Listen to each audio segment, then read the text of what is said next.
The female protagonist reincarnates a year before the apocalypse. In her past life, she had just acquired her space ability, only to realize it was too late. This time, she is determined to live freely. Drawing on her memories from her previous life, she rushes to a lottery station and purchases 200 tickets, striking it rich with a 20 billion win. With her newfound space ability, she plans to gradually stockpile supplies and relish the exhilarating life of a billionaire. How did she come by this space, you ask? It was thanks to a lucky draw on the Douyin platform. In her previous life, she accidentally entered a live stream selling jade, where the host was conducting a lucky draw. The prize was a delicate lavender jade pendant.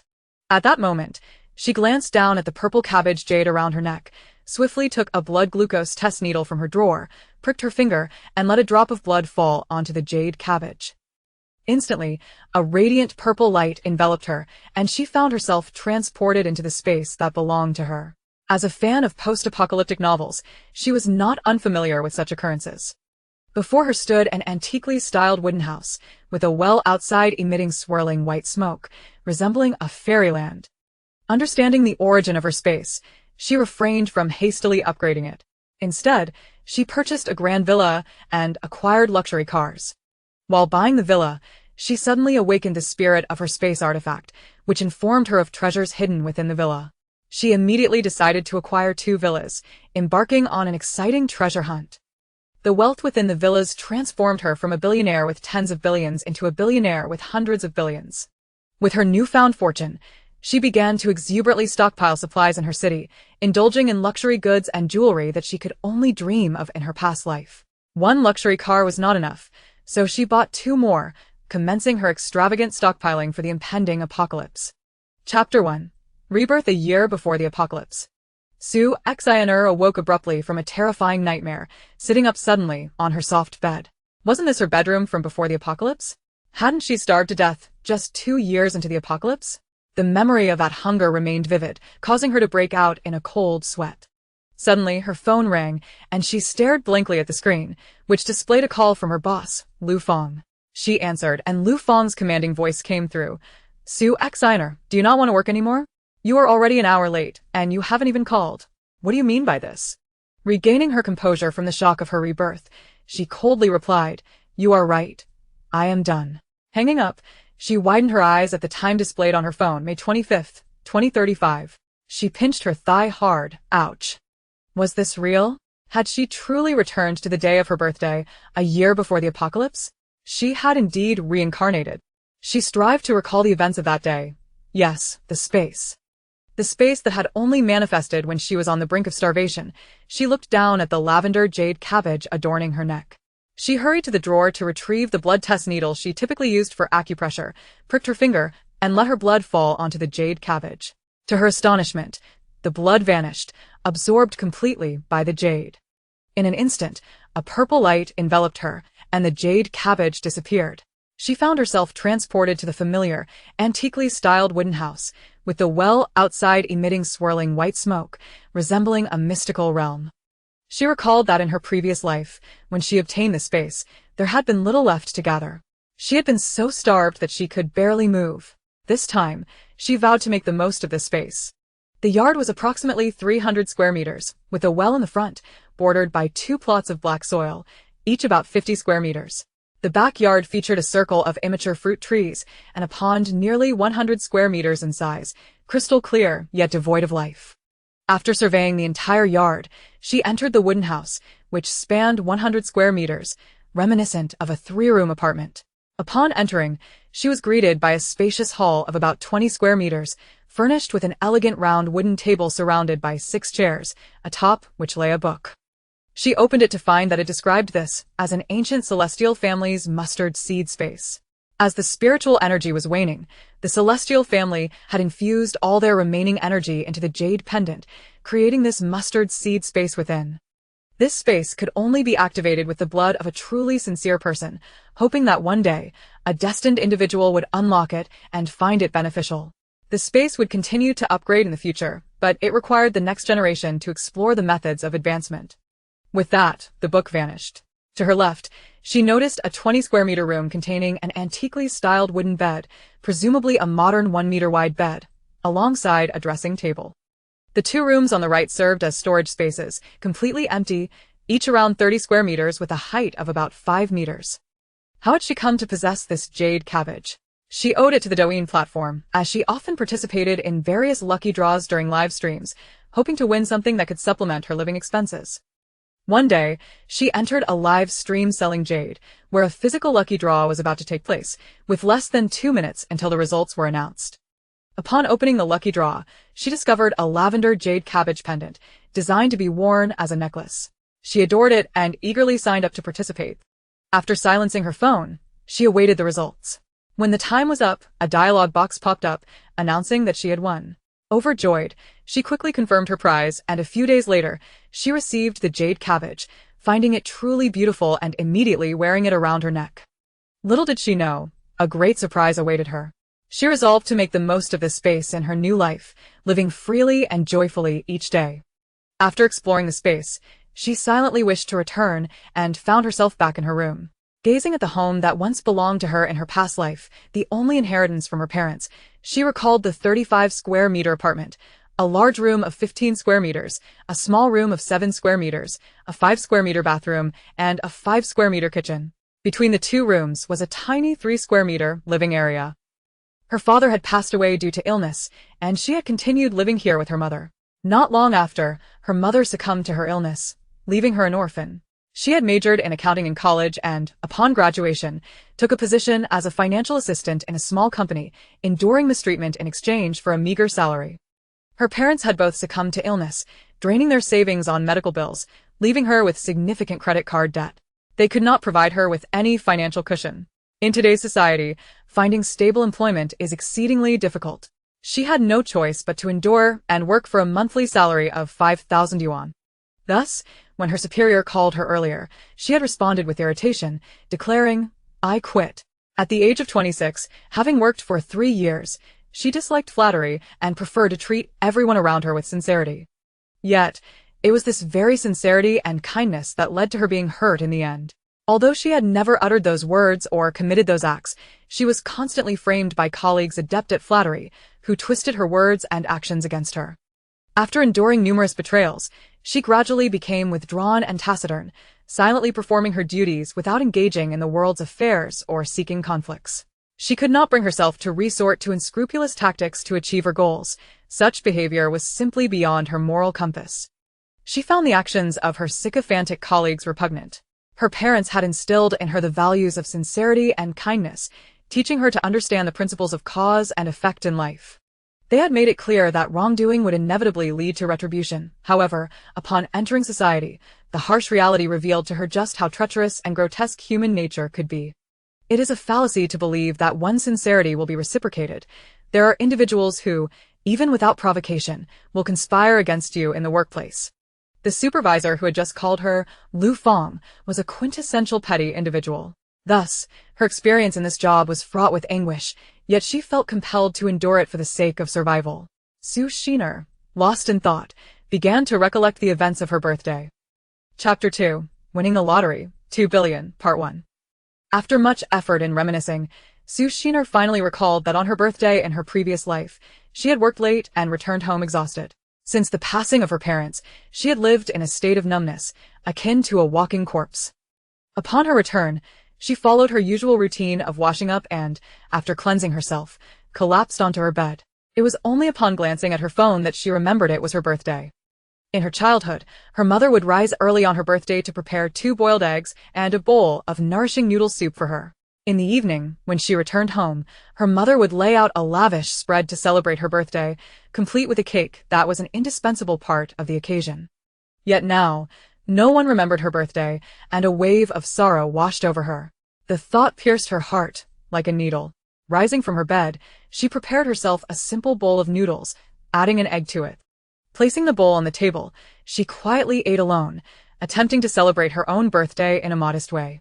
Since her parents had departed, she had not truly celebrated her birthday in ages, not even splurging on a cake for herself.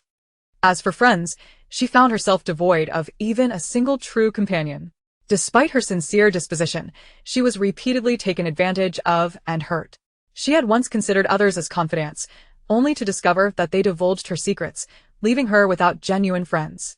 Thus, she savored her solitude. Checking her phone, she noted it was already nearing 11:50 at night. Her birthday was about to slip away, and she continued to eat her birthday noodles while scrolling through her phone. As the clock struck midnight, a notification popped up on her phone. Someone had won a grand prize of 100 million. She accidentally clicked on the link, and her heart sank as she realized the winning numbers matched her lunar birthday exactly. This revelation brought her to the brink of despair. What had she missed? If only she had purchased that ticket on her birthday, she could have escaped her current plight. Tears welled in her eyes. Then, she glanced at her phone again and saw it was 10:30 in the morning on her birthday. All was not yet lost. Grasping this opportunity, Sushiner felt a surge of excitement at the prospect of winning another grand prize. At that moment, she checked her bank balance, which stood at a mere 1,200 yuan, the remnants of her salary 10 days post-payment. This left her with no savings at all. This did not account for the numerous debts she owed across various credit cards and apps, totaling 520,000 yuan. She awoke each day tormented by the burden of repayment. These debts were not incurred from a penchant for luxury, but stemmed from her parents' poor health, for which she had accumulated such financial burdens to cover their medical expenses. As for her relatives and friends, they had not lent her a single yuan. She wished they would, but who would dare lend her such money? For her, relatives only appeared when one was wealthy. In times of need, they distanced themselves, sometimes even stepping on her to derive amusement from her struggles, showcasing their own existence. Though some relatives had been genuinely supportive, they too had their own lives to lead and could not solely devote themselves to her plight. For those who had helped her, she remained grateful, vowing to repay their kindness when she found financial stability. Despite knowing that gratitude cannot be measured in monetary terms, she felt this was the least she could do. In her previous life, she had remembered these acts of kindness, yet she had never possessed the means to repay them before her death. Forcefully shaking herself from such thoughts, she returned to reality and began contemplating how to purchase a lottery ticket. First, she decided against visiting the nearby lottery shop, as she often went there after work to buy a couple of tickets, hoping for a stroke of luck. However, such miracles had never materialized. The shop owner recognized her, which she wished to avoid. Instead, she resolved to travel further afield to buy a ticket, choosing to venture to N District from her home in D District, H City, H Province. It was late May, with a temperate climate. The weather forecast predicted a pleasant 18 degrees Celsius. Dressed in a black long-sleeve coat, black flared pants, and white sneakers, she donned a black cap and mask, ensuring she was adequately covered. With a small crossbody bag containing tissues and her phone, she set off to purchase her ticket. Upon boarding bus 32 to N District, she found a seat and slipped on her Bluetooth earbuds, relishing the music as she admired the scenery. Uncertain of whether she would win, she could only hope that her rebirth would not be in vain. Praying for a fate akin to that of a koi fish, she resolved to embrace her new life, cherishing the time she had and striving to live each day to the fullest. 30 minutes passed swiftly, and she arrived in the bustling area of N District. To her delight, a large lottery shop stood directly across the street, and she excitedly entered, noting that it was not overly crowded. With trembling hands, she picked up a pen and paper, inscribing the winning numbers from her previous life: 04, 05, 06, 19, 25, 04, 06. Determined, she decided to purchase 200 tickets, dreaming of the possibility of winning 2 billion, a thought so fantastical it seemed almost unattainable. In her past life, the winner had claimed 100 million with these numbers. In this life, she aspired to claim 2 billion. Would she become the fortunate one? Approaching the counter, she informed the clerk of her order for 200 tickets. The attendant, accustomed to such requests, swiftly processed her purchase. 400 yuan exchanged hands as she made the payment and carefully placed her tickets in her bag, ensuring they were secured. She then exited the lottery shop quietly. Not far from the shop, she spotted a KFC and realized she had yet to eat since her rebirth. Her stomach responded with an audible growl. Hastening inside, she found a seat and opened an app to place her order. She ordered her favorite spicy burgers, 2, to be exact, 2 Beijing chicken rolls, 2 medium fries, 2 large cups of cola without ice, and 4 servings of mashed potatoes. Having not indulged in KFC for quite some time, she added 2 cups of fruit juice and, as an afterthought, 6 egg tarts. Today was a day for feasting. The total approached 300 yuan, causing her heart to bleed, yet she decisively completed the transaction. When her food was ready, She gathered an abundance of delicious items onto her table, her mouth watering in anticipation. Today, she would indulge. After finishing her meal, she had plenty of leftovers, which she decided to take home. Having eaten her fill, she opted for a taxi to return home. Upon reaching the entrance of the apartment building, she paid the fare and proceeded inside. The old structure lacked surveillance, allowing her to discreetly stow the food she carried into her space. With empty hands, she ascended the stairs and returned to her home at door 3 on the 6th floor. Sushina resided in an aged building with 4 households per staircase, complete with a landing. Once inside, she shed her clothing, freshened up, and donned her loungewear, deciding to indulge in a restful slumber. When she awoke, it was already 10:30 in the evening, and the drawing had concluded. With trembling hands, Sushina grasped her phone and retrieved the lottery ticket from her bag, having mentally prepared herself for this moment. As she opened the app to check the winning numbers, tears streamed down her face uncontrollably. She recognized the winning combination at a glance, without needing to memorize it. The subsequent display indicated that there were 210 first prize winners, signifying that she had not usurped the fortune of the previous winner. What a relief it was.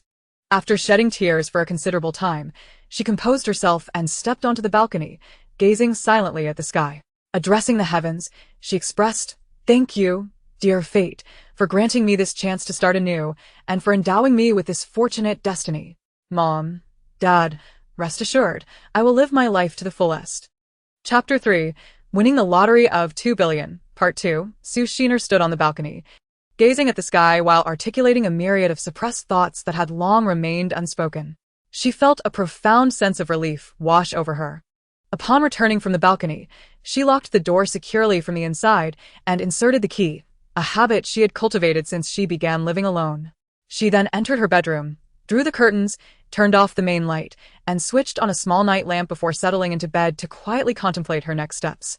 Foremost on her mind was the matter of claiming her winnings. She decided to postpone the claim for a day, wishing to calm her thoughts and process her emotions thoroughly. An ordinary person winning a fortune could easily spiral into chaos if not approached with composure. She retrieved her phone to check the prize claim address in H City, discovering it was located in N District. She resolved to take a taxi there, stopping first at a nearby shopping center before walking to the Lottery Management Center for safety. With a year remaining before the impending apocalypse, she felt no urgency to stockpile supplies. Her mind was too tumultuous following her win, and she desired a few days to reflect. As she pondered her plans, she sat up in bed and moved her small, frequently used table beside her. She took out paper and a pen, intending to jot down her thoughts to ensure nothing was forgotten. However, once prepared, she found herself at a loss for words. She set aside the notion of organizing her space for later, intending to focus on her prize claim first. Her mind was in disarray. It seemed surreal to have been reborn, to possess a spatial dimension, and to have won 2 billion in the lottery. Such occurrences were not meant for an ordinary girl. Yet here she was, overwhelmed by the sudden influx of fortune. Just a day after her rebirth, she felt a bit adrift, her thoughts swirling in confusion. It was said that one should donate after claiming a prize, and she intended to contribute a portion, not out of altruism, but rather to avoid complications. What if failing to donate delayed her claim? Thus, she resolved to make a donation. Fortunately, her years of work had endowed her with a substantial bank balance, and she had all the necessary accounts set up. Planning to save her winnings in a fixed-term deposit for future stockpiling, she felt it essential to formulate a clear plan before proceeding to claim her prize. Lost in her thoughts, she realized she had only eaten once that day, KFC, and had not consumed anything since, making her day feel rather aimless. Remembering the KFC stored in her spatial dimension, she envisioned entering it and, in an instant, found herself in the cozy living room of her wooden cabin. The table was adorned with the food she had stored, and upon checking, she discovered the chicken wraps and burgers were still warm, and the drinks were chilled. This confirmed that her spatial realm functioned like the magical places she had read about in novels, preserving freshness. Truly wonderful. Having spent most of her cash on lottery tickets and food, she had less than 500 yuan left. So she decided against ordering takeout, and instead opted for a cup of fruit juice and a burger, relishing her meal in the cabin. After finishing her late-night snack, she noted that the cabin maintained a cozy temperature of approximately 26 to 27 degrees Celsius, offering warmth and comfort. It was night outside, yet daylight bathed the interior. Satisfied and nourished, she stepped out of the cabin, eager to explore her newfound space. As she gazed at the dark, rich soil of the front yard, she wondered if it was the kind often described in tales, capable of hastening the growth of seeds. She resolved to remind herself to purchase various seeds for planting in the future. Moving to the backyard, she observed the circle of fruit trees, unsure of their type, and decided to water them. Exiting her space, she retrieved a plastic bucket from the bathroom, filled it with water from the pond, and returned to the backyard to nourish each tree with care. Exhausted yet fulfilled after watering the trees, she felt a sense of satisfaction at the thought of future harvests. After a refreshing wash, she prepared for bed, determined to sleep until morning without interruption, a luxury she had not experienced in a long time. In her past life, hunger and fear had robbed her of restful slumber. Yet, she sensed she was overlooking something important but couldn't recall what it was.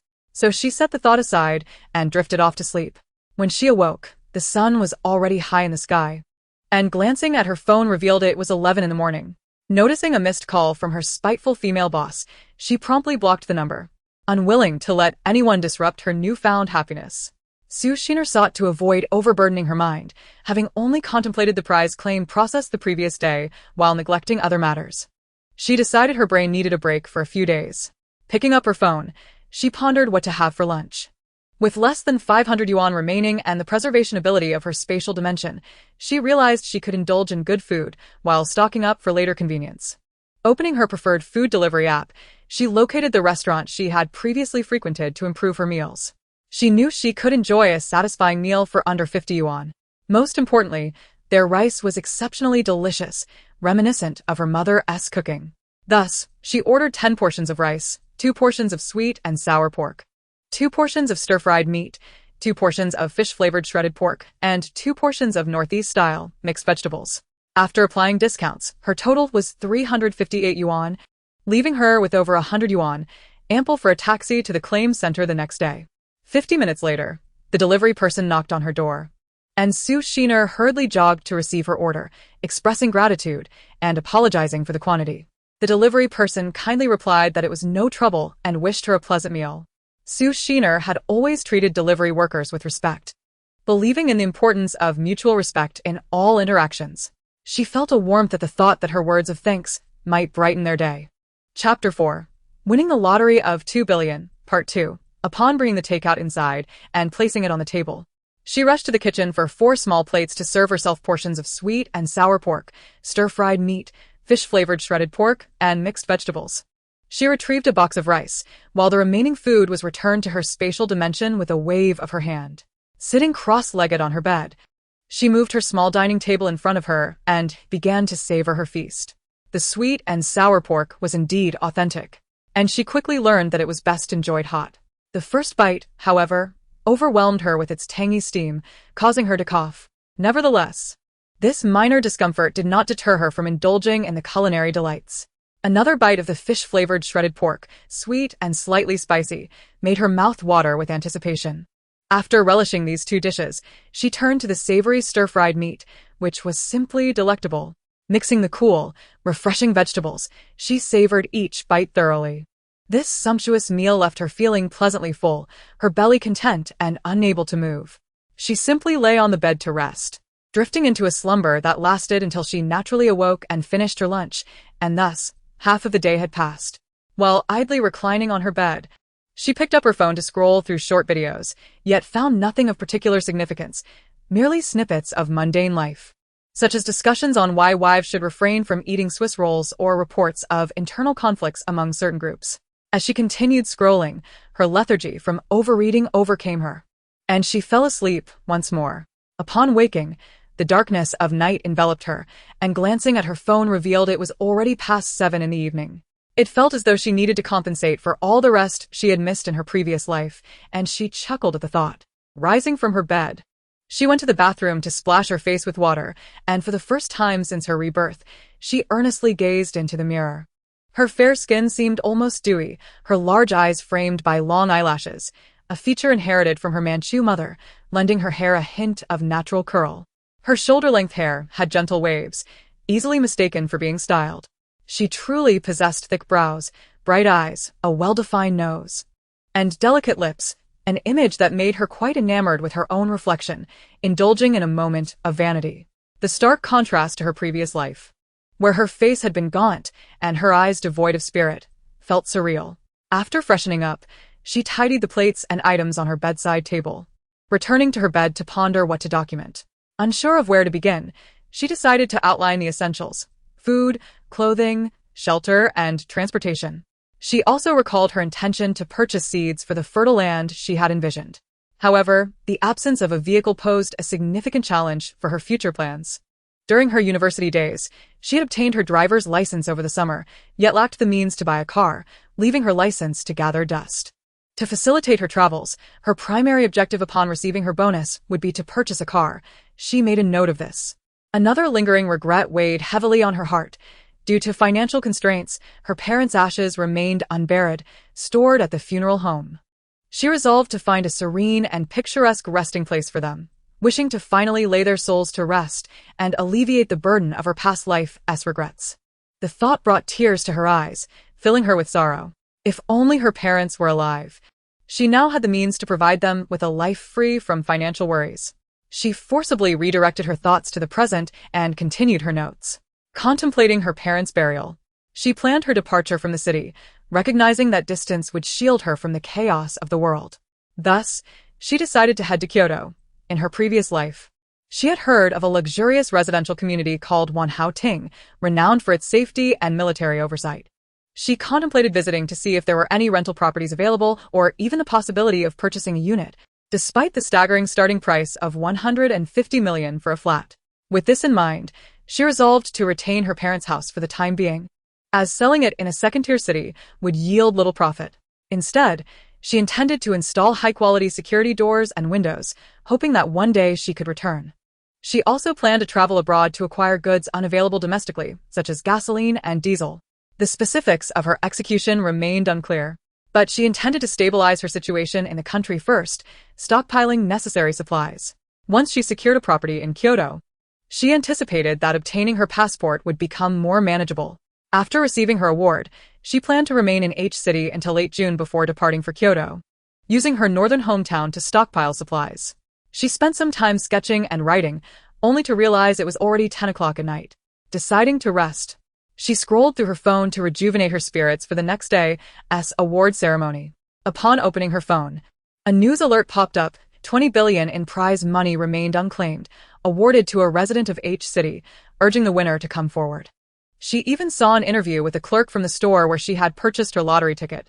By the end of the day, Xiner felt remarkably calm, capable of rationally assessing the news and planning how to manage her newfound wealth.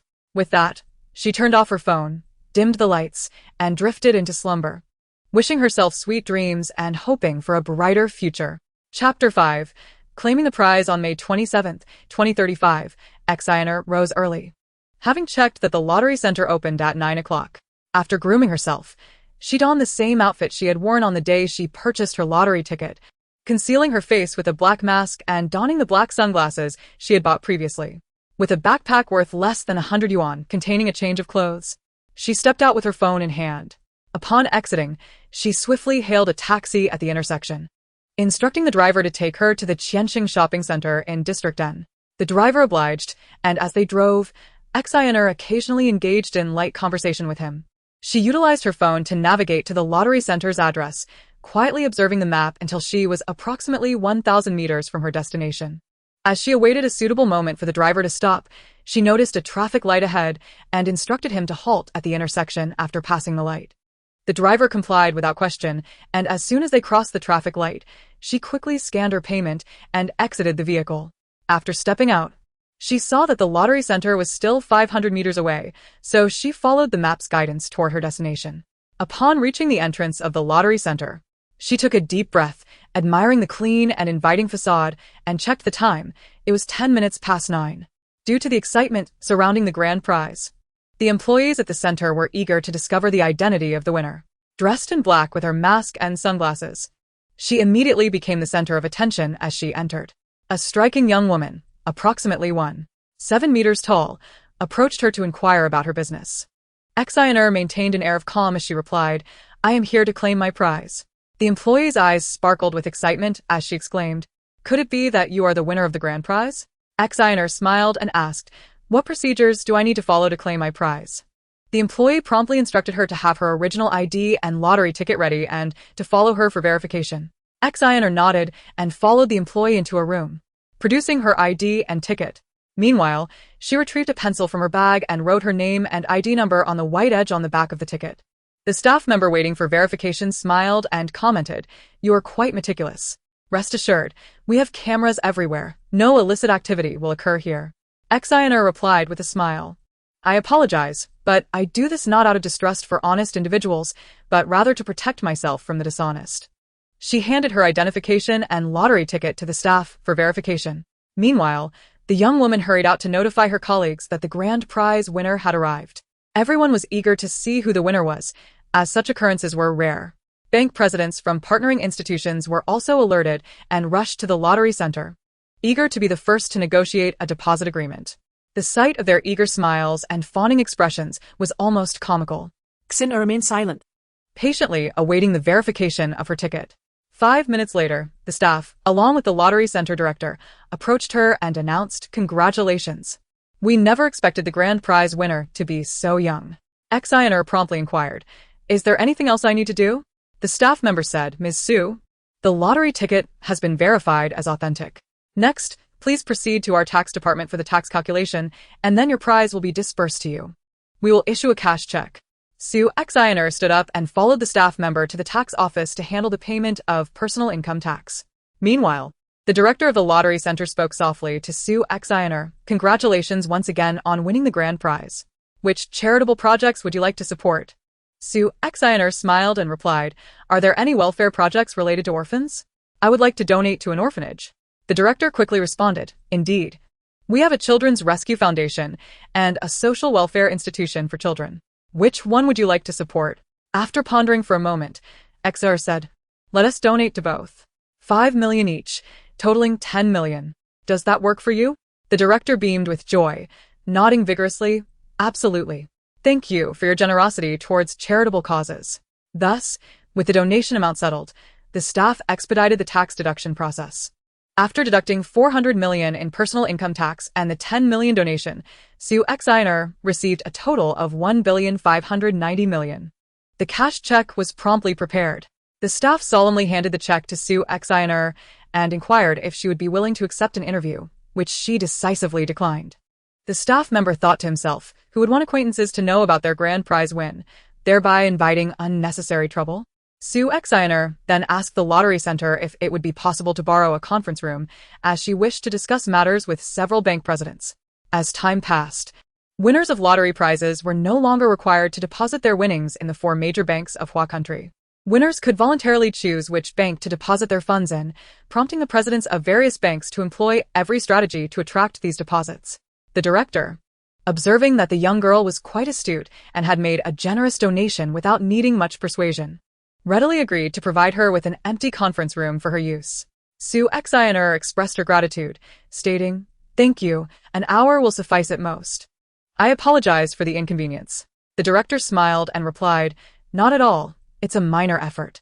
Thus, Su Exiner entered the conference room with the presidents of several prominent banks. The bank presidents introduced themselves and handed over their business cards. In her hand, Su Exiner found the card of the bank she intended to deposit in. At this point, I would like to mention that this is my first attempt at writing a novel. I hope for your understanding regarding any shortcomings. This story is set over a decade into the future, and I ask readers not to take it too seriously and to enjoy the narrative without overthinking. Thank you for your support. Chapter 6. Claiming the prize 2. Looking at the business cards in her hand, Exiner made her decision.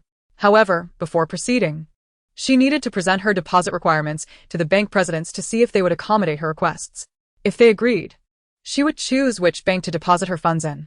Exiner smiled and addressed the bank presidents. "I have a few requirements for you to consider. If you find them acceptable, we can proceed to the next step." The bank presidents nodded in agreement. Xena continued, "Firstly, I would like to keep a portion of my funds in a demand deposit, perhaps 1/3 of the total." The bank presidents did not find this to be an excessive request and agreed.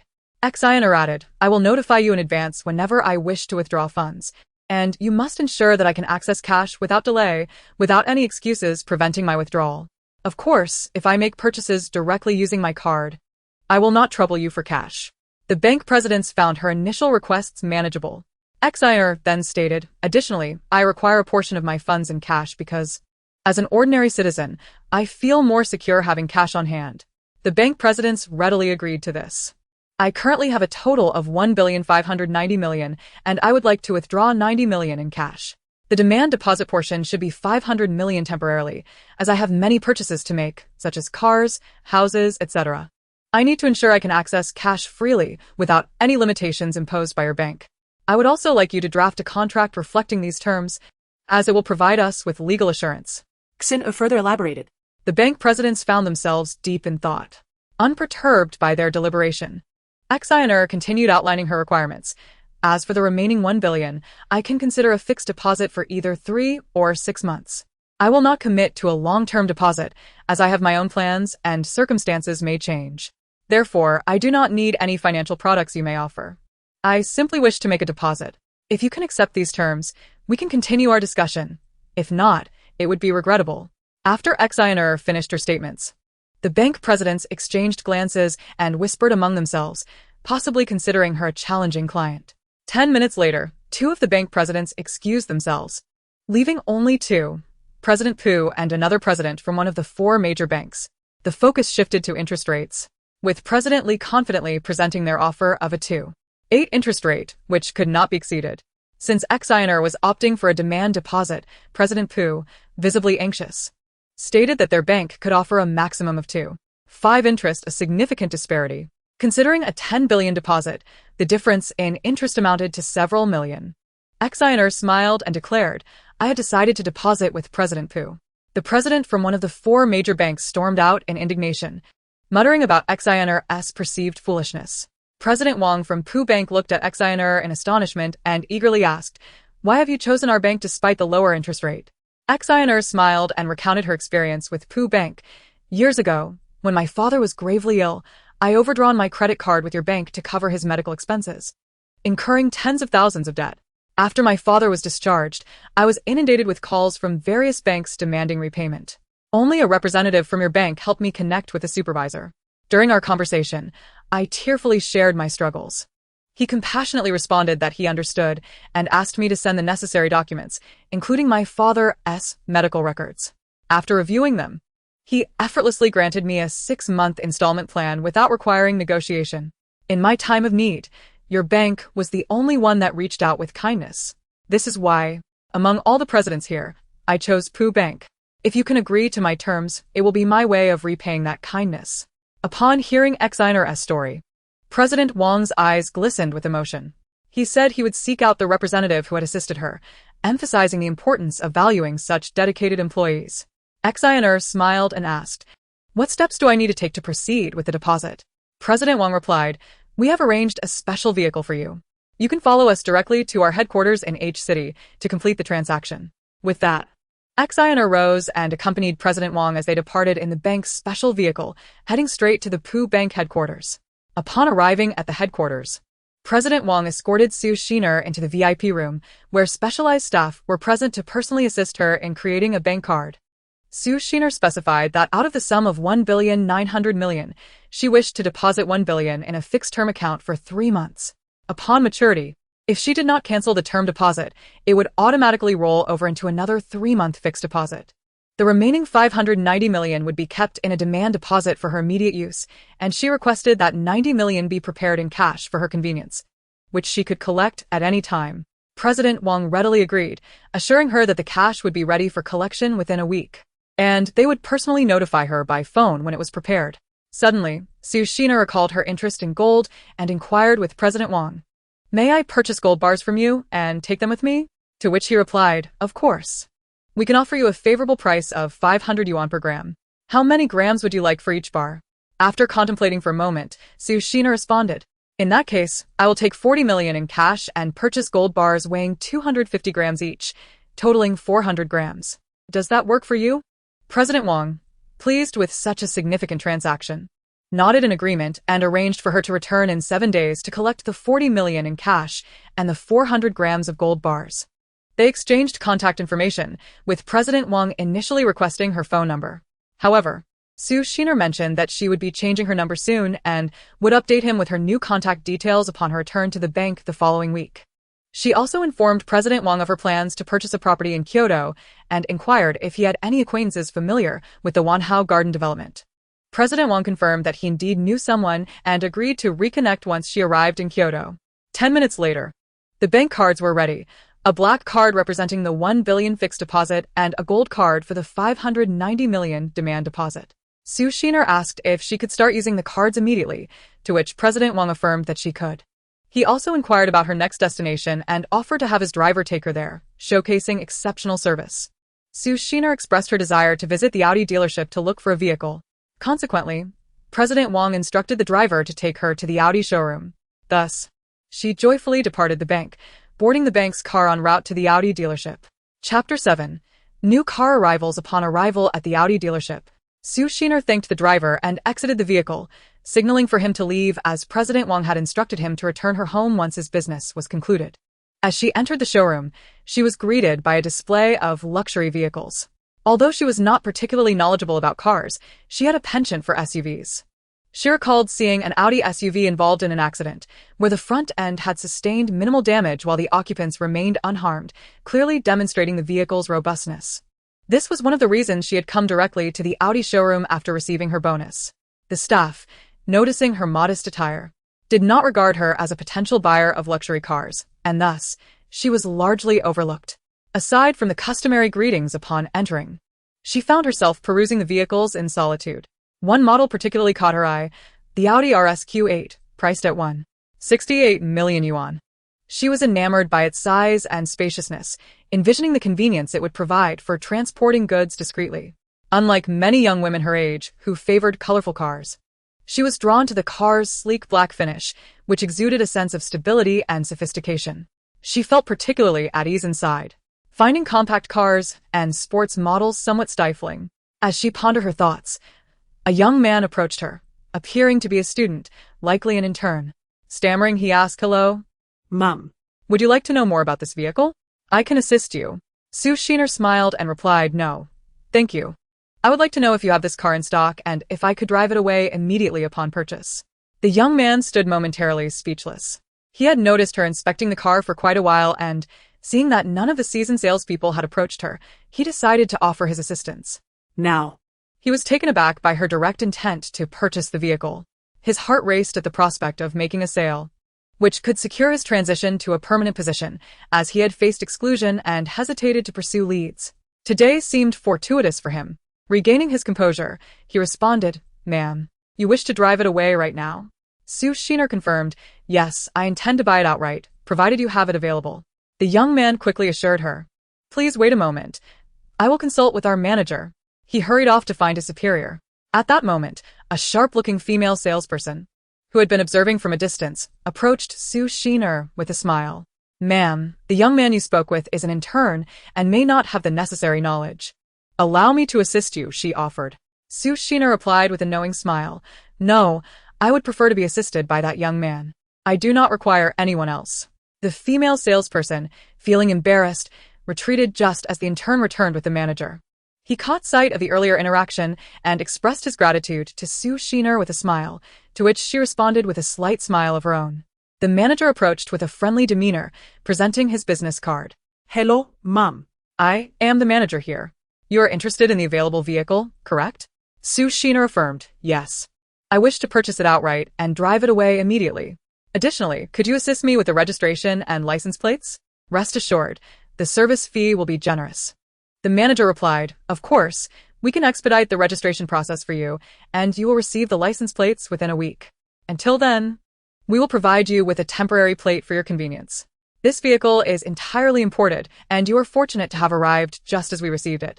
Sue Sheener smiled and replied, "Then let's proceed with the payment. Also, please order 10 sets of winter tires and 10 sets of the original tires for this car, along with all top-tier configurations." The manager, thrilled by her request, realized that the vehicle had initially been ordered by a wealthy client who had since declined the purchase. This fortunate turn of events meant that the intern had inadvertently brought a significant client to the dealership. He eagerly noted, "Ma'am, that is splendid. However, The tires you requested may take up to 2 weeks to arrive from overseas. Sue Xiner said, All right, let's settle the accounts. I am eager to use the car, otherwise, I wouldn't be withdrawing it. Please expedite the tire processing as well. Call me when it arrives. Can you deliver it to my door? I will provide my address once it arrives. Is home delivery possible? The store manager quickly replied, Certainly, certainly. Please, this way. Let us discuss in the VIP room. Sue Xiner followed the manager and the intern into the VIP room, where they assisted her in calculating the costs for the car, license plate, tires, and more. Suddenly, Sue Xiner interjected, Wait a moment. Do you have any decorations for the car in stock, such as trinkets? I'd like to browse other items, including floor mats. The manager thought to himself, This intern has struck gold. She is truly a wealthy woman. Despite her seemingly ordinary attire, she is not even discussing prices. She is simply purchasing everything in a cool manner. This lad is truly fortunate. This commission could sustain him for months. The intern promptly responded, Yes, yes, madam. Let me show you. Thus, Sue Xiner accompanied the intern to the section of the store dedicated to car accessories to continue her shopping. Chapter 8. Purchasing new car accessories. Following the staff, they arrived at the room selling car accessories and parts. She perused the items, but found little of interest. She spotted a wooden phone number plate and requested one, along with 5 sets of floor mats and 10 car covers. Lacking genuine interest in cars, she settled for these items. Upon returning to the VIP room, the intern added the floor mats and car covers to her order. While the number plate was considered a complimentary gift, the manager also assisted her in obtaining a temporary license plate and calculated the total, which included 10 sets of snow tires and 10 sets of original tires, amounting to $4.28 million. Sue Xiner happily swiped her card for the full payment. She had never been so extravagant in her life, feeling exhilarated while maintaining a calm exterior. It was indeed a torment for her. After completing the payment, she accompanied the intern to collect her car, during which the intern thoughtfully affixed the number plate to the vehicle. The staff had already installed the temporary license plate, and the attentive manager even adorned the 4 wheels with red ribbons. Holding the car keys, she unlocked the door, settled into the driver's seat, and admired her first luxury car for a few moments. Wow, I am now a woman driving a luxury car, she exclaimed inwardly. The intern familiarized her with the various switches and buttons inside the car, after which she drove away from the Audi dealership. As Sue Xiner drove the luxury car, maintaining a speed of 60, she dared not accelerate further. Inhaling the aroma of the genuine leather seats, she mused about how wonderful it would be without the apocalypse. Without the apocalypse, she would enjoy her bonus and possess a magical space. What a blissful thought. Unfortunately, fate had other plans. Thus, she drove back to her community, parking the car beneath her building, yet she remained seated inside. At that moment, her heart was tumultuous. Having endured the apocalypse, she had developed a touch of paranoia. Moreover, she was now a person with billions in assets. She needed to contemplate her next steps carefully. Living in an ordinary neighborhood was no longer safe, yet she hesitated to leave behind the home filled with memories of her parents. However, reason urged her to move away swiftly. So, she exited the car, secured the keys, pressed the lock button, and locked the vehicle. With the afternoon sun still shining brightly, she hurriedly climbed the stairs back to her home. Initially, she intended to use her bonus to renovate the apartment, but now she had changed her mind. Quickly relocating was now her priority. Upon entering her home, she hastily stuffed her wardrobe and all its contents into her magical space. There was no time to inspect the space. It was all about collecting and storing, even tossing the kitchenware into a large bucket for transport. As for the bed and sofa, being rather old, she decided to leave them behind. She placed the property documents into a transparent bag and stored them in the magical space. Additionally, she packed the dining table and other small items, as she had only lived there for a year during the apocalypse and the future remained uncertain. Thus, she packed everything she could, including her clothing from the backpack. She quickly changed into a new outfit and swapped her shoes from the balcony shoe cabinet, collecting all her shoes in the process. She also unplugged the refrigerator and removed all the food, as well as the washing machine. After thoroughly surveying the apartment, she had only left the bed and sofa behind, as everything else had found its way into her magical space. Gazing at the once warm home, tears welled up in her eyes. If she could safely endure the apocalypse and the neighborhood remained intact, she would return, silently bidding farewell to the house filled with memories of her parents. She exited with empty hands, locking the door behind her. "Goodbye, Mom and Dad," she whispered. Once she steadied her emotions, she descended the stairs. Upon reaching the ground floor, she retrieved her car keys, opened the door, and locked herself inside the vehicle. The intern had informed her that the car was opaque from the outside, and thus, she felt a sense of security sitting locked inside. Contemplating where to reside next, an idea suddenly struck her. She remembered a popular female streamer she had followed on Douyin, who specialized in selling luxury homes in H City. She adored the home decor styles showcased, even if she couldn't afford them. Picking up her phone, she messaged the streamer to express her intent and inquire about the company address. 10 minutes later, the streamer replied, providing the address. She promptly drove to the real estate agency, which was not far from her home, arriving in about 15 minutes. Upon entering, she informed the streamer of her desire to view villas with high safety ratings that were ready for immediate move-in, whether for rent or purchase. Insisting on well-decorated properties with complete furniture and appliances, she did not want an empty villa where even the bed had to be moved. The female streamer eagerly replied, "Yes, I have just the kind of houses you need."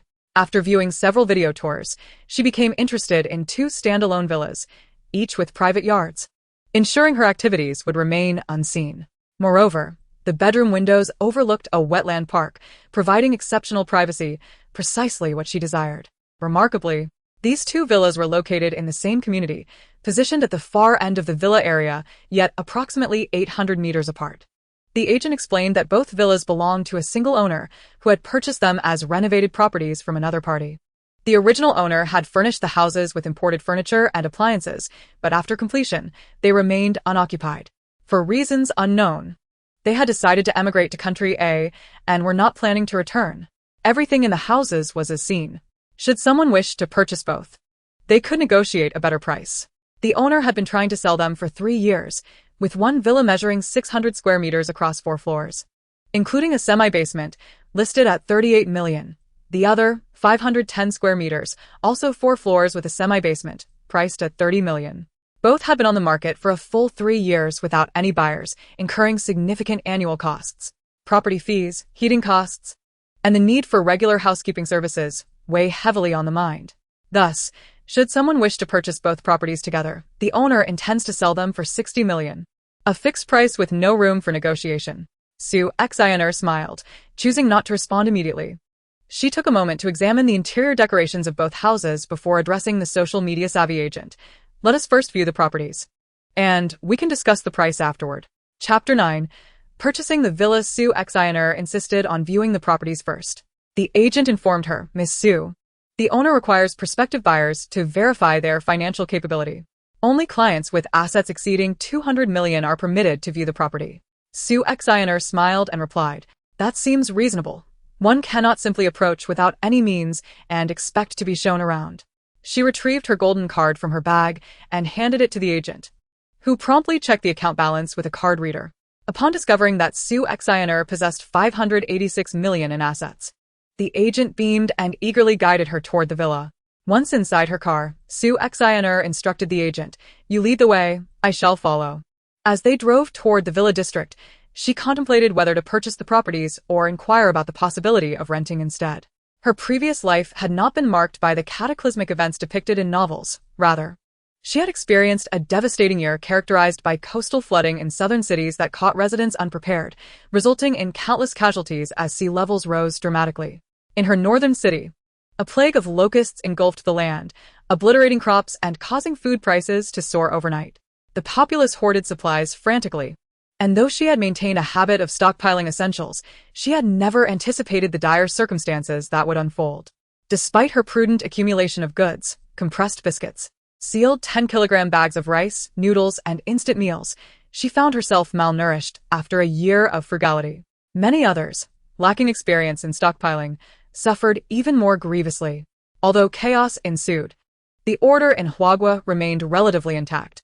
As a young woman, she dared not venture out in search of food, remaining confined to her home until hunger rendered her weak and injured. It was then that she discovered the existence of her spatial abilities, but it was too late. Her meager finances were insufficient to withstand the rampant inflation. She pondered whether purchasing these 2 villas in H City would eliminate the need to relocate to Kyoto. After much deliberation, She concluded that Kyoto offered greater security as the Marriott there was under military protection, exclusively populated by the affluent and influential. It would undoubtedly provide a safer haven, free from the fear of venturing outside. The villa she intended to view had only been guarded by retired soldiers. While secure, she remained uncertain about the future. Nevertheless, she felt an inexplicable attraction to these two villas. Should the owner refuse to rent, she would have no choice but to purchase them, awaiting the day when the apocalypse might finally conclude. As she contemplated this, they arrived at the villa's entrance. After the agent explained the situation to the security personnel, they were escorted to the innermost villas of the complex. Upon entering the smaller villa, they were greeted by a robust armored gate, 6 meters wide, with a towering 3-meter-high wall surrounding the courtyard. For someone with spatial abilities, this level of concealment was nothing short of a dream come true. The front yard spanned 200 square meters, beautifully landscaped with a barbecue pavilion. The villa's main entrance featured another impressive 4-meter-wide armored door, requiring both a password and a key for entry. Inside, a grand hall awaited, boasting an impressive 6-meter ceiling. Just as Sue Exiner was about to admire the villa in detail, a childlike voice echoed in her mind, "Master, you must buy this place." Startled, she had not anticipated her spatial abilities would communicate with her. Was this akin to the so-called spirit of a spatial artifact from novels? The voice reappeared, affirming, "Indeed, Master. I am the spirit of the spatial artifact. You can communicate with me through your thoughts." Astounded, she noted that the spirit could hear her inner musings. Why had it been silent until now? The spirit responded, "There is much to explain, but for now, do not question why. You must acquire these two villas. It is of utmost importance. Trust me, it will be beneficial for you. Once you purchase them, all will become clear." Heeding the spirit's urging, Sue Exiner resumed her exploration of the villa. The first floor featured a spacious living room adorned with plush white fabric sofas and a piano, a testament to the wealth of its former occupants. A guest room was also present, with a bed valued at $15 million, prompting her to marvel at the exquisite taste of the previous owner. Continuing to the semi-basement, she discovered a media room designed with a starry sky ceiling and luxurious leather seating, perfect for enjoying films. They ascended to the second floor via a private elevator, which was opulently decorated. Upon arrival, they encountered a small lounge area with 3 bedrooms, one for a boy, one for a girl, and a shared storage room measuring 50 square meters, filled with solid wood white cabinets. The children's rooms were tastefully decorated in blue and pink, resembling a princess's quarters, with beds of superior quality, reportedly valued at over $200,000. Chapter 10. Purchasing the villa, continued. After a thorough exploration of the second floor, they followed the agent up to the third floor, which housed only the master suite. Upon entering, Sue Exiner was overwhelmed by the opulence before her. The master bedroom, spanning 100 square meters, featured a bed measuring 2 meters by 2.4 meters, with a mattress valued at over $3 million. The bed itself was worth more than $1 million. The floor was covered in pure white carpeting made from animal fur. Adjacent to the master bedroom was an exclusive en-suite bathroom, complete with a double vanity and a high-tech toilet that adjusted temperature automatically. The space also boasted an enormous oval bathtub and a shower room measuring 5 square meters. Exiting the bathroom, she entered the walk-in closet, which was eerily empty, likely stripped of its contents. In the center, there is a counter measuring 1 meter in height and 1 meter in width, specifically designed for displaying jewelry and watches.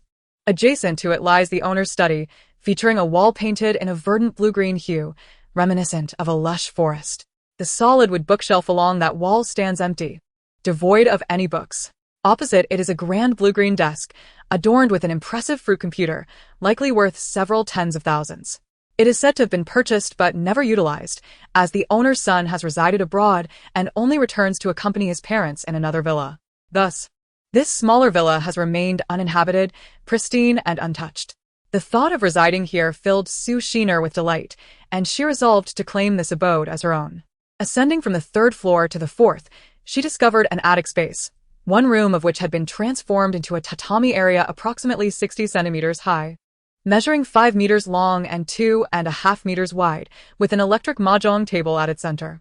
The tatami was equipped with underfloor heating. Another room was fashioned as a spacious wine cellar, featuring a wall adorned with a mahogany wine cabinet brimming with bottles of red wine. It is said to be the owner's cherished collection, left untouched, and the agent mentioned that these wines are valued at several million. The owner had declared them as gifts. The opposite wall housed a cabinet filled with cigarettes, as this wine cellar was climate-controlled, allowing for the storage of tobacco. The inventory comprised hundreds of packs, including an abundance of Hua Z brand. It appeared the owner had no intention of taking these with him, opting instead to gift them away. Su Shiner pondered the circumstances. The owner did not seem desperate for money, but she refrained from inquiring further. As long as she could procure the property legitimately, she felt no apprehension about complications. Nevertheless, she sensed that the space was urging her to acquire both villas. And thus far, she had perceived no discrepancies in this one. Dismissing her concerns, she resolved to continue her exploration. After surveying the 4th floor, she descended with the agent to the 1st floor and proceeded towards the grand villa. She noted that this larger villa, like the smaller one, was equipped with an armored door and a 3-meter-high courtyard wall. Upon entering the yard, the layout mirrored that of the smaller villa, featuring scenic views, a gazebo, and a barbecue area. However, it also boasted a substantial outdoor stove with 2 large iron pots, revealing the owner's penchant for cooking in such a manner. Adjacent to this was a simple steel-framed structure, over 50 meters long, filled to the brim with logs, likely reserved for the stove. The rear courtyard contained 2 50-square-meter plots, reminiscent of her own space. It was said that the lady of the house enjoyed cultivating vegetables, yet after years of absence, the land remained barren, well-maintained but devoid of growth, presenting a stark expanse of black earth. After inspecting the rear courtyard, she proceeded to the main entrance of the house, which featured another armored door. Stepping inside, she was greeted by a new Chinese-style decor in rich mahogany tones.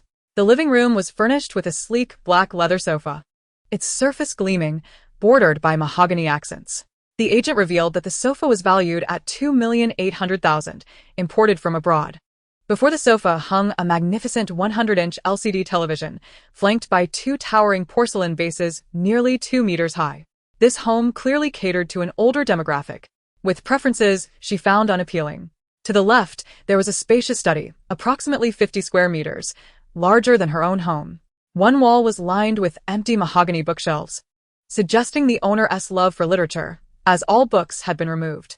Another wall featured a 2-meter-long solid wood desk paired with an executive chair, its surface bare. Adjacent to the study was a guest room, furnished with a leather bed matching the sofa's color, framed in mahogany.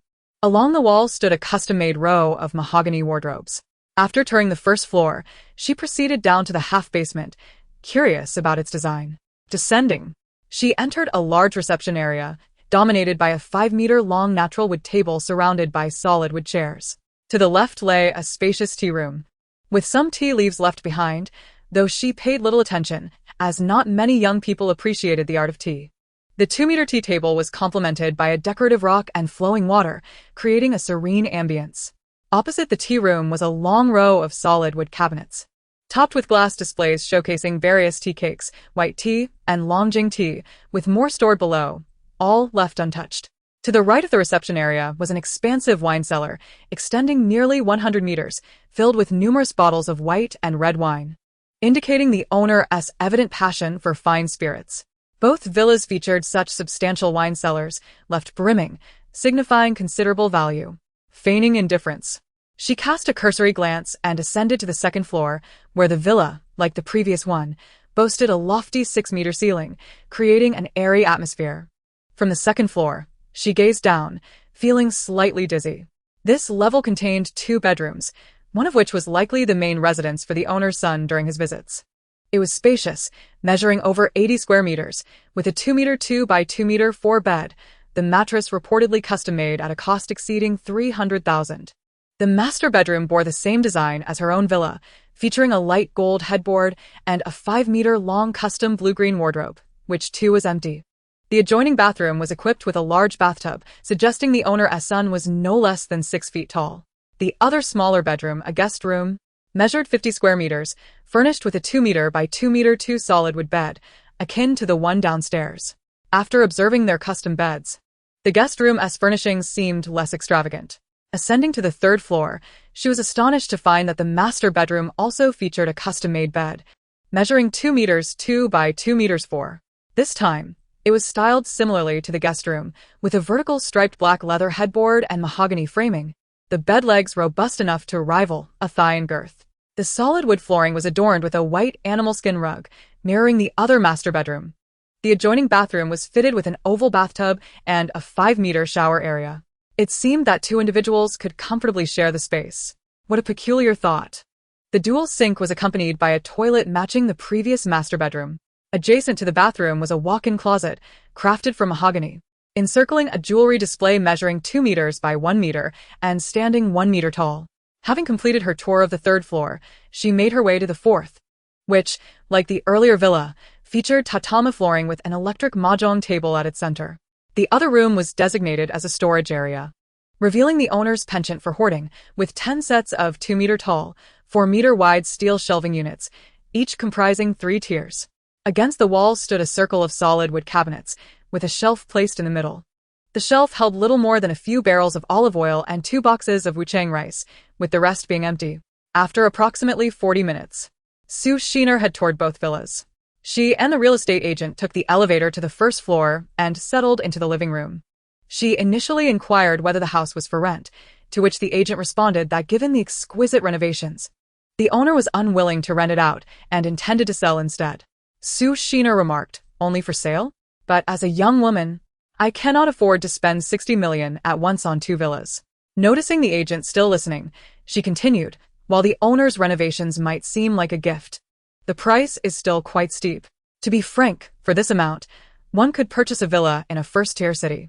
Before the agent could respond, she added, "In H City, this villa is practically priced without a market. You're selling the renovations, but potential buyers may not even appreciate your style, right?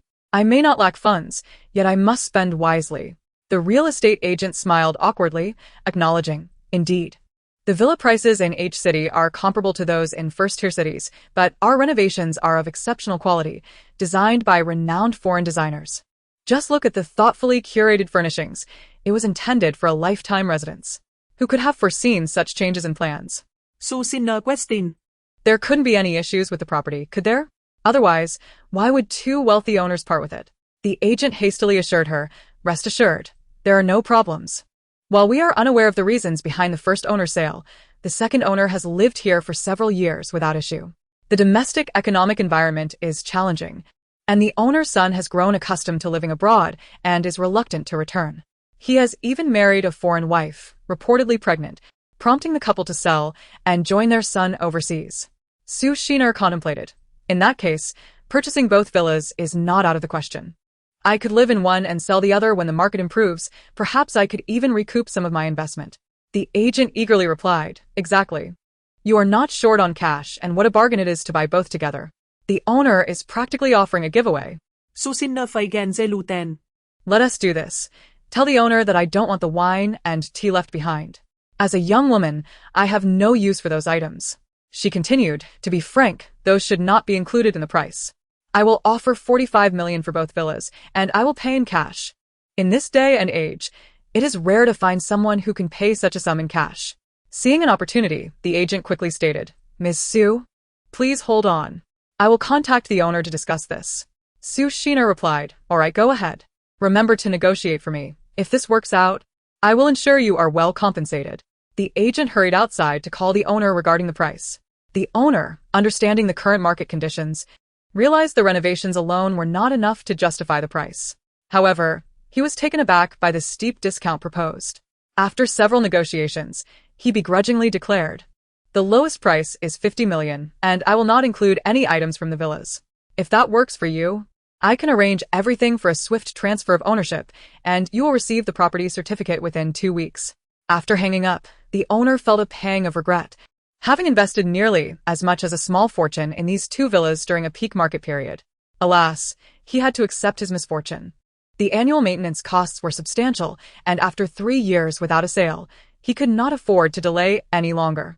Upon returning to the living room, the agent informed Sue Sheener, "The owner has agreed to drop the price to $50 million, and he will not include any of the items in the villas. You may handle those as you wish." Before Sue Sheener could respond, the agent added, "Additionally, the owner has connections, so if you agree to the transaction, you can receive the property certificate in less than half a month, whereas it usually takes a month." Realizing the owner was eager for a buyer like her who could pay in full, Sue Sheener felt confident in her decision. The agent had successfully negotiated a favorable price. And truthfully, the quality of the renovations reflected a commitment to long-term residents. After a moment of contemplation, she stated, "All right, but I have one more request. I want all the keys to the property today. I intend to move in immediately and place some items inside. Please check if the owner agrees." The agent thought this request would be easily fulfilled, considering the owner had already decided to sell. "Ms. Sue," she began normally, "you would pay a $5 million deposit first, and only after the property certificate is processed would the keys be handed over. However, if you pay a $10 million deposit, I can facilitate the transfer and ensure the keys and fingerprint lock are set up for you." After some thought, Sue Sheener agreed. "That sounds acceptable. Let us expedite the process." Chapter 12. Purchasing the villa. This was a significant client. Selling these 2 villas would equate to 2 years of performance for the agent. Thus, she was keen to accommodate Sue Sheener. She quickly returned to her office to prepare the contract and brought back the card reader and documentation. Handing the contract to Sue Sheener, she urged her to sign. Sue Sheener reviewed the document thoroughly, found no issues, and promptly signed and stamped it. The agent then informed Sue Sheener that she would receive a call within a week to proceed with the necessary formalities at the property management office. To avoid complications, Sue Sheener transferred 10,000 yuan via WeChat to the agent to handle all required procedures, assuring that she would be present whenever her presence was necessary. Once the formalities were completed, the agent assisted Sue Sheener in changing the passwords on the armored doors of both villas to codes known only to her. She also provided Sue Sheener with the remote keys for the villa gates, the garage key, and all other necessary keys. The agent diligently communicated with the property management staff, informing them that the 2 villas would officially belong to Sue Sheener in 2 weeks. The property management in this villa community was distinct from that of regular neighborhoods. Upon hearing the news, the property manager promptly approached Sue Sheener to introduce himself, ensuring her vehicle was registered as she would soon be the owner. After registering with the property management, the agent departed with Sue Sheener's documentation. As Sue Sheener strolled back to the small villa, she realized she had forgotten the codes for the 4 doors. She had set them all to her mother's birthday. Entering the courtyard, she gazed at what was now her home, filled with a myriad of emotions. This place was merely a 15-minute drive from her previous small house, yet it felt like an entirely different world. She never anticipated that in this lifetime, she would inhabit such a magnificent abode. As she ambled to the entrance and opened the door, she sank into the soft embrace of the white sofa in the living room. Placing her bundle of keys upon the coffee table, she exhaled deeply. Glancing at her phone, she noted the time. It was already 5:30 in the afternoon. Having consumed only a light breakfast earlier, she had persevered until now, and suddenly felt a twinge of discomfort in her stomach, likely a consequence of her meager intake. Determined to retrieve her dinner from the spatial realm, she was suddenly reminded of the spirit residing within. With a swift motion, she entered the space. Instantly, everything transformed before her eyes. The quaint wooden cottage morphed into a charming 2-story building, and the once modest 50-square-meter plot had expanded to an impressive 200 square meters. Just 3 days had passed since her rebirth, during which she had been preoccupied with claiming lottery winnings and indulging in leisurely slumber, completely forgetting to explore the spatial realm. Not only had the land grown, but a wall and gate had also appeared. Approaching the gate, she attempted to push it open but found it unyielding. Dismissing the matter, she turned her attention to the backyard, where she noticed the pond had shifted 50 meters back and numerous fruit trees had sprouted, all beginning to bud. The former location of the pond had transformed into a flat expanse, paved with stones the size of a palm. As she circled back to the front yard, she heard bubbling sounds emanating from a steaming well. Upon closer inspection, she discovered crystal clear, bubbling hot water. "What is this water?" she wondered aloud. "Master, this is spiritual spring water," the spirit replied, startling Sue Sheener, who had been so captivated by the spatial changes that she momentarily forgot about its existence. "Where are you? Why can't I see you? What is your name?" she inquired. In a soft voice, the spirit responded, "Master, I currently lack a physical form, which is why you cannot see me. I do not possess a name, but you may bestow one upon me." Amused by the spirit's childlike tone, she decided not to overthink it and declared, "Then I shall call you Baby." The spirit cheerfully acknowledged, "That is a lovely name, Master. Thank you. In the future, if you have questions, you need not enter the space. You can communicate with me through your thoughts." Sue Sheener replied, "Understood, but if you can hear my thoughts, What if I wish for you not to? Baby responded, you can issue a command to the space, forbidding me from hearing your thoughts unless you specifically summon me. Accordingly, Su Shiner instructed the space to prevent Baby from perceiving her thoughts unless she actively called out. After all, her own musings could lead to unexpected interruptions from Baby, which, though endearing, could be quite startling. Curiosity piqued, she asked, Baby, why has my space expanded? I haven't done anything significant. I merely placed some takeout and a few household items inside, none of which are particularly valuable. What prompted this upgrade? Baby replied, Master, do you not recall your charitable deed? When you received your prize money, you donated 10 million. The space sensed your benevolence, prompting its expansion. I also awakened due to this upgrade, though I still lack a physical form and cannot converse for extended periods, as it depletes my spiritual energy. Her eyes widening in realization, she acknowledged, so it was the donation that led to this transformation. However, I cannot donate all my funds. How would I stockpile resources? Satisfied with the newfound space, she decided to ponder the financial implications later. Having considered this, she stepped inside the cottage, noting that the first floor remained unchanged, merely augmented by the addition of a second floor of equal area. Ascending the stairs, she found the doors to 3 rooms tightly shut.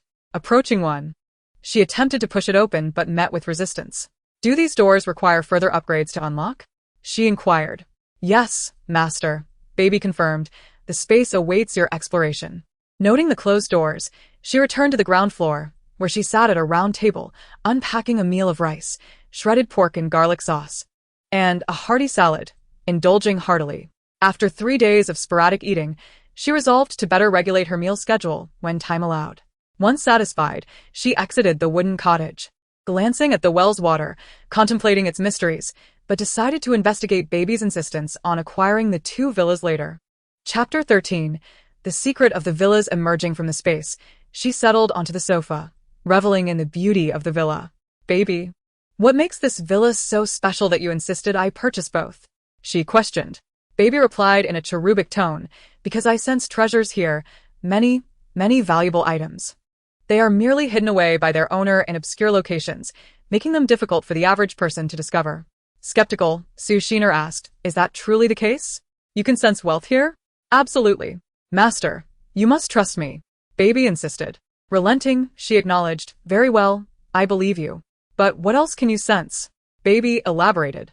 I possess an innate ability to sense spiritual energy, rare materials, and precious items. Thus, when you entered this abode, I detected treasures, prompting my urgent warning to you. The mere mention of treasure sparked excitement in Su Shiner's eyes, yet she recalled her earlier visit with the real estate agent, who had noted that the second owner had only remodeled the master bedroom and replaced the beds and mattresses in all the rooms. The remainder of the furnishings remained largely untouched, suggesting little had been altered. Surveying the lofty 6-meter ceiling of the living room, she doubted there were many hiding places. Perhaps the half-basement media room held secrets? Upon entering and illuminating the space, it became bright as day, revealing only a sofa and a screen. Is there something here? She inquired. Indeed, Master, Baby replied. I sense something beneath that screen. You must touch it and use your thoughts to retrieve the items. However, be warned, this process can be quite taxing on your mental energy. Noting the steps beneath the screen, approximately 15 centimeters high and 6 meters long, she pondered whether the treasures lay within. Yet, Baby's caution regarding the potential fatigue from using her mental energy lingered in her mind. To avoid fainting and injuring herself, she decided to sit cross-legged on the ground, gently touching the steps while mentally commanding the retrieval of the treasures. As she sensed numerous items being absorbed into the space, a sudden wave of exhaustion washed over her, leaving her pale and sweating. She remained seated for a while, regaining her composure before mentally retreating into the space. Master, look, so much gold. We are rich, Master. Incredibly wealthy, Baby exclaimed with exuberance. Su Xiner felt a headache from being called, and upon entering the first-floor hall, she discovered that everything collected was neatly arranged in one of the empty rooms. Oh my goodness! Stacked into 1-meter-high, 1-meter-square piles. How many gold bars could there be?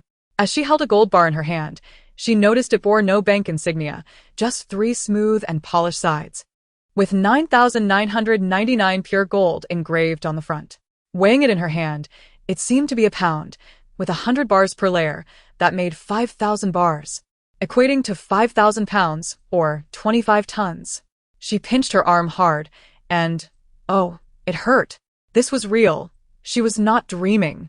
Had she struck some extraordinary fortune? Was she now a lucky charm incarnate? Ha ha ha. But why were there so many gold bars here, left behind by the homeowner? Clearly, the seller was unaware. Who would leave such treasures behind while trying to sell their house? That would be foolish. They were the previous owners, who decorated the house lavishly but never lived in it.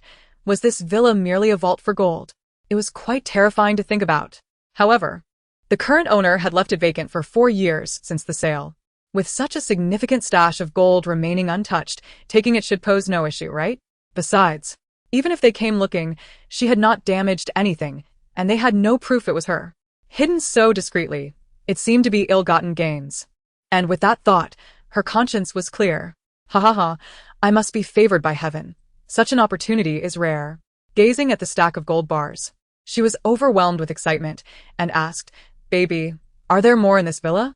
The response was, "Master, there are indeed many more, but with your current strength, you cannot take more. It could lead to trouble.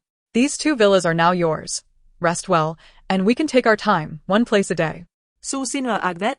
Realizing the wisdom in that. Suddenly blessed with such wealth, her mind was still in disarray, and she needed a moment of calm to ponder. My goodness.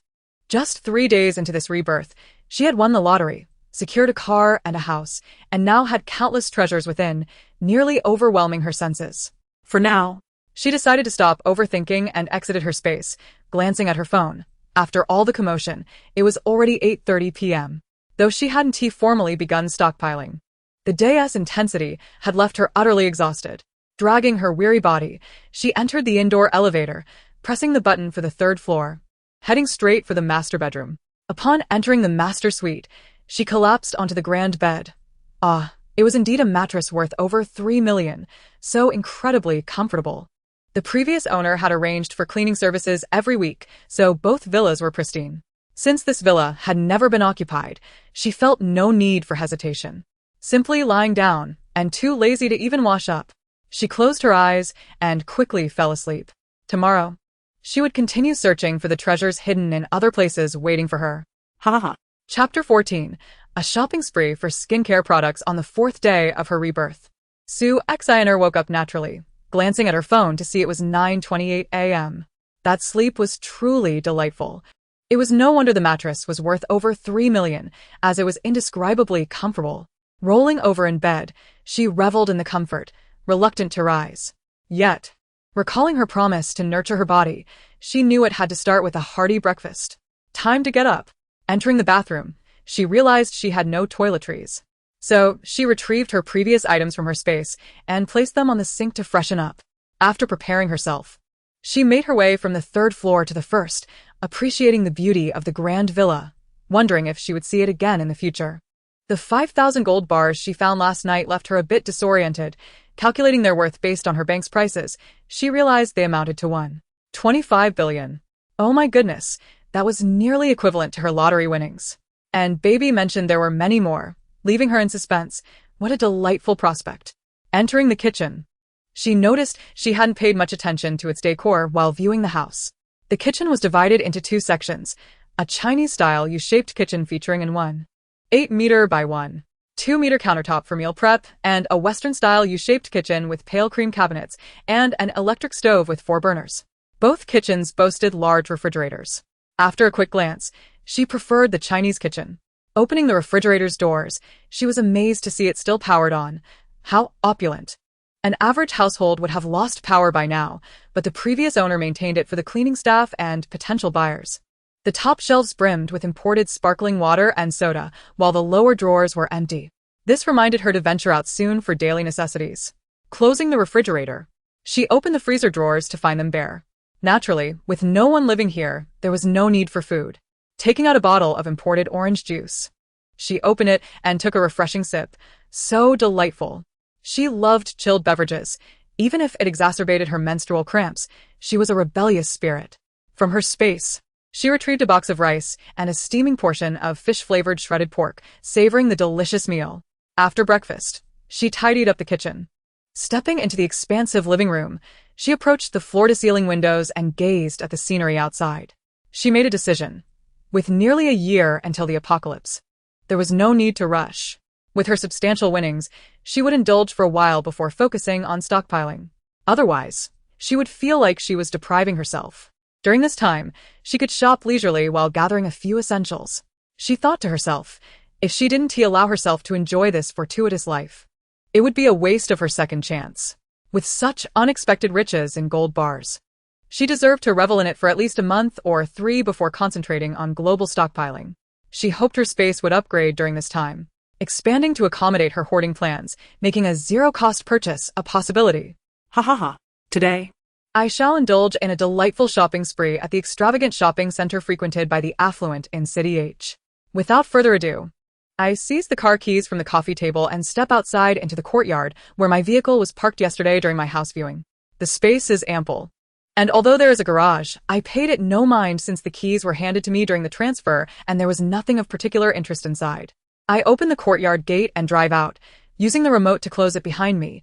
What a splendidly sophisticated entrance for the wealthy, indeed. After securing the main gate, I make my way toward the shopping center. The drive from the villa to the center takes a mere 20 minutes, and upon arrival, I park in the open lot, conveniently close to the KFC. I cannot be bothered to venture into the underground parking, as I have a tendency to lose my way and fear I might forget where I left my vehicle. Upon entering the mall, I am greeted by an array of handsome attendants, confirming that this is indeed a place for the affluent, with service that is unparalleled. The first floor showcases a dazzling assortment of high-end skincare brands, overwhelming my senses with their opulence. Without further ado, I decide to indulge. Each brand possesses its unique charm, and I select the most luxurious sets suited for my age group and beyond, 10 of each, to be precise. Essence, lotion, serums, eye creams, face creams, and essential oils, I desire them all. I instruct them to provide me with every mask available and demand 10 of each trending lipstick shade. As for the perfumes, I request 10 bottles of every scent visible, regardless of whether they are designed for men or women. The staff, bewildered, might wonder if I am some extravagant patron seeking to stir trouble. I confidently produce my bank card and inquire about payment. The realization dawns on the staff that I am indeed a wealthy client, albeit dressed rather ordinarily. The attendants promptly bow and declare, "Madam, please hold for a moment while we tally your total. Then we shall escort you to the payment area." One by one, they swiftly retrieve calculators, calculating prices and generating receipts with remarkable speed. I say, "Very well, you may proceed with your calculations. I shall browse the first floor in the meantime. Kindly summon me when you are ready." Without waiting for a response, I begin to explore the various counters, from Chanel to Dior, Tom Ford to YSL, and many other brands whose names escape me. Suddenly, I realize I have purchased skincare and masks, yet I have neglected makeup, lipsticks, setting powder, cushion foundation, highlighter, eyebrow pencils, eyeliner, and mascara remain unpurchased. Although the future may be uncertain, I resolve to enjoy the present while I can. Thus, I call out to the attendants, "For all your counters featuring makeup, I shall take 10 of each item. Foundation, cushions, every shade available. And especially those NARS powders, 20 sets of your entire makeup range, please." My affinity for their products is well known. I continue, and do not forget my complimentary gifts. I expect no less. Otherwise, I shan't return. I am purchasing these for my employees, and if you provide ample gifts, I shall surely return. The staff, elated, realize that such complimentary items pose no issue. They eagerly comply. Typically, these high-end skincare stores see few customers, yet today, they are graced by a generous patron. I revel in the thrill of such extravagant spending. What utter bliss! Is this not akin to stockpiling goods? I fulfill my desire for shopping while amassing supplies for the next several decades. With the addition of complimentary items, I could very well be set for a lifetime. I glance to the right of the skincare counters, where several gold jewelry boutiques reside, pondering whether I might acquire a few more golden adornments, given my considerable collection of gold bars. Chapter 15. Here comes gold and platinum. As I contemplate this, I step into the jewelry store.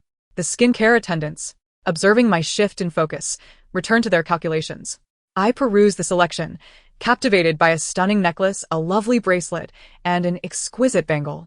It is true that when a woman encounters beautiful gold, she finds it hard to resist. After a time, I select a 36-gram 999 pure gold bangle and request the attendant to present it for my inspection. Having recently indulged in skincare, the jewelry staff, aware of my previous purchases, extend their warmest service. After trying it on, I find it to be magnificent and decide to purchase it. Before I know it, I have chosen 10 gold bangles that please my eye. I ask the attendant to prepare them in my size, along with bracelets, necklaces, pendants, and rings, 20 styles in total that I adore. For the first time in my life, I revel in the freedom of disregarding price. What sheer delight. Oh, and earrings. Prior to attending university, I had my ears pierced, opting for 2 holes in each ear, and now I select 20 pairs of gold studs in various styles and sizes. I wear the bangle I just tried on, while the rest are packed for payment. The attendants are nearly ecstatic, working with such speed to ensure I do not change my mind. One observant attendant offers, "Madam, allow me to clean your studs for free and repackage them. Would you like to choose 2 additional pairs to wear?" I consider this proposal and agree. I instruct the attendant, "Please package the items I previously selected normally. I will choose 2 more pairs of studs for you to assist me with." The attendant beams with delight and eagerly helps me select, patiently assisting me in trying them on while I admire my reflection. After some time, I choose a pair of simple round ball studs, weighing over 2 grams, and a pair of teardrop earrings weighing over 5 grams. The attendant carefully removes my existing studs for cleaning and replaces them with my new selections. The rings I choose are all adjustable, and I ask the staff to measure my size and secure them with string to prevent loss. I also select a simple, elegant ring that I adore, and after the attendant adjusts it, I add a necklace with a gold gourd pendant to adorn my neck. As I don these treasures, I feel enveloped in a radiant glow of gold.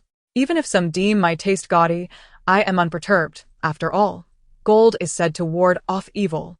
I embrace my flamboyance and welcome any judgments. 15 minutes later, the attendant presents the total for my purchases, all calculated by weight at 9,999 pure gold. I am no fool. I avoided pieces that lacked weight specifications. In total, I acquired 408 grams of gold jewelry. As this is a jewelry store and not a bank, the price included handling fees. The store manager graciously offers a minor discount, pricing it at 680 yuan per gram, totaling to 440 yuan. I feel no remorse. Gold retains its value. I tell the store manager, "Please waive the 440 yuan. I shan't haggle further." The manager promptly agrees, saying, "Certainly, madam." Su Shiner took out her gold card and followed the attendant to settle the bill, a staggering sum of 317,000 yuan swiftly charged. At that moment, an exhilarating thought surged through her mind. This is precisely the feeling I crave. She addressed the store manager, saying, "Please pack my purchases securely. I need to head upstairs to shop some more, and I will collect them later." The manager promptly replied, "Certainly, madam. Rest assured." Just then, the cosmetics store supervisor had just informed the shopping center's management of a major client's arrival, urging them to dispatch personnel for service immediately. As Su Shiner exited the jewelry store, the shopping center's supervisor inclined towards her at a respectful angle, stating, "Madam, greetings. I shall accompany you through your shopping journey in our establishment and provide you with my utmost service." Su Shiner pondered for a moment and responded, "Very well. I have made numerous purchases, so please assist me in consolidating them for delivery later." The supervisor eagerly replied, "Of course, madam. I wish you a delightful shopping experience." Turning to the skincare counter manager behind her, Su Shiner inquired, "Have you prepared the items I requested?" The manager quickly affirmed, "Indeed, madam. Your total expenditure amounts to 500,000 yuan. Given your substantial spending, we have applied a 20 discount, bringing it to 800,000 yuan. Additionally, each of our stores has prepared 2 boxes of gifts for you, totaling 20 boxes, and rest assured, they are all substantial samples or full-sized products, with some even being the same items." Upon arriving at the skincare section, Su Shiner noticed the gift boxes measuring 60 centimeters in height, 50 centimeters in length, and 40 centimeters in width, as the attendants were busy packing them. She glanced at the gifts and signaled her approval. "Let us proceed to the checkout," she instructed the supervisor. They made their way to the payment counter on the first floor, where she swiped her gold card once more, this time for 800,000 yuan. In less than an hour, she had spent over 5 million yuan. What a thrill! Shortly thereafter, Su Shiner expressed to the supervisor, "I wish to purchase some platinum jewelry and watches." The supervisor replied, "Certainly, please follow me." Su Shiner accompanied the supervisor to a prestigious store specializing in platinum jewelry. Her motivation for acquiring platinum pieces stemmed from the desire to alternate her accessories, as gold jewelry could become monotonous. Since platinum does not retain value, she considered a few playful purchases. She selected 2 necklaces weighing over 10 grams each, 6 attractive pendants, and 2 thicker necklaces that did not require pendants for pairing. She also chose 6 pairs of earrings and 2 platinum bracelets weighing over 20 grams, along with 3 rings. "That will suffice," Su Shiner declared. Noting that this selection was considerably less than her recent jewelry haul, the attendant hastily calculated the total, revealing that platinum was priced at 750 yuan per gram, and her total amounted to 276 grams, equating to 700 yuan. In comparison to the millions spent on gold, this seemed trivial. Having purchased relatively little platinum, she paid and took her items. The supervisor promptly assisted her in carrying the purchases, showcasing remarkable service.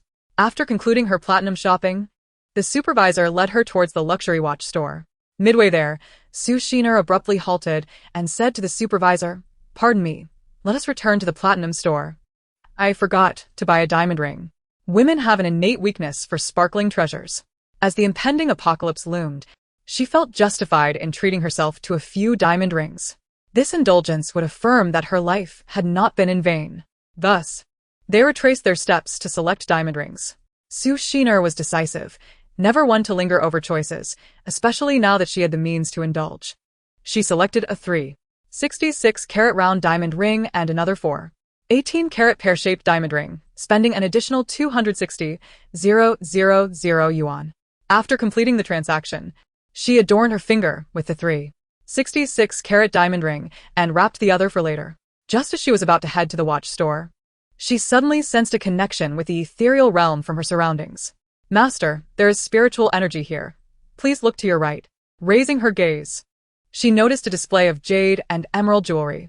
She paused and told the supervisor, "Please hold on. I wish to examine the jade items." The supervisor accompanied her to the jade counter, where her eyes were immediately drawn to a pair of high-quality icy jade bangles. She requested the attendant to present them for her inspection.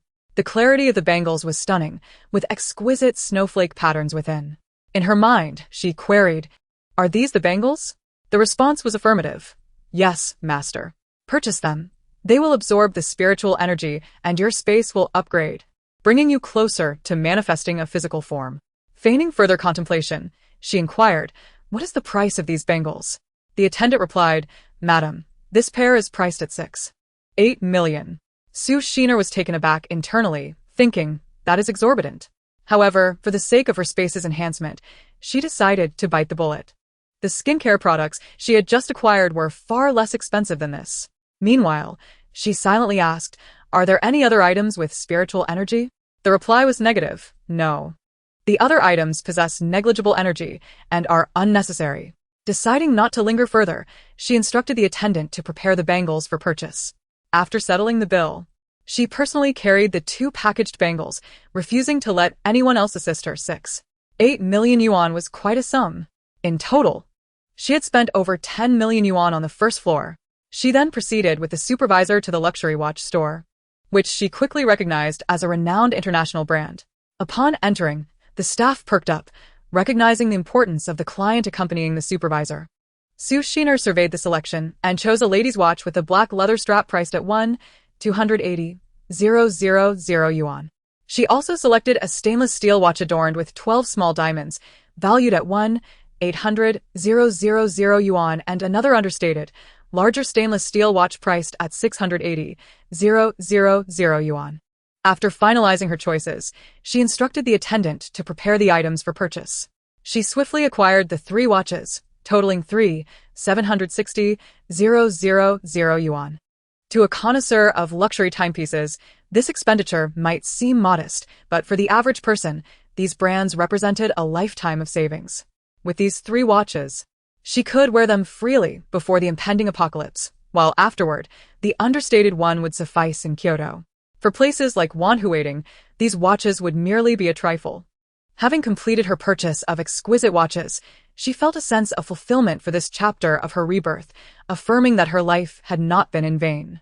She felt satisfied within herself. Concerning other luxury jewelry brands, she held no interest. They were not gold, and in a post-apocalyptic world, they would merely become worthless scraps. Not worth her investment. Watches, however, would serve a practical purpose, allowing her to tell time. She opted to have the attendant package the 3 expensive watches for her to carry, with the supervisor assisting her. Upon exiting the watch store, she noticed a nearby store specializing in a prominent fruit-themed mobile brand, adjacent to the largest domestic brand store. "Shall we take a look at mobile phones?" she suggested to the supervisor, and together they ventured into the fruit mobile store. She beheld the latest high-end fruit phone available in the store, which came in 5 splendid hues: black, white, purple, pink, and blue. Without hesitation, she requested the top-tier version of the fruit phone, demanding 10 units of each color, totaling 50 devices for her to leisurely enjoy in the impending apocalypse. With the maximum memory now reaching an impressive 2 terabytes, it would certainly suffice for her needs. Additionally, she ordered 20 high-end tablet computers, 20 premium laptops, and 20 electronic watches in both black and white. As this establishment was a large store, it operated in conjunction with after-sales service. She addressed the staff, instructing them to download all films, television series, animations, and various gaming software released post-1980, both domestic and international, onto all tablets and laptops, including free novels. After a moment's thought, she added, especially that tomato novel app. Be sure to install it. Also, download all videos related to agriculture and technology. She requested that each of the 50 phones, 2 of each color, be equipped with the same software, leaving the rest unopened. Upon hearing her demands, the staff member furrowed her brow, as such requests had never been made by a customer before. The task involved installing various software on 50 machines, an insurmountable challenge.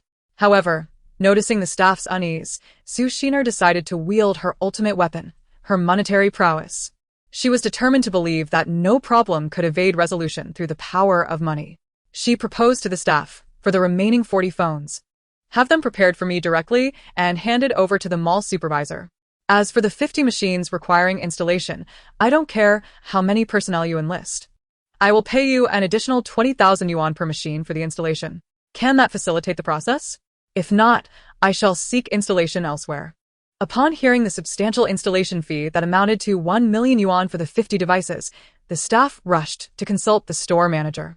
5 minutes later, the manager approached her with a friendly demeanor, stating, "Madam, we can accommodate your request, but regarding the time frame." Sue Sheener interjected, "Is 10 days sufficient?" The manager promptly agreed.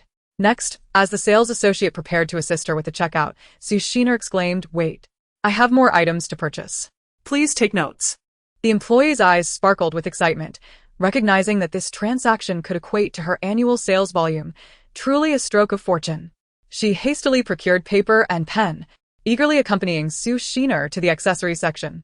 Sue Sheener began her list: 50 phone chargers, 100 charging cables, and 10 of each type of phone case compatible with her purchases, along with 100 screen protectors. She requested 50 tablet cases, 20 of each color for the keyboards, black, white, and pink, 100 tempered glass protectors, 100 charging cables, and 50 chargers. Oh, and ensure the 50 machines with installed software are fully charged, she reminded. Furthermore, she ordered 20 cooling stands for the laptops, 50 compatible batteries, 50 power cords, and 100 portable chargers of various models, along with 200 sets of Bluetooth headphones. She also requested 200 high-capacity memory cards for the laptops, ensuring ample storage for various software. Finally, she requested 50 headsets to accompany the laptops and 20 of each color for the keyboards and mice, 5 colors in total, resulting in 100 pieces. She concluded, "Please also provide 20 of each strap color, black, white, and red for the watches. That will suffice for now. Please calculate the total." Throughout her requests, the store manager listened intently. He quickly interjected, "Madam, fulfilling this order in one go may prove challenging."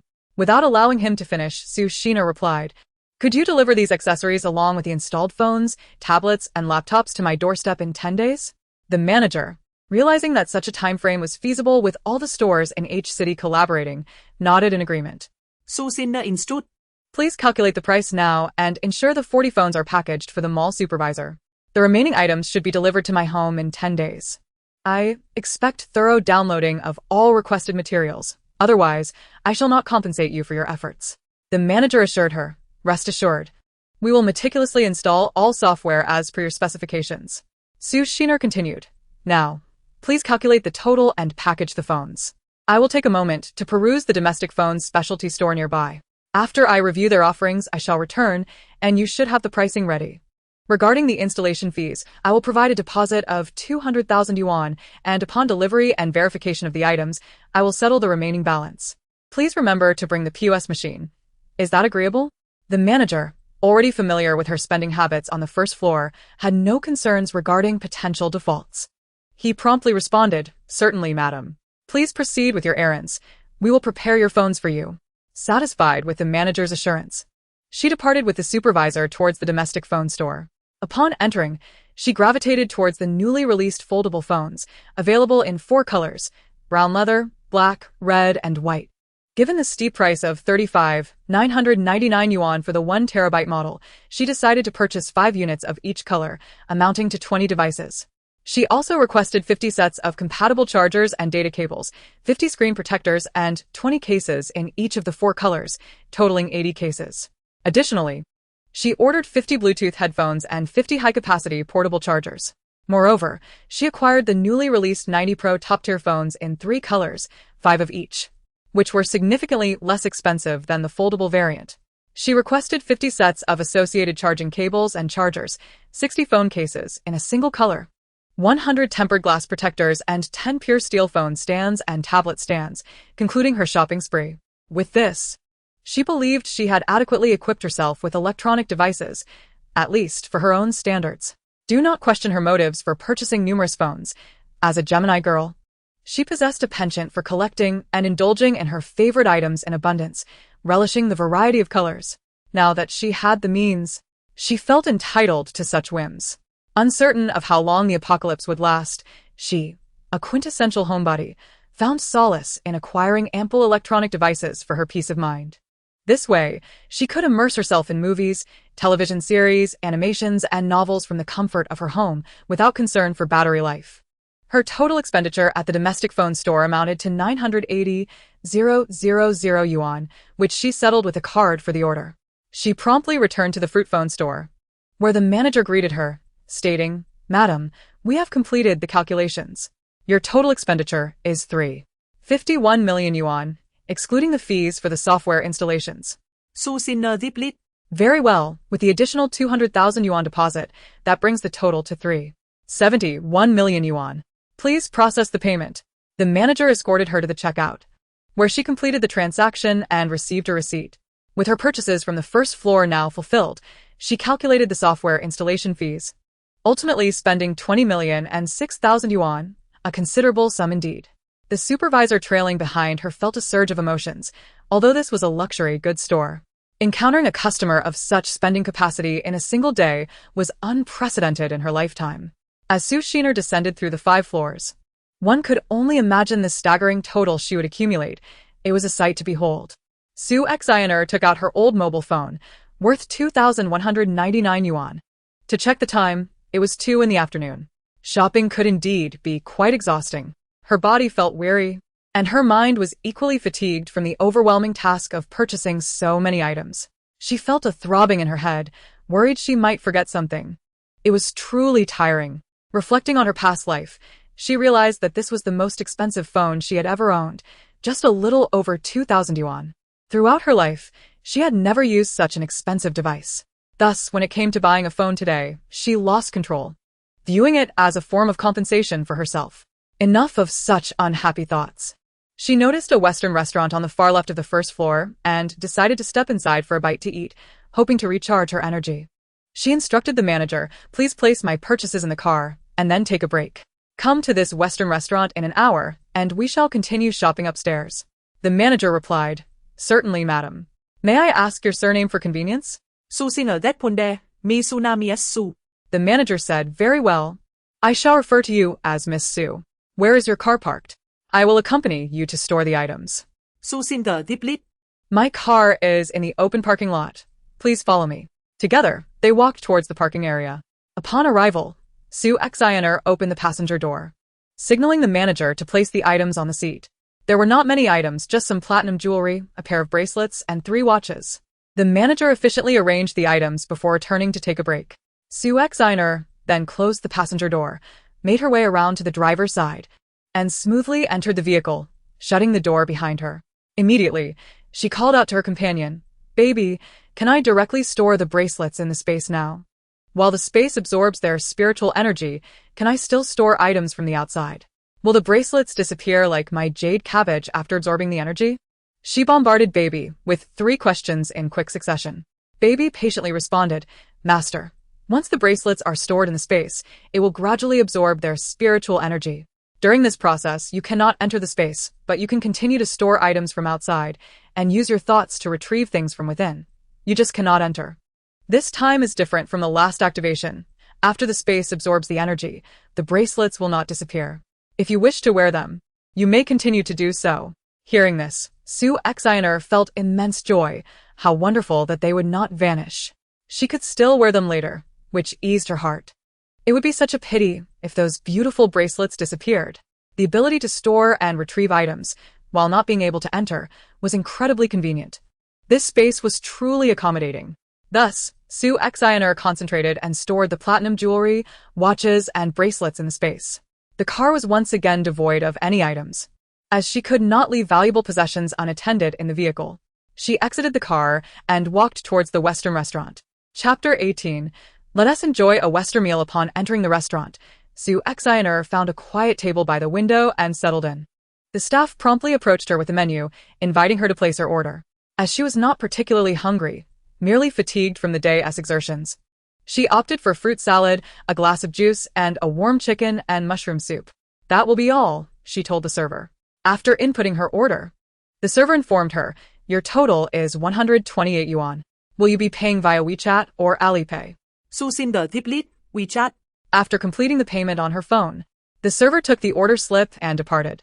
Around 2 in the afternoon, with it being a non-peak hour, the restaurant was relatively empty, including herself. There were only 3 tables occupied, creating a serene atmosphere. She had chosen a seat far from the other diners, allowing her to quietly contemplate. The items she purchased on the first floor were not particularly useful for the impending apocalypse, yet she thought about the skincare products that would indeed come in handy. Even in the apocalypse, she wanted to maintain her skincare routine and look beautiful. However, she pondered how many ordinary people would have the luxury to focus on beauty and skincare once the end of the world arrived. But now, she was different. With her newfound wealth, she did not want to compromise her comfort, even if she were alone at home. She intended to face the apocalypse with grace. As for the gold and silver jewelry, they would hold no value in the end times, yet they were items she had never possessed in her previous life. Furthermore, she had exercised restraint, avoiding extravagant items devoid of intrinsic worth. She had chosen gold and platinum instead. Gold was undeniably a good investment, while her platinum purchases were minimal. She comforted herself with these thoughts, especially regarding the watches. She envisioned that when she arrived in Kyoto, these items would allow her to maintain a semblance of dignity. She had bought several electronic watches from the mobile phone store, planning to wear them during the apocalypse for added safety. The phones, tablets, and laptops she bought would provide her with mental sustenance in those dire times. As a homebody, she could not do without these items. Lost in thought, she reassured herself that her purchases were ultimately useful. She had not made frivolous buys, after all. This mental fortitude was her way of compensating for her past hardships. In all honesty, these purchases were a reward for her former self, who had endured so much suffering. She felt no remorse in treating herself. Suddenly, she remembered that she had forgotten to buy an electronic watch from the domestic phone store and resolved to return later to purchase more. Once she developed a liking for something, she tended to buy many of them, preferring to stock up to avoid future trips. For instance, after trying a wooden comb from a supermarket that she found exceptionally comfortable, she returned to buy 5 more to have on hand, knowing that combs could break. Now that she had the means, she intended to acquire more of her favorite items, unsure when she would have the opportunity to do so again. Lost in her thoughts, the server brought her drinks, salad, and soup. She thanked them and quietly enjoyed her afternoon tea alone. She did not long for the sophisticated aura that some young people exuded while sipping coffee and gazing out at the scenery. That life was not meant for her. Coffee made her anxious and shaky, so she had never been fortunate enough to savor it. Gazing out the window at the passers-by, who would have imagined that this tranquil and serene life would soon be shattered by the arrival of the apocalypse, plunging people into a life of hunger? Sighing, she recalled the harrowing news stories she had seen about the apocalypse and felt a deep ache in her heart. She shook her head, refusing to let herself dwell on such painful memories. She must cherish every beautiful day she had in the present. After the apocalypse, she could reflect on having enjoyed life. That would be a lovely memory, wouldn't it? Cherish the moment. With that thought, she began to savor the rich chicken and mushroom soup. Delicious, with a creamy flavor and a smooth texture. She took another sip of the freshly squeezed juice. Exquisite. The salad was delightful as well, with fresh fruit. In just 20 minutes, she finished her afternoon tea. With the remaining time, she sat quietly, contemplating what else she needed to purchase, while reminding herself not to forget to return to the domestic phone store for the watch. The second floor of the mall is dedicated to luggage, while the third floor houses men's and women's underwear. The fourth floor showcases men's and women's shoes. And on the fifth floor, one can find casual and athletic attire for both genders. The sixth floor features international luxury brands for men and women. The task ahead is indeed daunting. She plans to hasten her shopping pace shortly, though she is uncertain if she can manage it. After all, she is a woman, and for women, shopping is akin to entering paradise. She fears she may lose control. Yet, the thought of satisfaction lingers. Her day is already quite fulfilling. Not only does she revel in the thrill of shopping, but she also stocks up on essentials for the impending apocalypse, a dual benefit. In her previous life, she never visited this mall, fully aware of her financial limitations and choosing to spare herself the disappointment. This time, however, she intends to make the most of her day. Meanwhile, after returning to the office, the mall's supervisor summoned all brand managers across the upper levels. In an hour, she would be escorting a wealthy patron to shop, and they were instructed to be attentive and provide excellent service to this customer who had already spent over $20 million on the first floor. Despite her modest appearance, they were reminded to cast aside any airs of disdain and serve her with warmth. If treated well, they might achieve their annual sales targets in one fell swoop. The sales managers quickly relayed the directive to every employee, all eagerly anticipating the arrival of this affluent customer. At the appointed time, the supervisor, smiling, entered the Western restaurant where Sue Sheener was resting.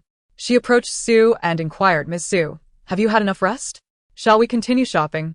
Or would you prefer to take a bit more time?" Sue Sheener replied, "I'm ready. Let us proceed. I need to visit the domestic smartphone store to purchase a few more items." The supervisor responded, "Very well, Ms. Sue, let us go together." As they exited the restaurant and approached the smartphone store, the manager promptly inquired, "Madam, is there anything else you wish to purchase?" Sue xin zip list. "I would like to see electronic watches." The manager directed her to the watch counter, asking if she needed any product explanations. Sue Sheener declined, stating, "No need for explanations. I will select what I want, and you can assist me with the order." After perusing the watches, she opted for two mid-range models equipped with practical features, such as blood sugar measurement and heart rate monitoring. One was a titanium watch with a large dial priced at 3,000 yuan, and she ordered 10 of those. The other, a genuine leather strap watch, was similarly priced, and she requested 5 in both brown and black. In total, she purchased 20 watches for 60,000 yuan. Additionally, she ordered 100 charging cables, bringing her total expenditure to 75,000 yuan, which she paid via credit card, requesting that they prepare the items for delivery to the mall.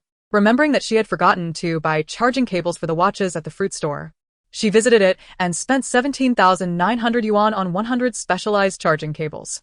Just as she was about to ascend to the second floor, she noticed a store selling domestic rice-branded smartphones. She stepped inside and purchased 300 power banks with a capacity of 30,000 mAh for 86,700 yuan. Subsequently, she and the supervisor took the elevator to the second floor, which showcased brand-name luggage. She casually entered a store beginning with the letter H, having heard that such prestigious brands often require the purchase of unnecessary items before selling you a bag. Thus, she refrained from selecting limited edition items, instead opting for several suitcases to create an impression. She chose 5 black leather suitcases adorned with patterns and a light brown crossbody bag, suitable for carrying her phone, documents, and tissues. Additionally, she selected a black leather crossbody bag with a metal chain and 2 large bags in classic colors, one black and one brown. The prices were not modest. The brown bag cost 380,000 yuan, while the black one was 280,000 yuan. The smaller bags were around 200,000 yuan each, with the suitcases being the least expensive at 90,000 yuan apiece. Ultimately, she spent 158,000 yuan on these items, a sum that would take an ordinary person a lifetime to earn, let alone spend on bags. At that moment, the store manager asked, "Madam, would you like to look at wallets as well?" Su Shiner pondered and replied, "That would be good. I can store my 2 bank cards in it, and when I receive the 40 million in cash, I can keep part of it in the wallet for appearances." She proceeded to choose a long black wallet made of soft cowhide and also opted for a brown one, adding another 24,000 yuan to her expenditure. After completing her purchases, she retrieved the light brown crossbody bag she had selected earlier and instructed the attendant, "No need to package this. I will carry it. Please remove the tags and contents." The attendant promptly complied, and Su Shiner took out her previous bag, which cost 79 yuan, ready to replace it with her new acquisitions. She then informed the staff that the black wallet should not be packed, but the packaging for the other bags should be retained. Once the attendant brought her the prepared bags and wallet, she placed her gold card inside the wallet, as she currently had no cash on hand. With her black card stored safely away, she then transferred her wallet, tissues, sanitizing wipes, and phone into her new bag, feeling an immediate lift in her spirits as she donned it. She did not request assistance from the staff, but instead discarded her old bag directly into a trash bin. With a smirk, she instructed the manager to prepare the remaining bags and suitcases for delivery to the mall before exiting the store with the supervisor. She noted the staff's amiable demeanor, unaware that the supervisor had prearranged the attentive service. Choosing not to continue browsing other luggage brands, she was aware that entering would only lead to further purchases, so she opted to refrain from further temptations. The supervisor, puzzled, thought to herself, "Is she truly finished shopping?" It is said that women have no resistance to handbags. After purchasing a few, she stops? This is hard to believe. Su Shiner, however, was resolute in her decision not to buy anything else. The two of them continued their journey to the 3rd floor, which featured men's and women's undergarments. As Su Shiner walked, she glanced around, reflecting on her modest height of 162 centimeters and weight of 53 kilograms. In today's society, she felt somewhat inadequate, as the common notion is that an ideal woman should weigh less than 100 pounds, and she considered herself slightly overweight. Nonetheless, she felt satisfied with her appearance. Upon entering a store specializing in pure cotton undergarments, she noticed the prices were steep, with sets costing several thousand yuan, which explained why it wasn't a place for the average consumer. Considering the possibility that one day she might marry and become pregnant, it is prudent to choose a more comprehensive selection. She has always favored loose-fitting sleepwear. Normally, she wears a size 165, but she opted for sizes ranging from 165 to 175, selecting 5 different colors of pajamas: sky blue, blush pink, white, pale green, and off-white. For each color, she ordered 10 sets in 3 sizes, totaling 150 sets. Additionally, she chose undergarments in 3 sizes, with 5 colors: white, nude, black, light blue, and blush pink, also ordering 10 sets of each, amounting to another 150 sets. The quality of these items is markedly superior to the inexpensive undergarments she usually wears. She justified this extravagant purchase as a benefit for her employees, ensuring she didn't buy too many from any one store to avoid raising suspicion. 10 sets per style seemed reasonable. Naturally, 150 undergarments would not last a lifetime, so she planned to visit other brands to accumulate more. With her newfound financial freedom, she resolved not to compromise on her intimate apparel. After finalizing her purchase at the store, where her pajamas were discounted to 3,000 per set and her undergarments to 1,500, she spent a total of 675,000, swiping her card and leaving swiftly. Next, she visited another lingerie shop, also featuring cotton styles, but with a princess aesthetic that she adored. She selected 2 styles in 3 colors: pink, blue, and off-white, ordering 10 sets in 3 sizes, totaling 180 sets. For the undergarments, she chose 2 styles adorned with lace in black, white, and pink, again ordering 10 sets in 3 sizes, totaling another 180 sets. This store offered more affordable prices, with pajamas costing $2,600 each and undergarments $600 each, resulting in a total expenditure of $576,000. After checking out, she moved on to the next store. Upon entering a silk lingerie boutique, she was momentarily captivated by the dazzling array of enticing sleepwear. Stifling her initial awe, she stepped inside. Every piece was crafted from luxurious silk, soft and smooth to the touch, promising to look stunning when worn. Though she had never been in a relationship, she had indulged in many romantic novels, often dreaming of a future partner with a chiseled physique. Imagining herself in exquisite lingerie while sharing a home with a handsome suitor set her heart racing. Unable to resist the allure of the silk sleepwear, she decided to make a purchase despite the high prices. She selected 10 pajama sets, focusing solely on size 165. Among her choices were 5 black variants in different styles, including a slip dress with a lace overlay and others featuring various elegant designs. Additionally, she picked 1 gray set, 2 red sets, and 2 off-white sets, totaling 100 sets of pajamas. The corresponding lingerie sets matched her sleepwear, also totaling 100 sets. At checkout, her total came to $2,500,000. The enthusiastic store manager gifted her an additional light blue silk cami set as a token of appreciation.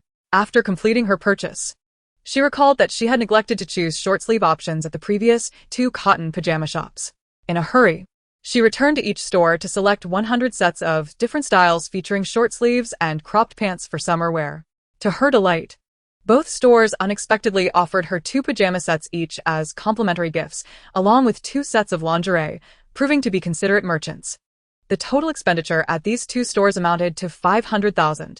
With her lingerie shopping nearly complete, she joined her supervisor on the 4th floor, which was dedicated to men's and women's footwear, featuring a plethora of brands that dazzle her senses. She first entered the D brand store, known for its focus on casual footwear, which she deemed essential for comfort in challenging times. Selecting 5 pairs of casual, low-heeled shoes with various upper designs, all featuring a 5-centimeter heel, she also chose 5 pairs of white sneakers and 5 pairs of chunky sneakers, in addition to 5 pairs of ankle boots with a 3-centimeter sole. These selections were perfectly suited for the current season. Currently wearing size 37, she considered the future and opted to purchase size 38 as well. She ordered 10 pairs in each size for a total of 400 pairs. The soft leather was irresistible, and she couldn't help but be drawn to the quality, realizing the stark contrast between these shoes and her usual purchases, which rarely exceeded $300 during sales. After a moment of reflection, she convinced herself to indulge, believing that in the face of potential hardships, she deserved to enjoy life's comforts. Continuing her shopping spree, she gravitated toward boots, again prioritizing comfort. She selected 5 pairs of knee-high boots, 2 pairs with a slightly thicker heel, and 3 pairs that were entirely flat. For winter, she chose 3 pairs of insulated boots, each in 2 sizes, totaling 60 pairs. Feeling satisfied with her haul, she concluded her shopping at this store. The total came to $7,800,000, even after a 10% discount. She exchanged her old shoes for a new pair of black loafers and discarded the worn-out ones. Stepping out, she continued browsing, noticing that many brands offered similar styles to those she had purchased, so she refrained from entering them. As she contemplated ascending to the 5th floor, a pair of suede snow boots caught her eye. With a long-standing affection for such footwear, she and her supervisor entered the store, where she felt the quality of a snow boot made from genuine leather and fur, the epitome of warmth and comfort. Short boots with a height of approximately 10 centimeters. Mid-length ones that fall just below the knee, available in 5 colors: khaki, black, pink, dark brown, and gray. For each style, 10 pairs are needed, as these snow boots are designed to be one size larger than those without fur. Additionally, over time, the fur inside will flatten, causing the boots to stretch. Thus, she did not purchase 2 sizes and opted for size 38, totaling 100 pairs, amounting to a total expenditure of $420,000. Upon exiting the store, just as she intended to ascend the stairs, the supervisor remarked, "Miss Sue, you have yet to select summer sandals. Is there a reason you do not favor the styles here?" Sue Xiner thought to herself how observant the supervisor was and smiled, responding, "Thank you for the reminder. I nearly overlooked that." She did not visit any other stores but returned to the previously visited C-brand shoe store to select sandals. To her delight, she discovered several options she had initially missed. After browsing, She chose 5 styles of flat sandals made from calfskin, each with a sole height of approximately 2 centimeters. She selected 3 pairs in black and 2 in white, opting for a larger size for comfort, thus choosing size 38 directly. Each style required 10 pairs, resulting in a total of 50 pairs, suitable for casual wear at home. Her sandal shopping opened a new realm of possibilities, revealing that the store also offered fluffy winter slippers. These types of footwear are typically worn by affluent women who drive in winter, as they seldom linger outdoors, merely stepping from car to house. She selected 10 pairs each in black, white, gray, khaki, and red, culminating in 50 pairs altogether. With both summer and winter slippers procured, she turned her attention back to sandals, deciding to acquire both size 37 and 38. She chose several styles of thick-soled sandals, a black leather wide strap with a heel height of approximately 3 centimeters, a yellow lambskin wedge with a 5 centimeter high hollow checkered design, a black pair of loafers made from calfskin, and a Chanel-inspired series adorned with pearls and rhinestones on a linen fabric wide strap, available in both black and off-white. For each of the 5 sandal styles, she ordered 10 pairs, making it a total of 100 pairs of sandals. On her second visit, she purchased a total of 300 pairs of shoes, amounting to $2,500,000. After checking out, the supervisor inquired, "Ms. Sue, forgive my boldness, but how do you intend to wear so many shoes at once?" Sue Xiner replied, "I am preparing for an extended journey, and these will serve as welfare gifts for the female employees at my company." Conveniently, most of them wear these 2 sizes. She thought to herself, whether you believe it or not, with my wealth, why should I be constrained in my purchases? The supervisor remarked, "I suspected as much. Your selection method is swift and precise, not at all indicative of personal choice. Your generosity towards your employees is commendable. Such benevolent bosses are rare these days." Sue Xiner smiled and suggested, "Let's continue our exploration on the 5th floor. Chapter 21. Stocking up on designer casual wear. The supervisor responded, "Of course, Ms. Sue. Please follow me." They ascended to the 5th floor, a realm of casual sportswear for both men and women, all from renowned brands. After a brief glance, Sue Xiner decided it prudent to first visit the clothing store of the same brand from which she had just purchased shoes before exploring other labels. Entering the C-brand clothing store, the sales staff warmly welcomed her, offering her bottled water priced at 10 yuan each. Feeling slightly parched, she gratefully accepted and drank nearly half a bottle. Indeed, the taste differed from the 2 yuan bottled water she was accustomed to. Once refreshed, she began selecting the attire she required. She first examined pure cotton t-shirts, preferring a loose fit. Therefore, she opted for size 175 for all the t-shirts. Her color preferences were somewhat limited. She typically wore black and white, the classic colors. This store offered several shades, but she ultimately decided to focus on black and white, purchasing a few pieces in soft pink and sky blue. After finalizing her choices, she instructed the sales staff, "Please fetch paper and a pen and record my selections." The sales assistant promptly retrieved the requested items and returned, eager to assist. Sue Xiner selected 10 distinct styles of black t-shirts, requesting 10 pieces of each in size 175. The same was done for white t-shirts, along with 3 styles of soft pink and 3 styles of sky blue, each requiring 10 pieces. Next were the sweatshirt sets. She chose 5 different styles in black, requesting 10 sets of each, and similarly for white. She also selected 2 styles of pink sets, each with 10 sets. Additionally, she picked 5 individual outerwear pieces, each requiring 10 pieces. For women's quick-dry pants, she chose 3 styles in black, requesting 100 of each style. The same was done for white quick-dry pants, with 3 styles and 100 of each. Given the thin nature of these quick-dry pants, she opted to purchase more, knowing that if they were to wear out, she would not mind discarding them. She also noticed a style of soft pink quick-dry pants featuring sheer fabric on the sides, and decided to obtain 50 pairs. With 650 pairs of quick-dry pants, she felt adequately stocked. Next, she sought pure cotton black trousers, selecting 3 styles of 100 pieces each, and similarly for white trousers. For autumn, she chose several fleece-lined casual sets, 5 styles in black, requesting 50 sets of each, 3 styles in white, again 50 sets each, and 3 styles in soft pink, each requiring 50 sets. A total of 550 autumn sets were procured, ensuring sufficient warmth and quality for the season. Turning to winter apparel, she knew that quality down jackets were essential. She discovered a long black jacket with a filling capacity of 368 grams, far superior to the jackets she had previously worn, which never exceeded 200 grams of filling. She selected 2 styles of long black goose down jackets, each requiring 50 sets, and 2 styles of short black jackets, each also requiring 50 sets. Additionally, she chose 2 long white jackets and 2 short ones, each requiring 50 sets. She planned to visit the Canada Goose store for more selections, and also intended to check out Moncler. These high-end down jackets were once beyond her wildest dreams, but now she was determined to stock up adequately. Should she acquire an excess, in the event of an apocalypse, she could barter with the wealthy for items of her desire, such as jade stones or emeralds. These commodities would become invaluable once the world shifted. With these thoughts in mind, she refocused her attention. After a thorough inspection of the store, she realized she had nearly completed her shopping. "Let us proceed to check out," she instructed the sales assistant.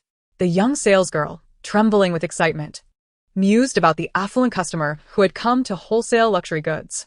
Sue Xiner had no time to ponder the girl's thoughts. She felt utterly exhausted from the mental exertion.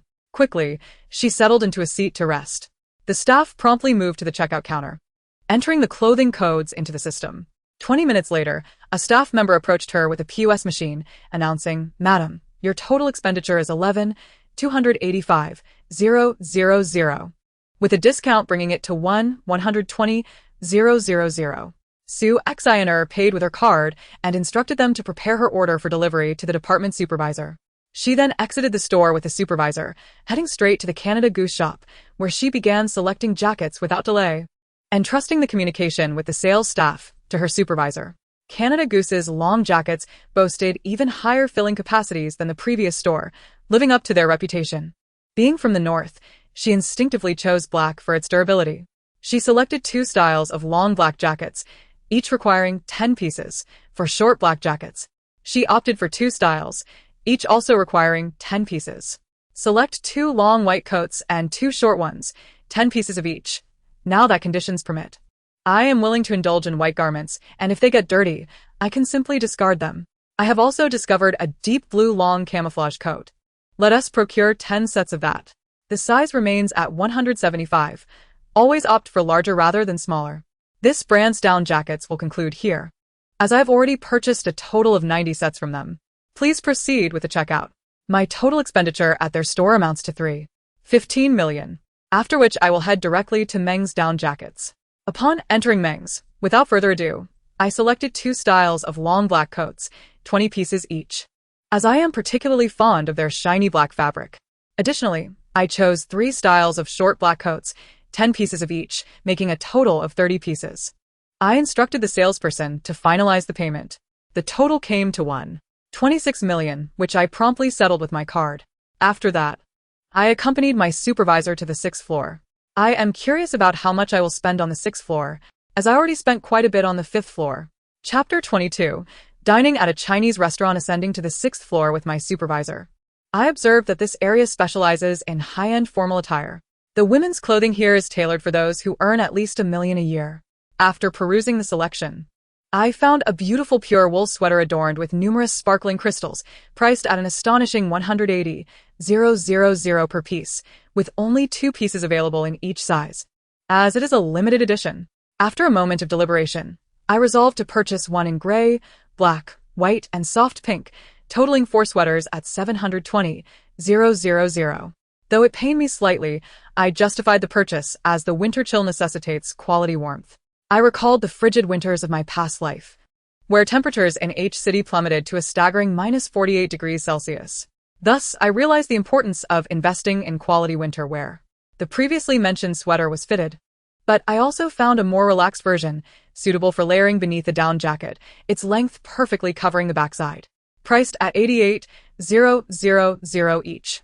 I selected 2 in black, white, and soft yellow, leading to a total of 6 sweaters for $520,000 after discounts. Next, I noticed a long wool coat that fell just above my knees. I chose 3 colors, 1 black, 1 deep khaki, and 1 light khaki. The quality reminded me of a story where a female boss lent her expensive coat to an employee who realized the warmth and comfort that such high-quality clothing could provide, contrasting sharply with cheaper alternatives. Each wool coat was priced at 210,000, and I ordered 5 of each, totaling 15 coats for 15 million. After completing my purchases, I informed my supervisor, "Let us conclude our shopping for today. Should I need anything else, I will return to you." The supervisor nodded appreciatively, though slightly hesitantly. "Ms. Su, the items you've purchased today cannot all be gathered from our stores at once. It may take some time to arrange them." I replied, "I understand. Hear us what we can do. Add me on WeChat, and once the items are ready in a week, I will provide my address for home delivery."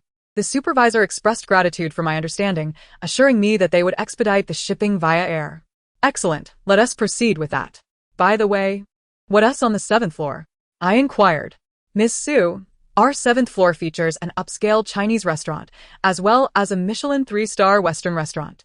Checking the time on my phone, I realized that I had spent 3 hours shopping since around 3 o'clock, and it was now 6:30, time for dinner. I conveyed to my supervisor, "I need to grab a bite, so I'll head upstairs for dinner and wait for your message at home. Let us exchange WeChat contacts." After scanning the QR code for her to add me, she wished me an enjoyable meal and excused herself back to the office. With a mere nod, I proceeded to the 7th floor. Upon arriving, my preference for Chinese cuisine led me directly to the Chinese restaurant. Unbeknownst to me, the mall supervisor had already coordinated with the managers of both restaurants to ensure I would receive an 80% discount, regardless of my choice. I had initially worried that my somewhat mismatched attire might result in being turned away, yet to my surprise, upon my arrival, I was warmly welcomed by the staff. "Madam, this way please, to a cozy window seat where you can enjoy your meal while admiring the view," a server kindly directed me. I smiled and replied, "Thank you." After being seated, the server provided a tablet for ordering. I decided to try a dish of bird's nest soup, curious about its flavor. Along with that, I ordered an organic vegetable soup, a spicy Angus beef stir-fry with chili, handmade tofu fish and broth, and simmered beef short ribs with tomatoes from Xinjiang. For my main course, I opted for black truffle beef fried rice, accompanied by a chicken soup with morel mushrooms. For dishes, a soup, a main course, and a dessert of bird's nest, paired with freshly squeezed orange juice, would surely suffice. I told the server, "Let us start with these." The server promptly acknowledged, "Very well. Please hold on a moment, and enjoy your meal." Once alone, I sat quietly, gazing out at the myriad of city lights, savoring this rare moment of tranquility while reflecting on the day's expenditures and the fruits they bore. In this upscale restaurant, I found myself wishing my parents were still alive to share in this experience, lamenting the age-old sentiment of wanting to care for them while they were gone, which brought a stinging sensation to my eyes. Little did I know, my sorrowful demeanor caught the attention of a man dining nearby with friends. As he engaged in conversation, he inadvertently glanced around and was captivated by the sight of the girl with tear-brimmed eyes, dining alone. Her poignant expression stirred something within him, compelling him to glance once more, though he quickly averted his gaze, unaware that fate would soon intertwine our paths again. 20 minutes later, the server began serving my ordered dishes, artfully arranged and visually enticing, making it nearly impossible for me to contain my excitement. I endeavored to maintain a composed demeanor, yet my sparkling eyes betrayed my eagerness, drawing the attention of the man once more. He mused, "Could this young lady be dining here for the first time? Her wide-eyed fascination with the dishes is quite amusing." As he observed, a smile crept upon his face, unwittingly charmed by my innocence. Chapter 23. Dining at the upscale Chinese restaurant. At that moment, I sensed a peculiar feeling of being watched. I lifted my head to scan the surroundings, but found no one looking my way. What was this strange sensation of being observed? Unbeknownst to her, the man who had been gazing at her quickly averted his eyes the moment she looked up, resuming his lively conversation with his companions. Once the dishes were served, the waiter poured half a glass of juice and gently placed it on her left. With a smile, he wished her a pleasant meal, offering assistance should she require anything further. Su Shiner nodded in acknowledgement, too weary to utter a word. As she surveyed the delightful spread before her, she picked up a spoon and savored a spoonful of chicken soup. The flavor was rich and satisfying.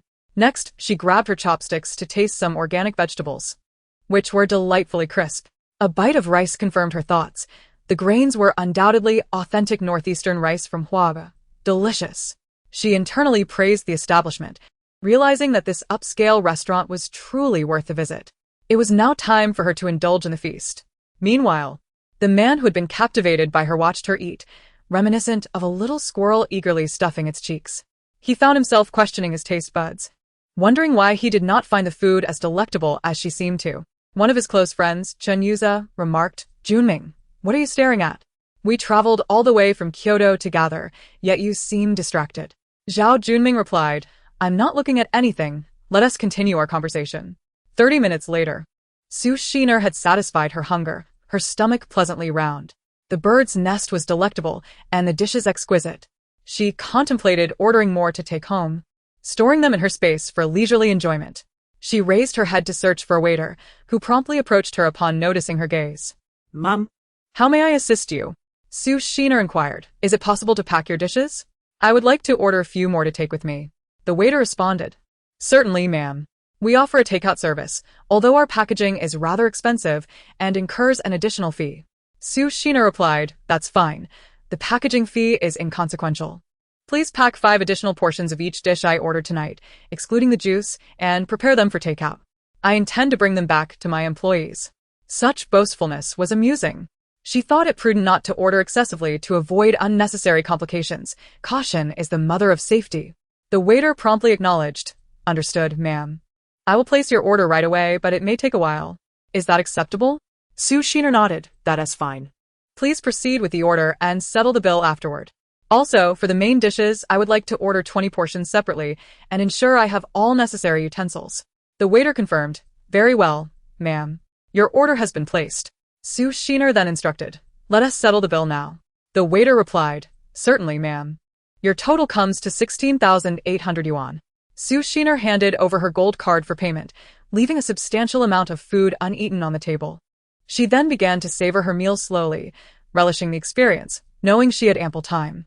The dishes would likely take her at least 40 to 50 minutes to finish. As she ate and admired the surroundings, she noted the tenderness of the beef. If given the chance to return, she would certainly try more unfamiliar dishes.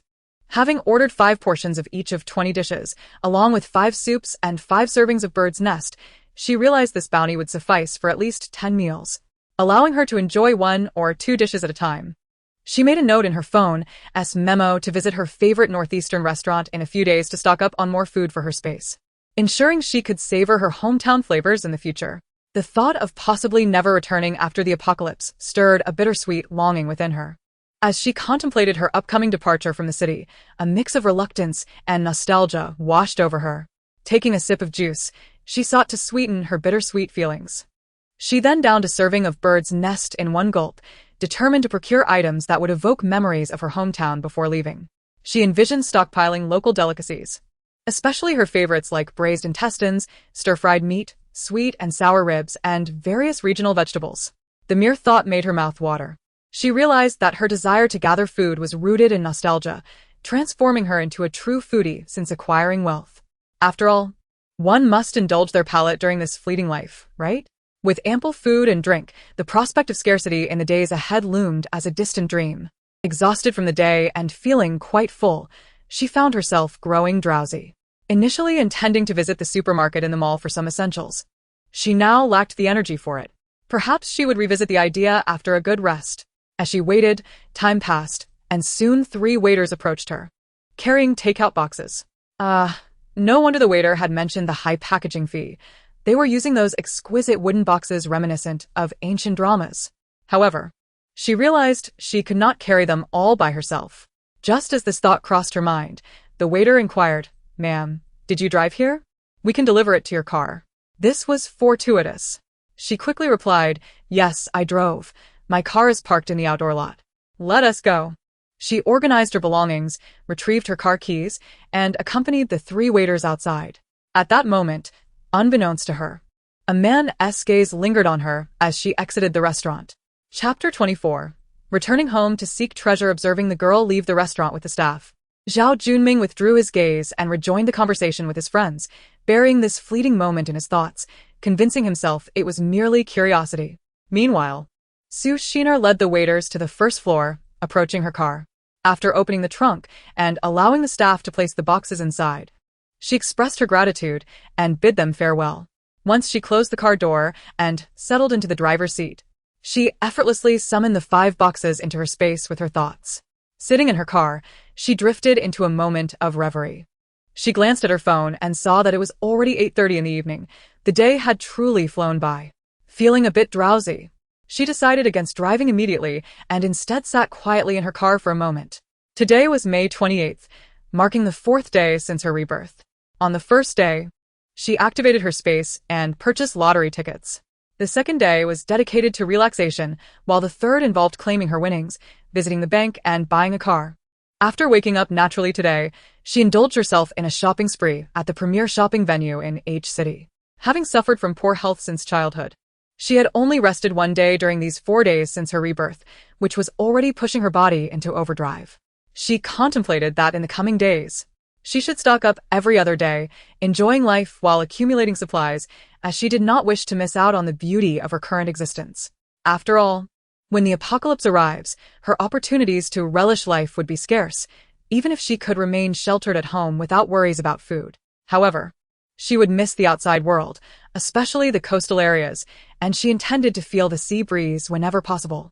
Though she mused about various plans, she recognized that sometimes life unfolds more quickly than anticipated. She would take things one step at a time. Moving forward, she aimed to stock up without overexerting herself, avoiding days like today when she had walked excessively. Despite being in a state of high excitement, her physical stamina was indeed lagging behind. Reflecting on her purchases today, she realized she had nearly acquired all the clothing she would need for a lifetime. She had also equipped herself with electronic devices for home entertainment, a phone, tablet, and computer. Even a power bank costing 650 yuan was included, surely sufficient. Once the items arrived, she would recharge the power banks and store them in her space, ensuring that all were fully charged. Suddenly, she remembered she had forgotten to buy power strips. She chastised herself, tapping her forehead in frustration. Rushing to the mall before it closed, she gathered her packaged phone, grabbed her car keys, and hurried into the first floor of the shopping center, heading straight for the mobile phone store. The manager, recognizing her as a daytime customer, quickly approached her, asking if she needed anything else. Susinero Tiplit. I'd like to reserve 200 of your highest wattage power strips with 3-meter cables and add 350 yuan for that 30,000 milliamp power bank. That's all. Please calculate the total for me. The manager noted her requests and hurried to the checkout to tally the bill, which came to 145,000 yuan. Su Xiner paid with her card and left the mall, making her way back to her car. Once inside, she locked the doors and exhaled a sigh of relief. She had made it in time, and now the power banks could be charged at home. With the addition of 350 power banks, she would have a total of 1,000, surely enough. The thought of needing to recharge all those power banks was daunting, representing a significant workload. Envisioning her future stockpiling frenzy made her head spin. Although she felt time was sufficient, the reality of managing everything made her acutely aware of the tight schedule ahead. She resolved to carve out time for enjoyment while diligently continuing her shopping endeavors. She needed to make the most of her time in H City to stock up, as convenience would diminish once she arrived in Kyoto. With that thought, she decided to drive home. Starting her car, she leisurely made her way back, the roads relatively clear at night, and arrived at her villa in 20 minutes. The security guard immediately recognized her vehicle, swiftly opening the gate. As she parked in front of her small villa, she retrieved her electronic key to open the door. At that moment, the property manager approached. She rolled down her window and inquired, "Is there something you need?" The property manager replied, "Ms. Su. The previous owner used to hire us weekly on weekends for cleaning and maintenance. Would you like to continue using our services?" Su Xina responded, "Yes, please continue. Contact me via WeChat before you come, preferably in the afternoon, as I usually rest in the morning. Arrange a time for after 1 o'clock." She couldn't afford to refuse the property management service. It was crucial to avoid raising suspicion regarding the gold bars and the unknown wealth within the villas. The property manager acknowledged her request, assuring her they would make arrangements and contact her. Su Xiner nodded and drove into her yard, securing the gate behind her. Exhausted from the day and having only been driving for 2 days, she opted not to park in the garage, fearing she might scratch her new car. Instead, she parked it on the left side of the yard and stepped inside. Upon entering, she turned on all the lights, illuminating the house brightly. She tossed her bag onto the sofa and collapsed onto the soft cushions. The comfort was heavenly. Closing her eyes, she lay there for about half an hour until the urge to sleep nearly overtook her. Forcing herself to stay awake, she reminded herself that there were treasures yet to be discovered. Attempting to contact the baby, She received no response. Could it be that the baby was upgrading the space as well? She mentally commanded, "Enter," but the space remained unresponsive, indicating that the upgrade had not yet completed. Rising, she approached the private elevator, pressed the button for the third floor, and headed to the master bedroom, feeling utterly fatigued and in need of a wash before rest. Once on the third floor, she changed out of her daytime clothes and donned an old set of pajamas, then entered the bathroom for a quick shower. Exhausted, she opted for a brief rinse and emerged. Sitting on the edge of the bed, she dried her hair before succumbing to sleep. Within 2 minutes, she had drifted off. When she next opened her eyes, she checked the time on her phone. It was already 11:40. She had napped for over 2 hours. Determined not to continue sleeping, she recalled her mission to find the gold. She believed that the villa concealed gold bars. Attempting to contact the baby once more, she was met with silence. Resolved to trust her instincts, she decided to search the area herself. Sitting on the bed, she scanned the room, remembering what the real estate agent had said about the master bedroom being customized by the previous owner. Therefore, she doubted there would be anything left. If there were, it had likely already been removed. Resolving to explore further, she ascended to the 4th floor. The reason for her ascent was the tatami room on the 4th floor. She wondered if there might be something hidden there. Entering the tatami room, she walked around the perimeter, noticing the absence of drawers or cabinets, which mirrored the design of the media room. Unable to contact the baby, she decided to try searching herself, attempting to use her mental energy to collect anything that might be inside. She prepared herself, sitting on the tatami, placing her hands upon it, and mentally commanding, "Gather the treasures within." Immediately, she felt utterly exhausted, beads of sweat the size of soybeans sliding down her forehead as she gasped for breath. She thought to herself, "This truly is no ordinary task. Clearly, there is something extraordinary here. Otherwise, how could she be feeling this way?" Her entire being felt drained, her limbs weak, prompting her to lie down on the tatami mat for a much-needed rest. Sue Sheener, eyes closed, reflected that the treasures here must surely exceed the last time's gold bars. The sensation of gathering these items was far more taxing than before. She still couldn't contact her companion and could only wait until the space upgraded, so she could see what had been collected this time. Her curiosity was eating away at her. However, upon careful consideration, it was indeed strange that the owner had sold the villa, leaving it filled with treasures, without returning for years to trouble the next owner. Now that she had purchased these 2 villas, was there a chance she might face unforeseen dangers? Yet, with the space as her secret advantage, there was no visible evidence of her meddling in these 2 properties. Truth be told, despite her newfound wealth, a sense of fear lingered within her. Having just been reborn, if she were to lose her life over this, it would truly be a case of losing more than she gained. But then again, if her companion had facilitated the purchase of these 2 villas, it should be safe, right? Oh, how it troubled her. It was quite exasperating, and when she could finally reach her companion, she would definitely inquire about this matter in detail. Lost in thought, the exhaustion from her recent endeavors overwhelmed her, and she fell asleep on the tatami mat. "Master, master, wake up, wake up." Her companion called out from the space. Who is calling me? "Ouch, everything hurts." Sue Sheener muttered to herself. "It's me, master. Hurry and wake up. The upgrade of the space has been completed, and my spiritual energy is more abundant than before." Companion? "You can communicate with me now? The upgrade is finished?" 수신너 Z 본대. "Did you even listen to all I said? Master, come into the space. I can't believe you collected so many gold bars and cash yesterday. You're amazing." Without hesitation, Sue Sheener entered the space. "Wait, is this my space? Why does it look like the villa I currently reside in?" 수신너 Edgar Lim. "Master, after the upgrade, I transformed the space to resemble your villa for your convenience." "You're so thoughtful, companion." Sue Sheener slowly examined the changes in the space. The front yard and the well remained unchanged, and the fruit trees and pond in the back were the same.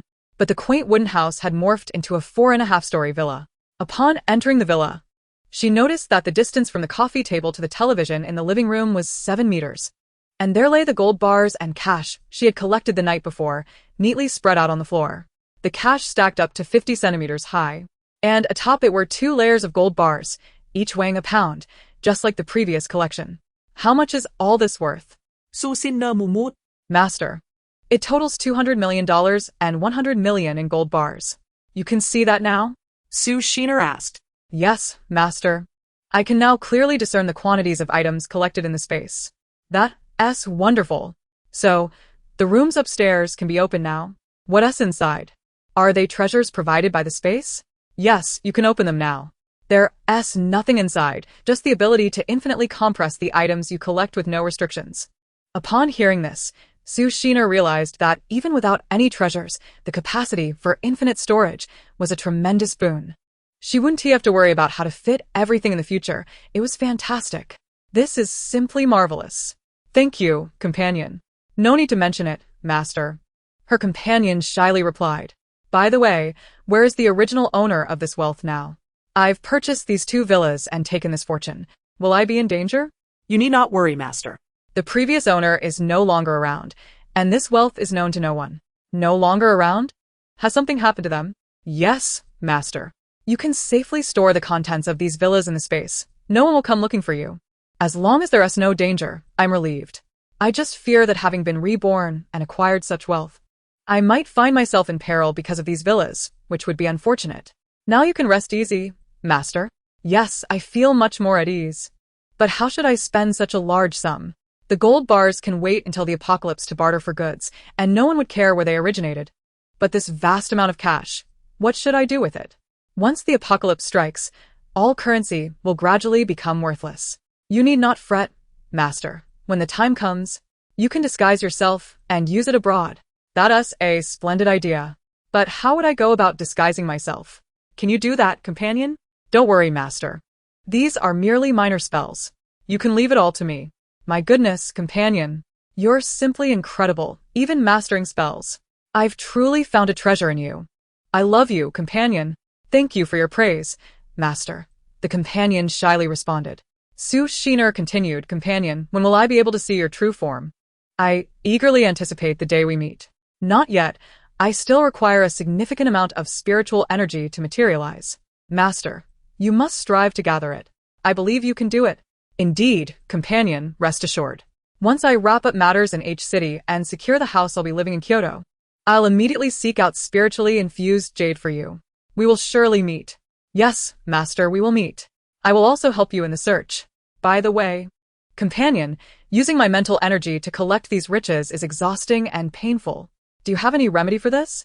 Master, each time you expend mental energy, it also helps to strengthen it, improving each time. As for alleviating your discomfort, you can drink the spiritual spring water in the space. Spiritual spring water? Chapter 26.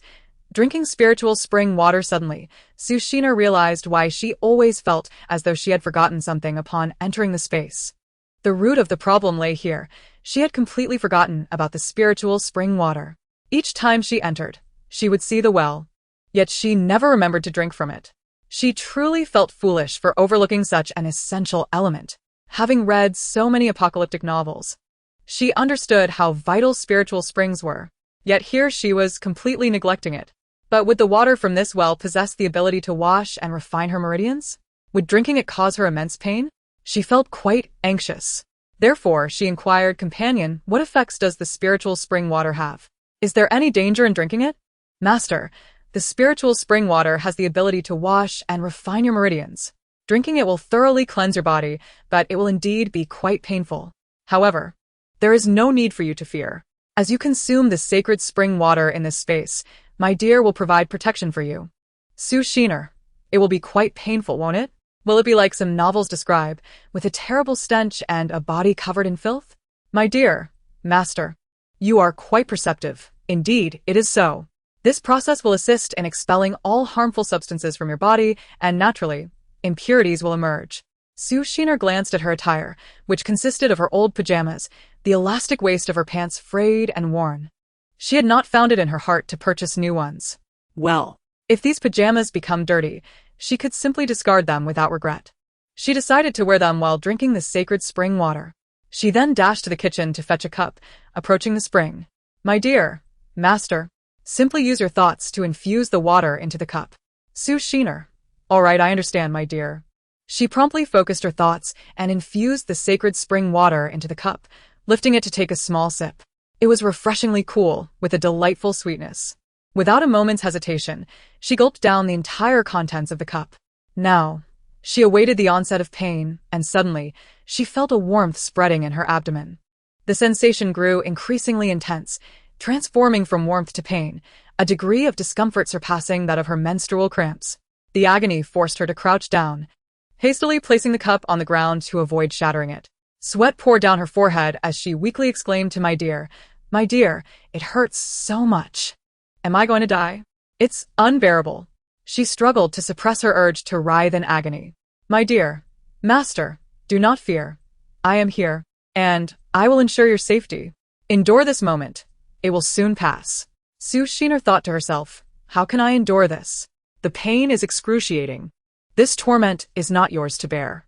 Ah! Su Shiner cried out in anguish. Finally, unable to withstand it, she began to roll on the ground in distress.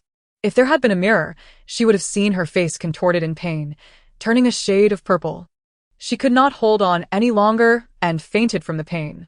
In her dreams, she saw her father and mother together, smiling gently at her, saying, Dear Shiner, you have suffered in your past life. In this life, you shall live happily. We will always love you. Su Shiner cried out, Father, mother, please don't leave me. I want you to stay with me forever. Then she slowly opened her eyes, tears of sorrow streaming down her face. My dear, master, you have awakened. Congratulations. You have successfully endured this trial. Your transformation has succeeded. Su Shiner, is that true? I succeeded? It must be my parents watching over me. What is that foul odor? My dear? Su Shiner inquired. My dear, master, that is the scent emanating from your own body. You should hurry and wash it off. The smell was so overwhelming that Su Shiner felt nauseated. She quickly rushed to the guest bathroom on the first floor of the villa to shower, not wanting to contaminate her master bedroom's bathroom. As she washed, she gagged, witnessing the black filth emerging from her body, shining as it surfaced. Her physical form was indeed filthy. No wonder she often felt weak and unwell. After an hour of washing back and forth, she finally emerged clean. Using her thoughts, she summoned another set of loungewear from the space and eagerly ran to the mirror to see her transformation. Wow! Who is this stunning beauty? Her skin was flawless, akin to a freshly shelled egg, radiating a delicate whiteness. Her long, glossy black hair cascaded elegantly, utterly captivating. If she were to step outside, she would surely turn heads. It seemed she must be more cautious in the future, ensuring to wear a mask when venturing out. Her large eyes sparkled more vibrantly than before, brimming with vitality. Previously, although her spectacles were large, society had dulled their shine. Su Shiner immediately called out to my dear, this sacred spring water is simply miraculous. It is astounding. My appearance has improved 100-fold. My dear, yes, master, I have noticed your transformation. However, this is merely a superficial change. A more profound transformation is taking place within you. Upon hearing this, Su Shiner moved her limbs and felt considerably lighter than before. Su Shiner, my dear, I only feel a bit lighter. I haven't noticed any other changes yet. My dear, do not rush. Soon you will realize how different you truly are. After consuming the sacred spring water, your body will not be susceptible to any viruses, nor will you fall ill. This is only a small part of the transformation. You will gradually feel it. Su Shiner. Wow. Does that mean I am invulnerable to toxins? This is simply extraordinary. My dear. Indeed, master, you will be impervious to toxins. Even if you consume something poisonous, it will merely cause mild digestive discomfort as the toxic substances are expelled from your body. Su Shiner. My dear, I must go now. I have many tasks to attend to. My dear, all right, master, you may proceed with your tasks. If you require anything, simply call for me. Su Shiner exited the space, glanced at her phone, and saw that it was nearly noon. Today marked the 5th day since her rebirth on May 29th. She decided to prioritize filling her stomach before addressing other matters. She retrieved a meal box she had prepared yesterday, containing a portion of organic vegetables and black truffle beef fried rice. This would suffice for her meal. She returned the rest to the space. It was a combination of breakfast and lunch. The dishes were warm and fresh. Having such a space was truly wonderful. She resolved to find a burial site for her parents today. Only after laying them to rest could she fully focus on her own affairs. With this thought, she hastened her eating. Chapter 27. Choosing a burial site for her parents after finishing her lunch in 15 minutes and tidying the dining table. She sat down in the living room with her phone. She began searching for burial sites in H city, spending about half an hour browsing. She selected an official cemetery within the city, as the others were inconveniently located outside. She activated the navigation system to head to the cemetery in District X, ensuring she had her car keys before setting out. The cemetery was somewhat distant from her residence, and unfamiliar territory compelled her to drive cautiously. It took her an hour and a half to arrive. Exiting the car and approaching the cemetery entrance, a security guard approached her to inquire about her purpose. Sue Sheener, I am here to purchase a burial plot. Could you direct me to the person in charge? Security guard, please proceed to the left toward the office area. The consultation desk is on the first floor, where someone will assist you in selecting an appropriate burial site. Sue Sheener, thank you.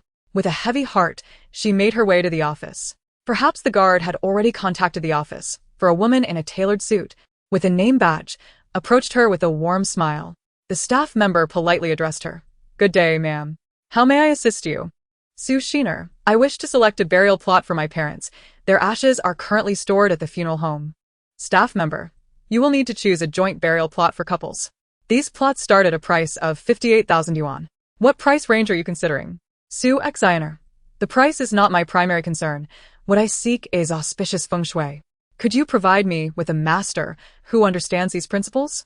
I will need a comprehensive service to assist in transporting my parents' ashes from the funeral home. Please take me to view the burial sites now.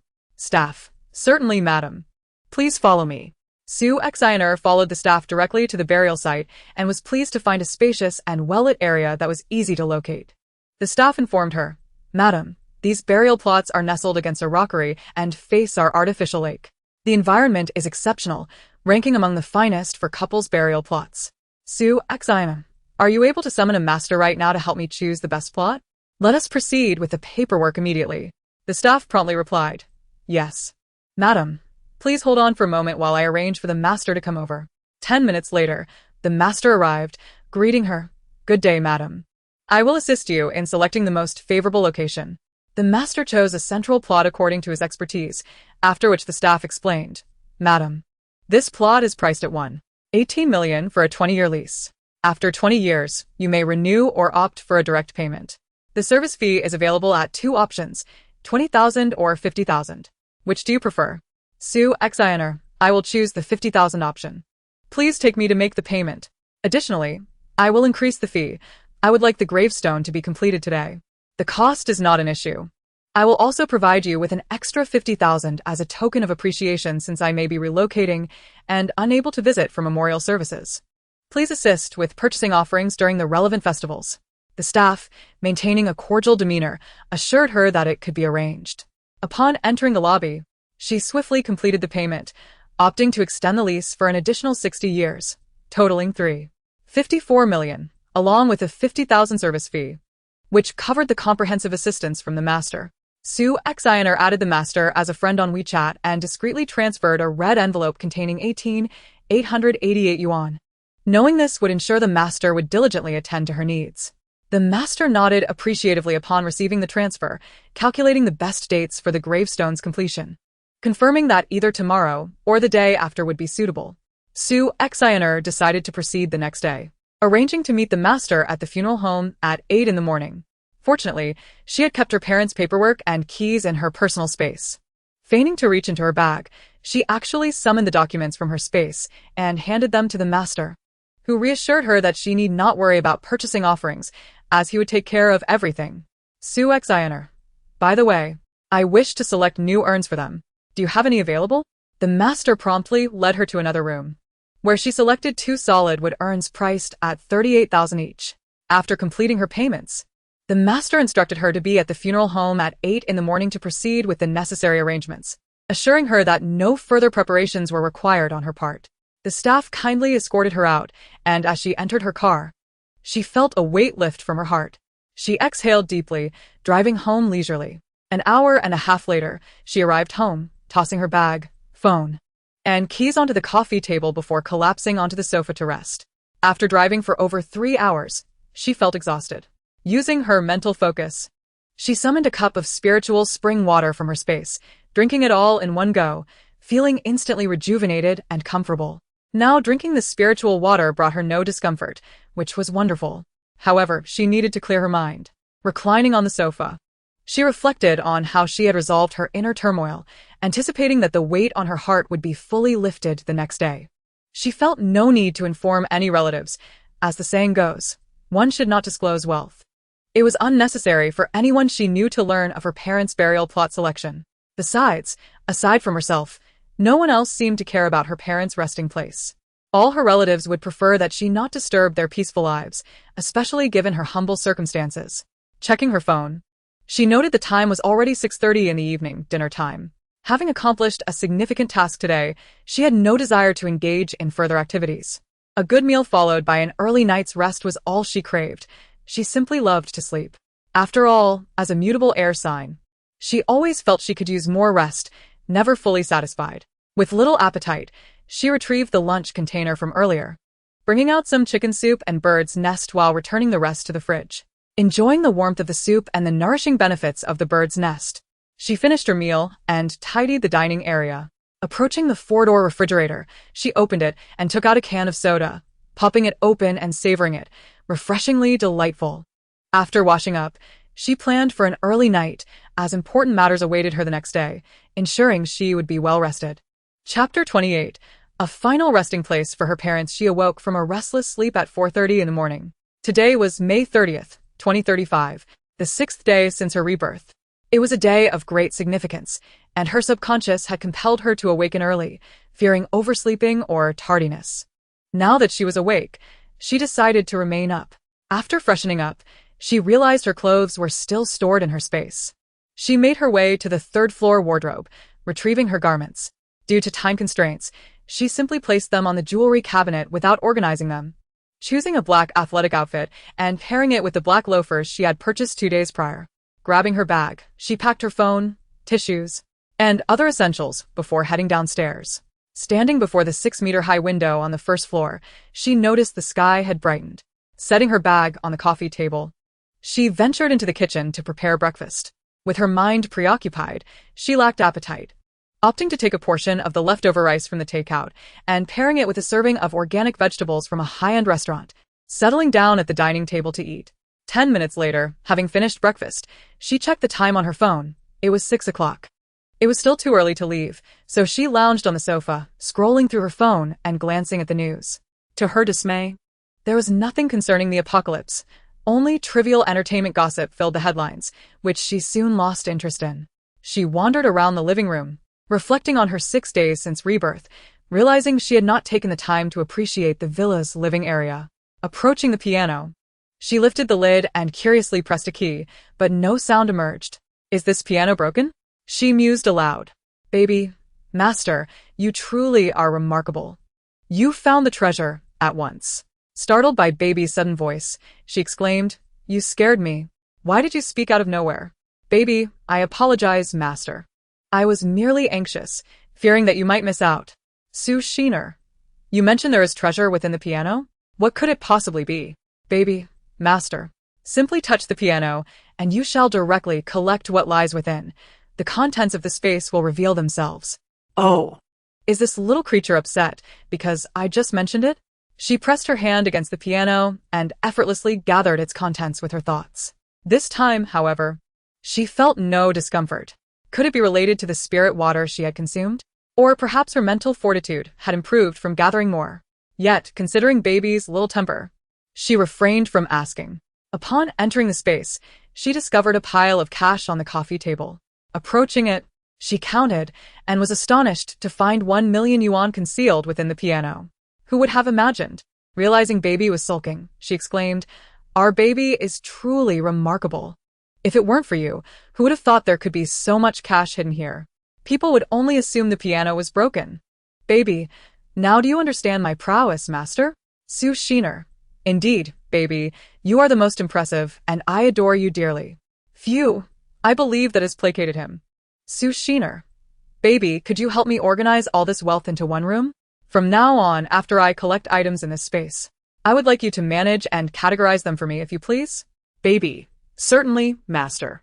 I will place all these assets in the guest room on the first floor. This way, it will be convenient for you to access them. I will compress them into the wardrobe in the guest room. Sushiner, thank you so much, baby. With your assistance, I feel much more at ease. Baby, may I spend this money? Is it safe? Baby, rest assured, it is permissible to spend. This money is not illicit. Master, you need not worry. The wealth in these 2 villas belongs to the previous owner, who, unable to trust the bank with his assets, chose to conceal them during renovations. He intended to return and repurchase the villa after a few years, but met with unforeseen circumstances. Sushiner, I see, then I can relax. Baby, you even have the ability to discern these matters. You are truly amazing.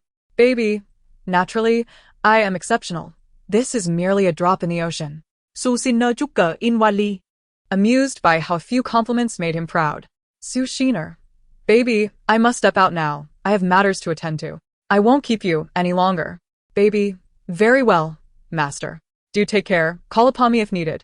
Sushiner nodded and swiftly exited the space. After gathering her belongings, she left for the funeral home.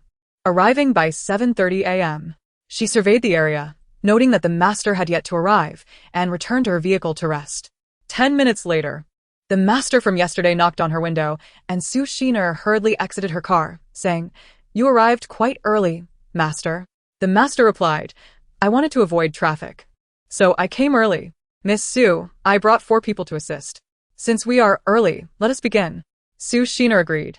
The 6 of them proceeded to the building housing her parents' urns. Upon arrival, the master instructed her on what to say. "Mom and Dad, I have prepared a new home for you. Do not fear, follow me." After completing the necessary rituals, she gently cradled her father's urn, while another staff member assisted with her mother's. Ultimately, she requested that both urns be placed in her car, while the master's vehicle would be driven by his associates, allowing him to assist her with the upcoming procedures. He advised her to reassure her parents at every turn and incline, and she diligently followed his instructions. Thus, they carefully made their way to the cemetery, where they approached the gravestone. The workers had already engraved it, and the master directed them to retrieve the new urns she had purchased. They transferred her parents' ashes from the old urns to the new ones, continuously reciting comforting phrases, conveying that their daughter had succeeded and prepared a new home for them. Sushiner, unable to contain her tears, stood silently weeping. After approximately an hour, the staff completed the transfer and interment.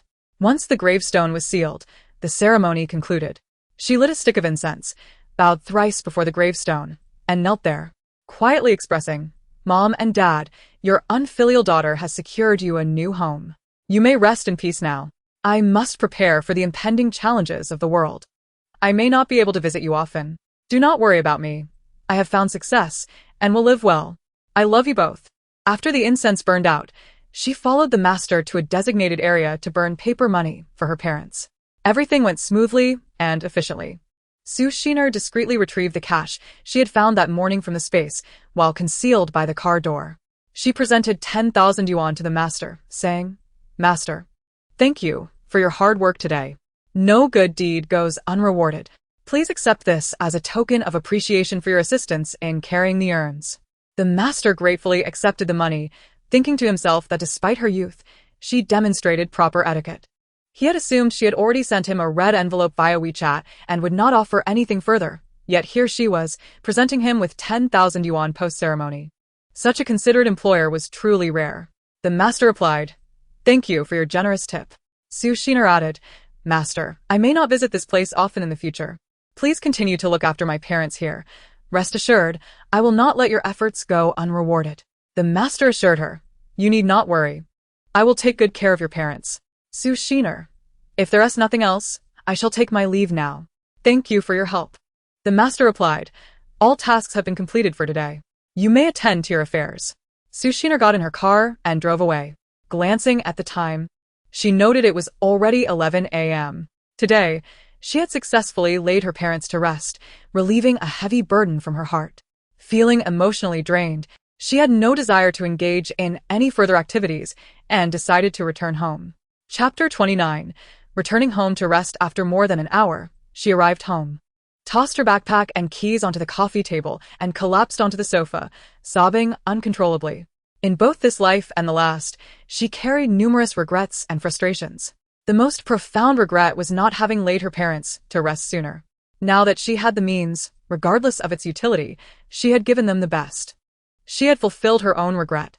Yet, who could comprehend the struggles she had endured to reach this day?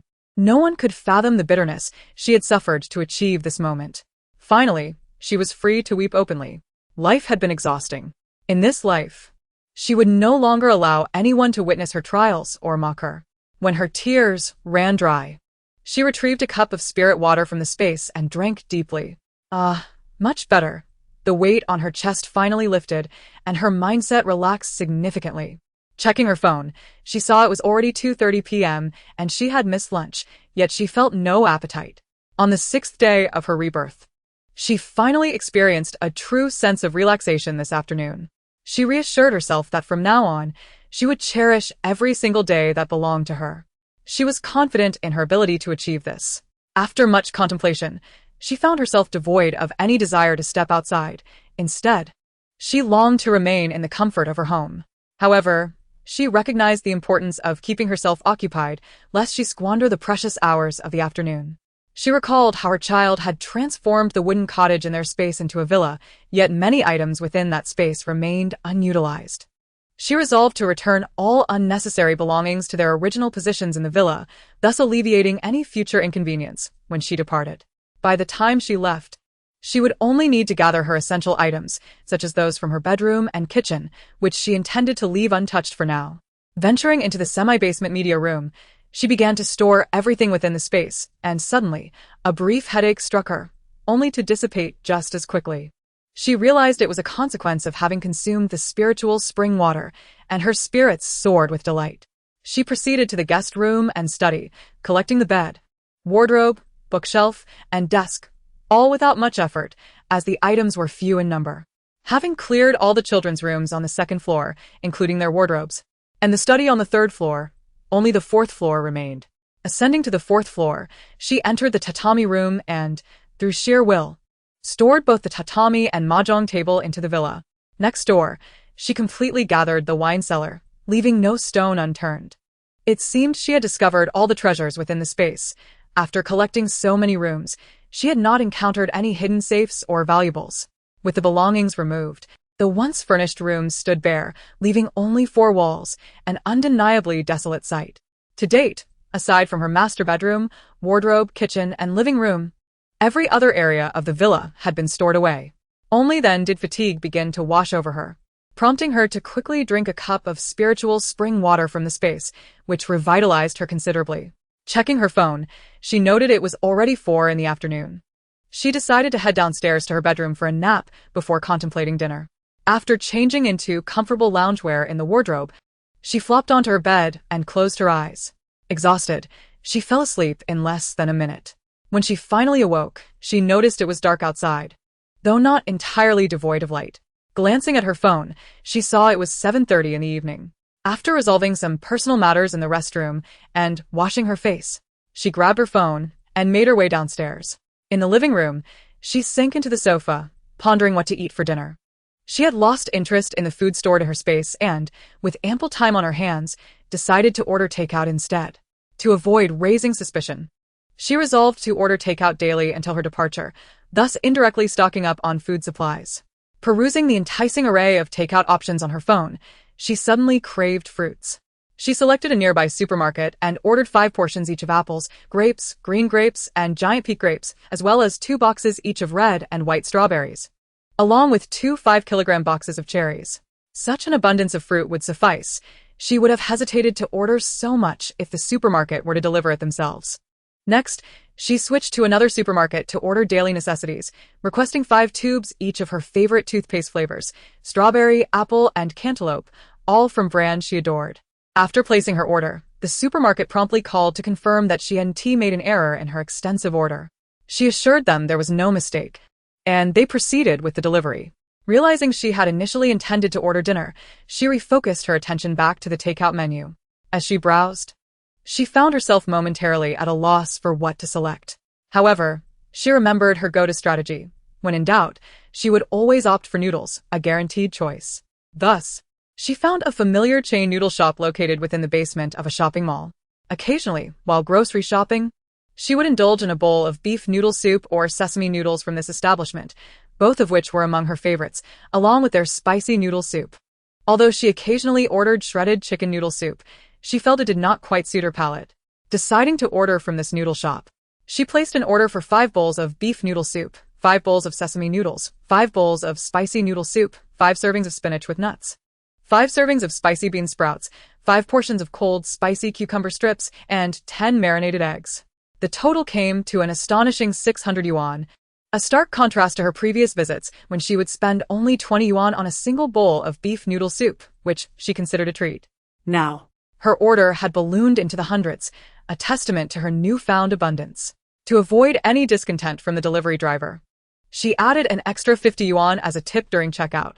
She refrained from tipping excessively, wary of attracting undue attention. With this sum, she hoped the driver would not find fault with her order. After finalizing her meal order, she pondered whether to place additional orders, but decided against it, as it was already past 8 o'clock. The villa she resided in was named Wanqing Manor, and she noted a curious similarity to the Marriott Garden in Kyoto, where she wished to settle. It appeared she had a certain affinity for Wan. About 30 minutes later, the villa's security contacted her to verify her takeout order. She promptly informed them about the fruit and 3 other takeout deliveries, instructing them to grant access to the delivery personnel. The security responded affirmatively, assuring her they would accompany the delivery driver. A few minutes later, she heard the doorbell ring. Rising to retrieve her order, she opened the door to find a mountain of fruits delivered by the owner of the fruit shop himself. She directed the owner to place the fruits on the table in the courtyard gazebo. Notably, the owner was accompanied by a security personnel, to whom she nodded in acknowledgement. As the owner meticulously unloaded the fruits, she inquired, "Could you please leave me a business card from your fruit shop? If the fruits are fresh and delightful, I will consider purchasing them in bulk for my employees as a benefit." The owner gladly handed her the card, assuring her that customer satisfaction was guaranteed. With a return policy, if she was unsatisfied. Once the delivery was complete, the owner departed, and she promptly offered a box of strawberries to the security personnel, expressing her gratitude for their assistance. "Thank you for your hard work. I have 2 more takeout orders arriving shortly, and I apologize for the inconvenience." The security personnel replied, "It's no trouble at all, Miss Su. You needn't worry, it's common for residents in this villa area to order takeout, given that many homeowners are business owners with unpredictable schedules." As they conversed, her toothpaste order arrived. Since the security personnel had not yet left, no additional staff was dispatched to accompany the delivery. She instructed the delivery person to place the items in the courtyard as well. With only 2 deliveries received, it was quite convenient. After bidding farewell to the security personnel and delivery driver, she secured the door and swiftly stored the fruits and toothpaste back into her space. Returning to her room, she walked to the kitchen, retrieving the fruits from her storage space and placing them on the preparation area in the center of the kitchen. She selected white strawberries and green grapes to wash and consume, returning the remainder to her storage, neatly organizing them within the refrigerator on the first floor. Suddenly, she recalled where her child had placed the food. The child remarked, "Master, did you not notice that after the spatial upgrade, an additional row of warehouses appeared behind the villa? All the items are stored there, categorized by type: finances, edibles, and essentials." Warehouses? She pondered, recalling her curiosity when she first discovered a structure resembling her villa within the space, yet she had not paid much attention to the details. Just as she contemplated inspecting the warehouse, the doorbell rang. She hurriedly stepped outside, opening the door for the delivery person, who placed the food on the table in the pavilion. Behind the delivery person stood the villa's security personnel. She simply smiled and nodded, saying nothing. After the delivery was arranged, the delivery person departed with the security personnel. She closed the door and rushed to the pavilion, swiftly retrieving the food from the space, fearing that any delay might compromise its freshness. Having secured the food, she turned back to the house, deciding against ordering more today. Approaching the dining table, she extracted a serving of sesame noodles and a portion of spinach with nuts from her storage, along with a can of soda from the refrigerator. Opening it, she took a sip, exclaiming, "Ah, how refreshing." She began to mix the sesame noodles, enjoying the delightful combination of flavors, alongside the crisp and delectable spinach with nuts. Truly a culinary delight. She found herself easily content, thinking that this way of ordering takeout would accumulate a substantial amount of ready-to-eat food over the year. The more she considered it, the more she believed it to be a wise decision. After her meal, she tidied up the kitchen, bringing a plate of washed fruit to the living room and settling on the sofa. She placed the fruit down, picked up the remote, and turned on the television, selecting a historical palace drama she adored. As she savored the fruit while watching, she felt a profound sense of joy. After finishing an episode, drowsiness overcame her, prompting her to turn off the television. She left the living room lights on, feeling a twinge of apprehension in the vast villa when alone. With the television off, she carried the fruit platter upstairs to her bedroom, placing it on the bedside table before lying down to browse her phone and read a novel. As she scrolled, she remembered her intention to rent a warehouse to store the items she purchased from the shopping center. Having acquired so many items, it was illogical to expect the vendors to deliver everything to the villa. Such an order was simply impractical. She resolved to sleep in tomorrow, enjoy a hearty breakfast, and then head out to rent a storage unit for her goods, her thoughts drifting into slumber. Chapter 31. Renting a warehouse. Upon awakening, she glanced at her phone, noting the date, May 31st, 2035, and the time, 7:30 a.m., marking the 7th day since her rebirth. She recalled her decision the previous night to rent a garage, preparing to store the items arriving from the mall. Rising to wash up, she made her way downstairs to the living room, where the television still played the palace drama from the night before. She appreciated the ambient noise, which lent a sense of life to the otherwise expansive villa. Seated on the sofa, she opened the delivery app, deciding to order breakfast once more. This time, she opted for a more upscale breakfast, discovering a Hong Kong-style kanji shop with a monthly sales volume of 5,000. She began placing her order. 5 portions of Longan 8 treasure kanji, 5 portions of century egg and lean meat kanji, 5 portions of red bean and lily lotus seed kanji, 5 portions of scholars kanji, 5 portions of seafood kanji, and 5 portions of abalone kanji. After some contemplation, she decided this was sufficient to avoid excess. Next, she placed a separate order for dim sum. 10 pieces of Kowloon French toast, 10 portions of 3-color custard buns, 10 portions of crystal shrimp dumplings, 10 portions of corn and seafood steamed dumplings, and 10 portions of black gold lava buns, concluding with 20 marinated eggs. With this order, she felt 70 pieces of dim sum would suffice. For her third order, she selected main courses: 5 portions of beef brisket steamed rice, 5 portions of Hong Kong-style fishball noodles, 5 portions of Hong Kong-style beef brisket noodles, 5 portions of honey-glazed char siu rice, and 20 portions of fragrant rice. She decided to tip each delivery person 30 yuan for each of the 3 orders, as she believed it unnecessary to overcompensate since the delivery was direct to the pavilion without the need for climbing stairs. After placing the 3 orders, the vendor called to confirm that all 3 orders were from the same customer to ensure accuracy. Su Shiner explained that she had placed multiple orders to avoid overloading the delivery person's vehicle. The vendor politely noted her number for future reference, offering specialized delivery for large orders. She affirmed, "Certainly, if I find a breakfast to my liking, I will contact you for large orders in the future." After ending the call, she felt that placing 3 orders for breakfast would not attract undue attention, thus deciding to refrain from any further orders for the day. Heading to the refrigerator, she retrieved a bottle of chilled mineral water, delighting in the renowned brand. Curious about its flavor, she took a sip, noting a subtle sweetness. She quickly consumed half the bottle, her habit of drinking cold water upon waking persisting despite its reputed drawbacks. With the availability of spring water, she felt liberated in her indulgence, relishing the invigorating chill. Once finished, she returned to the sofa to continue watching her historical drama. 30 minutes later, the doorbell rang, announcing the arrival of the security personnel with 3 delivery workers. She hurried to open the door, instructing the delivery personnel to place the food on the pavilion table. Once everything was set, the delivery workers departed with the security personnel. She promptly closed the door behind them and rushed to gather all the food, storing it in her space. Afterward, she entered the dining room, taking a bowl of abalone kanji and a portion of crystal shrimp dumplings from her space. These 2 dishes were ample to satisfy her hunger. The restaurant was indeed efficient, delivering piping hot food.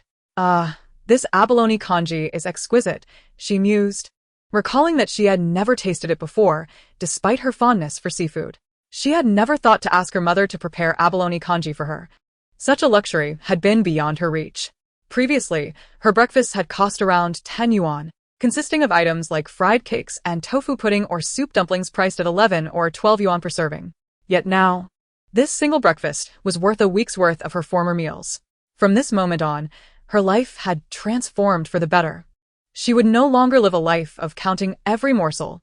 Taking another bite of the crystal shrimp dumplings, she reveled in their soft, tender texture, though she felt they were insufficient for her northern palate. Thankfully, she still had a generous serving of abalone congee, with delicious slices of abalone within. She resolved that during her next order, she would definitely request a larger quantity of these breakfast items. After finishing her breakfast, she sat at the dining table and opened her phone, seeking out the influencer real estate agent from whom she had purchased the villa, inquiring if there were any warehouses available for rent, preferably around 1,000 square meters and in a quiet location. The agent responded, "Ms. Su, I do have a suitable option, though the owner is renting it at a commercial price for a raw space. However, it can certainly serve as a warehouse." Su Shiner inquired, "Could you please provide the location and the price?" The real estate agent promptly sent her the details, indicating that the annual rent would be 200,000 yuan or 35,000 yuan per month, with a 1-month deposit required for monthly rentals, but no deposit needed for an annual lease. As Su Xiner gazed upon the location, she realized it was the very neighborhood opposite her former residence. The property values in this area were approximately double that of her own home. However, perhaps due to its prime location, the main entrance and the surrounding commercial establishments were bustling with activity. Strangely, a row of storefronts at the back of the complex remained entirely vacant, unable to attract tenants, leaving one to ponder the reasons, be it bad feng shui or some other cause. She was familiar with that particular spot. It was typically serene, with only the occasional passerby, and parking was quite convenient. The location was indeed ideal. Driving from her villa to this neighborhood took merely 15 minutes, without the need for navigation. It was remarkably tranquil, unnoticed by others, a perfect fit for her needs. Yet, she refrained from immediately expressing her agreement, responding to the real estate agent in a calm tone. "Let us first view the property before making any decisions. Do you have time now?" The agent promptly replied, "Yes, I'm available now." Moetsu. "When would be convenient for you?" This property belonged to a partner of a real estate developer, and the row of commercial spaces had long been unoccupied, making it imperative for the agent to secure a tenant quickly. Su Xiner stated, "I am aware of that location. Let us drive there now. You know my car. Just find me when we arrive." The agent agreed, and they set off for the destination. After a brief drive, Su Xiner arrived at the back entrance of the complex, finding ample vacant parking spaces, and she selected one at random. Within moments, the agent arrived, recognizing her vehicle and parking alongside her. Noticing another car pulling in, Su Xiner looked up to see a well-known agent and greeted her before they proceeded toward the rental property. A few steps later, they reached the storefront. The entrance featured an electronic roll-up door, which the agent opened with a remote control, revealing a standard glass door approximately 6 meters wide. Upon entering, they were met with an expansive space, complete with a staircase leading to the second floor, all characterized by bare cement flooring and walls, truly a raw, unfinished space. The agent explained that the property spanned 2 floors, totaling over 500 square meters, with 850 square meters on the ground level. The owner had refrained from any renovations, hoping to accommodate a business tenant who would customize the space to their liking. After surveying the premises, Su Xiner felt quite satisfied. The ground floor alone sufficed for her purposes. To her surprise, the addition of a roll-up door outside would facilitate the direct transfer of her inventory into the space. "I may not be able to rent for an extended period. I only need it for short-term storage of goods. I will be leaving in a while, but I cannot specify the timeline. For now, I would prefer to rent on a monthly basis. Is there any possibility of a reduced rent?" The agent requested a moment to discuss with the owner.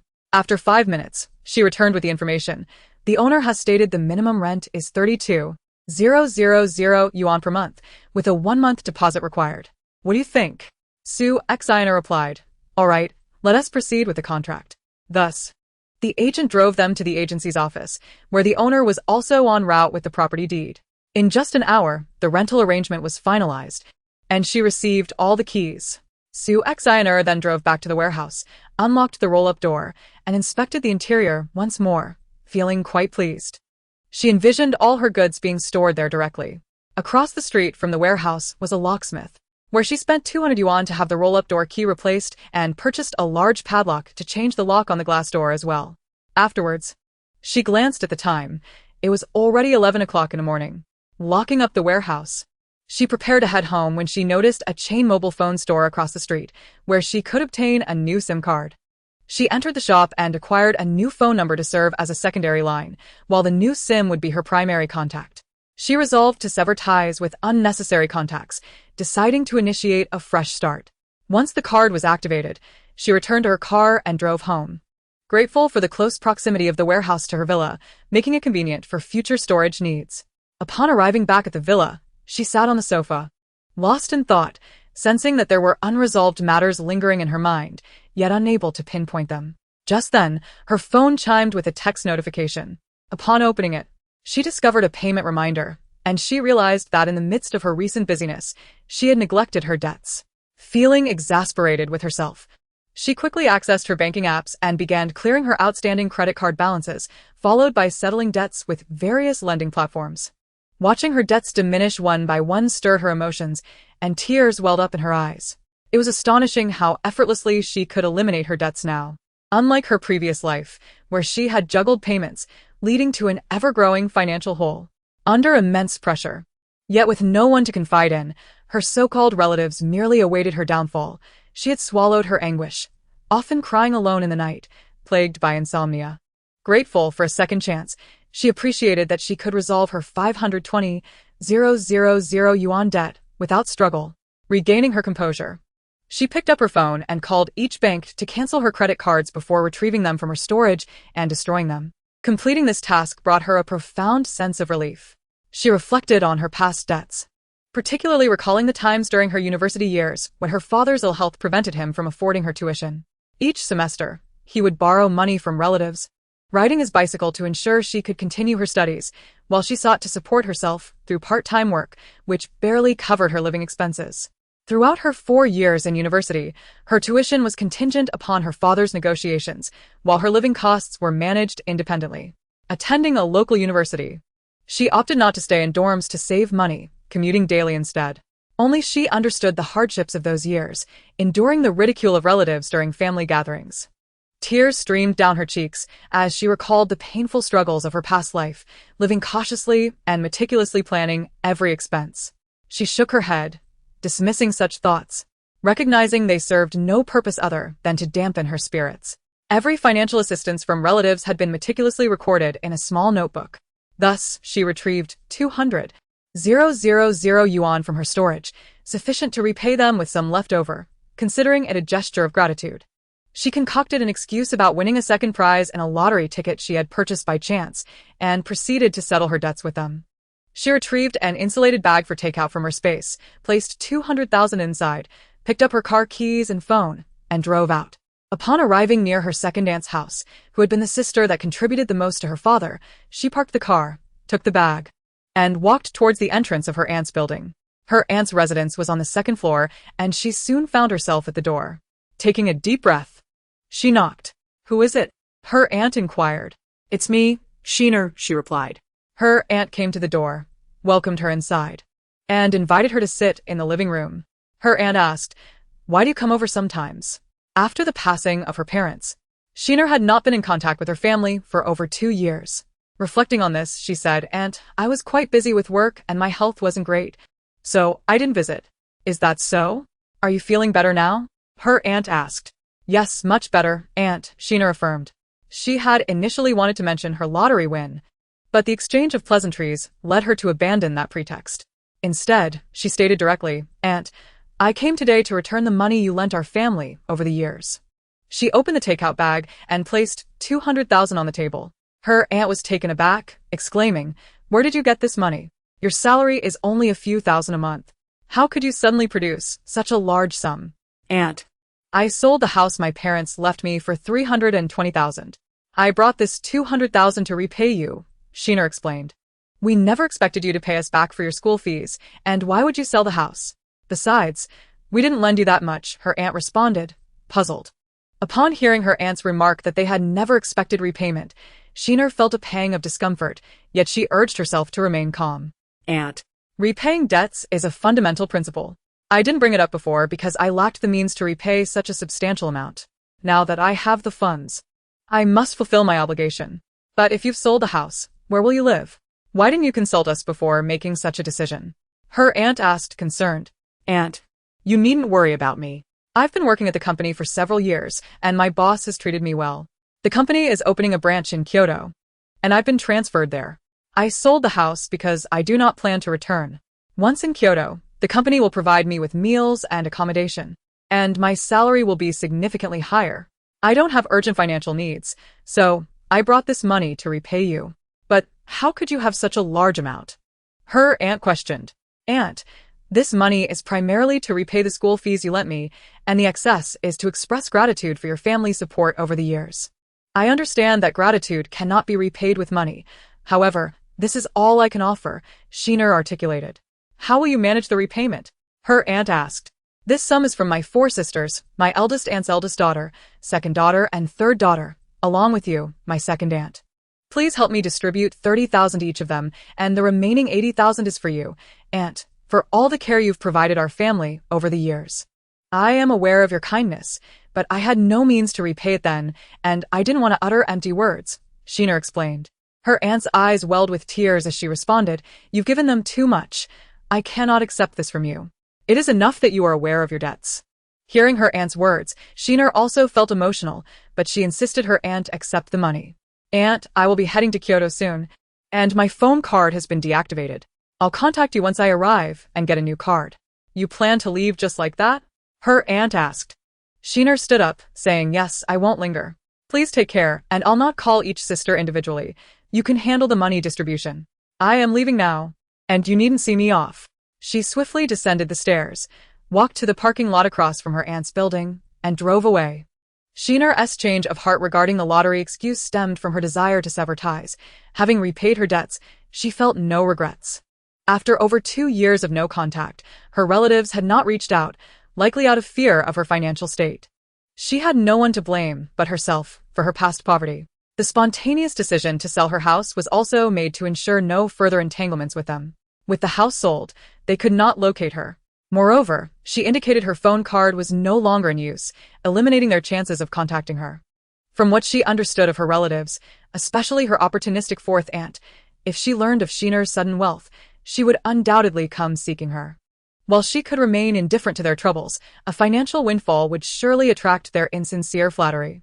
Wishing to avoid further entanglements, Sheener decided to cut ties completely. She would ensure no one could trace her.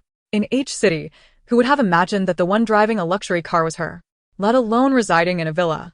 Therefore, severing connections would allow her the peace to pursue her endeavors. With her debt settled, she intended to stockpile items she desired in H City, as doing so in Kyoto would draw unnecessary attention. Thus, she deemed it wiser to begin her accumulation in a familiar city. Back at home, she settled into the living room, turned on the television, and watched a palace drama. Approaching the piano, she pressed a key, realizing it had been muffled by the weight of money. Once the cash was removed, it played beautifully. Satisfied that the piano was unharmed, she decided to store it in her space. After securing the piano, she glanced at the time and realized it was lunchtime. Having ordered takeout excessively in the past 2 days, she resolved not to do so again. She retrieved a bowl of beef noodle soup and a serving of spicy cucumber strips from her space. That would suffice. The beef noodles contained several generous pieces of beef, a good value at 28 yuan per bowl. The comforting warmth of the noodles paired with the mildly spicy cucumbers was delightful. After savoring a bite, she went to the refrigerator for a bottle of sparkling water, enjoying the fizzy drink and feeling content. As she indulged in her warm lunch while watching the palace drama, her spirits were lifted and negativity dissipated. She had effectively resolved all matters concerning her so-called relatives in this city. Since her rebirth, she had not returned to work, likely leaving those who had exploited her in a fury. Ah, how confidence swells with wealth. After finishing her meal and tidying up, she decided to ascend to her room for a nap. She switched off the television, too lethargic to walk, and took the elevator to the 3rd floor. Changing into comfortable home attire, she returned to her bedroom, scrolled through her phone for a while, and then succumbed to sleep. She planned to wake refreshed and venture into the other villa to seek treasures, gold and silver. Wait for me. Upon awakening, it was already past 4 in the afternoon. After washing her face in the bathroom to rejuvenate herself, she emerged and passed by the wine cellar, recalling that they had previously stored several hundred cigarettes together. She still craved a cigarette. She was not the kind of girl who abstained from smoke or drink. Occasionally, she enjoyed a small sip, and when her mood soured, she would indulge in a few puffs. However, during this busy period, she had not even found the time to smoke. Observing the four walls around her, she decided to forgo the cigarette and went downstairs instead. Upon reaching the first floor, she made her way to the kitchen, opened the refrigerator, and retrieved a bottle of mineral water. She gulped down nearly half the bottle, relishing the refreshing sensation. With that, she headed out towards the grand villa, eager for a treasure hunt. Arriving at the villa's entrance, she entered the password and stepped into the courtyard, securing the door behind her. Having stayed in the villa for several days, she had not found the opportunity to visit this place until today. She recalled that the courtyard housed a stove and a large iron pot, and she hurried over to collect the stove, bringing it into her spatial realm.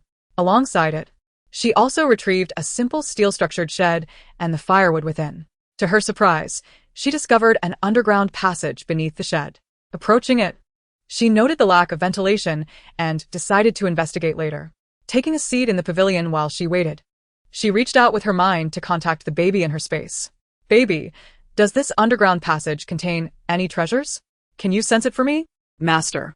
"There is indeed something inside. You should go down and take a look." "All right, I'll go check it out." Rising, she walked towards the underground passage. Inside, the ceiling was about 6 feet tall. She ventured in and noticed a wooden door, which was unlocked, likely due to the shed above. Activating her phone's flashlight, she stepped into the basement, where she found 10 large metal boxes, each approximately 1 meter tall, 80 centimeters wide, and 1 meter 20 long. Without hesitation, she stored all 10 boxes into her spatial realm, emerging from the basement in a flurry of excitement, feeling as though she had just committed a theft. With little time to ponder, she proceeded to the villa's front door, entered the password, and quickly locked the door behind her. She felt a surge of anxiety, fearing someone might unexpectedly intrude.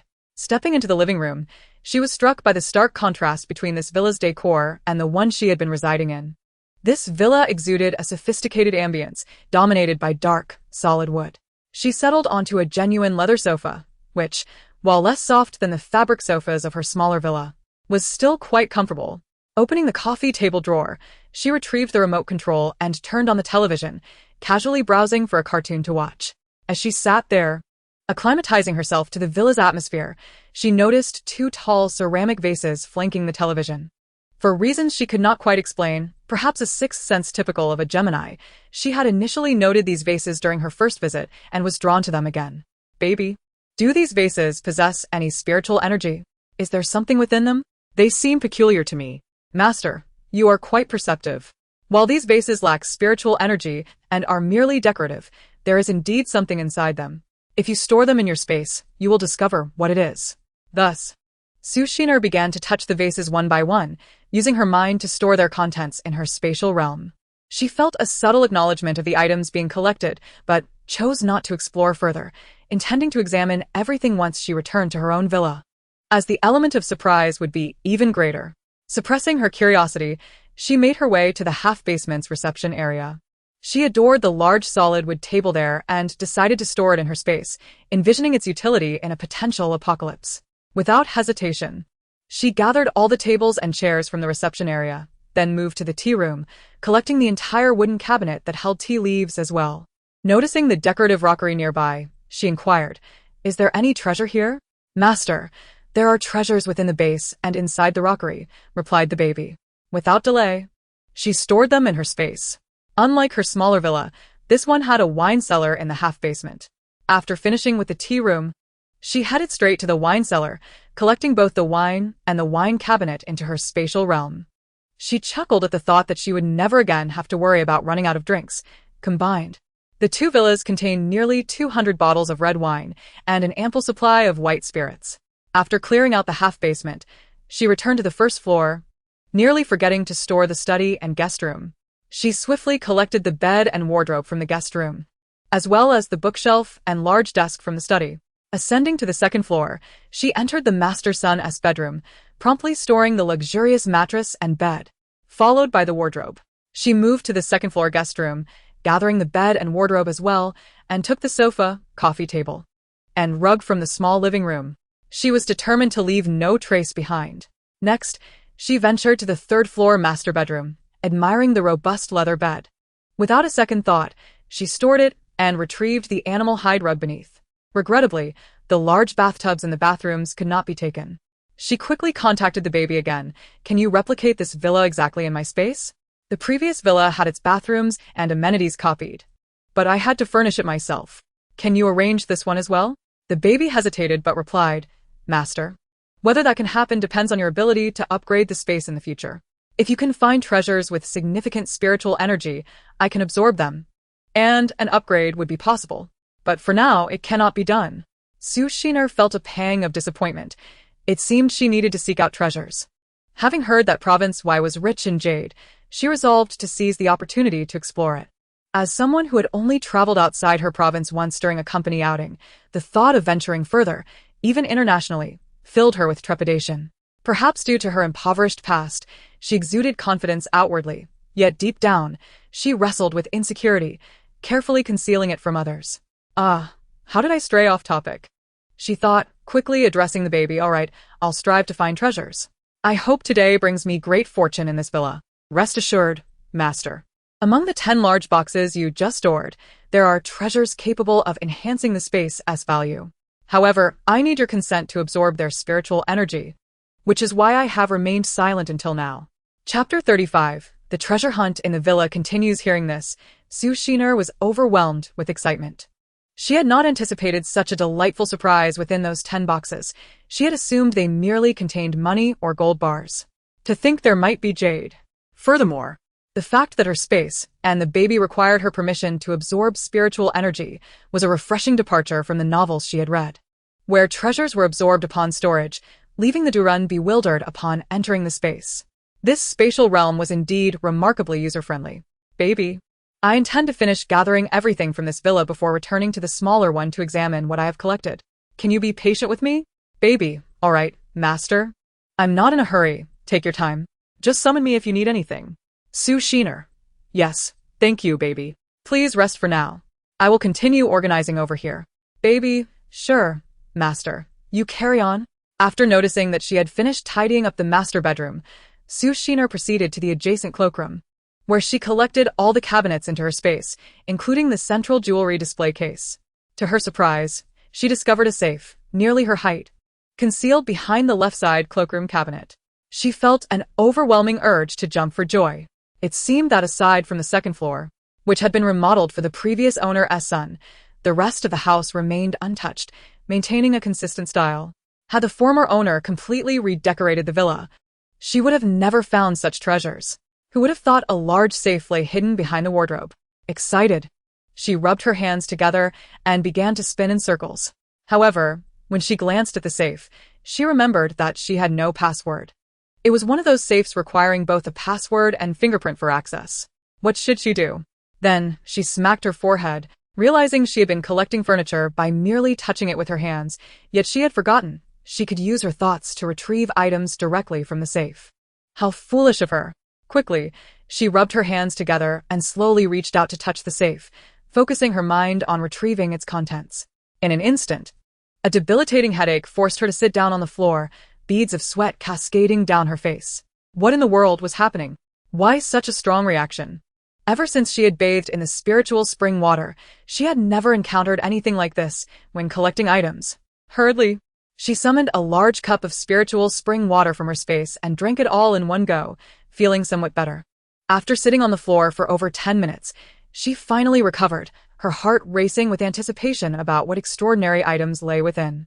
However, since she had promised to examine the contents later that evening, she firmly decided against opening the safe right now. Suppressing her curiosity, she glanced around the cloakroom, returning the cabinets and jewelry display case to their original positions. Although Baby had assured her there was no danger in collecting items from here, she believed it prudent to exercise caution. Once everything was back in place, no one would suspect that the space had been disturbed. Returning her focus, she realized the third floor was already done, and she headed to the fourth floor. Given the style of the decor, she was certain there would be items hidden within the tatami mats. Upon reaching the fourth floor, she touched the tatami, and as expected, discovered items concealed within. A slight headache struck, but it quickly subsided.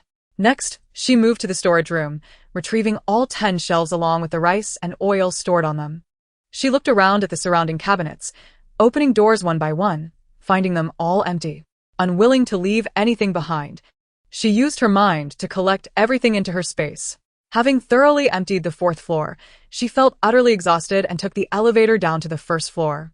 Upon glancing around the villa, she noticed the television had not been collected yet.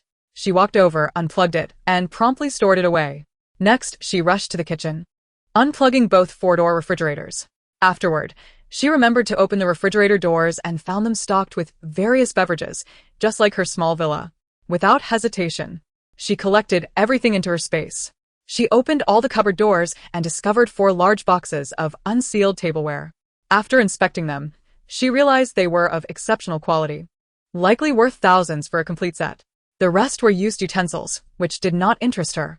With that, the villa was entirely emptied of its contents, and she stepped outside, ready to leave.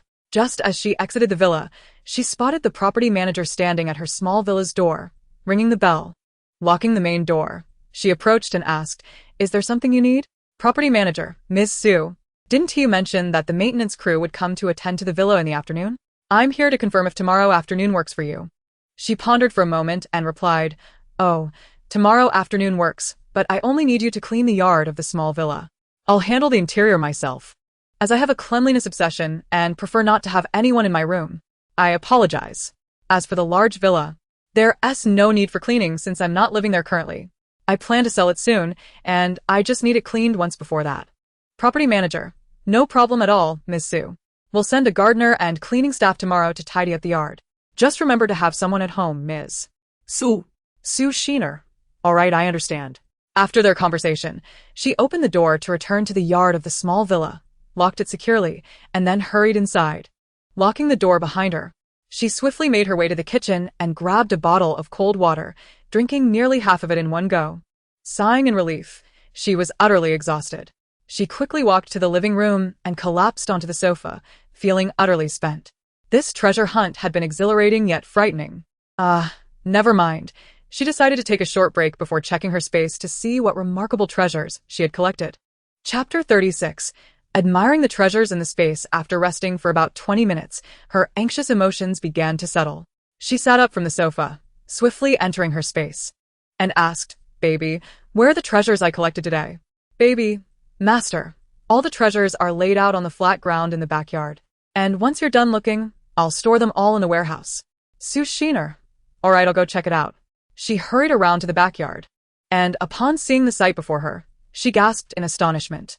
Is this really necessary? The first thing she noticed was the tatami, which looked identical to the one in her small villa.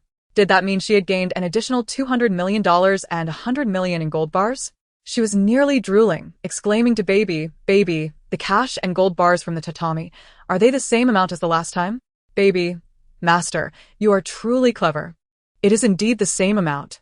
Sue Sheener nearly jumped for joy, reminding herself to calm down, as there was still much to see. She instructed Baby, "Please store these gold bars and cash together with the previous ones." As soon as she spoke, the gold bars and cash vanished from sight. "Baby, master, they have been placed together. You may continue."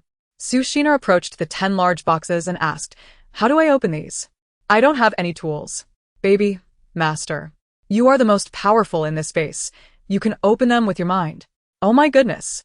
Is it really that impressive?" She closed her eyes and focused on the 10 boxes, commanding, "Open." In an instant, all the boxes popped open. Excitedly, she exclaimed, "I did it, baby." I'm amazing. "Baby, silence is more powerful than words at this moment." Sue Sheener glanced into the 10 boxes and found 5 filled with cash from her homeland, 3 with gold bars, and 1 containing various jewelry.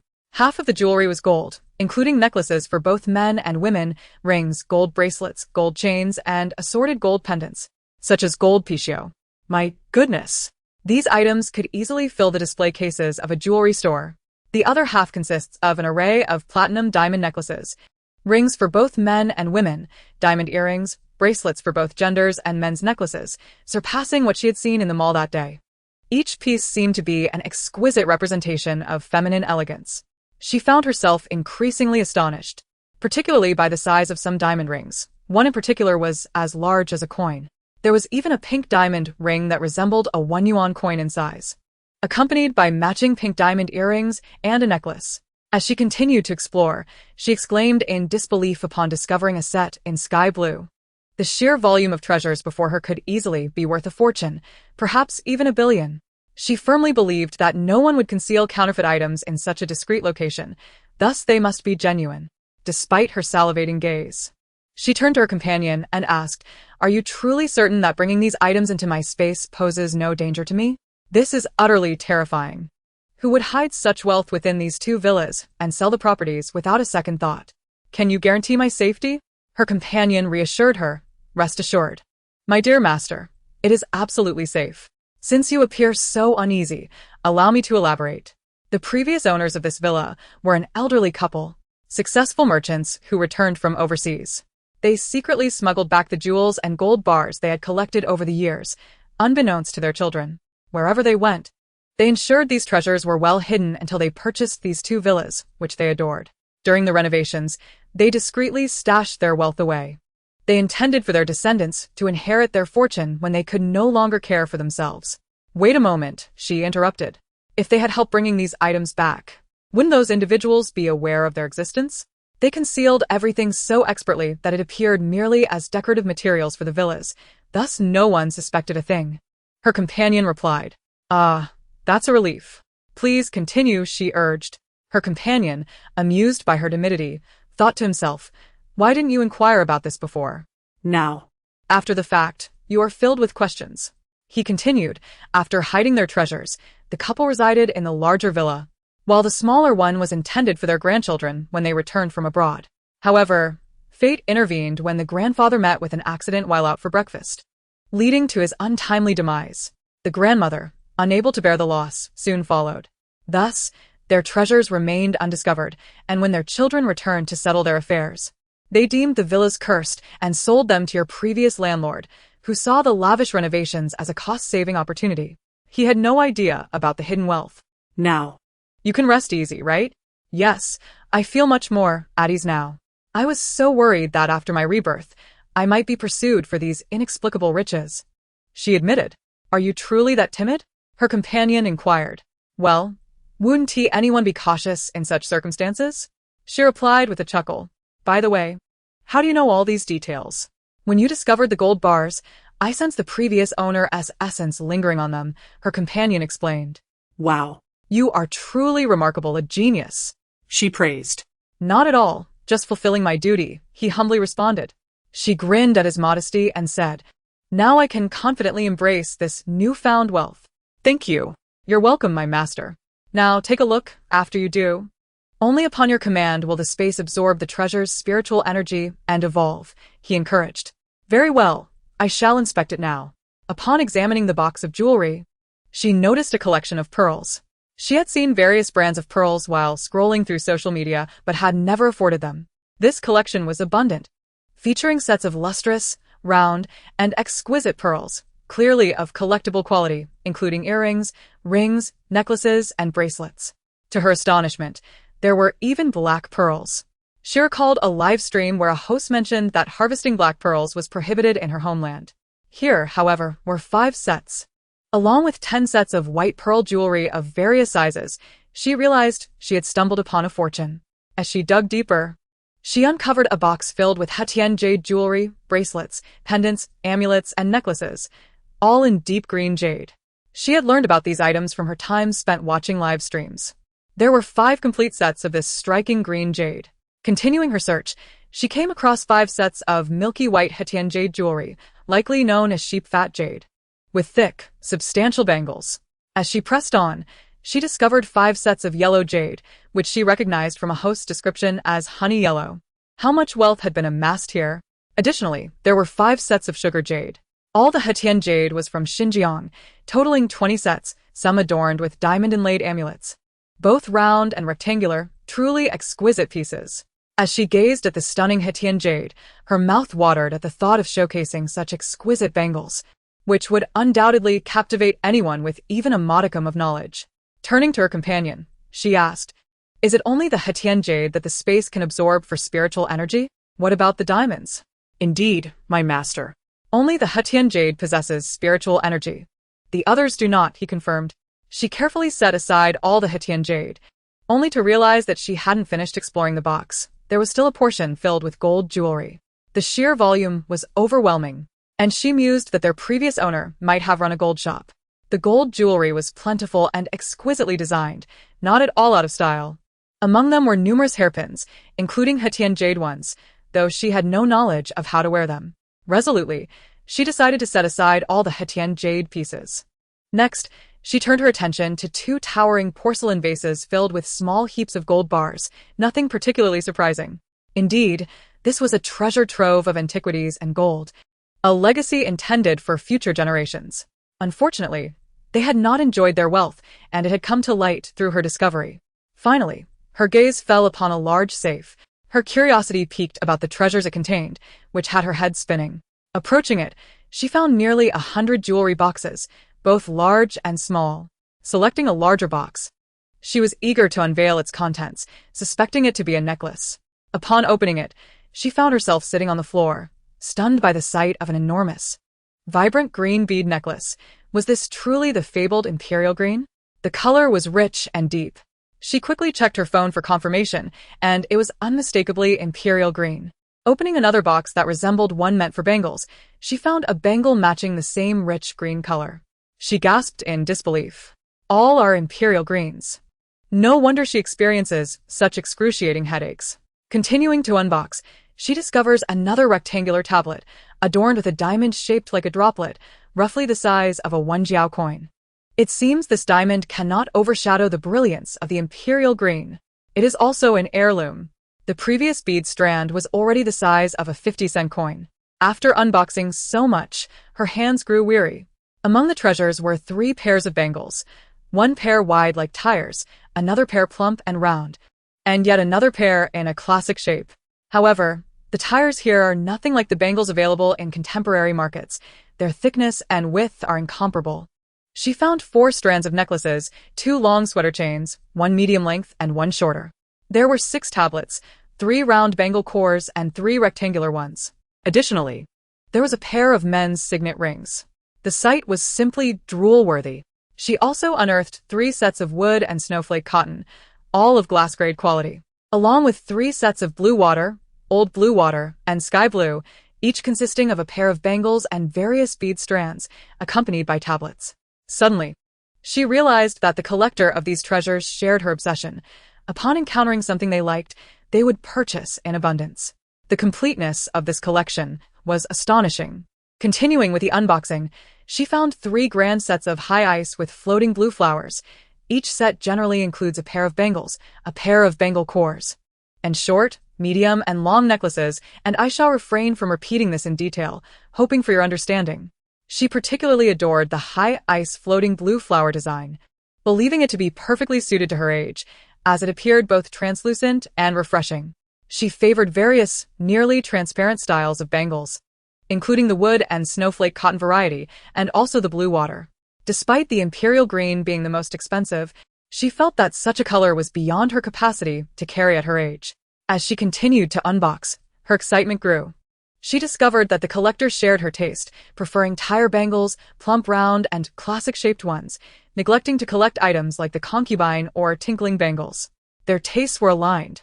Oh, there were also 3 grand sets of high ice that appeared as translucent as glass. Absolutely stunning. She was ecstatic. There was a set of violets suitable for girls, and even a so-called imperial purple set, which was breathtakingly beautiful.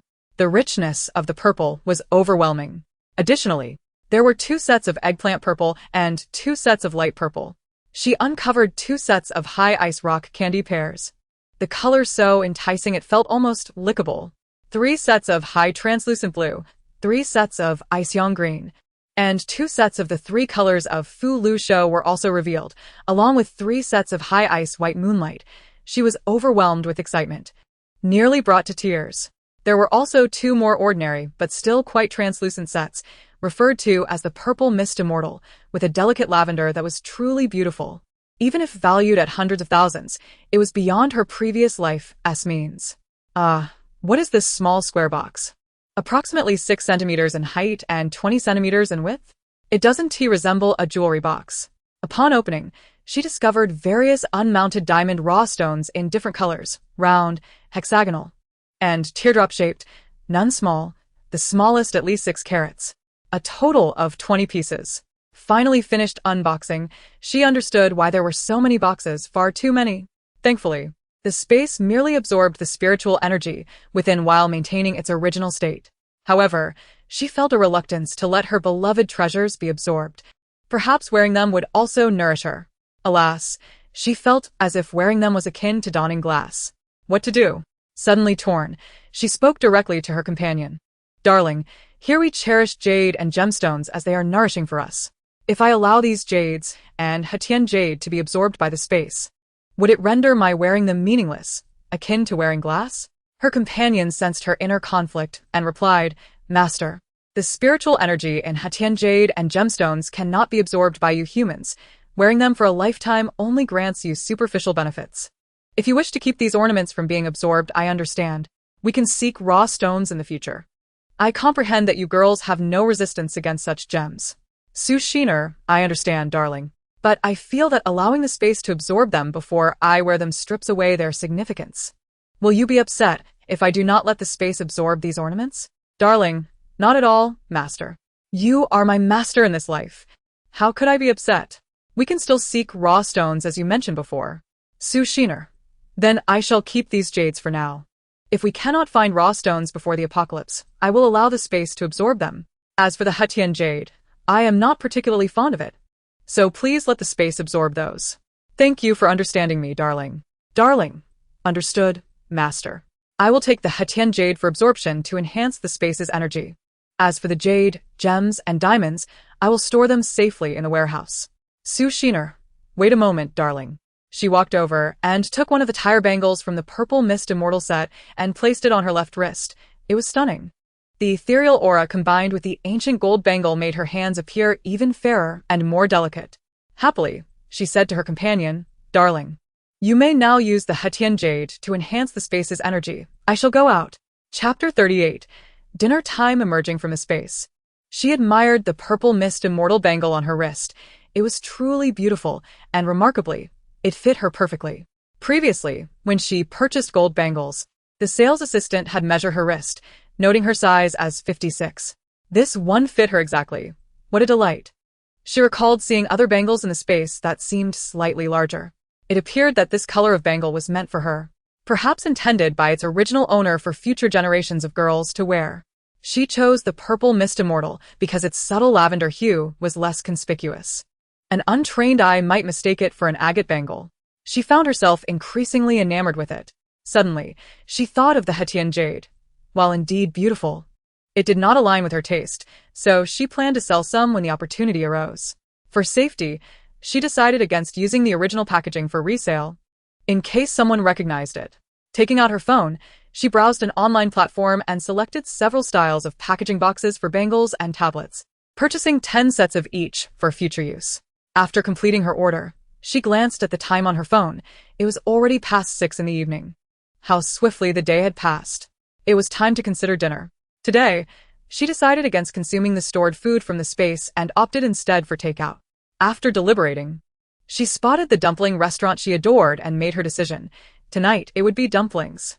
She entered the shop and ordered 10 portions of her favorite sauerkraut and oil dumplings, 10 of pure shrimp dumplings, 10 of chive, egg and shrimp dumplings, 10 of celery and pork dumplings, and 10 of their excellent sauce ribs. She also ordered 10 portions of their beloved seaweed and 10 of celery with peanuts. Lastly, she opted for 20 portions of their sauce beef, as it was in limited quantity. Satisfied with her selections, she placed the order and proceeded to check out.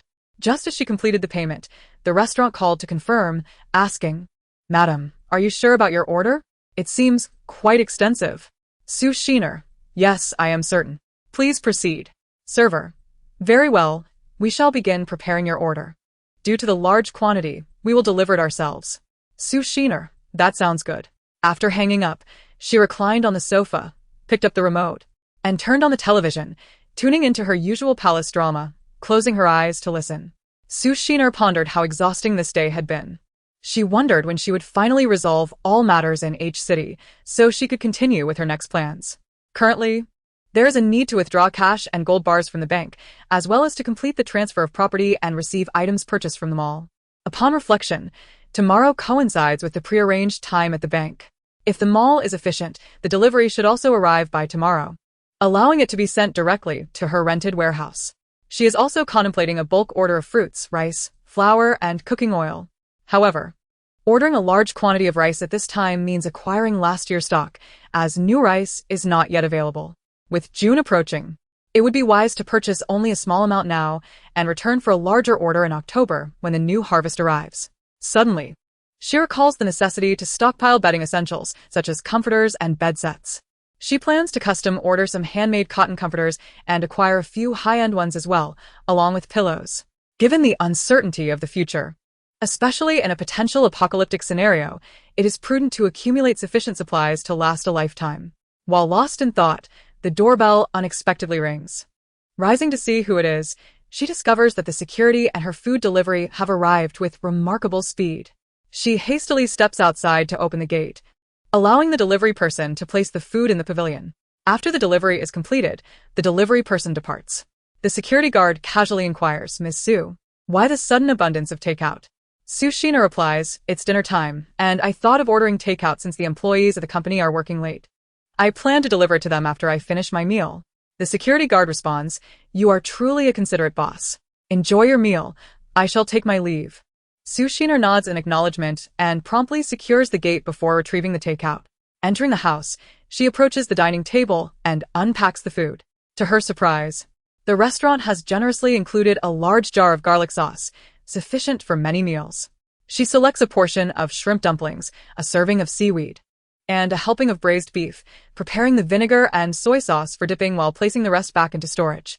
As she sits down to eat, she savors the dumplings filled with 3 to 4 large shrimp each, something she could scarcely afford in her more frugal days. Now, she relishes them without hesitation. The braised beef, a dish she adores but rarely indulges in due to its cost, adds an extra touch of luxury to her meal. Occasionally, she treats herself to seaweed as well. Taking a bite of a dumpling and savoring the flavors, she finds it deliciously fresh. Dipping a piece of braised beef into garlic sauce enhances the exquisite taste. She rises to retrieve a bottle of soda from the fridge, taking a swig and letting out a satisfied burp.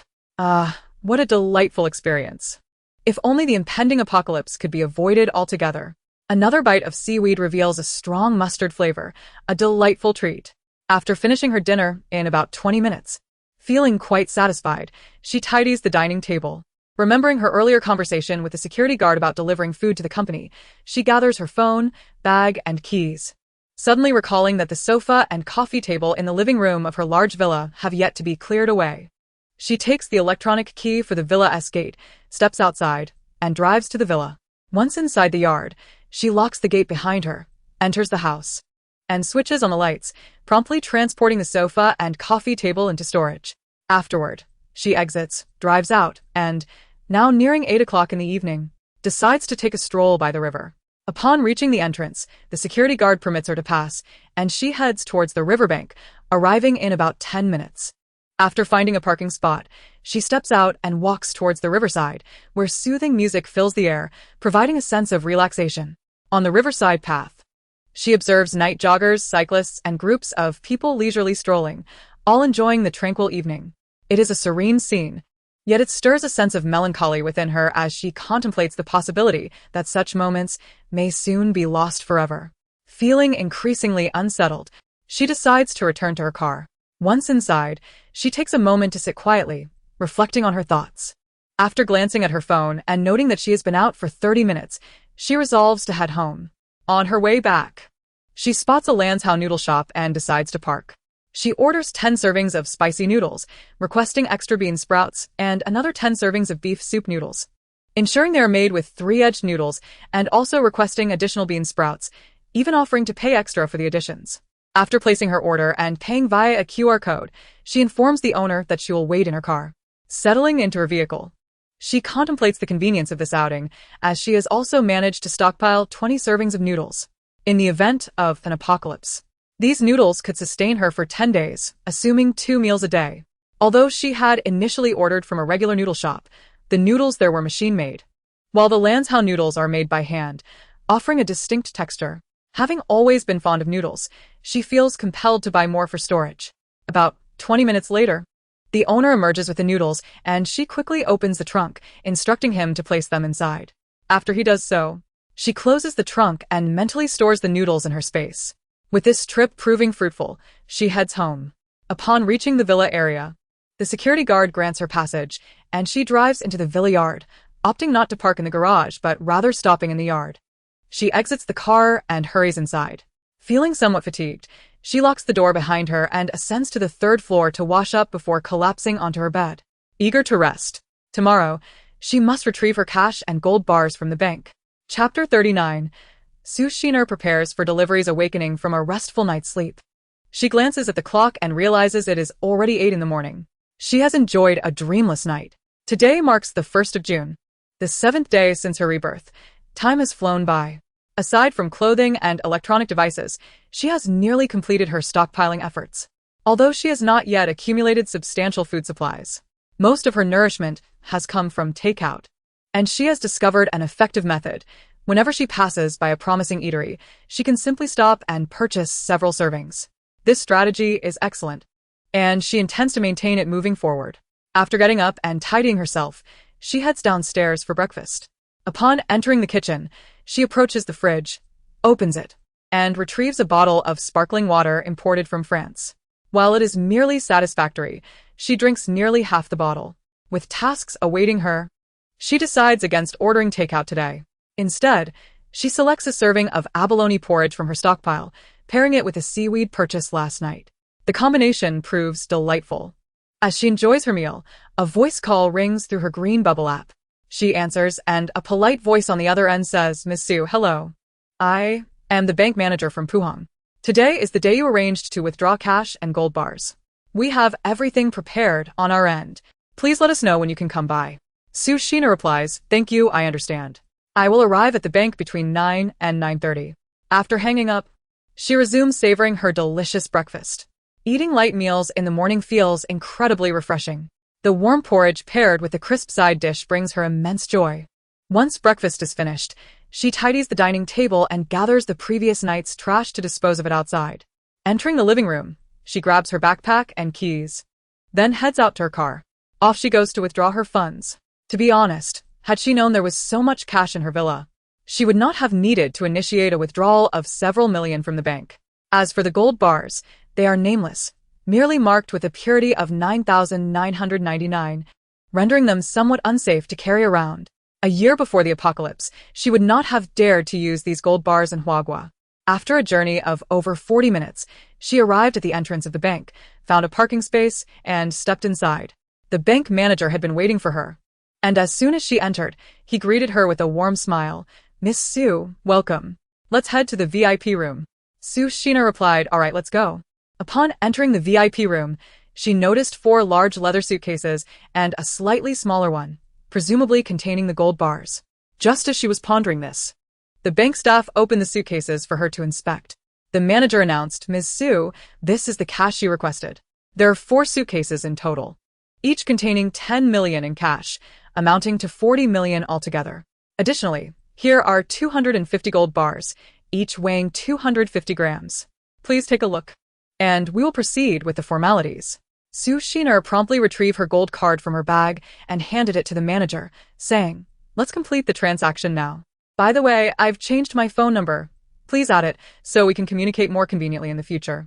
Since she had previously discussed purchasing property in Kyoto with the manager, it was prudent to exchange numbers for better coordination. As the saying goes, having connections makes things easier. After approximately 10 minutes, all the paperwork was completed, and the bank staff assisted her in loading the suitcases into her car. Once everything was secured, she closed the trunk and got in, ready to drive to her newly rented warehouse. After locking the doors, she used her mind to store the cash and gold bars into her space. She swiftly headed to the warehouse, arriving in front of it in about 30 minutes. After unlocking the door and securing her car, she received a phone call just as she stepped out. On the line, a representative from the shopping center said, "Ms. Sue, your goods are ready for delivery, and we can bring them to your location at any time." Sue Sheener responded, "I'll give you the address. Please make a note of it and deliver it here, as I am currently at the warehouse." The supervisor replied, "Understood, Ms. Sue. Your address is quite close to our mall. We should arrive in about half an hour." After hanging up, Sushiner took out the key to the warehouse's roll-up door and opened it. She then unlocked the large glass door inside. The long-abandoned empty space reeked of dust, so she opened the door to air it out. Stepping inside, she removed the shelves she had previously stored on the fourth floor of her grand villa and arranged them against the back wall. The windows were all fitted with roll-up shutters, which she left closed, ensuring that the interior remained concealed from view. She pondered how to arrange for the delivery personnel to unload the goods and where to place everything. The 10 shelves would hardly suffice, accommodating only the items that needed to be kept clean, while the others could simply be stacked on the floor. Among the goods were dozens of high-end smartphones purchased from a domestic store, which could be placed directly in her car. She also had jewelry from the gold shop stored in the car, which she planned to transfer into her space later. Other items, such as clothing, shoes, bags, and suitcases, would be stored in the warehouse before being moved to her space. After completing these tasks, she realized there was nowhere to rest. She opened her food delivery app and searched for a nearby convenience store. She selected 10 plastic stools and ordered 10 packs of bottled water, proceeding to check out. Approximately 15 minutes later, the store owner arrived with a cart to deliver her items, as the distance was minimal. Noticing she was a young woman, he kindly carried everything inside for her, placing it neatly at the entrance. She thanked him, and he left with a smile. She grabbed a stool and sat at the door, scrolling through her phone while waiting for the shopping center's delivery. Suddenly, she noticed the 366-carat diamond ring on her hand. Looking at the ring, then at the gold bracelet and the lavender jade bracelet on her wrist, she realized her ensemble was quite mismatched. Feeling somewhat ridiculous for wearing them for several days, she hurried inside, found a hidden corner and removed the diamond ring, placing it into her space. From her collection of gold jewelry, she selected a simple gold band and put it on. Now satisfied with her left hand's appearance, she quickly returned outside to await the delivery. After waiting for about 5 more minutes, a large delivery truck arrived. Astonished by the size, she wondered if she had truly ordered so much. Following closely were several smaller delivery vans. Once parked, the personnel disembarked and approached her. Recognizing the supervisor who had accompanied her during shopping, she smiled as she approached, saying, "Miss Sue, thank you for your patience. We will begin unloading now. These are the delivery staff from the brands you ordered." Sushina replied, "I just arrived as well, so please commence the unloading. By the way, have the gold shop's personnel arrived? They should place the jewelry directly into my car." The gold shop staff approached, saying, "We're here, Miss Sue. Our jewelry is loaded in our vehicle. Please lead the way, and we will assist in placing it into your car while you verify the items." Sushina opened her trunk and watched as the gold shop staff retrieved the jewelry from a compact van, bringing it to her. After they delivered the items, she asked the other brand's delivery personnel to wait a moment while she checked the gold jewelry first.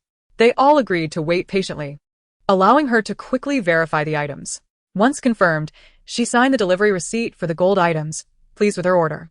After receiving the paperwork, the gold shop delivery personnel drove away. Holding her car keys, she pressed the button to close the trunk, and as it did, she nonchalantly touched the trunk door, transferring the jewelry into her space. Initially, she considered placing her phone in the car as well, but with so many people around, she decided it was safer to leave it on the shelf.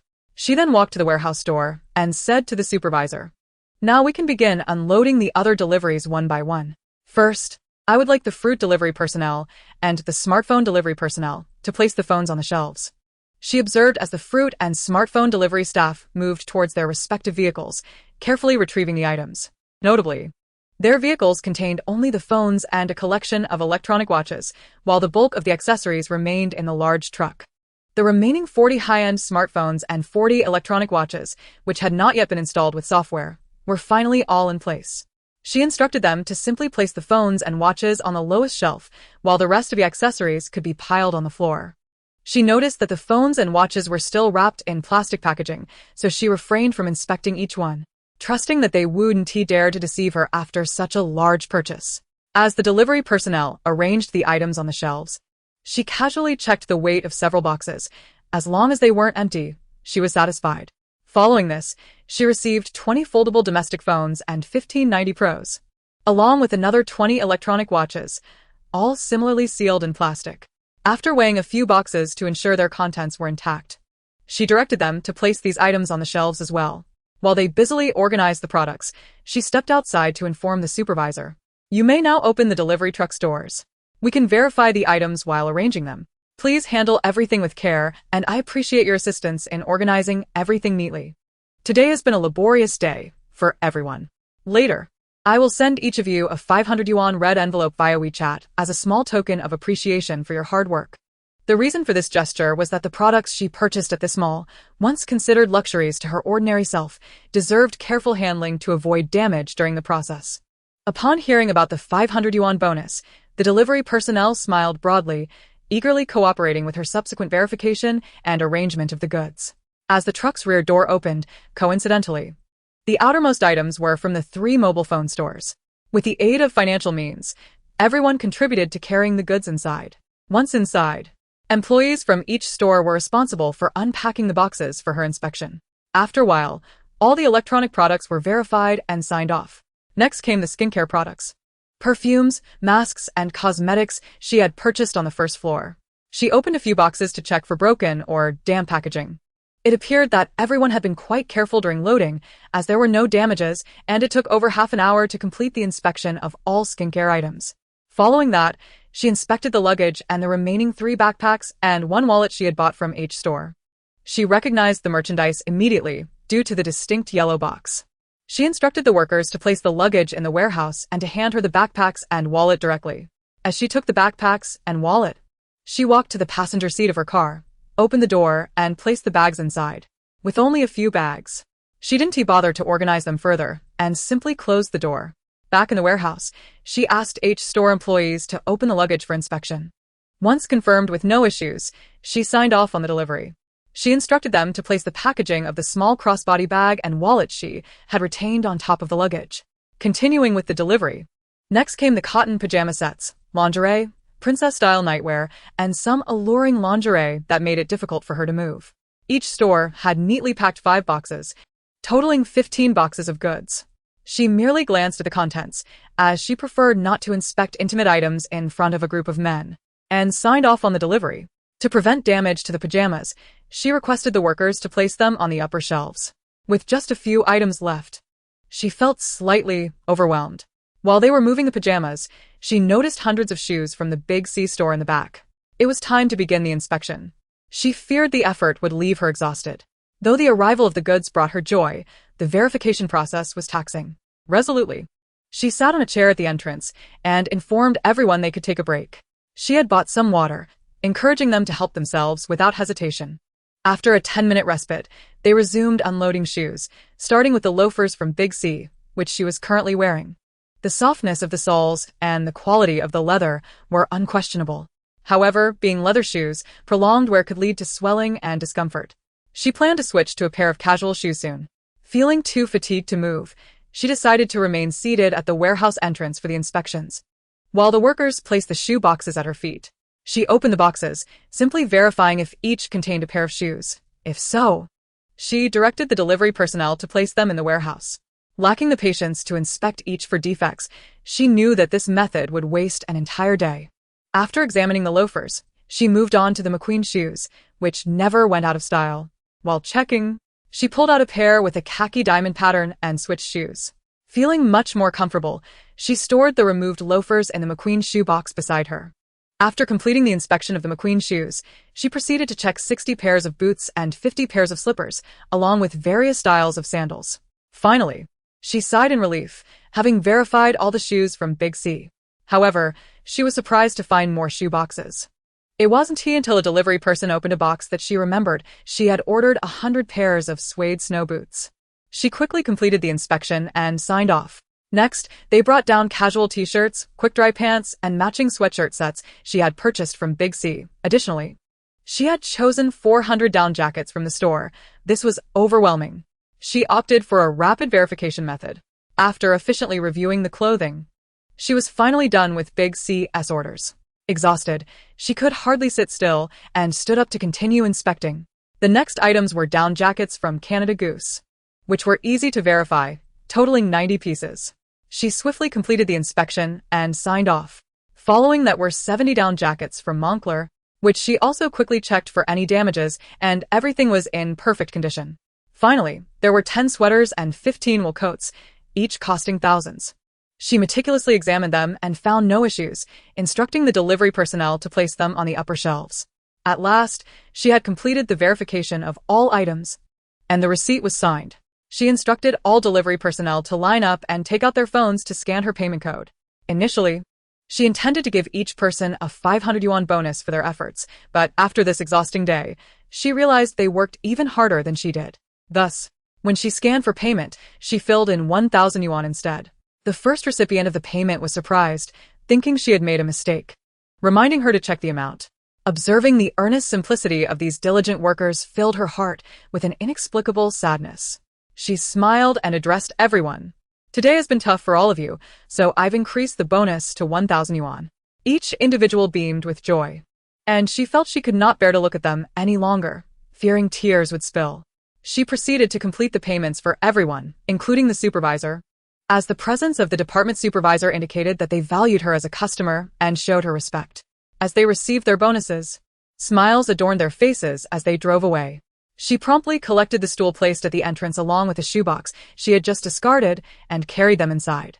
After entering, she securely closed the door, retrieved the key for the rolling shutter, and let it down, plunging the room into darkness. Realizing her oversight in not turning on the lights, she quickly took out her phone and activated the flashlight function to locate the switch.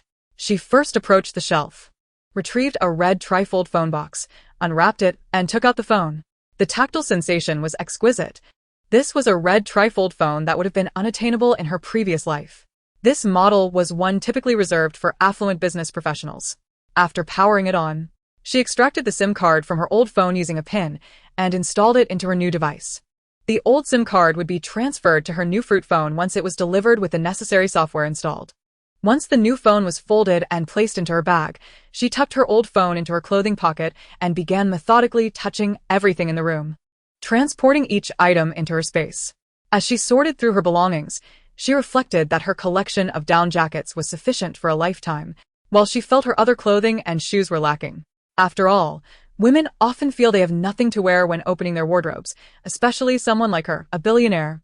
She planned to revisit this mall and explore other brand stores for different styles of clothing. Even her sleepwear felt insufficient.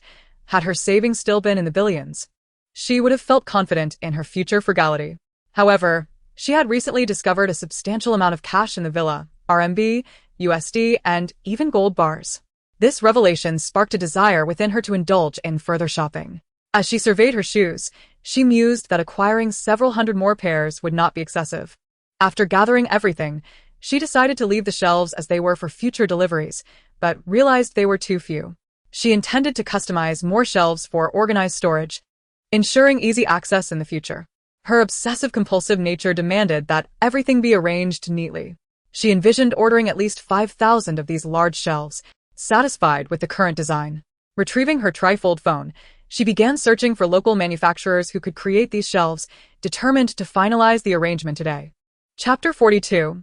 Custom Shelves. After some searching, she discovered that the businesses in H City specializing in such shelves were predominantly located in District D. Intent on heading there, she prepared to turn off her phone when she noticed it was already 2 in the afternoon.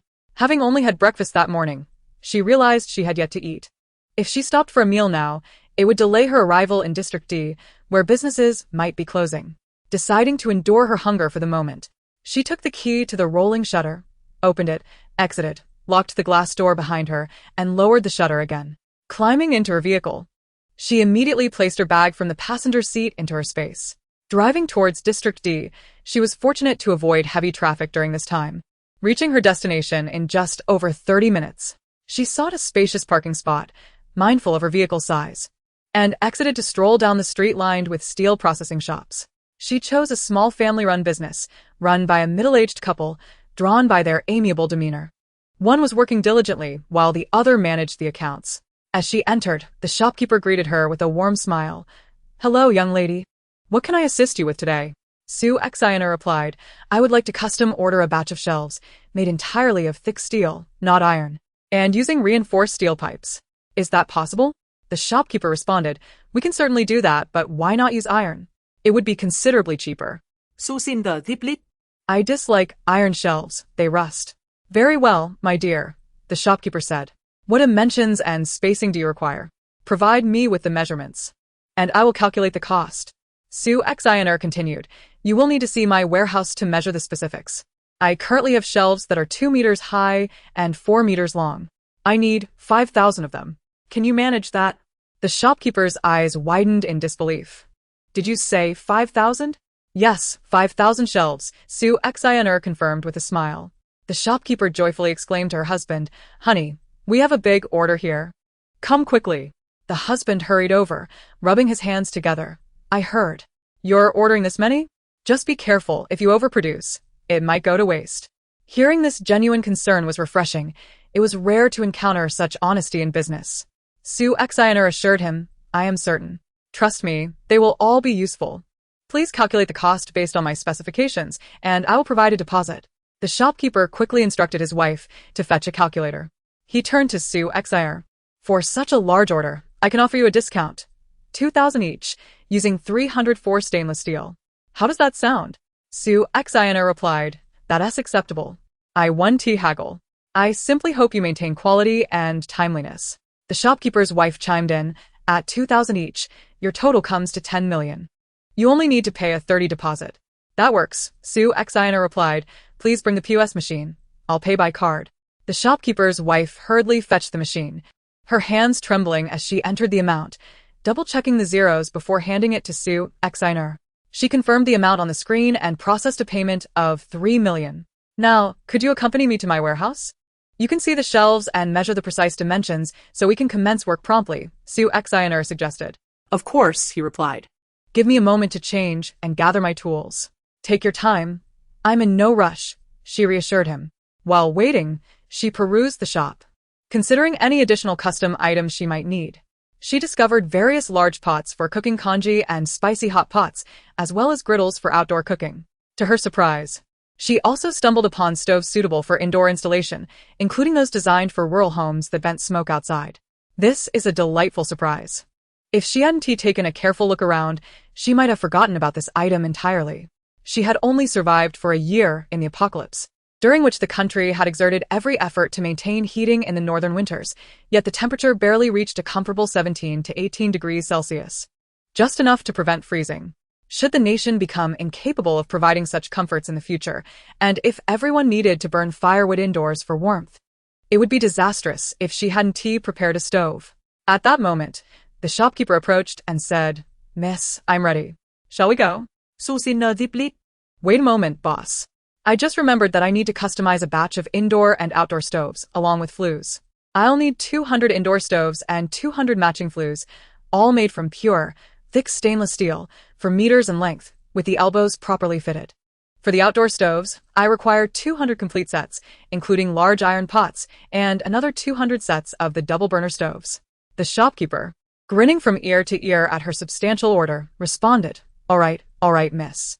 We'll make your indoor stoves from thickened 304 stainless steel. Rest assured, I will ensure the factory delivers them with quality and precision.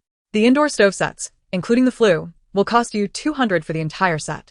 The large outdoor stoves will be priced at 600 each, and the double burners at 1100 each. I'll provide all the necessary equipment, and the iron pots will be reinforced. You can count on all cooking utensils being made from thickened 316 stainless steel. Sue Xiner nodded in satisfaction but made one more request.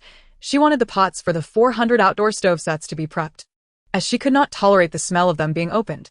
The shopkeeper readily agreed and generously added, Miss, since you've ordered so many items from me, I'll throw in 205 L-capacity water kettles made of 316 thickened stainless steel for free. Does that sound good? Sue Xiner replied, That is perfect. Thank you, boss. She thought to herself, had the boss not offered, she would have forgotten about the kettles. She asked the shopkeeper's wife to calculate the total cost for the 3 types of stoves, which amounted to 380,000. Finding it too troublesome, Sue Xiner decided not to leave a deposit this time and paid the full amount outright for ease of accounting. After completing the payment, she exited with the shopkeeper toward the parking area, opened the door, and drove straight to the warehouse. On the way, the shopkeeper kindly inquired, Miss, what kind of business are you in that necessitates such a large order? Sue Xiner casually replied, I'm planning to open a large agritourism venture, which is why I'm ordering so much. The shopkeeper remarked, I thought so. Otherwise, no one would order so many shelves and stoves. Sue Xiner smiled but chose not to elaborate further, as speaking too much could lead to errors. The remainder of the journey was spent in comfortable silence. 30 minutes later, they arrived at the warehouse entrance. After parking, they exited the vehicle and closed the doors.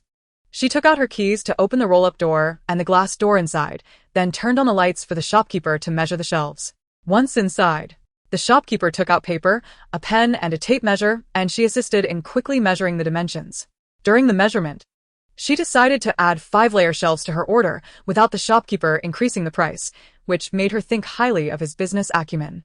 She resolved to customize 4,000 3-layer shelves and 1,000 5-layer shelves. The shopkeeper informed her, "Miss, these items will require at least a month to complete. Is that acceptable?" Sushina replied, "That is fine. But please expedite the process as I am in urgent need. For every 1,000 shelves completed, please deliver them to this warehouse.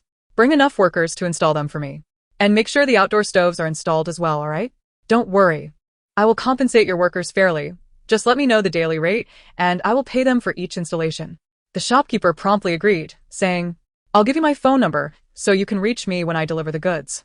Sushina responded, "Alright, please add me on WeChat." She took out her phone and let the shopkeeper scan her QR code. After they exchanged contact information, the shopkeeper gathered his belongings and left. Once he departed, Sushina glanced at her phone and noted the time, already 5 in the afternoon. No wonder she felt so hungry. She hurried to the shelves and stored all of them in her space, then quickly exited and locked both the inner and outer doors. After a 10-minute drive, she arrived at her villa, opened the gate, drove into the courtyard, and promptly locked the door. She rushed inside, her hand trembling as it hovered over the fingerprint lock. Starving, she could hardly wait to order takeout, and instead sat down at the dining table, quickly retrieving a bowl of Lanzhou beef noodles from her space. She chose beef noodles instead of spicy ones, fearing the heat might be too much. She also took out a serving of seaweed and some braised beef to complement her meal. Her hands trembled slightly due to her hunger, but she quickly slurped down a few bites of noodles and savored several pieces of braised beef, breathing heavily between bites. Suddenly, she recalled the spring water from her space. How could she have forgotten such an essential item? Flustered, she quickly retrieved a cup of the spring water and drank it all. The panicked sensation from her hunger subsided almost instantly, and as she looked at her hands, the trembling had stopped, which was a relief. With the frantic feeling of hunger dissipated, she began to savor her dinner slowly. After satisfying her hunger, she felt a wave of laziness wash over her. So she made her way to the living room, collapsed onto the sofa, and turned on the television to continue watching the palace drama she had left off, where the empress was devastated by a miscarriage and had begun to neglect the emperor. While watching television, her mind wandered. Today, she had received all the goods from the shopping center, except for the remaining devices from the fruit phone store that still needed various software installed on the phones, tablets, and computers. She had also accomplished a significant task today, ordering shelves and various stoves. Indeed, today had been a thoroughly organized day for her. Glancing at her phone again, she noted that it was already past 6 in the evening, and she still had a bit of time before her rest. What should she do to avoid wasting the next 3 hours? Suddenly, a realization struck her. She seemed to have forgotten something. Oh, the baby. She had not checked on the baby since yesterday. She decided to enter her space to see how it had changed after the upgrade. However, upon attempting to enter, she found that the space had not yet completed its upgrade. It seemed that this time, the materials for the Hetian jade jewelry must have contained more spiritual energy than the last batch of moonlight bracelets. She tried to connect with the baby telepathically, but there was no response. The upgrade process this time took longer than the last. She would have to try again tomorrow. As she opened her phone, she suddenly remembered that today was June 1st, Children's Day. Reflecting on her childhood, she realized she had never celebrated it. Her parents had been factory workers, too busy with their jobs to take her out for fun. On Children's Day, while her peers enjoyed festivities, she was often left alone at home, completing assignments, heating up meals in the rice cooker when she got hungry, and watching television until her parents returned from work. Today, she decided to celebrate Children's Day for herself. She picked up her phone and opened the food delivery app, eager to order KFC. As a child, she recalled how, after Children's Day, her classmates would boast about the places they visited and the delectable foods they savored, with KFC and Pizza Hut often being the highlights. Unfortunately, she had never experienced such a celebration. Her parents were indifferent to her feelings, believing that a small child wouldn't understand the significance of the day. They thought that simply having an extra day off at home was a luxury in itself, let alone bringing her gifts, a notion that felt utterly impossible. Over time, this absence of celebration left her with little to say among her peers, leading to a tinge of inferiority in her psyche. Reclaiming her thoughts, she resolved to create a delightful children's day for herself this evening. With enthusiasm, she began her order.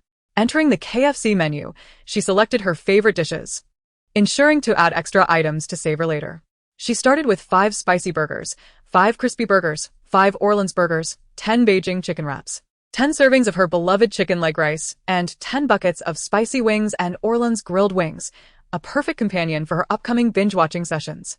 She envisioned the joy of devouring chicken wings while indulging in her favorite shows.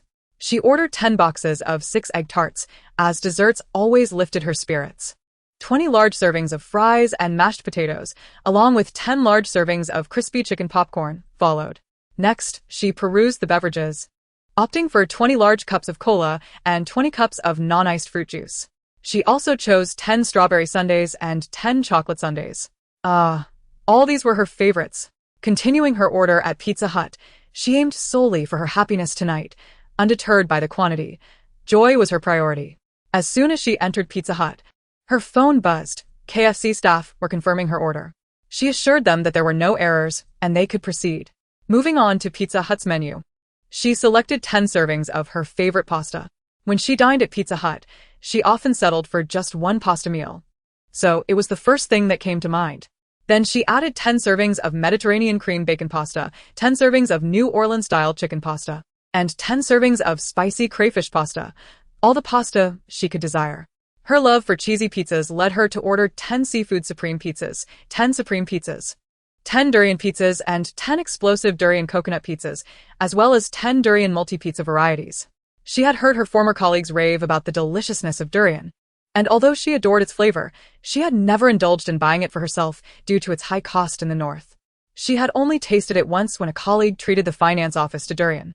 Hence, she seized the opportunity to order every type of durian pizza available.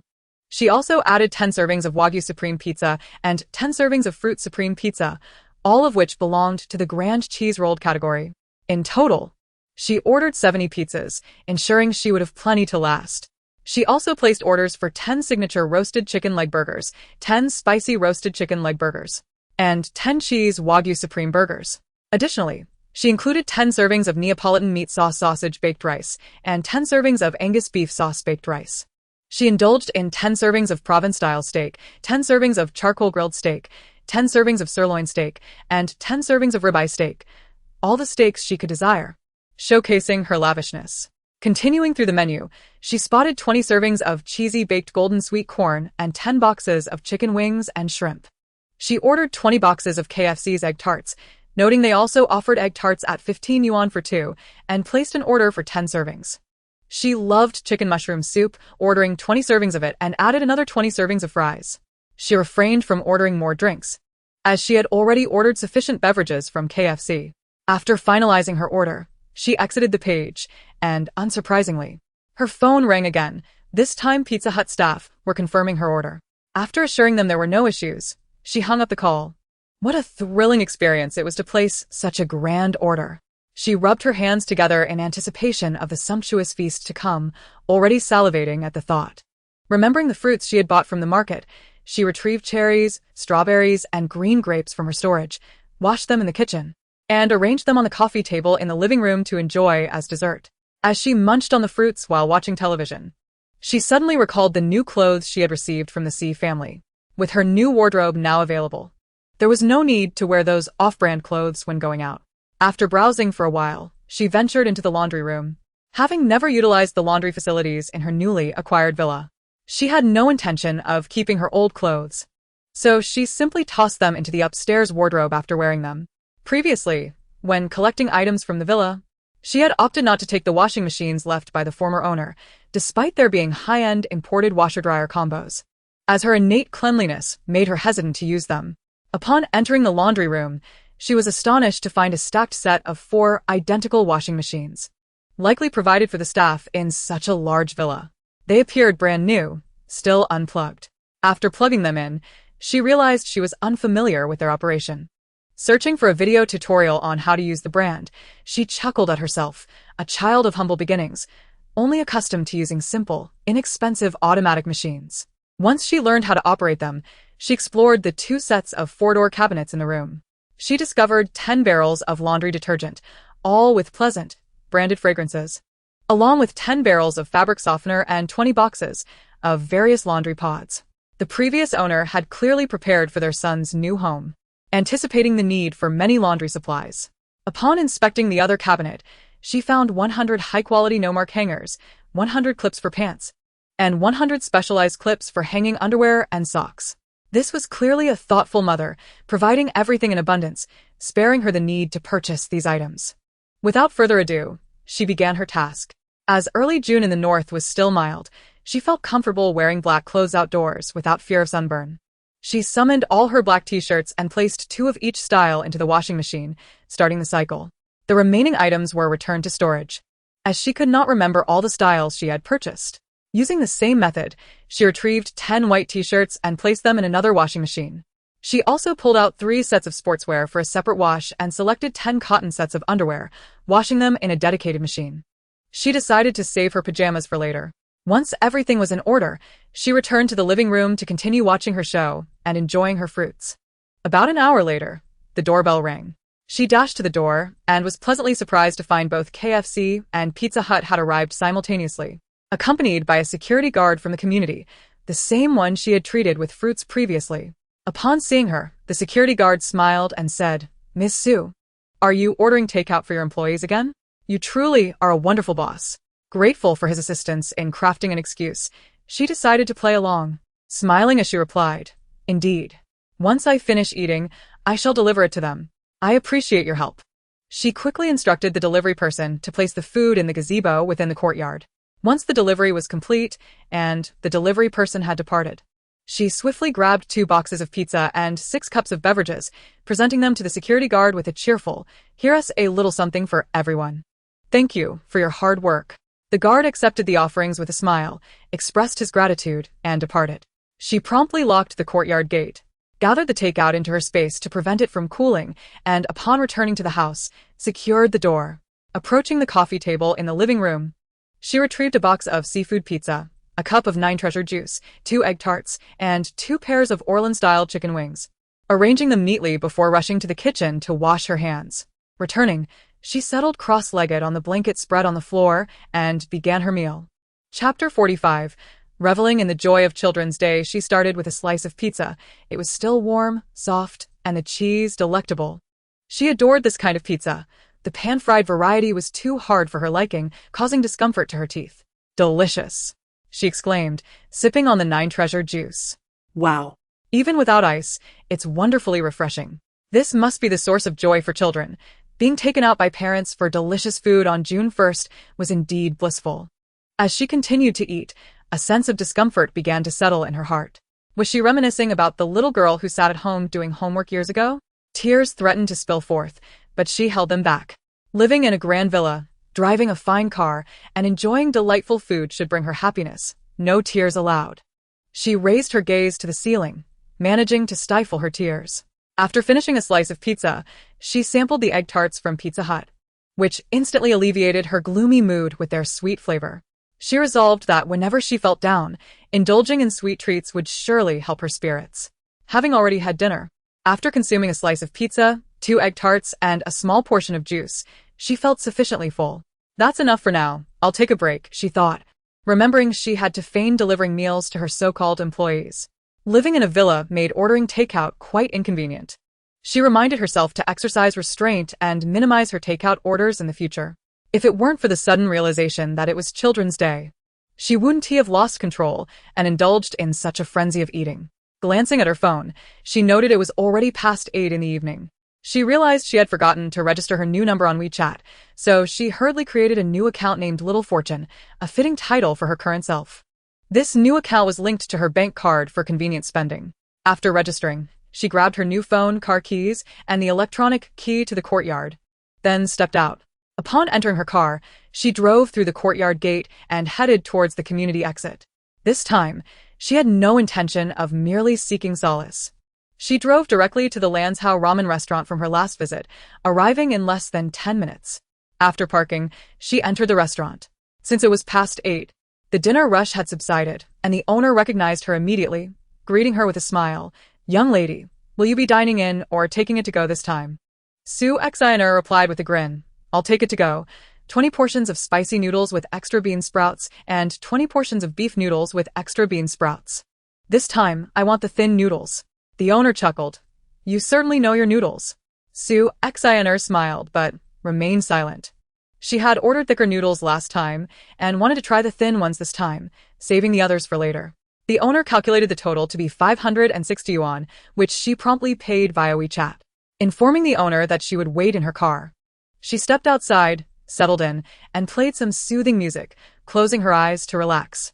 Reflecting on her upcoming plans, she initially intended to leave early, but the scheduled inventory had been pushed to the end of the month. It appeared she would not be able to depart for Kyoto until early July. Therefore, she decided to use the inventory completion timeline as a benchmark and vowed not to delay further. With a firm decision made, she returned to the present moment and observed the owner and a server coming out with her noodles. She quickly opened her trunk to allow them to place the food inside. Once they finished, she closed the trunk, stored the noodles in her space, thanked the owner, and drove away. Not yet ready to return home, she turned the steering wheel towards a shopping mall in her city. It was still open at 9 in the evening, and this large mall, with only 2 locations in each city, had extended its hours to midnight. In her childhood, the mall used to close at 9, however, it had adapted to modern times. The nearby residents were primarily white-collar workers, many earning over 10,000 yuan a month. High-ranking professionals often worked late or had social obligations, so the mall adjusted its hours to accommodate those who preferred a quieter shopping environment after dinner. The mall boasted 6 floors, complete with an underground supermarket. The items in the underground supermarket tended to be pricier than those in ordinary supermarkets, offering organic fruits and vegetables. For instance, while a pound of apples might cost 6 or 7 yuan outside, organic apples here could reach several dozen yuan per pound. Shoppers at this mall typically belonged to a high-consumption demographic, yet even with that, she had always hesitated to visit due to the expense. Given that she had indulged in a hearty meal earlier, she decided to stroll around and digest her food. Arriving near the mall, she discovered that it only had underground parking. Reluctantly, she maneuvered her way into the parking garage, which was relatively empty at this hour, allowing her to find a spot near the supermarket entrance. After parking, she took a moment to photograph her parking location before confidently heading into the underground supermarket, ready to fill her shopping cart. Entering the supermarket, she first encountered the fruit section and spotted giant grapes priced at 328 yuan per pound. Although she found them exorbitantly priced, she reasoned that quality often comes at a cost, and thus decided to purchase a bunch. She also picked up 2 large clusters of black finger grapes at 48 yuan per pound, along with 6 Fuji apples for 258 yuan. Comforting herself, she reminded herself that she was now financially well off and could indulge, viewing the shopping spree as a celebration of Children's Day. She selected bananas at 168 yuan per pound, 6 flower apples at 36 yuan each, 6 red-fleshed dragon fruits at 388 yuan per pound, and 6 yellow lemons alongside 6 green limes. Not to mention, she also grabbed 6 imported Australian peaches, priced at 129 yuan per pound. By this point, her shopping cart was brimming, as the carts here had smaller compartments compared to regular supermarkets. With no choice but to proceed to check out, she paid for her items and then returned to her car, where she opened the trunk and placed the fruits inside. As she closed the trunk, she seamlessly transferred the fruits into her space. Upon returning to the supermarket, she bypassed the fruit section and proceeded deeper inside, passing the meat counter. She stopped abruptly, for despite being a girl, she possessed a profound fondness for meat. Skirting past the ordinary pork, she headed straight for the premium black pork section. Though it was already evening, a fresh stock of black pork awaited her. She selected 5 pounds of black pork loin, 2 large strips of black pork tenderloin, 5 pounds of black pork belly, a small rack of black pork spare ribs, and an additional 10 pounds of minced black pork. Next, she arrived at the beef section, where she gravitated towards the most expensive Corkin beef. While other establishments offered it at around 50 yuan per pound, this Corkin beef was priced at 62 yuan per pound. She chose 5 pounds of prime beef, 5 pounds of beef shank at 79 yuan per pound, 5 pounds of beef belly, 5 pounds of eye round, 10 pounds of minced prime beef, and 5 pounds of cork and beef tail at 125 yuan per pound, perfect for making broth. Thus, her shopping cart brimmed with beef atop and pork below. After paying, she loaded the items into her vehicle, closing the door as she stored them away in her spatial compartment. Pushing her cart back into the supermarket, she resolved that this would be her final excursion for the day, feeling utterly exhausted. She ventured in to purchase a few bags of snacks, potato chips, shrimp chips, and several bags of dried fruits, along with 6 bottles of fresh milk, each weighing 2 pounds with a mere 3-day shelf life. Upon reaching the gift section, which featured exquisitely packaged products suitable for gifting, she acquired 2 boxes of Western ginseng priced at 738 yuan each, containing 10 small boxes, a splendid choice for her. She also opted for 2 boxes of tin leaf dendrobium priced at 981 yuan each, and 2 boxes of dried sea cucumbers at over 3,000 yuan per box. With her cart now filled to the brim, she purchased some feminine hygiene products, 5 packs of sleep pants, 5 packs each of day and night sanitary napkins, 2 large packs of tissue, a case of toilet paper, and 2 large bottles of vegetable and fruit utensils. Unable to fit anything more, she decided it was time to check out once more, placing everything securely in her vehicle before shutting the door and returning the cart to the designated area. She then prepared to take the elevator to the first floor for a leisurely stroll, having exhausted her energy in the supermarket. Chapter 46. Shopping for Children's Day. Upon reaching the first floor of the mall, she surveyed her surroundings. It was quite similar to the previous shopping center, with skincare counters and several renowned jewelry stores. She had sufficiently stocked up on skincare products and opted not to browse further.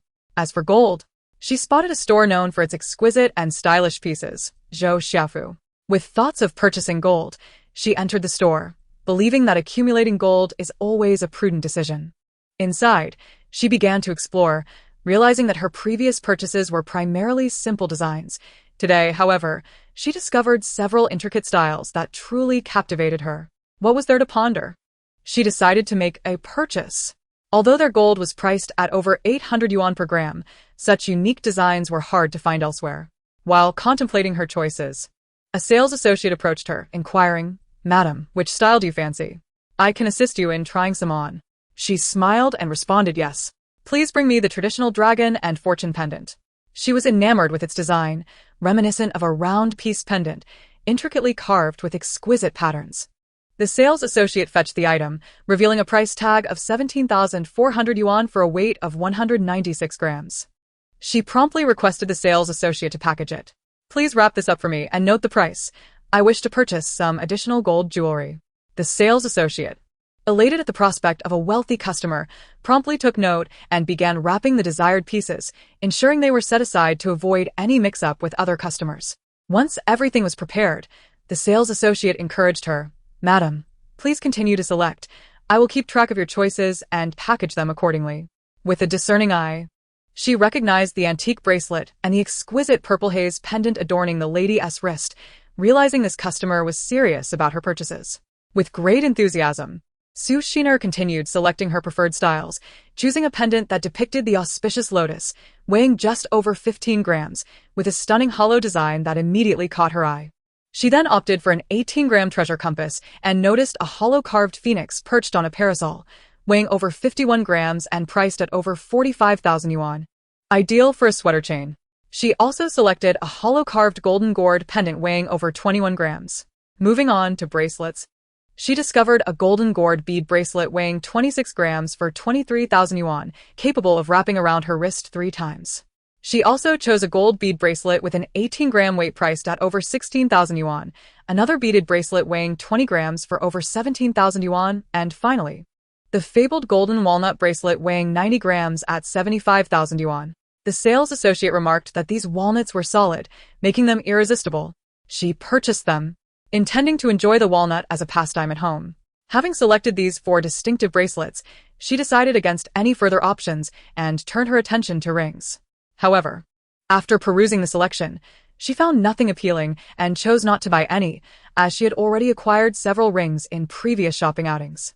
Content with her haul, she requested the sales associate to prepare her bill. The total came to 238,000 yuan for 8 items, 4 pendants and 4 bracelets, fitting neatly into a single larger bag. She opted to carry them herself rather than leaving them in the store. Feeling a sense of exhilaration from her extravagant spending, She continued to browse, discovering 2 clothing stores on the first floor. Upon entering, she realized these were high-end garments, all priced above 1,000 yuan. She selected 2 different styles of black t-shirts, 2 white ones, and 2 pairs of black long pants suitable for the season, made from thin cotton fabric promising comfort. Additionally, she chose 2 pairs of white long pants in the same style and 2 different black casual jackets, along with 2 white ones. Having made her selections, she requested the staff to tally her total for checkout. The final bill for 4 t-shirts, 4 pairs of long pants, and 4 jackets amounted to 20,800 yuan, a reasonable expenditure considering the quality was comparable to that of previous shopping centers where items cost over 10,000 yuan each, primarily due to brand prestige. Noticing the time, she realized it was already past 11 o'clock in the evening and decided against further shopping, making her way to the elevator. Once at the parking garage, she retrieved her car keys and opened the trunk to stow her purchases, sending everything into her spatial compartment as she secured the trunk. She then drove home, stopping at a gas station to fill her tank before returning to her residence.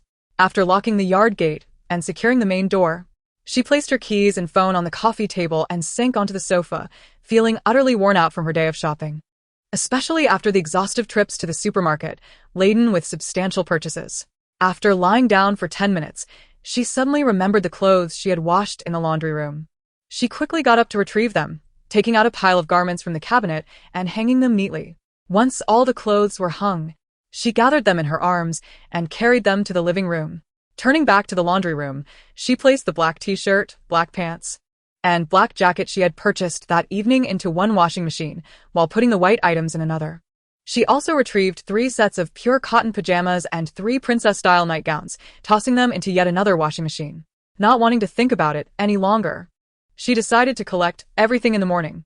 After a day filled with activity, she felt quite fatigued. She walked to the living room, embraced the pile of freshly laundered clothes resting on the sofa, and made her way to the walk-in closet on the 3rd floor. Upon arriving there, she meticulously arranged the garments before retrieving 2 pairs of loafers, 2 pairs of McQueen sneakers, and 2 pairs of dad shoes from her space. 6 pairs of shoes would suffice for her needs. Once she finished organizing, she hurried to the bathroom for her nightly routine. After refreshing herself, she placed a hydrating kit from brand H on the countertop. Once these tasks were completed, she groggily walked to her bedroom and collapsed onto the bed, falling into a deep slumber. Chapter 47. The decision to purchase another car. She slept soundly until the ringing of her phone jolted her awake, an annoyance that disrupted her peaceful dreams. Groggily reaching for her phone beneath her pillow, she answered, "Hello? Ms. Su, I apologize for disturbing you. We had scheduled maintenance for your villa yesterday, but no one was home. When would be a convenient time to reschedule?" Su Shiner immediately sat up, realizing she had completely forgotten about the appointment. "If it's convenient, you can come over now." I'm sorry. "I was busy with other matters yesterday and lost track of time." "Not a problem. I will send someone over immediately. Please be ready to open the gate." "Okay. Please come over." She hurried to get ready, splashing her face with water to wake herself up. Glancing at her phone, she noted it was already 9:30 in the morning. The events of the previous evening had left her feeling quite exhausted, yet she felt happy about the fruits and snacks she had purchased, including her favorite meat. She resolved to buy more next time. Once she was presentable, she dashed downstairs. Just as she reached the 1st floor, the doorbell rang. She opened the door to let the workers in, instructing them, "Please just take care of the yard maintenance. Nothing else is needed." The workers nodded and got to work. The gardener began trimming the plants while the others cleaned the yard. She retreated indoors, closing the door behind her, when her phone rang again. It was an employee from the dealership where she had purchased her car, informing her that her license plate was ready and her ordered tires had arrived. They asked for a delivery address to bring her items. She provided the warehouse address and arranged for them to deliver the goods at 1 p.m. Suddenly, she thought about purchasing another car, one that was less expensive than her current vehicle. She inquired with the intern, "Do you currently have any top-spec Q5s in stock? I would like to buy another one." The intern excitedly replied, "Ms. Su, how fortunate. When your order arrived, we also received a new batch of cars. We have black and white top-spec Q5s available. When would you like to pick them up, and which color do you prefer? I can reserve them for you." Su Shiner contemplated for a moment and decided, "I'll take one in black and one in white, but I don't wish to go to your dealership. It's too much trouble. Could you bring the cars here and process the payment on site?" Initially, She had intended to buy another car because she felt it was unsafe for a young woman to be driving expensive cars alone at night. Moreover, in the post-apocalyptic novels she read, the female protagonists often owned numerous luxury vehicles, some of which were rare and valued in the millions. The few millions she spent on her cars seemed trivial in comparison. She also considered that, in a post-apocalyptic scenario with harsh conditions, one vehicle would hardly suffice. If production ceased, it would be wise to have multiple options in one color. The intern, realizing the limitations of his authority, quickly said, "Miss Sue, I cannot make that decision. Please hold on while I consult with my supervisor." Sue Sheener activated the speakerphone and placed the device on the dining table. Pondering what to have for breakfast, not feeling particularly hungry, she retrieved a portion of Imperial Examination porridge, a serving of crystal shrimp dumplings, and some seaweed from her space. She arranged everything on the dining table, and the sight was mouth-watering. The porridge was still steaming hot. Taking a sip, she relished the tender fish slices within. Just as she savored her meal, the store manager's voice came through the phone. Hello, Sue. I'm the manager. I just learned about your request. I can make an exception and arrange for the delivery of your tires and new cars to the specified location this afternoon. I will also send an accountant to assist you with the paperwork. Would that be acceptable? Sue Sheener responded, "That would be wonderful. I apologize for the inconvenience. Could you also ensure that both cars are filled with gas? I'll transfer the payment to you once they arrive." "Of course, Miss Sue. It's a deal. We will arrive at your designated location at 1 p.m. After hanging up, Sue Sheener thought how money could indeed facilitate things. She could handle everything without visiting the dealership, and the service was quite commendable. She refocused her attention on breakfast, not wanting it to cool down. She quickly finished her meal and cleared the table, recalling that she still needed to retrieve the laundry from the previous night. Hastily, she returned to the laundry room to collect her fragrant clothes, hung them neatly, and took the elevator to the third-floor walk-in closet to organize them. Looking at her freshly laundered garments, she felt a deep sense of satisfaction. Yes, these clothes would be sufficient for her time in H City. Next, she chose a new black t-shirt, paired it with black casual pants, and added a white jacket. After surveying her shoes, she selected a pair of silver-tinged McQueen sneakers to complete her outfit. Dressed head to toe in new attire, she felt elated. Bouncing down to the first-floor living room, she switched on the television, opting for a timeless animated series instead of a palace intrigue drama. After about an hour, the doorbell rang. She went to open the door, finding the cleaning crew, who informed her that the cleaning was complete and asked if she wished to inspect their work. "No need for that. Thank you for your hard work. How do I settle the payment?" "The payment will be processed through the Property Management's Finance Department," they replied before departing. Sue Sheener locked the gate behind them, then returned inside and resumed watching her animated series. After a while, she glanced at her phone and saw it was nearly noon, just before 11:45 a.m. She rose to gather her two phones, placed them into her backpack, slung it over her shoulder, and grabbed her keys before heading out. Climbing into her car, she opened the gate and drove out. With all the back and forth over the past few days, she felt her driving skills had markedly improved, laughing to herself. She intended to arrive at the warehouse ahead of schedule, driving there and opening the roll-up door, followed by the glass door, allowing the earthy smell to waft in. Upon noticing a hardware store across the street, she hurriedly crossed over and spent 100 yuan to purchase a simple folding table, requesting the proprietor to assist in assembling the folding mechanism beneath it. She then carried the table back to her warehouse, placing it inside in anticipation of visitors who would need a surface to complete their paperwork, as signing documents without a table would undoubtedly prove inconvenient. Chapter 48.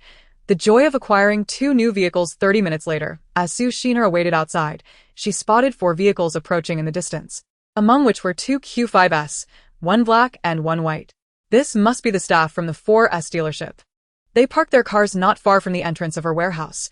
2 Q5s, a business van, and a delivery truck. As the personnel disembarked, they made their way directly to Sue Sheener. She recognized the store manager, the intern, and 2 finance staff members who were carrying an invoicing machine along with various items.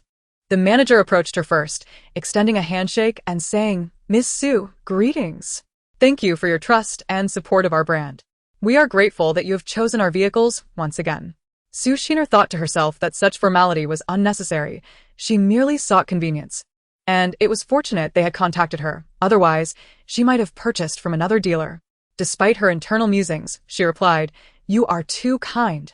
Perhaps we should allow your staff to unload the goods first before we discuss further.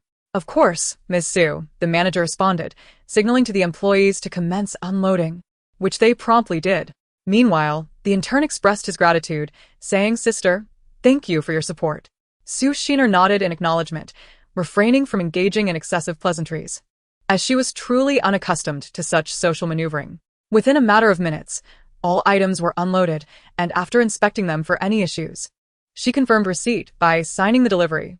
Once the workers completed their tasks, they had no further obligations, and Sue Sheener quickly fetched a case of mineral water, inviting them to take a break. After they finished drinking, they drove off in their truck. The manager then addressed Sue Sheener, "Please take a moment to inspect the vehicles, and if everything is satisfactory, we can proceed with the transfer of ownership."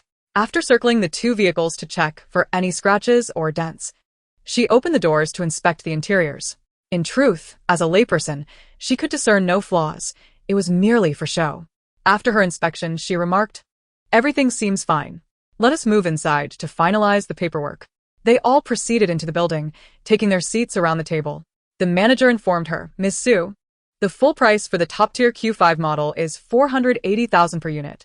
Since you are purchasing two, the total amounts to $960,000. Only $960,000? Sue Sheener found herself astonished at the figure. She had previously owned a Q8 that could have purchased several Q5s. Regaining her composure, she stated, "Very well, but I would like to order a batch of tire accessories as before. 10 sets per vehicle will suffice. Additionally, please continue to assist me with the temporary registration and license plates." "Certainly, Ms. Sue. This model is one of our bestsellers, so all accessories are readily available. We can deliver everything within 2 days, and we will handle the temporary plates for you as well. May we include these items in your current invoice to simplify matters for both parties?" The manager proposed. "That works for me. Just ensure you include the fuel costs for both vehicles as well," Sue Sheener replied. "Ms. Sue, we will consider the fuel costs as a complimentary gift from our company. There is no need to include them," the manager assured her. "Thank you. Susinner that pondega da fuli." The intern added, "Sister, you are too kind. I must also thank you, as your order for these two vehicles has officially made me a full-time employee. I have already installed the license plates on your previous vehicle. Congratulations. I have faith in you." "Thank you for your assistance with the license plates," Sue Sheener replied. The finance staff calculated the total, including the tires and accessories, amounting to 1,380,000 yuan, which Sue Sheener promptly settled with her card. Once all formalities were completed, she asked the manager, "Could you assist me by driving these two vehicles to my garage?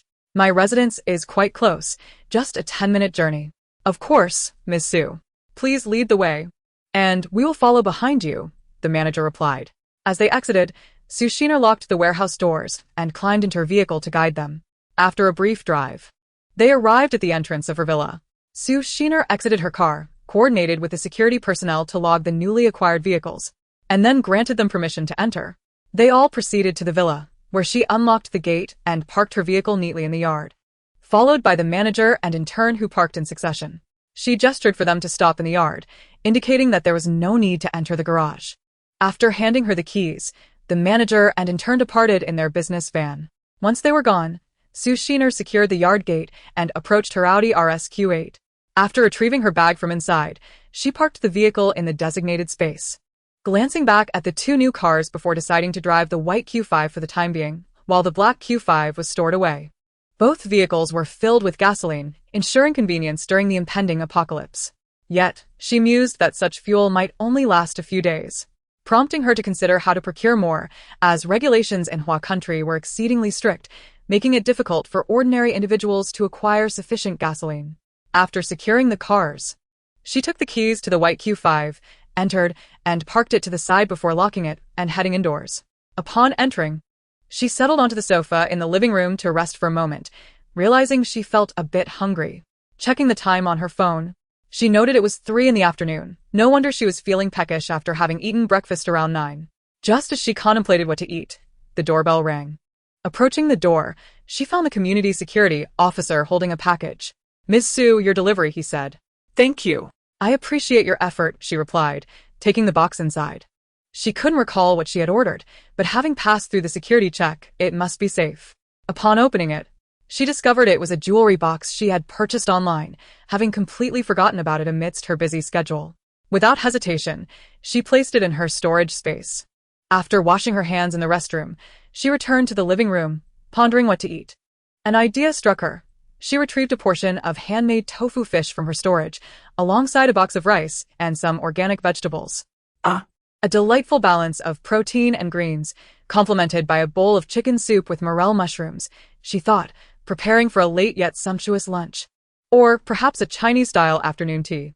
She arranged the meal on the coffee table, sitting cross-legged on the blanket, feeling too lazy to dine in the restaurant. As eating alone there felt rather lonely. From this day forth, she decided to enjoy her meals at the coffee table in the living room. Grabbing the remote, she resumed watching the palace intrigue drama she had yet to finish, a perfect companion for her meal, as she savored each bite of the tender fish.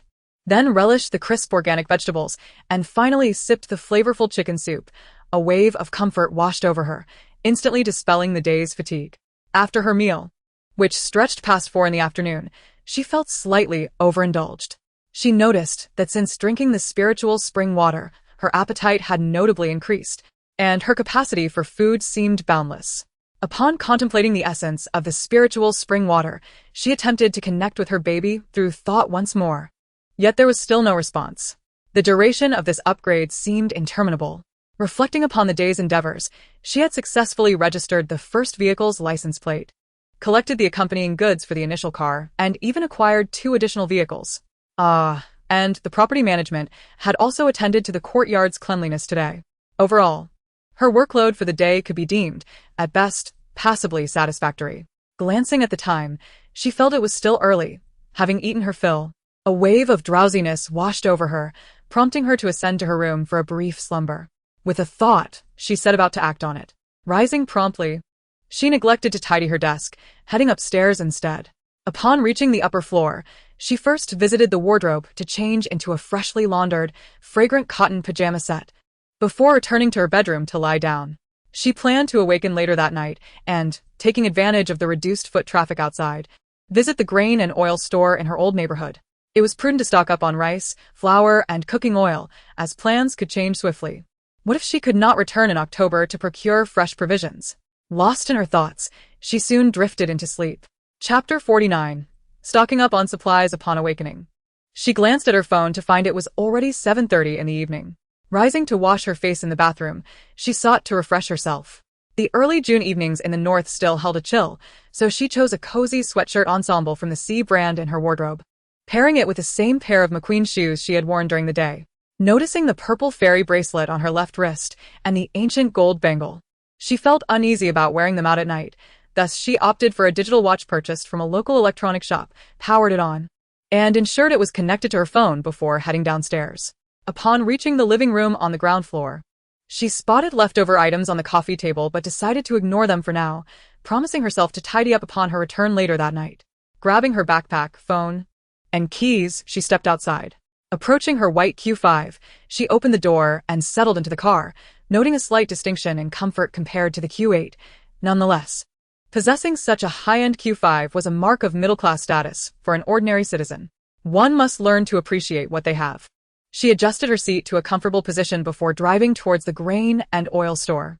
She had chosen this particular store because it had been a staple in her community for decades. Her mother had purchased rice and flour from there since her childhood. The prices here were slightly higher, about 10 yuan more for a 50-kilogram bag of rice, but the taste was unrivaled. This establishment consistently stocked premium goods, justifying its higher prices with impeccable quality. As the saying goes, you get what you pay for. Initially, her mother had questioned the higher cost, opting to buy from a different store only to realize the superiority of the rice upon cooking it. Since then, she had remained a loyal customer for over 20 years. After a drive of less than 20 minutes, she arrived at the store. Taking her phone and keys from the passenger seat, she exited the car and locked the doors. The store clerk greeted her warmly, saying, "Hello, young lady. Have you run out of rice at home? I'll have your uncle bring a bag up for you shortly. Just pay as usual?" With a smile, Su Shina replied, "Annie, I still have rice at home. I'm here to bring you a significant business opportunity. This deal could match at least a year's worth of your sales. Can you take it?" The clerk, amused, responded, "What sort of business are we talking about? Are you here to bring me back loyal customers by enjoying my rice?" Su Shiner laughed. "Oh, this is a substantial business. We're talking about several thousand bags of rice and flour. The clerk, taken aback, exclaimed, "How many? You must be joking, especially at this late hour."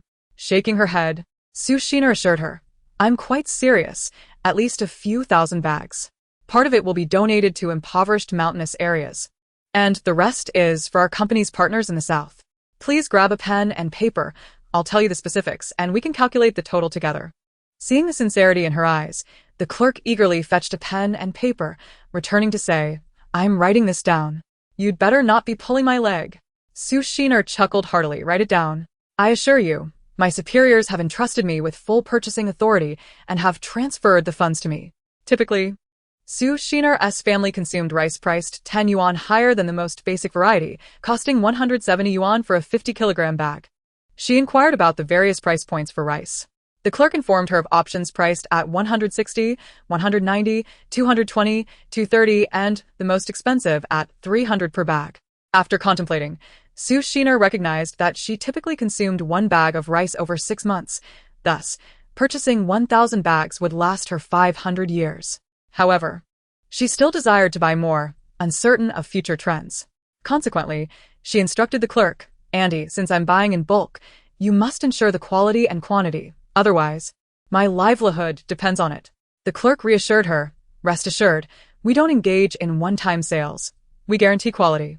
Thus, Su Shiner began specifying quantities: 1,000 bags at 171 yuan each, 1,000 at 190, 1,000 at 230, and 2,000 at 300. Altogether, that totals 5,000 bags of rice. Upon noting this figure, the clerk was left speechless with excitement. Su Shiner then inquired about the price of the 50-kilogram bags of flour. As she rarely made noodles herself, she typically bought flour in 10 or 20-kilogram bags and was unfamiliar with the 50-kilogram pricing. The clerk replied, "We only have 3 types of flour: high gluten at 150 yuan per bag, medium gluten at 130, and low gluten at 120. Su Shiner decided, "Then let us get 1,000 bags of each type." The clerk, trembling with excitement, recorded the order, and Su Shiner said, "Please calculate the prices for these, and I'll see what else we might need from your store." The clerk eagerly agreed and set about tallying the costs. Meanwhile, Su Shiner browsed the store, noticing soybean oil that she needed, as well as salad and peanut oils. However, she realized she could procure soybean oil directly from the local production factory, which would be more reliable.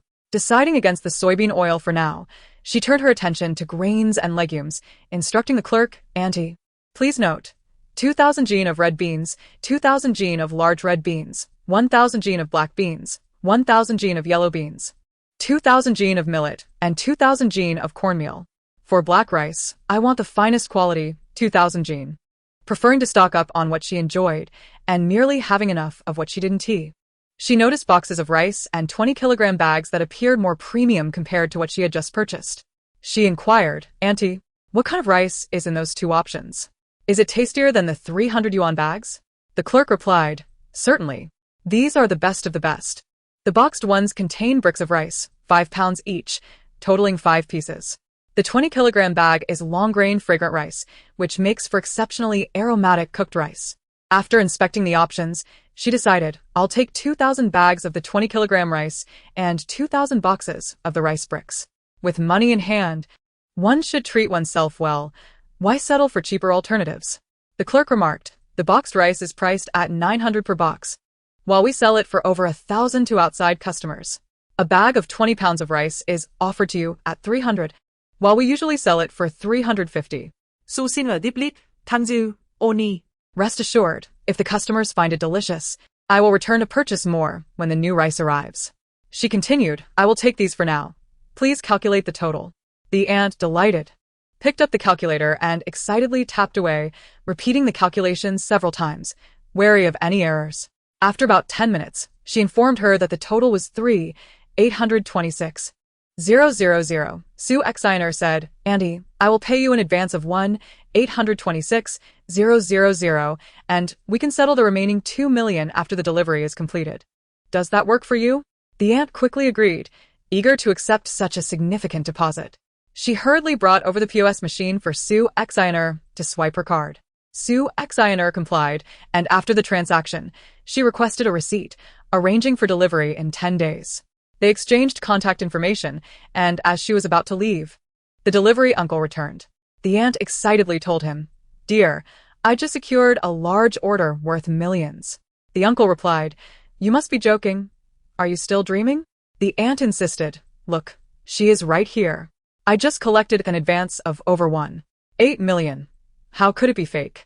The uncle turned to Sue Xiner and asked, "Miss, is what your aunt says true?" Sue Xiner smiled and affirmed, "Uncle, it is indeed true.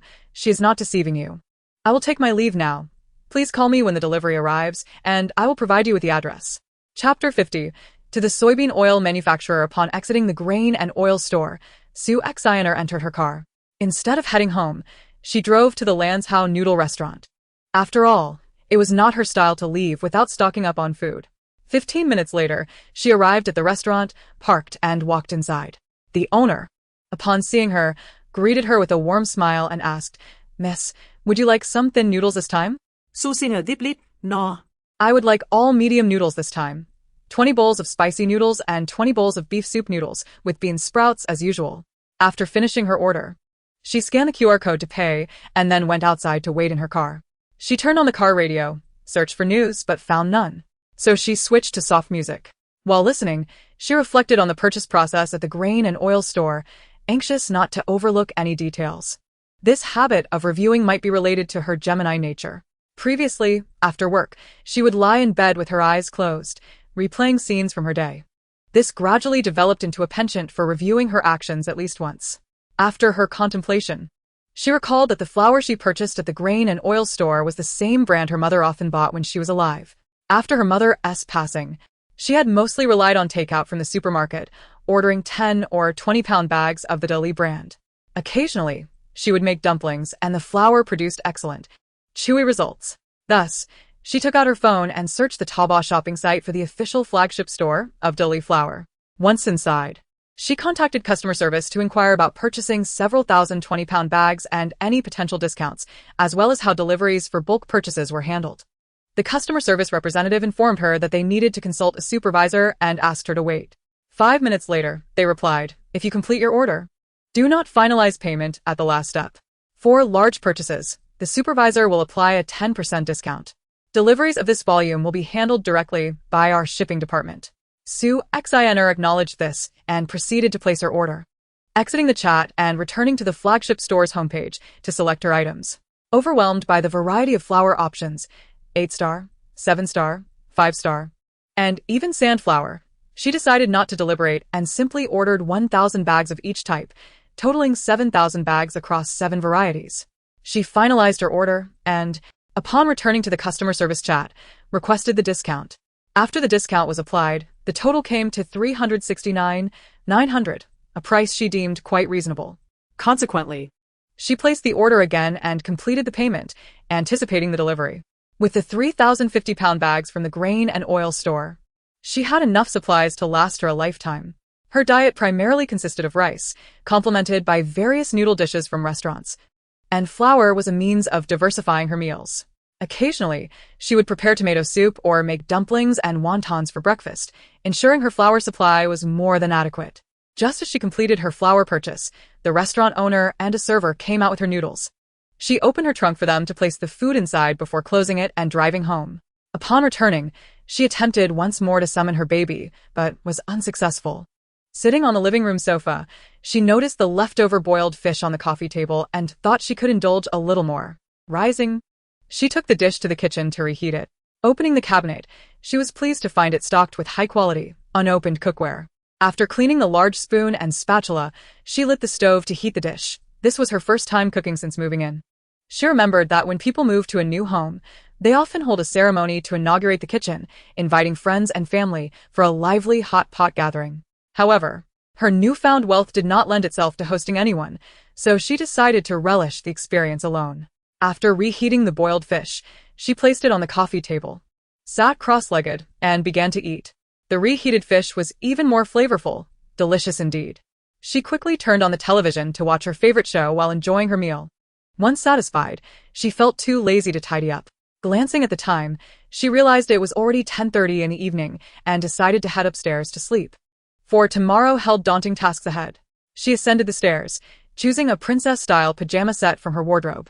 After changing, she went straight to her large bed for a restful night's sleep. She slept soundly and dreamlessly, waking naturally to the time showing 9 in the morning. Just as she was about to rise to wash up, her phone rang. Answering, she said, "Hello?" On the other end, a voice responded, "Hello, Miss Sue. We are from the Fruit Mobile store. The software for your phone, tablet, and laptop has been installed, and we can deliver it to you at your convenience. When would you like us to drop it off?" Sue Xina replied, "Please deliver it to my home now. I have time." The store representative confirmed, "All right, Miss Sue. We will arrive in about 30 minutes. After hanging up, Sue Xina hurried to wash up. Once finished, she selected a white t-shirt from the Big C brand, paired it with white pants, and wore the same McQueen shoes from yesterday. Dressed, she headed downstairs for breakfast. Settling onto the sofa on the first floor, she prepared a bowl of seafood congee, a portion of marinated beef, and a braised egg, arranging them on the coffee table while selecting a cartoon to watch on TV. She also grabbed a bottle of sparkling water from the fridge. Thus began her delightful breakfast, savoring the delicious meal. Just as she finished, the doorbell rang. Rushing to answer, she found it was the Fruit Mobile store delivering her goods. She stepped outside, instructing them to drive into the yard, then greeted the accompanying security personnel, signaling them to leave. She turned back to allow the store employees to start moving in the deliveries. Having nearly completed her task, she casually opened a mobile phone to check the installed applications. To her satisfaction, the software was comprehensive, including the free Tomato Novel app and Douyin, along with global offline maps and a well-organized folder containing various free movies, television series, and animations. She continued her inspection with a tablet and a laptop, both meeting her approval with an array of complete software and resources. Sue Xina remarked, "Very good indeed. Have you brought the card reader? I will settle the final payment directly." The staff promptly produced the POS machine, and she swiped her card for a sum of 800,000 as the final payment. With cheerful demeanor, the staff departed. After they left, she secured the courtyard gate and retrieved the black fruit phone she had inspected earlier. She installed her old SIM card into the new device, logging into her previous WeChat account and cloning her contacts seamlessly. With that accomplished, she grabbed her backpack, placed both phones inside, gathered her keys, and exited to her vehicle. She activated the car's navigation system, entering the address of the soybean oil factory, setting off towards her destination. Such large factories are typically situated far in the outskirts, and after an hour's drive, she arrived at the impressive entrance of the soybean oil factory, which boasted a grand and well-furnished appearance. She adjusted her backpack and approached the reception, informing the security personnel of her intent to procure soybean oil. The security guard facilitated her connection with the sales manager. After a brief wait of about 10 minutes, a plump woman emerged from the office building, greeting her with a smile. "Hello, I am Manager Lee from the sales department. How many barrels of soybean oil do you wish to order? Our factory only accepts bulk orders. For smaller quantities, you may purchase directly from local retailers." Sue Xina thought to herself, "Indeed, this is a leading enterprise in the region. They do not entertain trivial transactions." With a smile, Sue Xina replied, "I have yet to see the variety you offer, but my minimum order will be 2,000 to 3,000 barrels. The decision to increase that quantity will depend on the types available. If the selection is diverse and of high quality, ordering over 10,000 barrels is certainly a possibility." The sales manager, eager to accommodate, ushered her into the factory yard and led her to the production area. Before commencing the tour, she was provided with sterile work attire and a mask. They entered the working zone, where she observed the entire oil production process through transparent glass. Indeed, this is a remarkably hygienic and advanced oil extraction operation, befitting a long-standing leader in their locality. Upon concluding the tour, the sales manager escorted Sue Xina to the office to select products. In the office, Manager Lee presented her with the product catalog. Sue Xina began her enthusiastic selection, drawing upon her experience in choosing soybean oil due to various past events. First, she eliminated those processed by the extraction method, focusing instead on higher-priced options to minimize the risk of error. After all, quality often correlates with price. She then articulated her desired products to Manager Lee, who diligently took notes. Non-GMO cold-pressed soybean oil, 1,000 barrels of 543 liters. Non-GMO cold-pressed grade 3 soybean oil, 1,000 barrels of 5,436 liters. Traditional method cold-pressed non-GMO soybean oil, 5 liters, 1,000 barrels. A 5-liter tin of non-GMO refined soybean oil, 1,000 barrels. Premium grade 3 soybean oil in 5-liter tins. 1,000 barrels, and fresh cold-pressed non-GMO grade 3 soybean oil in 5-liter tins, 1,000 barrels. Next, she selected soybean oil resembling that of salad oil, preferring a lighter flavor, but mindful of the advice to consume a variety for health. She opted for 1,000 barrels of non-GMO premium refined soybean oil in 5-liter tins. 2,000 1-liter bottles of small-packaged cold-pressed fragrant grade 3 soybean oil, 1,000 barrels of 5-liter cold-pressed peanut oil, 2,000 1-liter bottles of small-packaged cold-pressed organic soybean oil, and 1,000 barrels of 5-liter non-GMO pure corn oil. These selections totaled 11 types of soybean oil, with 4,000 small bottles and 9,000 large barrels, including tins. She certainly chose a substantial amount, enough that she would not exhaust it in several lifetimes. After all, she typically took half a year to finish a single 5-liter barrel of soybean oil. Nevertheless, she wished to stockpile more, cherishing the flavors of her hometown. In the event of an unforeseen apocalypse, she could assist those she desired or trade for jade to upgrade her space. She believed that her modest stockpiling did not excessively consume others' resources. With a year's advance prep, the factory would continue production, allowing her to secure a larger quantity without hesitation. Contemplating this, she decided to inquire about complimentary gifts. Since I am purchasing so much, might you provide a complimentary small barrel of oil for each large barrel I buy? Manager Lee feigned hesitation, responding, that could be somewhat challenging. Sue Sheener, noticing her theatrics, suggested, if my clients provide positive feedback on these products, I would not hesitate to return for a larger purchase. However, the prerequisite is that you must ensure quality and integrity in your offerings. Upon hearing of her intention for future bulk orders, Manager Lee readily agreed to provide complimentary 900 milliliter small barrels of oil. Very well, please calculate the total cost so that I may settle the payment, she said, thinking to herself that even the smallest of purchases held value. Furthermore, the smaller bottles would be convenient for future use, allowing her to refill from the large barrels.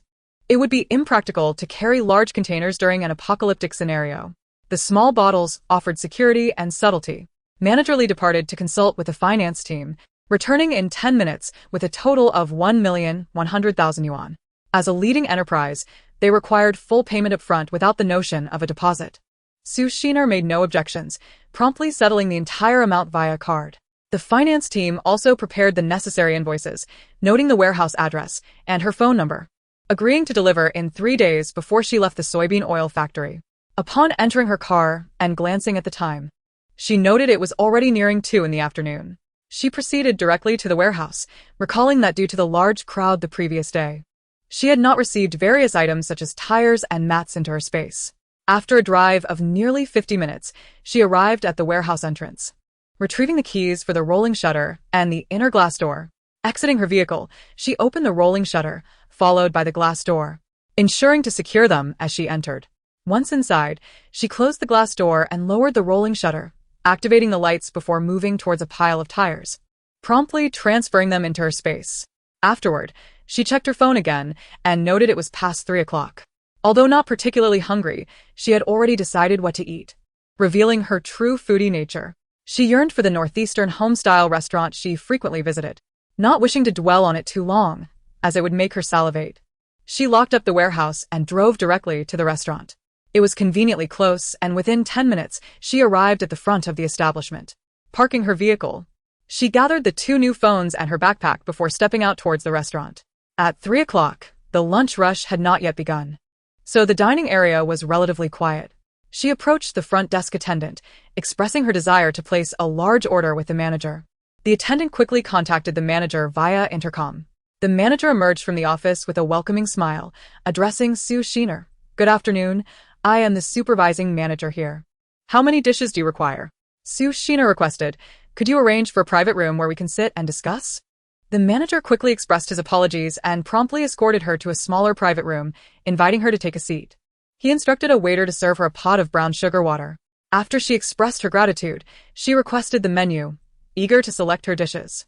The manager hastily retrieved the menu and presented it to her. Holding it in her hands, she began to order her favorite dishes, sequentially. Sue Sheener announced, 20 portions of guabao roe, 20 portions of yuxiang roe si, 20 portions of shui zhu roe pian without numbing pepper, 20 portions of roe mo ba chia zi, 20 portions of de ban kai, 20 portions of shu jiao tu do si, 20 portions of ziwei ro, 20 portions of ganbian cg do, 20 portions of wanja cianmo, 20 portions of lu fei chong, 20 portions of huang mo ko ro, 20 portions of jian jiao gan dou fu, 20 portions of chuan tong jiang zhou zi, 20 portions of Shirban Yu Zui, 20 portions of La Ziji, 20 portions of Mao Shui Wang, 20 portions of Zhan Jiang Kai, 20 portions of Feng Wei La Pai, 20 portions of Lu Ro Duan, 20 portions of Shou Ji, 20 portions of Ko Shui Ji, 20 portions of Ro Duan Xiao Chiezi, 20 portions of Yu Xiang Chietiao, 20 portions of Di San Xian, 20 portions of Hong Xiao Ri Ben Dou Fu, 20 portions of Hong Xiao Pai Gu, 20 portions of Tang Siu Pai Gu, 20 portions of Shui Jiu, 20 portions of Bo Luo Gu Lao Ro, 20 portions of Ing Tao Ro, 20 portions of Ma Pa Dou Fu, 20 portions of Chai Gu Ro Dun Swan Kai, 20 portions of Xiao Tu Do Xiao Pai Gu, 20 portions of Jiang Ba Chiezi, 20 portions of Zi Ran Ro Pian, 20 portions of Swan Rong Fin Si Wa Kai, 20 portions of Xia Huang Do Hua, 20 portions of Hua Sheng Zhu Shou Bao, 20 portions of Gan Xiao Pai Gu, 20 portions of Yi Ju Do Fu, 20 portions of Wu Hua Ro Xiao Yu Do Jiang, 20 portions of Bo Luo Gu Lao Ji, 20 portions of Swan Kai Fen, 20 portions of Xing Bao Gu Chao Niu Ro, 20 portions of Huang Mo Tu Do Pian, 50 portions of Shui Bao Du, 20 portions of Ruanjia de Xiaoren, 20 portions of Ma Jiang La Pai, 20 portions of Lu Gan Jian, 20 portions of San Si Bao Do, 20 portions of Jia Chong by Kai Dun Do Fu, 20 portions of Shui Chong, 20 portions of Dan Huang Ju Nangua, 20 portions of Xiang Yu Di Guaqiu, 20 portions of Lu Sanyang. That will be all for the dishes, all in large portions, packaged in your finest packaging. Su Shiner took a sip of water and glanced at the manager, noticing the sweat on his brow, which amused her slightly. After finishing her drink, she continued, "Now, you can start noting the staple dishes. 100 portions of rice, 100 portions of soy sauce fried rice, 100 portions of vegetable dumplings, 100 portions of scallion pancakes, 100 portions of egg fried rice, 100 portions of scallion mushroom fried rice, 100 portions of creamy corn pancakes, 100 portions of beef dumplings, 100 portions of sauerkraut meat dumplings, 100 portions of celery meat dumplings, 100 portions of three-flavor dumplings, 100 portions of Yangzhou fried rice, 100 portions of green bean noodles. That should be sufficient. Please calculate the total. I'll settle the bill, and then order a few dishes I wish to eat right now." The manager hurried to the entrance, closing the door and hanging the close sign outside, turning off the lights in the main hall before proceeding to the front desk to calculate the bill. Meanwhile, Su Shiner rested alone in the private room, feeling somewhat fatigued after speaking so much. 15 minutes later, the manager returned to inform her that the total expenditure was 82,000 yuan. Su Shiner promptly paid by card and said, "Once the food is ready, please send a vehicle to deliver it to me. My address is very close to your restaurant, just a 10-minute drive." The manager nodded eagerly in agreement, adding, "Madam, please feel free to order your desired dishes now.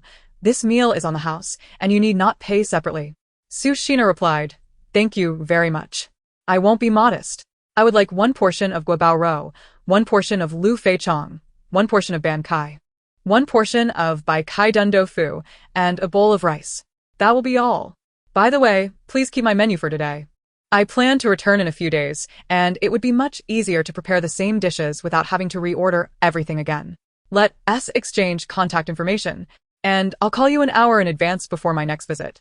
The manager gazed at Su Shiner in astonishment, initially believing this would be a one-time affair, only to realize she intended to return. He felt fortunate, as this would surely secure a good month's earnings, saving him from reprimand by the district manager. Regaining his composure, he nodded fervently, saying, "Certainly, madam. I will keep a backup of your menu today. Should you need anything, feel free to reach out. Rest assured, we will ensure your satisfaction." He then went to the kitchen to arrange the cooking of the ordered dishes. Chapter 52. Stocking up while dining 20 minutes later. The manager personally began to deliver the dishes to the private room. Once everything was set, he announced, "Madam, your meal is ready. Please enjoy. I will now arrange for the takeout dishes, which may take at least 2 hours to prepare. Please bear with us." Su Shiner responded, "All right, you go ahead. The primary concern is quality and cleanliness. Time is not an issue. I will eat while I wait." As soon as she finished speaking, the manager exited. making sure to close the private room door behind him. Su Xiner picked up her chopsticks and began to eat, starting with a piece of guabao rou. It was crispy on the outside and tender on the inside, with a delightful sweet and sour flavor. Truly, this dish must be enjoyed hot. Once cooled, it loses its charm. After relishing one piece, she felt compelled to have another. Once satisfied, she turned to the next dish, Lu Fei Chong, which was simply exquisite, a perfect balance of chewiness and flavor, seasoned just right to her taste, with the chef's sauce expertly crafted. After indulging in a couple more pieces, she ladled some sauce over her rice, and the combination was nothing short of spectacular. Having enjoyed 2 rich meat dishes, she felt a bit overwhelmed and decided to sample some of the Bai Kai Dun Do Fu soup. The freshness was remarkable. The restaurant's version of this dish, made with an aged broth, filled a large bowl, and given her usual appetite, this single dish could easily serve her 3 meals. One can imagine the generous portion she was served. After finishing the soup, she took a hefty bite of the ban kai, which was flavorful and refreshing. This meal was truly delightful, leaving her feeling satisfied beyond measure. She savored every moment, taking her time, and after 30 minutes, she finished her meal, feeling as though she might burst. Sitting in her chair, she felt a bit embarrassed, but thankfully, the manager did not witness her state. Otherwise, it would have been quite embarrassing. She was thoroughly pleased with the meal. Although the manager had mentioned that the restaurant was treating her, she had not overindulged in expensive dishes or ordered excessively, as they say, for dishes and a soup, and she had even omitted one. All the dishes were reminiscent of her hometown's flavors. She could hardly bear the thought of one day leaving her hometown and missing the authentic dishes. That would be a painful experience. So, after returning to the warehouse and organizing her items, she had a sudden inspiration to visit this authentic local Northeast restaurant for a meal. This dining experience was not in vain. Ordering such a plethora of dishes to stock up for future enjoyment, she envisioned how, when she eventually departed her hometown, she could savor these authentic dishes whenever nostalgia struck. What a blissful thought. Scrolling through Douyin, she noticed how those who had left their hometowns longed for the familiar tastes of home, and she felt they must be suffering. Some hadn't returned home for years, and when they finally did, they wouldn't go straight home but would seek out local eateries to indulge in the special dishes of their hometown. This was also one of the reasons she wished to stock up on dishes. Many meals could not be replicated at home, as the home stove lacked the intensity of a restaurant kitchen and the flavors would differ significantly. Returning to the moment, after finishing her meal, she felt a bit drowsy and leaned on the table, closing her eyes to rest. During this brief respite, her mind involuntarily replayed the process of ordering again, and she found it quite bothersome that her thoughts wouldn't allow her to relax. However, it also led her to contemplate how to stock up on the restaurant's dishes in the future. She envisioned that whenever she had time, she would contact the restaurant manager to prepare double the quantity of what she ordered today. Otherwise, making daily trips to select dishes and waiting for them to be prepared felt like a waste of time. Thus, she resolved to call them for doubled orders whenever she could, and at the appointed time, she would rush to the warehouse to collect her goods. This would save her a considerable amount of time. Her mind raced with thoughts, making it impossible for her to rest peacefully. She decided to take a stroll to digest her meal. Upon stepping outside, she was taken aback to find the dining hall completely empty. Everyone was busy in the visible kitchen. The chef was vigorously wielding a large spoon, nearly causing it to smoke. All the waitstaff were in the back kitchen, assisting in washing and preparing vegetables. When the manager spotted her exiting, he promptly approached and inquired, "Madam, is there anything you require?" Su Xiner replied, "I don't need anything. I merely stepped out for a walk after my meal. You all carry on with your work. I'll return shortly." The manager nodded in agreement and hurried back to assist in the kitchen. Su Xiner exited the restaurant, which was situated at the roadside of a neighborhood, flanked by various eateries. As she strolled, she caught a whiff of tantalizing barbecue aromas. Her keen sense of smell piqued her interest. Since she had to wait for a considerable time, she decided to indulge at the barbecue restaurant as well. The establishment specialized in whole roasted lamb, a place she had previously been too intimidated to enter. The price of a large roasted lamb shank was exorbitant, often exceeding 1,000 yuan, far beyond her means. Typically, she would only satisfy her cravings by ordering a few skewers of lamb from a delivery service. Lost in her thoughts, her legs carried her uncontrollably into the barbecue restaurant. It was around 4 or 5 in the afternoon, not the peak hour for barbecues, as most patrons would come out for late-night snacks and drinks around 8 in the evening. A server approached and asked, "Miss, what would you like to order?" Sue Exiner smiled and replied, "I would like a whole roasted lamb and a variety of other items. Please bring me the menu." The server responded, "Miss, how many people are dining? Our whole roasted lamb is quite large, typically ordered for 10 or more guests." Sue Exiner chuckled and said, "It's for a staff gathering. I will take it home once it's roasted. Don't worry, I can handle it." She then inquired, "By the way, where do you source your lamb?" The server replied, "Our lamb is sourced directly from Inner Mongolia by the owner, and it is absolutely delicious. Rest assured." Sue Exiner continued, "How many whole roasted lambs do you have? And how many of the lamb chops? Are they all fresh or frozen?"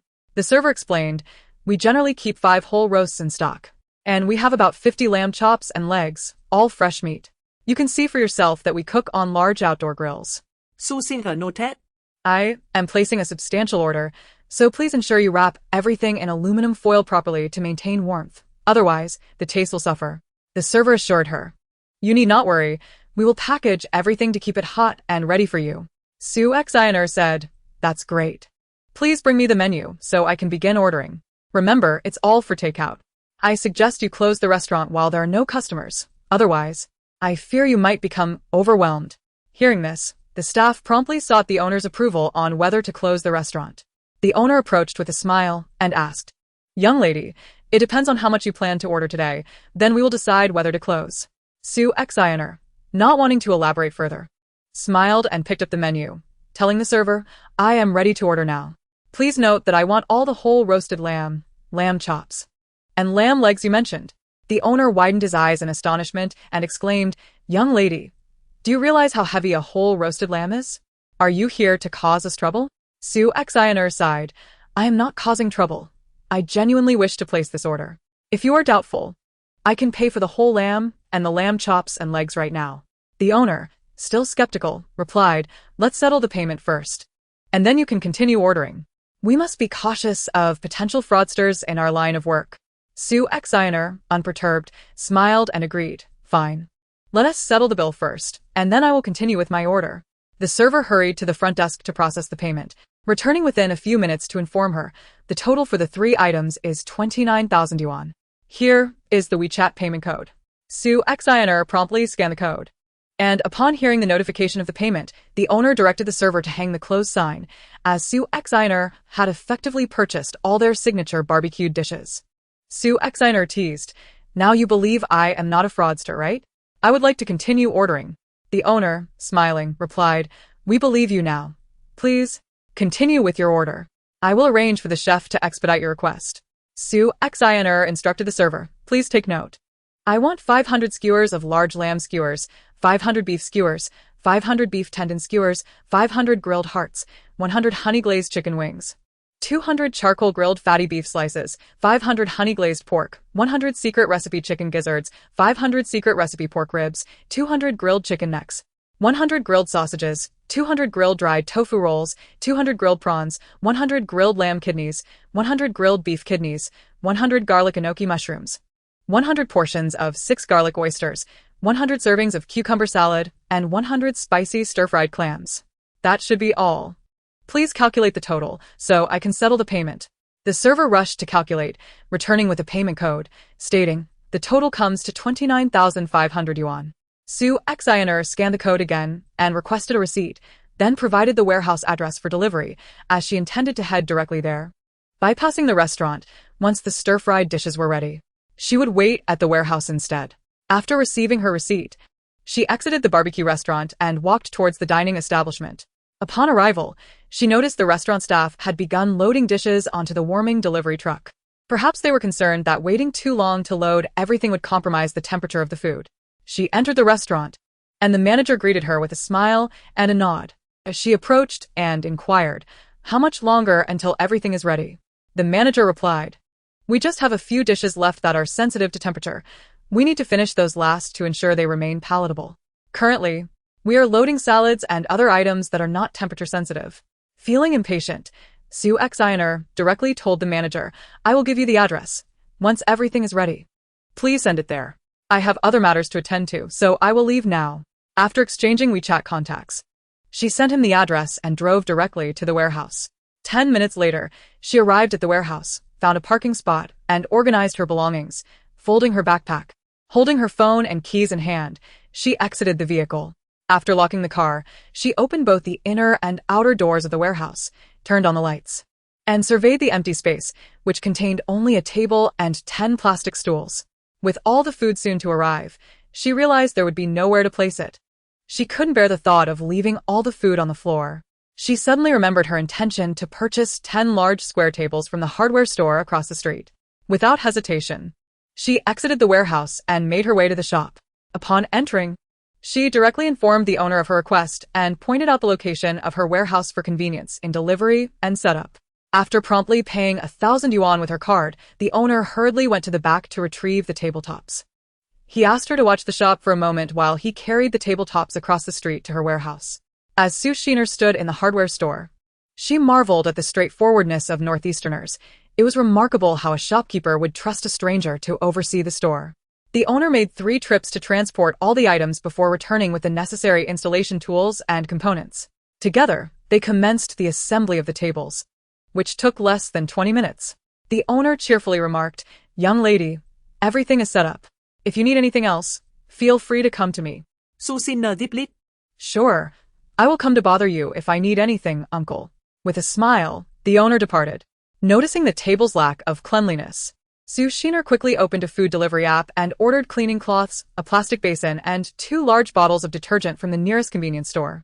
Feeling that her order was insufficient, she decided to add 10 crates of low-alcohol wheat beer, which she preferred over stronger options. Satisfied with her order, she completed the transaction and settled on a stool outside to wait. 15 minutes later, she saw the convenience store owner approaching with a cart full of goods. He greeted her warmly, "Young lady, here are your items. Please check if anything is missing." After confirming that everything was in order, she requested him to place the items inside. She took the basin with the cloths and detergent while asking the owner to help her carry the remaining beer inside. He obliged and, before leaving, cheerfully invited her to visit any time she needed assistance. Sue Sheener placed the basin on the table, filled it with water, and winced at the thought of wasting it, especially since the house had been vacant for years, leaving only electricity connected. She washed the cloths in the basin and diligently wiped down all the tabletops before disposing of the dirty water outside. Just as she intended to rest momentarily, a delivery truck pulled up in front of her warehouse. The restaurant manager stepped out to greet her, followed by 2 waitstaff who began unloading ingredients from the truck. Sue Sheener instructed them to arrange the items neatly on the tables while she assisted in the process. After about 10 minutes, they finished unloading. Before departing, the manager smiled at Sue Sheener, advising her to call ahead next time she needed something. She nodded in agreement as they drove away. Quickly, she closed the door and pulled down the rolling shutter, efficiently storing all the food inside. After ensuring everything was secure, she opened the shutter again, relieved that the deliveries from the 2 suppliers were staggered, preventing any chaos. The 11 tables were just enough to accommodate the food from this restaurant, but she worried about fitting in 5 whole lambs. They would fill every available space. Realizing that 5 roasted lambs would nearly occupy all 10 tables and leave no room for skewers, she rushed to the back and retrieved 2 sets of shelves from storage. What a busy day it had been, leaving her feeling quite overwhelmed. After tidying up, she returned to her seat to await the barbecue delivery. About 20 minutes later, a delivery truck arrived and she recognized the barbecue shop owner stepping out with a friendly smile. "Sorry to keep you waiting. We took extra care in packaging the food while it was still hot," he explained. "That's all right. Let's unload." Su xin tiếp lít. The owner and his staff carefully transported the roasted lambs to the tables. She reached out to touch the foil wrapping, still warm to the touch. After the lambs, they began moving lamb chops, legs, and various skewers, all meticulously packaged and labeled for easy identification. Sue Sheener appreciated the owner's attention to detail. These portions were substantial. She sampled a lamb skewer and was delighted by the exquisite flavor, each piece generous in size, reminiscent of ice cubes from a fast food chain. The seasoning was perfectly balanced, and she couldn't help but smile in delight. Seeing her reaction, the owner chuckled. "What do you think? Our skewers are delicious. But you haven't even tried the roasted lamb yet. It's crispy on the outside and tender within, guaranteed to keep you coming back for more." Sue Sheener quickly composed herself and complimented him on the seasoning. "It's really good. I'd like to double my order for the same quantity for the day after tomorrow." Can you deliver it here at 2 in the afternoon? The owner, a bit taken aback, asked, Did I hear you correctly? You want to order double the number of lambs? Yes, you heard right. If the quality remains consistent, I may even increase the order further, she assured him. The owner grinned. You can count on me for quality. I wouldn't dare compromise with such a valued customer. Su Shiner then took out her folding phone, opened WeChat, and showed him her friend request QR code. Please add me. I'll transfer a deposit of 30,000 yuan now, and the remainder upon delivery. The owner readily added her on WeChat, and she noted barbecue deposit in the transaction remarks, adhering to the principle of being considerate. Once the staff finished unloading the skewers, they departed. Su Shiner efficiently closed the door and lowered the rolling shutter, swiftly storing all the barbecue inside to prevent it from cooling. She realized she would need to return for the meal delivery in 2 days and decided to call the restaurant manager. When the call connected, the manager greeted her. Hello. Maetsu. How can I assist you? I would like to triple today's order for the day after tomorrow, to be delivered at 1 o'clock to the same address. Is that acceptable? Absolutely, though you may need to come in to settle the payment, as our chain has specific protocols, the manager replied. That's no problem. I'll head over now, Su Shiner confirmed. After hanging up the phone, she cast a glance at the warehouse and resolved to move the table and shelves into the space first. The thought had struck her while she was carelessly cleaning the table, wasting bottled water, reminding her that she had yet to stock up on water. Once she finished arranging the groceries, she would ponder over the water order at home. Subsequently, she opened the roller shutter door and stepped outside, turning back to securely close the glass door behind her. She couldn't be bothered to lock the glass door again. There was nothing of value inside. So why waste time? After lowering the roller shutter with the remote key, she got into her car and headed toward the restaurant. 10 minutes later, she arrived at the restaurant's entrance, alighting from her vehicle and striding straight inside. Upon entering, she noticed the manager waiting for her with an apologetic demeanor, saying, I sincerely apologize for the inconvenience of your return visit. Su Xiner replied, It's quite all right, I understand. Having exchanged pleasantries, she made her way to the front desk to settle the payment. Upon arrival, she promptly swiped her card for a total of 246,000 yuan. The manager quickly issued her an IOU, detailing that this amount was for the custom meals she had ordered, which were to be delivered to the warehouse at 1 p.m. on June 4th. After signing and affixing the official stamp, Su Xiner took the receipt and addressed the manager, saying, I trust you'll ensure the taste and quality of the meals. If I find any discrepancies during my inspection, there will be no future collaborations. However, if you deliver quality, I will certainly place larger orders next time. I hope you won't disappoint me. Upon hearing this, the manager realized he was dealing with a generous patron eager for results. He could not allow any shortcuts in the kitchen. Did he not hear that she intended to increase her order? He quickly assured her, Rest assured, I will not permit such occurrences and will ensure that you receive high-quality service. Su Xiner nodded in acknowledgement and left the restaurant, driving home. In less than 20 minutes, she reached her doorstep, extracting her electronic key to open the gate. After parking her car beside the wall and securing the gate again, she gathered her belongings and entered the house. Upon stepping inside, she was taken aback by the clutter of computers, tablets, and mobile phones strewn about. She lightly tapped her forehead, chiding herself for the oversight in tidying up. Without further ado, she swiftly stored everything away. Returning to the living room, she tossed her backpack onto the sofa and collapsed onto it, utterly exhausted. The day had been relentless, leaving her drained. She summoned a cup of spring water from her space and drank it eagerly, instantly feeling a wave of relief wash over her. This spring water was truly a treasure. She attempted to summon her little companion once more, but there was still no response. Growing anxious, she pondered the interminable wait for the space to upgrade.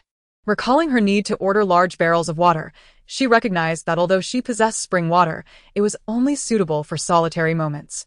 Moreover, she needed to prepare for the eventuality that her space might one day vanish. Even if it did not disappear, she must present bottled water when guests were around or when she ventured out during tumultuous times. Should anyone enter her home, she felt it prudent to have a large barrel of water on display. Thus, she resolved to contact manufacturers for bulk purchases to secure better pricing. With that in mind, she took out her phone and began researching reputable brands online to establish groundwork for her future communications with manufacturers, reminiscent of her previous online flour purchases. Chapter 55. ordering various mineral waters after perusing the website and familiarizing herself with the types of water available. She first opted for the well-loved domestic brand Waha from its official flagship store.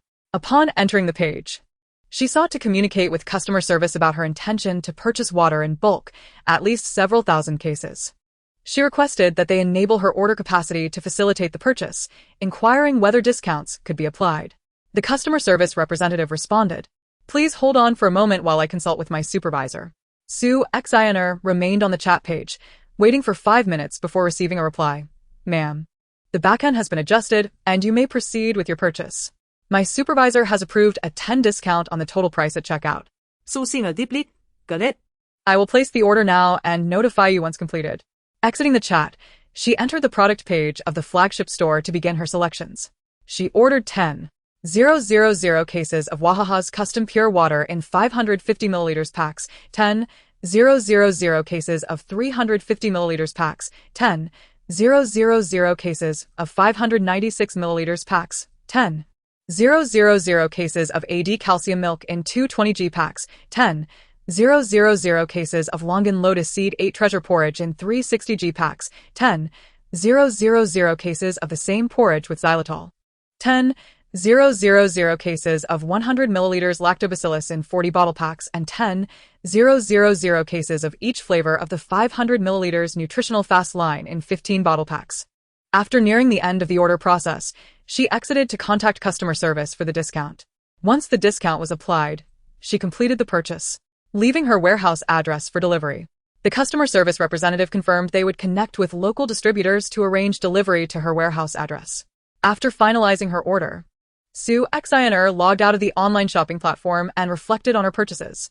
Overall, the water she ordered was not excessive, totaling 30,000 cases, including smaller bottle sizes.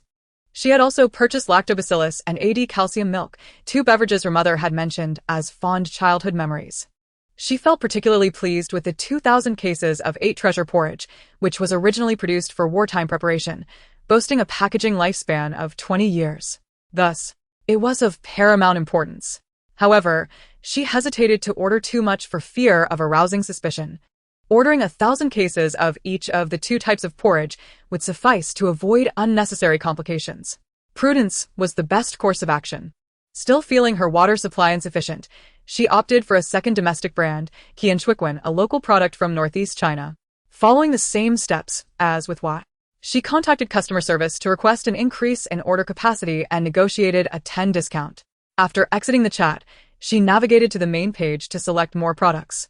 She ordered 10,000 cases of Qianchuiquan natural mineral water in 600 milliliters packs, 10,000 cases of the same brand's 3L and 5L packs, 10,000 barrels of 12L family use water dispensers, 20,000 cases of 520 milliliters weak alkaline drinking water, 20,000 cases of 1L maternal and infant water, and 10,000 cases of low sodium weak alkaline water in 3L packs. After completing her selections, she contacted customer service for pricing adjustments, made payment, and arranged for delivery on the 8th, ensuring the warehouse address was retained.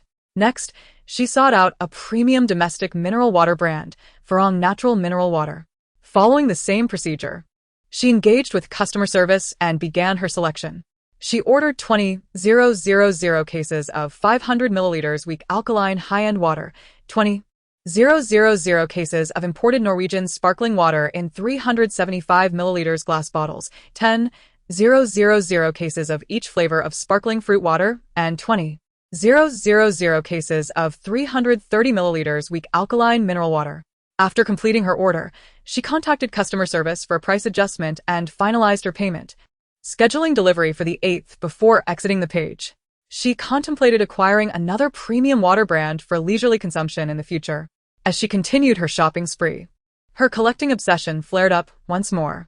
She gazed at the array of bottles, convinced that regardless of the water's taste, she simply had to acquire them. She selected a beautifully designed bottle of imported water, specifically a glacier water from the Czech Republic.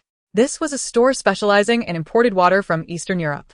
Upon entering, she first contacted customer service, and after settling the details, she proceeded to the homepage to select her items.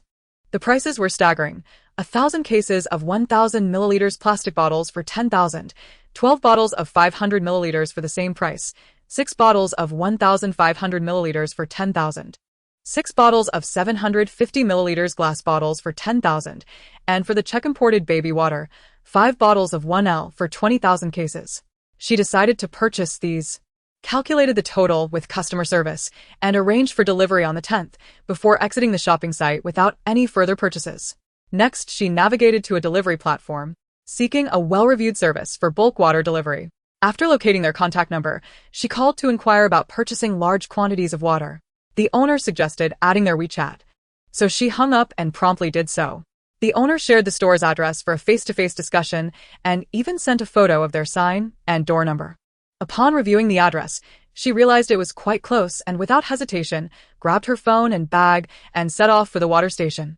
Within 10 minutes of driving, she arrived and approached the owner, announcing, "Hello, I'm the customer who just called about a large order." The owner greeted her warmly, presenting their product catalog and inviting her to select the bulk water she desired. She settled on 30,000 barrels of pure water from a domestic brand, Lebegia, each at 189L, another 30,000 barrels of mineral water, and additionally 30,000 barrels of spring water from Quanquan. The owner, delighted by her substantial order, mentioned they had several complimentary items to choose from. She opted for a simple countertop water dispenser, and the owner agreed to provide her with 200 units, along with 200 electric charging water pumps.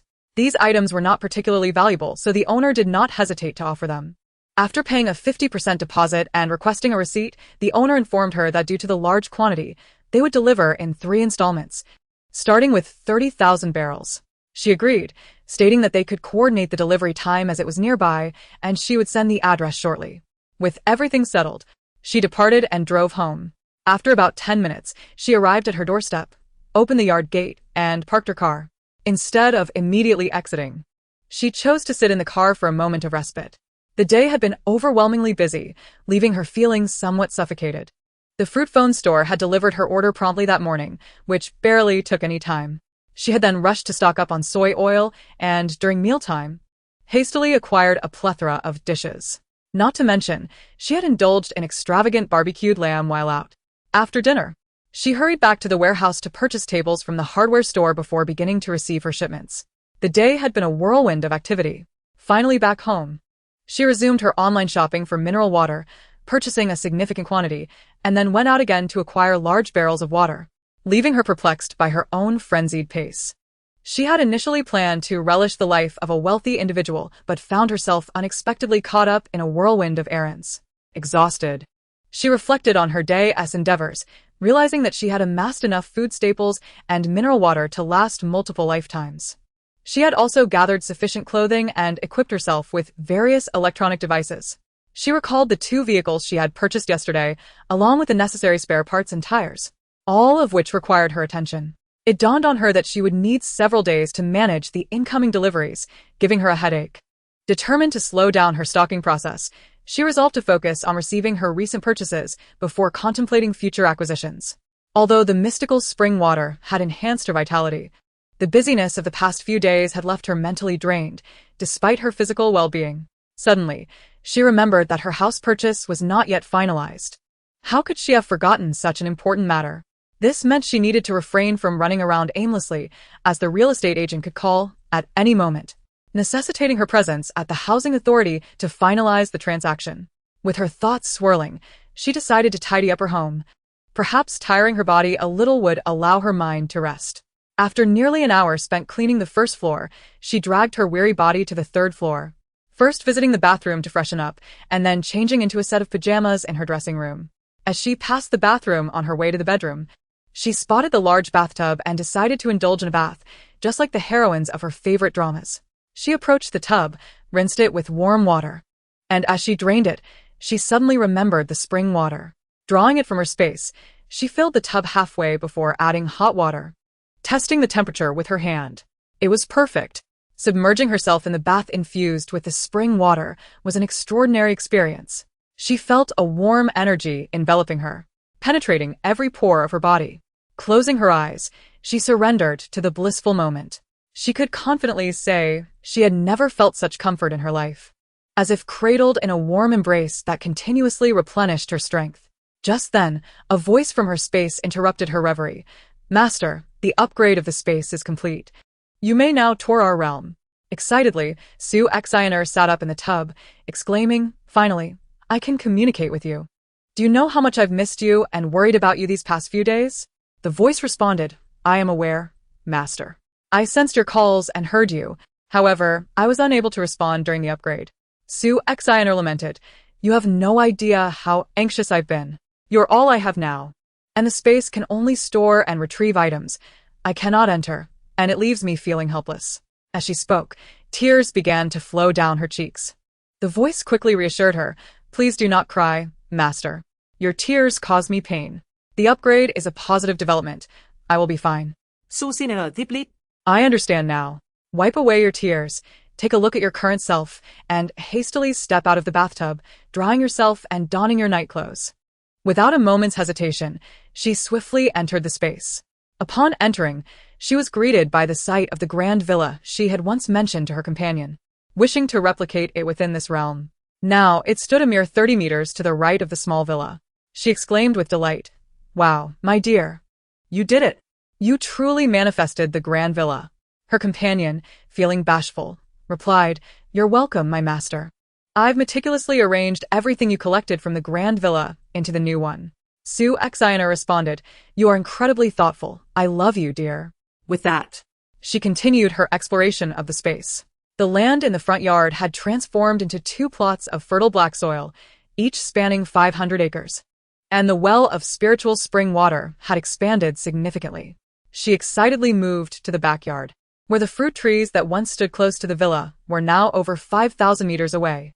The pond, previously a small, clear body of water, had morphed into a grand rectangular expanse of 300 square meters, situated to the right and deeper within the villa.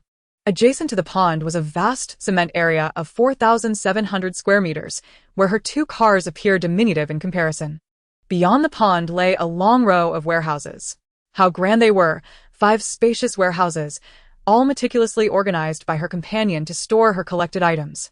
She approached the first warehouse and opened the door, revealing an array of her accumulated wealth, including cash and jewelry. Upon spotting the 5 boxes of cash, she recalled her previous oversight in asking her companion about the sum contained within.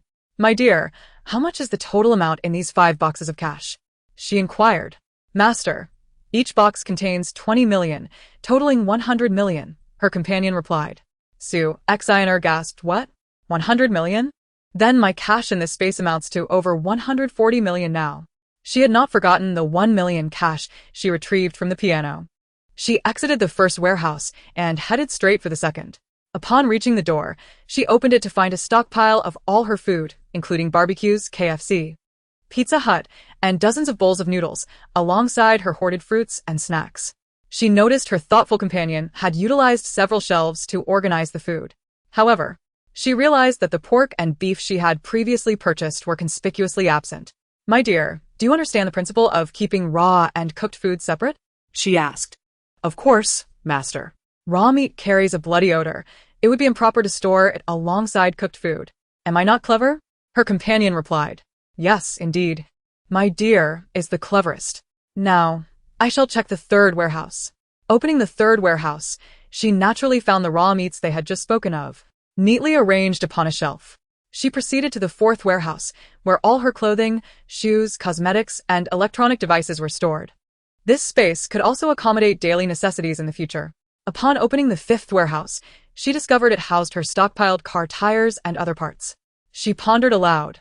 Will the items I placed in the front and backyards age or spoil, or do they possess the same preservation function as those in the warehouses and villa? Master. The front yard lacks preservation capabilities. It is meant for planting seeds and growing produce, which requires time for transformation. Thus, it cannot preserve items. The flat area in the back can halt time, allowing items to remain unchanged, her companion explained. Susie not understood. Easy. Then let us place all the tires from the fifth warehouse onto the flat area of the backyard. I intend to use the fifth warehouse for storing rice and oil. I wish there were more warehouses. 5 is insufficient for detailed organization. That will have to wait until the space upgrades again. If you wish to add more warehouses, We can focus on that during the next upgrade, her companion replied. Sue Exiner sighed. Very well. It shall be as you say. By the way, with this upgrade, why has so much space been added yet you still cannot reveal it? Master, I require a substantial amount of spiritual energy to manifest the physical form. Do not worry. We shall meet one day, her companion reassured her. With that, Sue Exiner walked to the front yard and approached the gate, wishing to push it open to see the scenery beyond. However, the gate remained obstinately shut. How peculiar. What could be so extraordinary outside that even with the space's expansion, this gate still would not yield? My dear, what lies beyond this gate? Since I acquired this space, I have never been able to open it, she queried. Master. I am also uncertain about what lies beyond. I only know that this ring-shaped space was created with the remnants of my predecessors' spiritual energy. As they constructed it, their energy weakened, and they subsequently fell into slumber. Hence, I cannot discern what exists outside, her companion explained. Susin dimak, easy. There wouldn't be anything terrifying beyond the gate, would there? Even you are unclear about it. Rest assured, my master. The space created with the remaining spiritual energy was intended for future descendants with a fortune to inherit it. Even if something exists beyond the gate, I believe it is ultimately beneficial to us, not malevolent. You need not worry, her companion reassured her. Sue Exiner felt somewhat relieved. Well then, I can relax a bit. Thankfully, this space has grown exponentially. Otherwise, I would dread what might happen to the items I collected. My master. Each of these 5 warehouses now spans 2,000 square meters with a height of 10 meters. There is ample room for compression and storage, so you need not worry about space, her companion assured her. I understand that compression is an option, but I would prefer the space to be large enough to retain the original sizes of my items. It is far more pleasing to the eye, don't you agree? Dear? Indeed, I comprehend your sentiments, master. By the way, I almost forgot to inform you, after this upgrade, your spiritual energy has also increased. You can now collect items from a distance of 5 meters without needing to touch them. Simply use your spiritual energy. Are you pleased? Her companion inquired. Susin the bimet. Really? I can now retrieve items from a distance? This 5-meter range is reminiscent of the telekinesis described in novels. One could say that, with further upgrades to the space, you should be able to extend that range even further, her companion responded. Elated, Sue Exiner joyfully ran and jumped around the yard. Once she calmed down, she said, This is truly wonderful, dear. I am so grateful to the heavens and your previous master for granting me the opportunity to possess this space. I never expected not only would the space upgrade, but I would also gain more energy alongside it. I am immensely thankful. Master, you will continue to thrive. Keep up the good work. Her companion encouraged. Yes, I will strive to do my best. Love you, dear. It's late now. I shall not keep you any longer. We shall meet again tomorrow. Her companion replied, Good night, master, until we meet again. As soon as the baby finished speaking, Sue Exiner emerged from the space. Returning to her bedroom, she joyfully rolled around on her large bed a few times before settling down on her pillow, ready to drift into slumber. She wondered whether the real estate agent would contact her tomorrow to handle the transfer procedures for the 2 villas. It was best to get some rest to rejuvenate her spirit for another productive day ahead. She was determined to give it her all. Chapter 58. Handling the property transfer waking naturally, she felt particularly cheerful, thanks to the space upgrade and her connection with the baby last night, which greatly improved her sleep quality. Of course, the effects of the spiritual spring water could not be overlooked either. Stretching lazily, she got out of bed and headed to the bathroom for her morning routine before attending to the significant matters of life. Afterwards, she chose a new outfit from her wardrobe, a crisp white casual ensemble that brightened her appearance considerably. Gathering her discarded clothes, she took the elevator down to the laundry room, where she sorted and tossed them into the washing machine. Approaching the grand floor-to-ceiling windows in the living room, she pulled back the curtains, allowing the warm sunlight to flood in. Basking in the morning sun felt delightful. While she was enjoying the warmth, her phone rang. She answered to hear the voice of the real estate agent. Good morning, Miss Sue. I was supposed to call you yesterday regarding the transfer procedures, but something came up, and I apologize for the delay. Sue Exiner thought to herself how fortunate it was that they hadn't called. Had they done so, she might have been unable to answer. No worries, I had nothing on my agenda, she replied. Are we going to the housing authority today to complete the paperwork? Yes. Mệt Sue. We've scheduled an appointment for 9:30 a.m. at the Housing Authority, the agent informed her. Susi erglänzte hervor. It was already 8:20 a.m. How long will the transfer process take? She inquired. It won't take long at all. We've already completed some of the necessary paperwork, so you only need to come in, sign, and provide your fingerprints. After a quick facial scan, you can expect to receive the certificate in about half an hour. Rest assured, we've arranged for you to use the expedited service, the agent assured her. All right then. I'll drive over and wait at the Housing Authority, Sue Exiner decided. Remember to bring your bank card and ID, the agent reminded her. Understood. She confirmed before hanging up. She hurried to the coffee table in the living room, retrieved a portion of shrimp dumplings from the space, and grabbed a can of soda from the fridge. After quickly finishing her breakfast, she tidied up her things and prepared to leave. Suddenly, she realized she hadn't greeted the baby since waking up. Good morning, baby, she called out. Good morning, master, the baby replied. Sue Exiner felt the term master was a bit too formal, so she said, from now on, you can call me sister instead. Master sounds a bit distant. Sure. I will call you sister from now on, the baby eagerly agreed. Okay, sister is heading out to handle the transfer of the 2 villas. I might not have time to chat, but I'll talk to you when I get back, Sue Exiner said. All right, master, you go ahead. I'll wait for your return, the baby responded. With that, Sue Exiner stepped outside, set the car's navigation for the Housing Authority in District D, and drove straight there. Since the Housing Authority was in the same district, she arrived in about 20 minutes. Checking her phone, she saw it was 9:15 a.m. Thankfully, she was not late. Being punctual was important to her, and she disliked being late. After parking, she grabbed her bag and phone, exited the car, and walked toward the entrance of the Housing Authority. As she arrived, she spotted the real estate agent coming out to greet her with a smile. Maetsu. You're quite early. Please come in. We have everything arranged. Nodding, Sue Exiner followed the agent inside. Upon entering the hall, she noticed many people in line for their procedures. Where do we queue? She asked. Don't worry about that. We won't need to wait in line. Follow me upstairs. We have a special VIP room for your paperwork.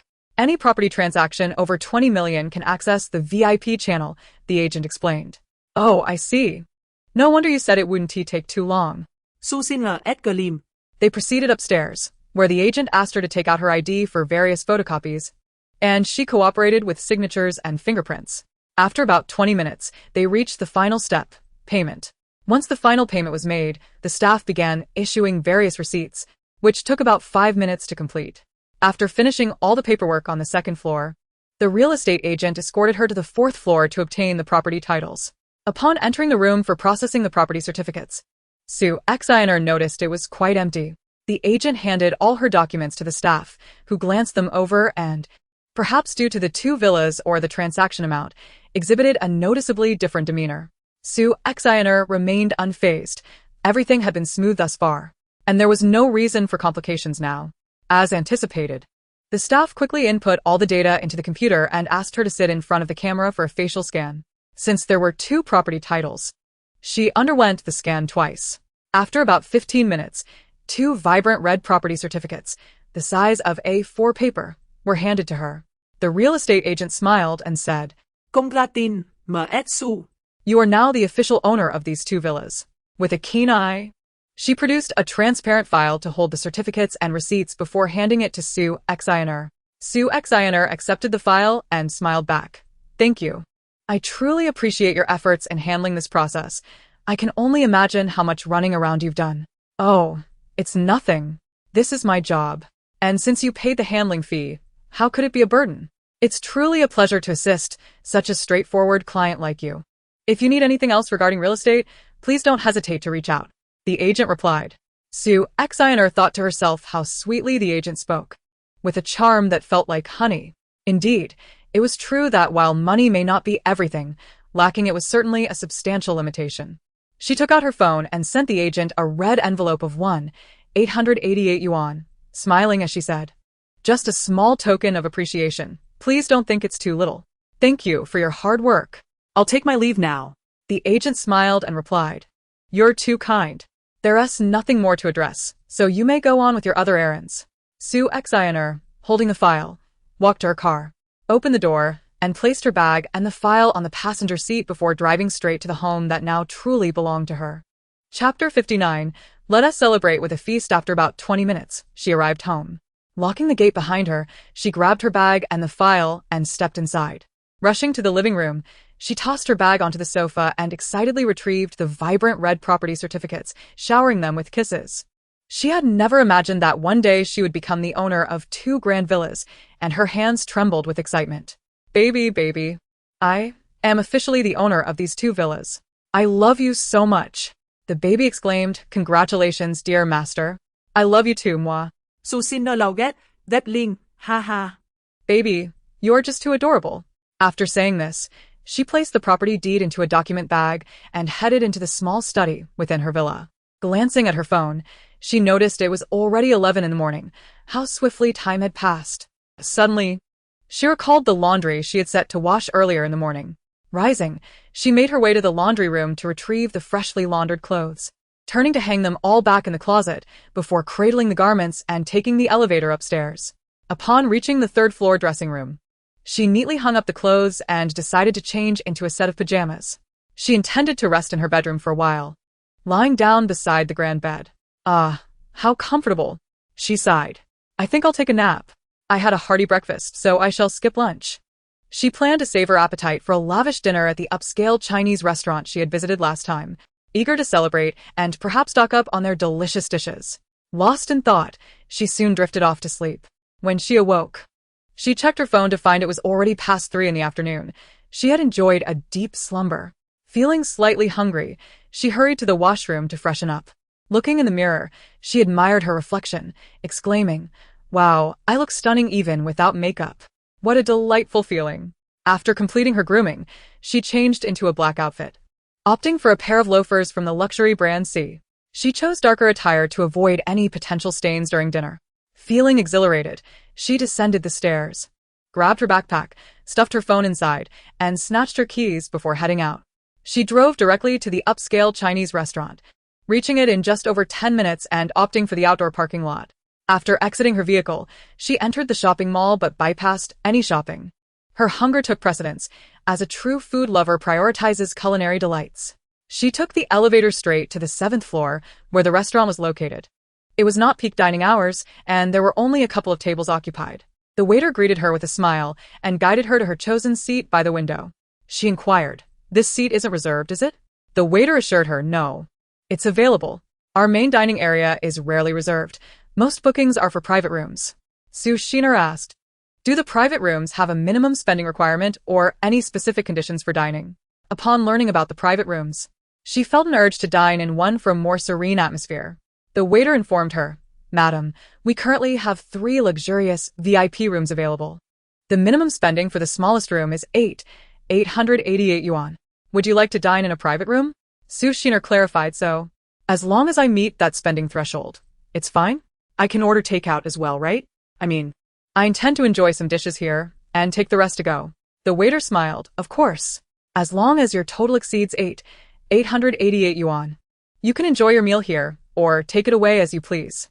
Su Shiner replied, All right, please reserve a private room for me. I prefer a quieter setting. Thank you. The waiter led her to the back, traversing a corridor 3 meters wide, flanked by 5 varying-sized rooms on each side, all adorned in a dazzling golden decor. Arriving at the second-to-last room, the waiter opened the door, inviting her to take a seat. Wow. She marveled. Not only was the exterior opulent, but the interior was similarly decorated in gold, featuring an enormous 80-inch LCD television mounted opposite the dining table. As she admired the surroundings, the waiter presented an electronic menu for her to place her order. This time, she decided to select different dishes from her previous visit, ordering a flaming honey-glazed eel, a caviar mango Peking duck, a 12-head dried abalone in oyster sauce, a truffle sauce abalone with fish maw, and a braised sea cucumber in abalone sauce, 60 heads. She also ordered 200 grams of rose lobster, which amounted to 4 servings, as 50 grams for a northern eater was merely a couple of bites. Additionally, she chose a sea urchin cream soup with handmade tofu and a coconut milk dessert with bird's nest. In total, she ordered 8 dishes, accompanied by a truffle rice dish. Smiling at the waiter, she stated, These will be my dining orders. Please place this order, and I will also order some takeout.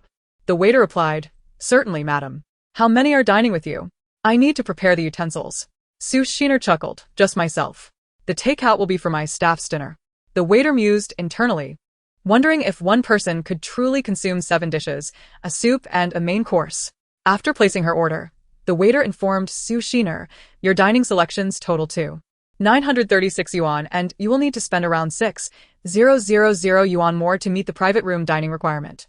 Sushiner promptly began to place additional orders on the electronic menu, eager to indulge in more delicious dishes, as she did not know when she would return again. She ordered 10 portions each of Hong Kong-style roasted goose, caviar mango Peking duck, abalone with oyster sauce, and 12-head dried abalone, along with numerous other exquisite dishes. After submitting her extensive order, the waiter was taken aback. The amount she had ordered could easily warrant a meal in the highest-tier VIP room. Yet she had chosen the smallest private room. Wealthy individuals are indeed hard to comprehend, the waiter thought, quickly refocusing to process the order. After completing the order, the waiter smiled and informed Sushiner, Madam, your takeout order consists of 26 items. Combined with your dining selections, the total comes to exactly 80,000 yuan, including packaging fees. Sushiner produced her shimmering gold card to settle the bill, then eagerly awaited her feast. Chapter 60, reveling in a lavish dinner approximately 15 minutes later.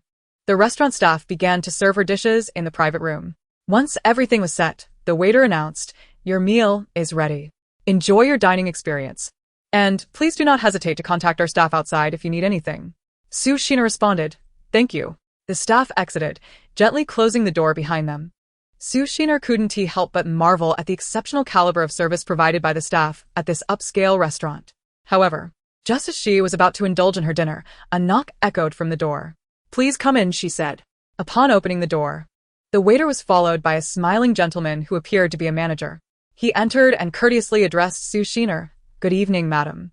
I am the manager of the restaurant's dining department. Welcome to our establishment. This fruit platter is a complimentary gift for you. Behind him, a waiter entered carrying a large platter filled with watermelon, cherries, and green grapes. Sushiner speculated that it was likely a gesture of goodwill due to her extravagant takeaway order. While she pondered this, the manager continued, Madam, we also have this freshly squeezed hawthorn drink, which is complimentary as well. If you find the flavor to your disliking, please inform us, and we shall promptly replace it. After your meal, we have an ice treat to offer you as well. Just signal to our staff outside, and they will bring it to you. Enjoy your dining experience. Thank you. I would like to inquire if I can cast my phone screen onto the television? Sushiner asked. Certainly, madam. I will turn on the television for you now, the manager replied. Thank you, she said. You're welcome. If you have no further requests, I shall take my leave. Once again, enjoy your meal. With that, the manager politely exited, and the waiter carefully closed the door behind him. Sushiner couldn't help but reflect on the lavish nature of such establishments. The price you pay is not merely for the food but also for the exemplary service. There is simply no comparison to ordinary diners. In a modest eatery, if you order the most expensive dishes, the owner might greet you with a smile. But if you only choose the cheaper options, they might not be as welcoming. Shaking off these thoughts, she focused on her meal, hastening to search for a delightful animated show to stream on the television, as this joyous moment was not meant for deep contemplation. Taking a bite of the honey-glazed grilled eel, she exclaimed, Wow, this is absolutely divine. The tender fish was unlike anything she had ever tasted before.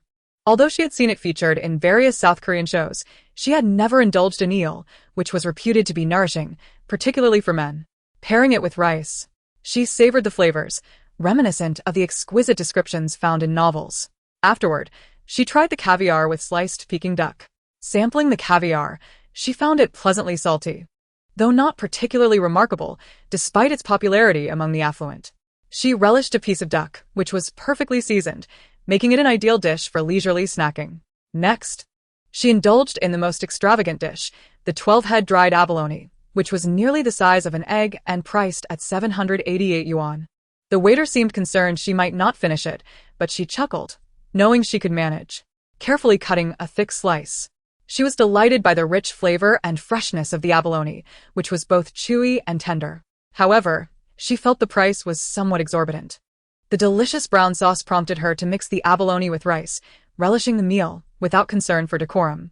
She typically purchased much smaller abalones from the supermarket, which cost around 4 to 5 yuan each, and would prepare them with great care. Who could have imagined she would one day savor abalone of such grandeur? Next, she tasted the truffle sauce with fish maw, which was impressively large. As a northerner, she felt slightly overwhelmed by the 8-course meal, but upon tasting the fish maw, she was pleasantly surprised by its refined flavor, devoid of any fishy taste. This dish was reputed to be a beauty-enhancing delicacy favored by wealthy women.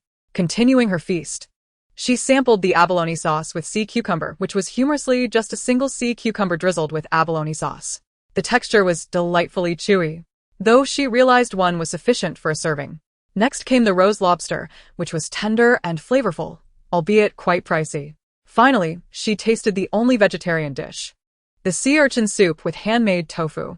The tofu was exceptionally silky, and the soup was incredibly fresh. Imagining how delightful it would be served with rice, she called for 20 more servings of the sea urchin soup to go, realizing she could not let such a delicacy slip away. Concluding her meal with a dessert of coconut milk and bird's nest, she admired the presentation, with the bird's nest nestled in a fresh coconut shell. The flavors were exquisite, with the coconut milk filling her mouth with sweetness, a delightful experience. Despite the expense, she found the meal overall satisfactory. She resolved to order more on her next visit, especially the bird's nest and fish maw, as such nourishing delicacies were worth stocking up on. After all, in a post-apocalyptic world, who knew when she might have such a feast again? With a smile, she dismissed her worries, reminding herself that she was a woman of means, residing in H City with 2 luxurious villas. There was no need for gloom. If she ever felt down, she could simply return for another delightful meal. As she savored her food, she wished she could share this experience with her loved ones, feeling a tinge of solitude despite the joy of the moment. Lost in her thoughts, she finished her exquisite meal, glancing at her phone to find it was nearly 7 in the evening. Having devoured 5 of the 8 dishes, she decided to call for the waiter to pack the remaining food for her to take home. The waiter promptly packaged the remaining food into a large bag. She then addressed the waiter, requesting, "Could you kindly inquire in the kitchen how much longer it will take for the takeout dishes to be prepared?" The waiter immediately went to ask in the kitchen. After 5 minutes, the staff returned accompanied by the restaurant manager, informing her, "Madam, your takeaway dishes will take approximately another hour, as it is currently peak dining time, and the kitchen is quite busy. We appreciate your understanding." Susiner Ziplit, Anzai. I shall take a stroll around the mall downstairs. Please note my phone number and contact me once everything is ready, and I will have you deliver it to my specified location.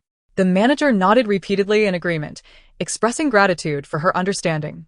She then took her bag and phone and headed to the elevator to explore the mall. Upon entering the elevator, she initially intended to visit the first floor but reconsidered, realizing she had already explored that area sufficiently. Instead, she pressed the button for the second floor. Arriving on the second floor, she found an array of men's and women's bags. Remembering that she had previously purchased a bag from brand H, she thought it would be worthwhile to explore offerings from other brands and chose to enter store L, due to her significant spending during her last visit. Many sales staff recognized her. As she entered, the employees greeted her with smiles and offered their assistance. She selected a young saleswoman and instructed her, "Just accompany me. There's no need for introductions. I'm merely browsing. If something catches my eye, I will purchase it. If not, I won't. I presume you don't have any items that require matching stock to buy?" The saleswoman assured her, "Madam, please follow me. Everything here is available without matching stock." Sushiner followed her to the left counter, where she chose a small crossbody bag made of black leather with a brown bottom featuring the brand's logo and a chain strap. She preferred this style of bag for its lightweight nature, making it comfortable to carry, particularly suitable for summer. She also selected another small crossbody bag with a rectangular brand logo clasp, crafted in a color block design, featuring a dark brown top and back with a light brown front. She instructed the saleswoman, "All right, I'll take these 2 styles. Please wrap them up for me, and let us proceed to check out."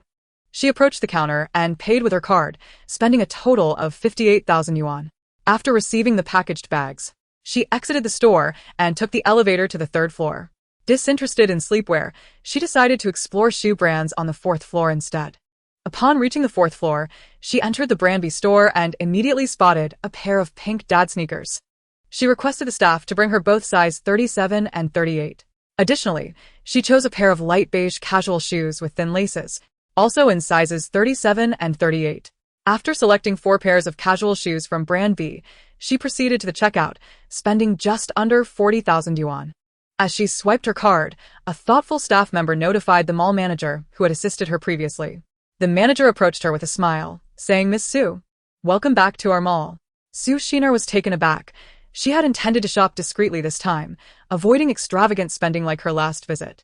Surprised, she hadn't reached out to the manager, yet here the manager was, offering her assistance. Su Shiner smiled and replied, "Yes. I came upstairs to dine, and am waiting for my takeout. I thought I would browse a bit to pass the time, but I didn't expect to draw your attention." The manager reassured her, "No problem at all. I will send 2 staff members to assist you with your purchases, making your shopping experience more convenient." With that, Su Shiner was relieved of the burden of carrying her items, allowing her to focus solely on shopping. After leaving Brand B, she entered the Brand G store, which offered clothing, shoes, and bags. She purchased 2 more crossbody bags, one with adjustable straps and another with a leather strap, along with a black t-shirt featuring the brand's logo on the front. She also found a pair of light-colored sporty shoes with pink accents, which appeared youthful. She decided to acquire both size 37 and 38. After a thorough inspection, she settled on these few items and instructed the staff to package them for checkout, paying swiftly with her card. Having completed her shopping, she felt satisfied with her purchases and decided it was sufficient for now. She planned to reserve the high-end clothing for her trips to Kyoto and intended to procure some ordinary brands to stock up adequately. Turning to the manager, she said, "I want to continue shopping. Please have someone take my items directly to the Chinese restaurant on the 7th floor. I will wait for my takeout there." The manager accompanied her to the 7th floor, and upon entering the restaurant, the manager approached Su Shiner, saying, "Madam, your dishes are ready. We have begun loading them into the thermal delivery vehicle. The food you had packed at your table will also be included. Would you prefer to rest a while, or shall we proceed with the delivery?" Su Shiner replied, "Let us head out directly." They all took the elevator to the 1st floor and walked out of the mall towards her parking spot. She opened the trunk and instructed the manager and staff to place her purchased items inside, expressing her gratitude for their assistance before they departed. She then drove ahead, leading them straight to the warehouse. Upon arriving at the warehouse entrance, she parked swiftly, opened the roll-up door, and had the restaurant employees assist in transporting the food inside, which took about 10 minutes. Once they departed, she hurriedly entered, closed the roll-up door, and quickly stored the food in her space. After finishing her tasks, she opened the roll-up door again, locked everything securely, and drove directly to her villa. The repetition of these tasks over the past few days had begun to numb her. She longed to gather all her supplies at once and simply wait for the impending end times. Alas, she knew that was an impossibility. Upon entering the villa courtyard, she quickly transferred her belongings from the car into her space. She then entered the house, tossing her bag and keys onto the living room coffee table before retreating to the 3rd floor to wash up. After changing into her pajamas, she collapsed onto her large bed, exhaling deeply. She lacked the energy to greet her baby and succumbed to sleep. Tomorrow, she would need to receive goods from an unknown supplier, so she resolved to sleep early to rise early for work.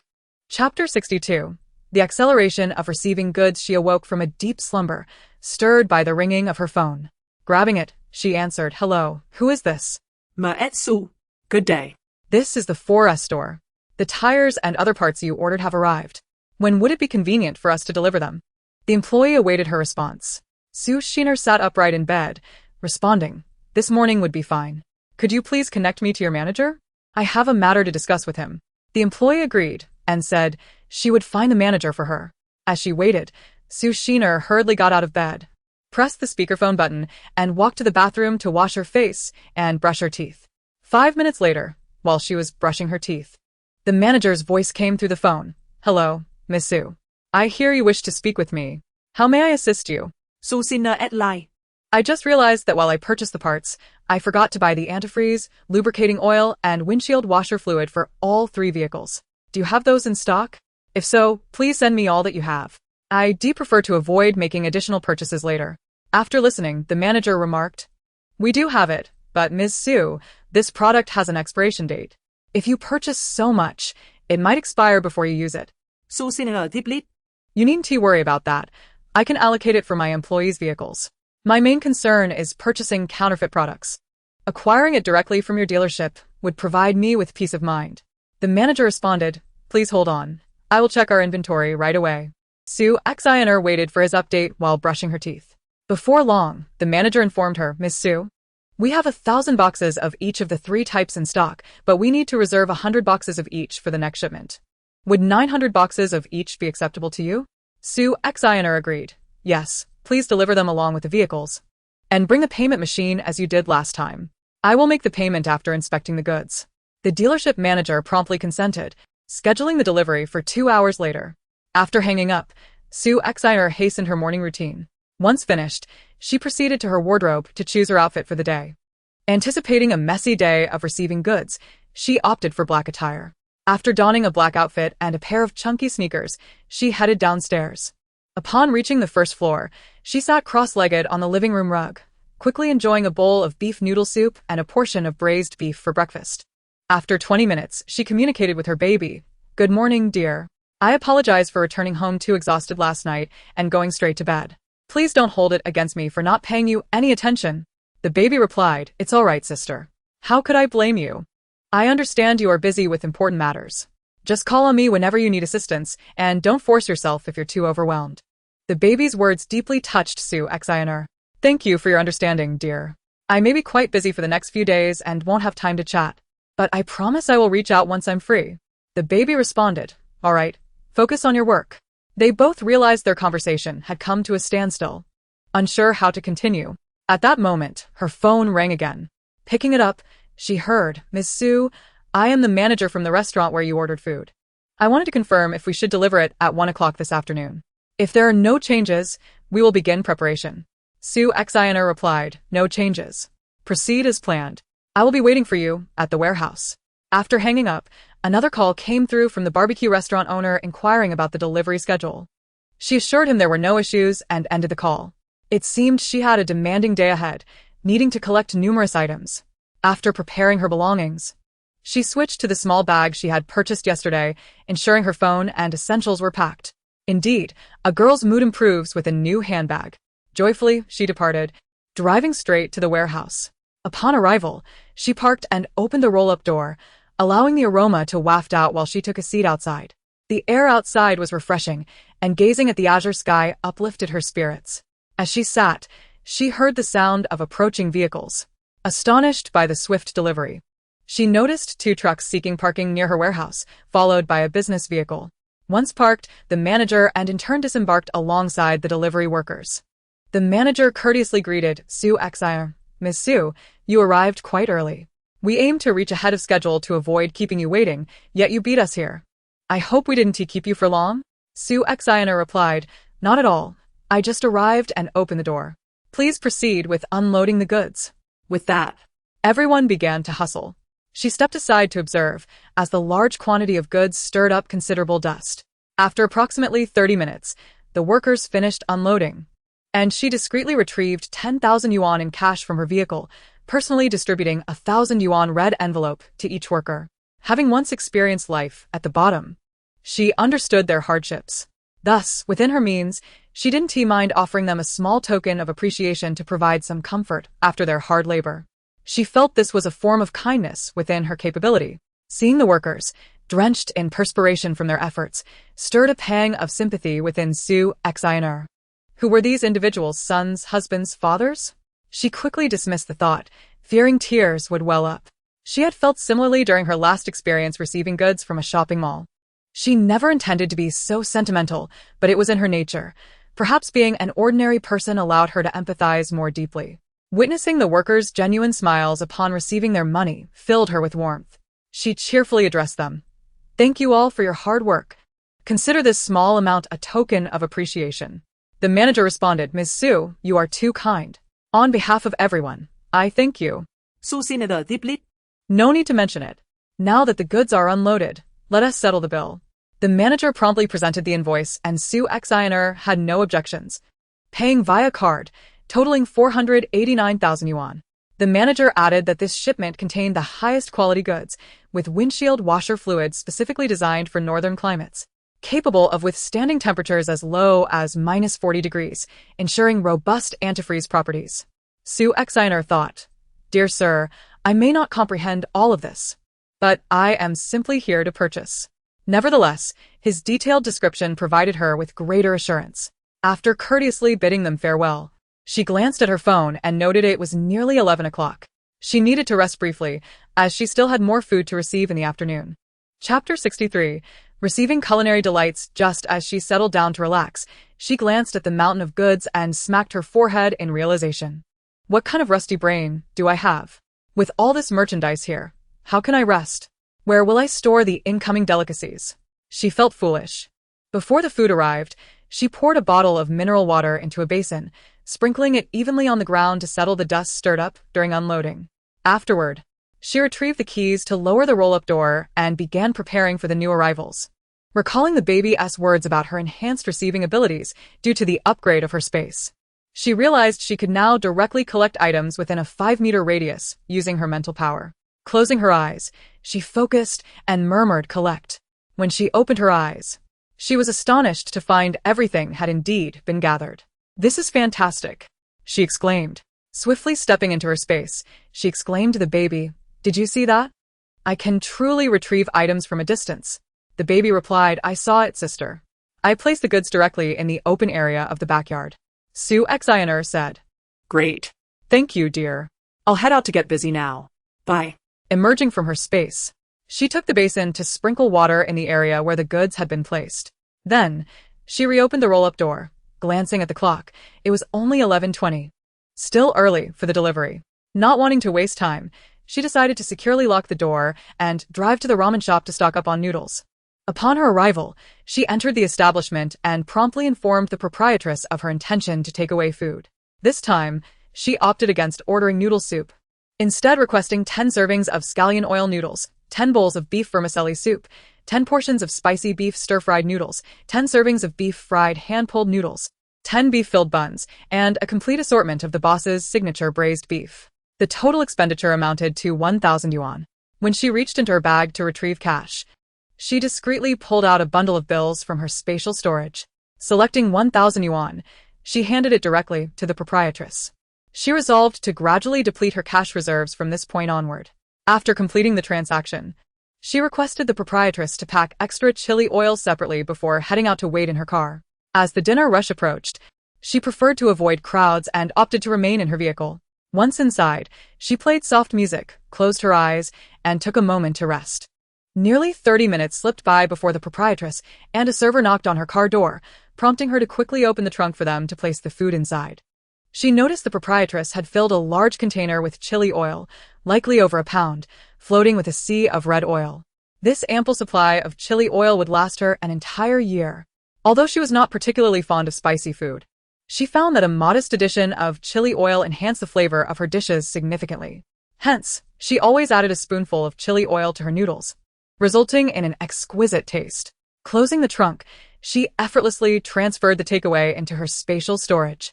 She then drove back to her warehouse, opened the door, and noticed she had forgotten to wipe the tables. Retrieving a bottle of water, she poured it into a basin and diligently wiped down all the tables and the 2 shelves twice. Once her chores were complete, she felt a twinge of hunger and pulled out a serving of spicy beef stir-fried noodles and a portion of seaweed from her spatial storage, ready to enjoy her lunch. The spicy, crispy beef stir-fried noodles, though slightly greasy, as is typical for fried noodles, were nonetheless quite delicious. She personally felt this Lanshow noodle shop was remarkably authentic. After savoring her fragrant lunch, she glanced at the time and realized there were still 30 minutes until 1 in the afternoon. Time had flown by. She retrieved her foldable phone, expanded it into tablet mode, and indulged in some cartoons until the delivery from the home-style restaurant arrived. Quickly stowing her phone, she let the delivery personnel unload the food. Observing them arrange the food containers on the table, she touched one of the boxes while the workers returned to collect more. The boxes were still steaming hot. Picking up a bag containing shredded pork and garlic sauce, she opened a box to check the contents, finding generous portions and a delightful aroma. She quickly grabbed a pair of chopsticks to sample a bite, and to her satisfaction, it was quite good. No deception here. She noted she could order from them again in a few days. The restaurant was nearby, and since she had placed a special order, they had remained closed for the morning, so most of the staff had come to assist. In just a matter of minutes, all the deliveries were completed, and after counting the items, she returned the receipt to them. Once they departed, she promptly lowered the roll-up door again and stored the food in her spatial storage. Checking her phone, she realized there were still 50 minutes until the barbecue delivery. Since she had some free time, she decided to place another order for takeout. She navigated back to that small supermarket app and ordered 10 boxes of pure malt beer, 10 packs of Waha mineral water, and a box of candles, effectively purchasing all the candles in the store. After placing her order, she returned indoors to store the remaining mineral water in her spatial storage. Within 20 minutes, she spotted the shop owner pushing a cart towards her. Upon reaching her door, Sushina assisted the supermarket owner in bringing the items inside, completing the task in just a few minutes. The owner, smiling, remarked, "Young lady, you seem quite fond of drinking at such a young age. Just remember not to overindulge. It's not good for your health." Sushina chuckled, explaining, "It's not for me. It's for a gathering with friends, just a pre-purchase." The owner replied, "That's a relief. I thought you had quite the capacity for someone your age, finishing 10 boxes of beer in no time." After sharing a laugh, the owner departed. Seemingly nonchalant, Sushina surveyed her surroundings to ensure no one was watching before refraining from closing the roll-up door. Instead, she utilized her mental energy to discreetly store the beer, candles, and water, leaving only 2 packs of mineral water visible as a facade. Just 10 minutes after finishing that task, the barbecue shop owner arrived with staff to deliver her order. As before, the packaging was intact, and the whole lamb and all the skewers were still warm. After confirming the count, she transferred the remaining payment to the owner, who then left. Once she ensured no one was around, she accepted the delivery, secured the roll-up door, and drove back to her villa. Upon returning home, she hurried upstairs, took a refreshing shower, changed into a set of pure cotton pajamas, and prepared for a short nap. The day had been quite busy, and she felt a beauty sleep was in order. After resting, she would find other activities to engage in. However, just as she was on the verge of falling asleep, her phone rang. Answering, she discovered it was the owner of the stove she had purchased. The owner informed her that part of her order had arrived and needed to be delivered as they had no space left at their location. She immediately consented, but noted that due to road restrictions for large trucks in H City during the day, delivery could only occur after 8 p.m. She agreed and instructed the owner to call her 15 minutes prior to their arrival so she could let them in. Once the call ended, she quickly entered a restful state, needing to recharge for the evening's upcoming deliveries. This life of both pain and pleasure was indeed quite exhausting. Chapter 64. The stoves have arrived. Upon awakening, she glanced at her phone and saw it was already 7:30 p.m. Groggy, she rose, washed her face in the bathroom, and changed into the outfit she intended to wear for her outing. Descending to the first floor, she made her way to the kitchen, opened the fridge, and grabbed a can of cold soda, taking a refreshing sip and letting out a satisfied burp. Settling cross-legged on the carpet, she began rummaging through her spatial storage for food, pouring herself a large cup of KFC cola and selecting a seafood pizza. Initially intending to bring out more food, she reconsidered, realizing she would need to leave soon, and decided against eating too much. She began her meal while watching a family drama centered around food, which made for a delightful viewing experience. After about 20 minutes, she finished her meal, consumed half of the pizza, and stored the remaining half away, finishing the cold cola entirely. Once everything was tidied up, she prepared to leave, preferring to arrive early rather than keep others waiting. Thus, even without a call, she decided to head to the warehouse ahead of time. Arriving at the warehouse, she noticed it was already 8:30 p.m. After unlocking the door and turning on the lights, she used her mental energy to place the tables and shelves into her spatial storage. Just as she finished, she received a call informing her that their truck was nearly there. She directed the driver that the only building with lights on was her warehouse and ended the call. 10 minutes later, she heard the sound of a large truck outside. She stepped out to check and confirmed that her delivery had arrived. The owner, smiling, stepped down from the vehicle and said, "Young lady, I sincerely apologize for the delay. Our truck is too large to navigate during the day, which has unfortunately delayed your evening." Sushina replied, "It's quite all right. I understand. By the way, what has arrived today?" The owner responded, "All the stoves you ordered have been delivered, along with the 200 water bottles I promised as a gift. The shelves are ready with 1,000 units, and the additional 1,005 tiered ones you requested have also been completed." Sushina expressed her surprise at the speed of their work, to which the owner replied, "Since this is our first collaboration, we made it a priority to ensure your order was completed promptly. Rest assured, my dear, Once you see the goods, you will be completely satisfied with their quality. Sushiner smiled as she spoke. Then let us proceed with the unloading. The boss replied. All right, but please keep your distance. We are rough men, and our clothes are stained from work. We wouldn't want to soil your attire. Sushiner chuckled and stepped aside to observe as the workers unloaded the goods. The boss, while unloading, asked her to inspect the quality of the complimentary water bottles, as well as both the indoor and outdoor stoves, ensuring she examined each component meticulously. After her thorough inspection, she expressed her satisfaction and instructed everyone to continue unloading and begin installation. A total of 15 workers arrived, and the boss indeed brought a substantial crew.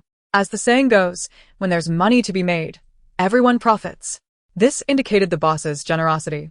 Observing the hustle and bustle, Sushiner scrutinized the indoor stove. Although it had a drawer at the bottom for ash, she worried about the possibility of embers escaping. Thus, she approached the boss and requested the customization of 200 square troughs, each measuring 80 centimeters in width and 10 centimeters in height. When the boss inquired about their purpose, Sushiner candidly explained her rationale. The boss found her idea practical, suggesting that placing the stove in the center of the trough would enhance safety during use. She insisted on using 304 stainless steel for the fabrication. The boss quoted 60 yuan per trough, totaling 12,000 yuan for 200 pieces. She promptly headed to her vehicle, discreetly retrieving 30,000 yuan in cash from her space. Approaching the boss, she handed him the money. The boss glanced at the bills and remarked, "Young lady, you need not count. It's evident you've overpaid." Sushiner replied, "The total is 30,000 yuan. 12,000 is for the troughs, and the remainder can be distributed among the workers here today. They have all worked hard." Upon hearing her words, the workers' eyes lit up, and they cheerfully assured her, "Rest assured, we will complete the work to your satisfaction." Sushiner smiled back, thanking them for their hard work. After noticing that only 2 crates of water remained outside, she quickly ordered 20 more crates via a delivery app for the workers. The small boss, learning from experience, added her as a friend so she could directly contact him for future deliveries, allowing him to earn a little extra. Sushiner happily agreed. After refreshing themselves with water, the workers continued their industrious task, completing the installation after 2 hours. Once the work was done, the boss announced loudly, "The young lady has generously rewarded you with 18,000 yuan, which I will distribute among you. Each of the 15 workers will receive 1,200 yuan. Please come forward to collect your payment." With smiles lighting up their weary faces, the workers lined up to receive their money, radiating joy as if the world were a splendid place. Sushiner felt a deep sense of fulfillment witnessing their happiness. After the workers collected their payments, the boss arranged to deliver the remaining 4,000 shelving units and 200 troughs in one go. Sushiner replied, "Timing doesn't matter. What is essential is that you deliver quality and quantity." The boss assured her of his commitment before departing with the workers, who bowed in gratitude as they left. Sushiner waved them off, feeling slightly embarrassed as they were all older than her. Once they departed, she lowered the roll-up door of the warehouse and began to gather her items. The convenience of collecting goods without physical contact was immensely gratifying. The warehouse quickly emptied, leaving only the bottled water, which she stored away in her space for future use. After all, accumulating items gradually was of utmost importance. Glancing at her electronic watch, she realized it was already midnight, prompting her to hurry home. She had never stayed out this late since her rebirth.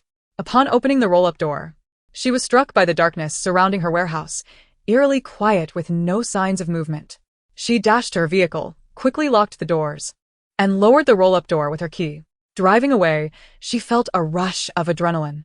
Upon arriving home, she placed her backpack and keys on the coffee table and took the elevator to the 3rd floor for a shower. She decided to indulge in a fragrant bath using the spiritual spring water. Chapter 65. The spiritual spring water aids in rejuvenation. Upon reaching the 3rd floor, she approached the bathtub and filled it halfway with the spiritual spring water before adding hot water. Once prepared, she entered the tub, expecting the nurturing sensation she had experienced before. However, she was suddenly struck by a sharp pain in her skin. "Baby, why does the spiritual spring water hurt so much today? Is there something wrong with it?" she called out. "Don't worry, sister," the baby replied. "Endure it a little longer. It will pass. You've given quite a bit of hard-earned money to many people recently, and their heartfelt gratitude has infused the spring water with greater power, which is why it stings your skin. The spring water is assisting you in further cleansing and rejuvenating your body. Su Shina realized, so that's it. I hadn't anticipated that a moment of kindness would yield such results. I truly appreciate their generosity. As beads of sweat began to form on her forehead, she noted that this experience was not as painful as the last, likely due to her body having fewer toxins now. How wonderful it would be if her parents were alive. She could restore their health as well. Lost in thought, her eyes glistened with unshed tears. Yet she held them back. She knew that the challenges ahead would be numerous and daunting. She could not afford to live in weakness. She looked down at the bathtub, noticing a layer of brown oil floating on the surface, with the unpleasant odor less pronounced than before. She quickly exited the tub, drained the water, and refilled it with hot water, adding another half portion of the spiritual spring water before submerging herself once more. This time, there was no stinging sensation. Instead, a soothing warmth flowed through her pores into her body. Ah, this feels delightful, baby. I feel so much lighter than before. Su xin nơ Edgar Lim. You will continue to improve. Keep going. The baby encouraged. Yes, I will strive to do good deeds without overexerting myself. However, if anyone attempts to morally coerce me into doing good, I shall refuse. Su xin nơ Asset. Rest assured, sister. In this space, you are the master. You decide what to do. If you wish to act, then do so. But if not, no one can compel you, the baby reassured her. It's late, baby. I will end our conversation here and head to bed after my bath, Su Shina announced. Good night. Sister. Wishing you sweet dreams. The baby replied. Good night, baby. Love you, she said before emerging from the bathtub. Standing before the mirror, she marveled at her reflection. Wow. My skin is as smooth as a freshly shelled egg, so fair and radiant. She gasped. She was becoming increasingly beautiful, and her lustrous black hair appeared thicker and shinier. Heading to her wardrobe, she chose a black silk pajama set. Though it consisted of short sleeves and shorts, it complemented her silky skin perfectly. Mei gracefully entered her bedroom and reclined on her large bed, feeling the comfort envelop her. It was late, nearly 2 in the morning, and sleep beckoned her. This slumber was the most restful she had experienced in days, yet she lamented that she could not awaken naturally. She bore the burden in silence. The ringing of her phone abruptly disrupted her peace. It was the oil supplier informing her of a delivery scheduled for today, asking her to be present at the warehouse to receive it. After ending the call, she hastily freshened up, changed her clothes, and descended the stairs in one fluid motion. Upon reaching the ground floor, she opted to have breakfast at the restaurant, where she enjoyed a simple bowl of abalone porridge. With no time to spare, she hurriedly drove to the warehouse to await the arrival of the oil truck. The vehicle arrived within 15 minutes, and as the workers disembarked, she inquired about the daytime restrictions on trucks in the city. They explained that they were a government-supported enterprise, hence exempt from such limitations. Enlightened by this information, she directed the workers to assist in unloading the oil into the storage. Suddenly, a thought struck her. She mentally instructed her assistant, baby, to place the 1,000 shelves she had received yesterday into the designated food storage area, ensuring an orderly arrangement that would be visually pleasing. The other 500 shelves were to be organized in the 5th warehouse for future storage of grains and oils. Baby acknowledged her request, assuring her it would be done. Su Shina then reminded Baby to arrange the stoves neatly on the flat ground in the backyard. As she turned her attention back to the workers, she noted that all promotional small bottles of oil had been delivered. The unloading was completed swiftly. Considering the abundance of oil, she decided to order an additional shipment, knowing that thousands of barrels could be sold effortlessly. She spoke with the supervisor, requesting another batch of oil and providing her financial details for the transfer. Despite the company's substantial operations, the opportunity to sell more oil without effort was too good to pass up. The supervisor readily agreed and assured her that the financial department would send the account details shortly. Within minutes, she received the account number and promptly transferred 1 million.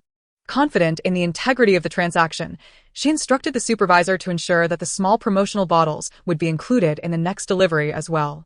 With a smile, the supervisor confirmed and soon departed with the workers. Returning to the warehouse, she illuminated the space and lowered the roller shutter.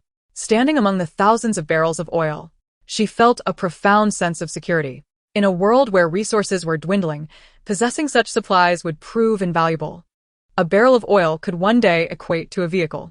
With this newfound assurance, She utilized her mental strength to transport all the oil into her space and organized it within the fifth warehouse, which would later serve as a storage for rice, flour, and other essentials.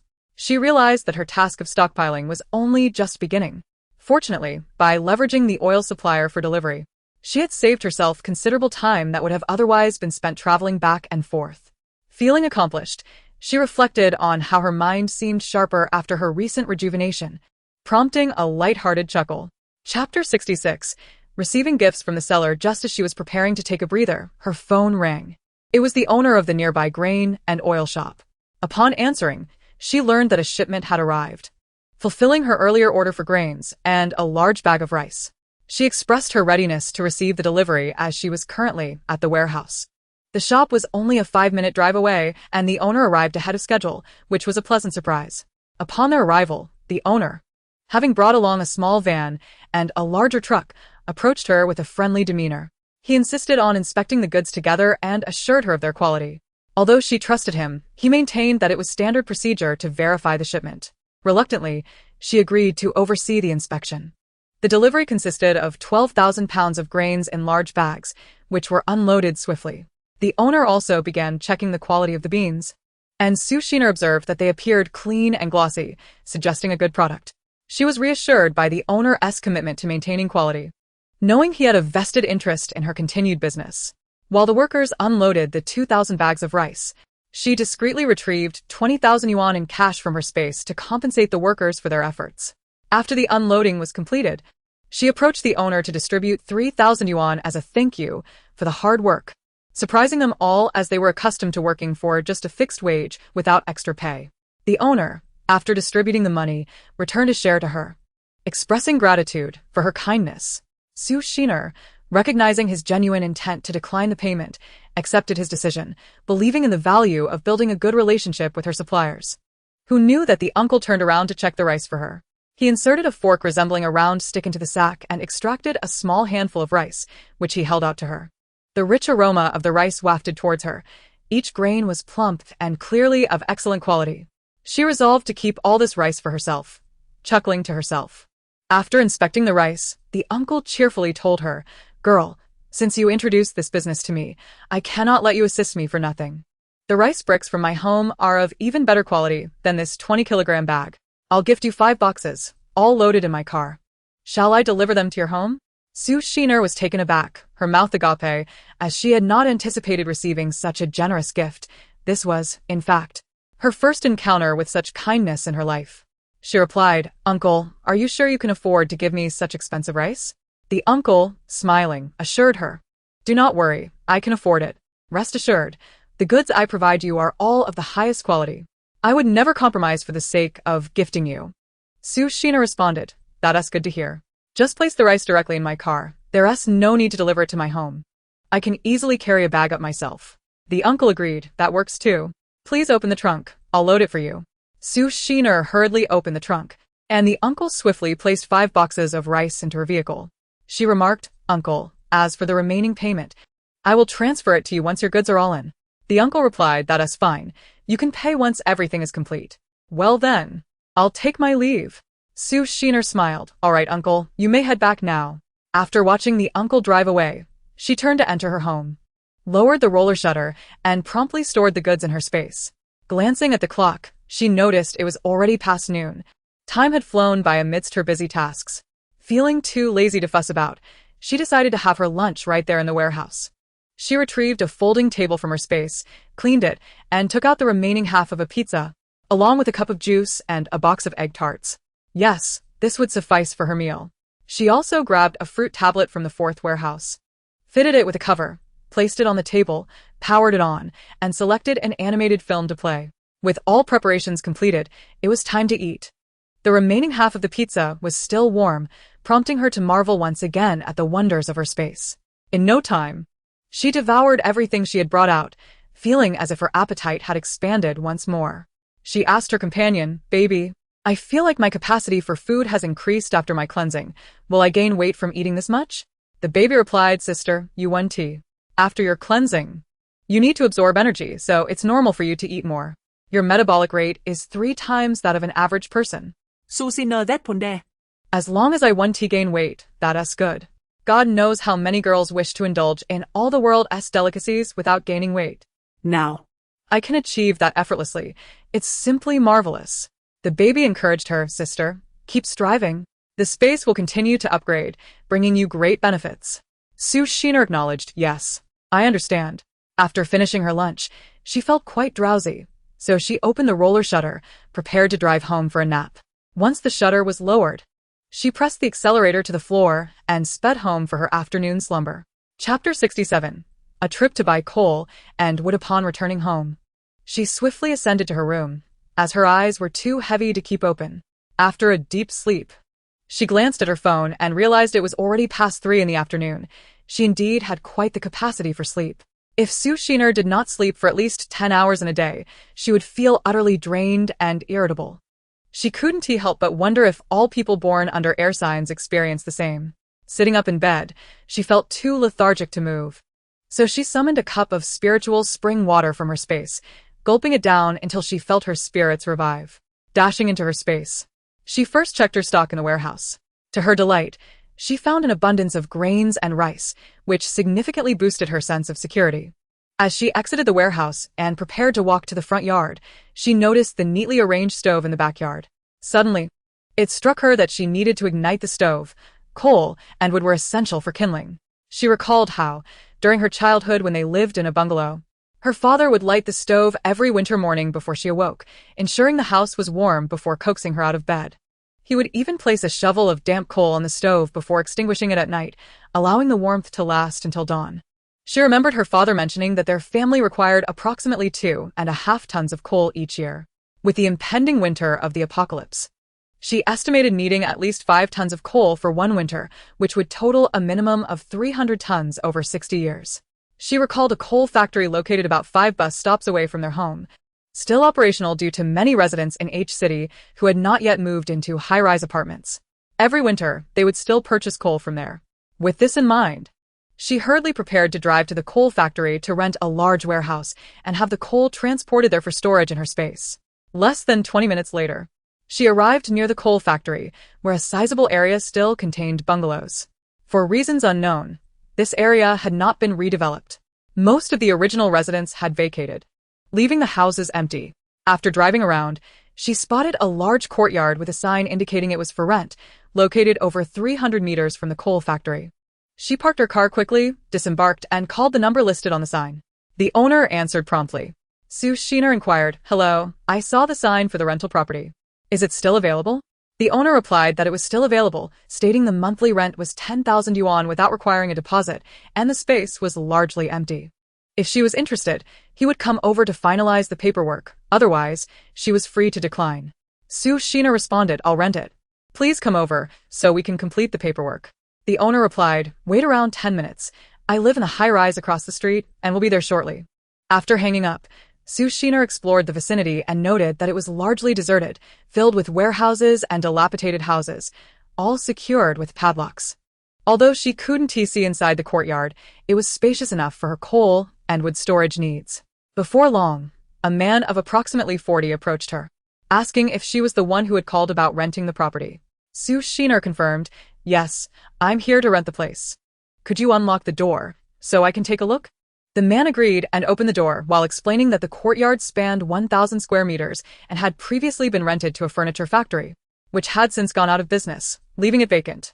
Upon entering the courtyard, Sue Sheener observed that it was indeed large enough to accommodate coal and wood.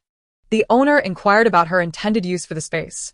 She explained, "I needed to procure a batch of coal and wood for my company, so I require a temporary storage place." She had noticed the rental sign while near the coal factory and decided to call. Upon hearing her mention wood, the owner asked what type of wood she needed. She remarked that ordinary round logs for firewood would suffice. However, I insisted that they be pre-cut and completely dry. The homeowner immediately became animated, stating that he just happened to have a batch of the logs I required. "How many tons do you need?" Sue Sheener pondered for a moment and replied, "Approximately 300 tons. What is your price?" The homeowner said, "To be frank, I have 500 tons of timber on hand, which was originally reserved by someone who suddenly backed out, leaving me in a tight spot as I had accepted a 50,000 yuan deposit from him." Sue Sheener inquired about the price per ton. suggesting that if it was reasonable, she might purchase the entire amount. The homeowner explained, "My timber is of excellent quality and, as you requested, completely dry. Normally, such timber would cost at least 1,000 yuan per ton, but if you can take all of it, I can sell it to you at 900 yuan per ton. How does that sound?" Su Shiner calculated in her mind that to procure the entire lot would cost 450,000 yuan, a price she found acceptable, especially considering that she had heard of wet timber selling for several hundred yuan per ton. Hence, she agreed, stating, "Very well, I will purchase this batch of wood. Please deliver it to this yard, and our company will send a vehicle to collect it." The homeowner was so elated, he nearly jumped for joy. He had been in a precarious situation due to his friend's sudden disappearance and needed to sell the timber quickly to avoid significant losses. Finding a buyer in these times was challenging, and he had almost lost hope until this young lady called about renting a place. Little did he know, he was fortunate to encounter her. He hesitantly asked Su Shiner if it would be possible to settle the payment in cash. Su Shiner, eyeing him skeptically, questioned whether the timber was stolen. The homeowner quickly reassured her that his timber was legitimate and came from a reputable supplier, complete with receipts. "I must confess, I am merely an intermediary. I secured the timber by borrowing at high interest, intending to sell it. Unfortunately, that fellow ran off, and the lenders demand cash repayment, which is why I requested cash from you." Su Shiner scrutinized his expression, sensing no deceit, and mentally summoned her intuition, asking, "Can you discern whether he speaks the truth?" The response was affirmative. He is honest and merely wishes to earn a modest profit, having taken a risky loan to acquire the timber. If she did not buy it, the accumulating interest would become burdensome. Su Shiner said, "Please wait a moment." She returned to her vehicle, retrieving 60,000 yuan in cash, placing it into a takeaway bag, and walked back to him, stating, "Here is 60,000 yuan. 50,000 is the deposit for the timber, and 10,000 is for the rent of this house, which I intend to lease for just 1 month." The homeowner promptly produced a rental agreement he had already filled out. After Su Shiner signed it, she requested a receipt for the 50,000 yuan, agreeing to pay the remaining balance once the timber was delivered. The homeowner was elated, assuring her that he would work through the night to deliver the timber to the yard, asking if she would be available to receive it. Su Shiner considered mentioning her desire for beauty sleep but refrained, instead asking what time he planned to deliver it. He responded that around 10:30 he would send a truck, and it would take about 6 hours to complete the delivery, assuring her that the timber would be neatly arranged in the yard. Su Shiner felt a surge of excitement, overwhelmed by the prospect of the timber delivery. Chapter 68. Purchasing coal to quell her frustration and expedite her preparations, she resolved to endure the inconvenience. Initially, she had come to rent a place and buy coal, intending to research where to procure timber after securing the coal. However, with the timber conveniently arranged for delivery, she could not let the opportunity slip by, even if it meant sacrificing her sleep. As a young woman, she was uncertain where to source such a large quantity of timber. After some contemplation, she told the homeowner, "Please call me when you arrive." Now. "Could you hand me the keys to the yard?" The homeowner promptly handed her the keys, which secured the yard with a heavy padlock. She planned to replace the lock for added security. Once the keys were in her possession, the homeowner hurried away to organize the evening's delivery. Su Shiner stored the keys and drove to the coal factory. Upon arriving at the factory, she exited her vehicle and approached the reception office, greeting the security personnel and expressing her intention to purchase coal. The attendant instructed her to drive into the yard, assuring her he would fetch the manager. She observed the expansive yard, which dwarfed the one she had rented, filled with coal piles resembling small mountains. It had been over a decade since she had last visited this place. Memories flooded back of her father hiring a truck each winter to purchase a large supply of coal, which they would then transport home in buckets. Witnessing the towering coal heaps stirred nostalgic memories of her childhood. A few moments later, a cheerful middle-aged manager approached her, inquiring how many tons of coal she wished to buy. Su Shiner replied that she intended to purchase several hundred tons, but was unsure of any restrictions regarding individual purchases. The manager explained that while there had once been regulations, the shift towards apartment living had diminished the need for coal, and thus, restrictions were relaxed. Curious about her substantial order, he asked what kind of organization she represented. Su Shiner explained that they operated a large agritourism resort, requiring coal for guests to use during their winter stays to enhance their experience. Furthermore, she emphasized the necessity of high-quality coal, as inferior coal would not suffice. The manager chuckled, reassured her that their coal quality was guaranteed, since they were a public entity. Sue Sheener then inquired about the current coal prices. The manager informed her that high-quality anthracite coal was priced at 1,600 yuan per ton, while the fragmented variety would cost 1,400 yuan per ton, which required mixing with moisture for optimal use. He also offered to package the coal in thick craft paper bags, each capable of holding 50 kilograms. Sue Sheener requested that all the coal be packaged, but expressed concern about verifying the quality. The manager smiled, assuring her that she could choose the coal and supervise the packaging process. Sue Sheener affirmed the importance of diligence. Any errors could jeopardize her livelihood. The manager reassured her that, unlike in the past when mixed quality was common, such practices were no longer acceptable. Sue Sheener confirmed her order for 300 tons of anthracite coal at 1,600 yuan per ton and 200 tons of the fragmented variety. She specified the delivery location just a few hundred meters away at a factory where they would arrange for transportation.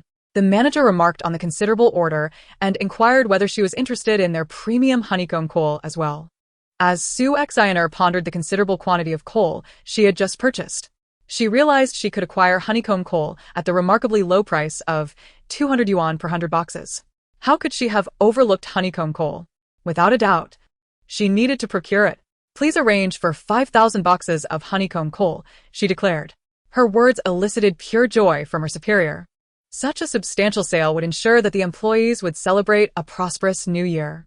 Moreover, the delivery address was conveniently close, saving them a significant amount in transportation costs. With fewer individuals purchasing coal these days, it was customary for buyers to hire their own transport, but now, home delivery had become a necessity. They needed to ensure the coal was of excellent quality, especially since the buyer operated a farm stay. If satisfied, they would likely return for more. While her superior was lost in thought, Sue Xiner interjected, "Let us settle the accounts. You can begin the delivery tomorrow evening, and I will send you the address shortly." Her superior, eager to proceed, hurried to instruct the finance team to finalize the calculations. Following the tally, the total came to 1,760,000 yuan. Sue Xiner promptly initiated a bank transfer and requested an invoice while providing the delivery address. The elderly leader, ever polite, escorted her to the door. As she prepared to leave, Sue Xiner quickly retrieved 2 packs of soft Huazi cigarettes from her space and placed them in a takeaway bag. "Please hold on a moment," she called out to her superior. "I have a small token of appreciation for you. I want to oversee the loading of the goods. Could you kindly keep an eye on it?" Upon seeing the cigarettes, her superior's face lit up with delight. "Rest assured, young lady, you've chosen the right person to handle this matter. I will ensure everything is managed clearly, and you will certainly return for future purchases." Sue Xiner felt relieved by his assurance. "Thank you. I shall take my leave now. We shall meet again during the delivery tomorrow evening." "Absolutely," he replied. "I will personally contact you before the delivery." After concluding her business, Sue Xiner drove to a hardware store, where she spent 100 yuan on a high-quality padlock complete with a chain.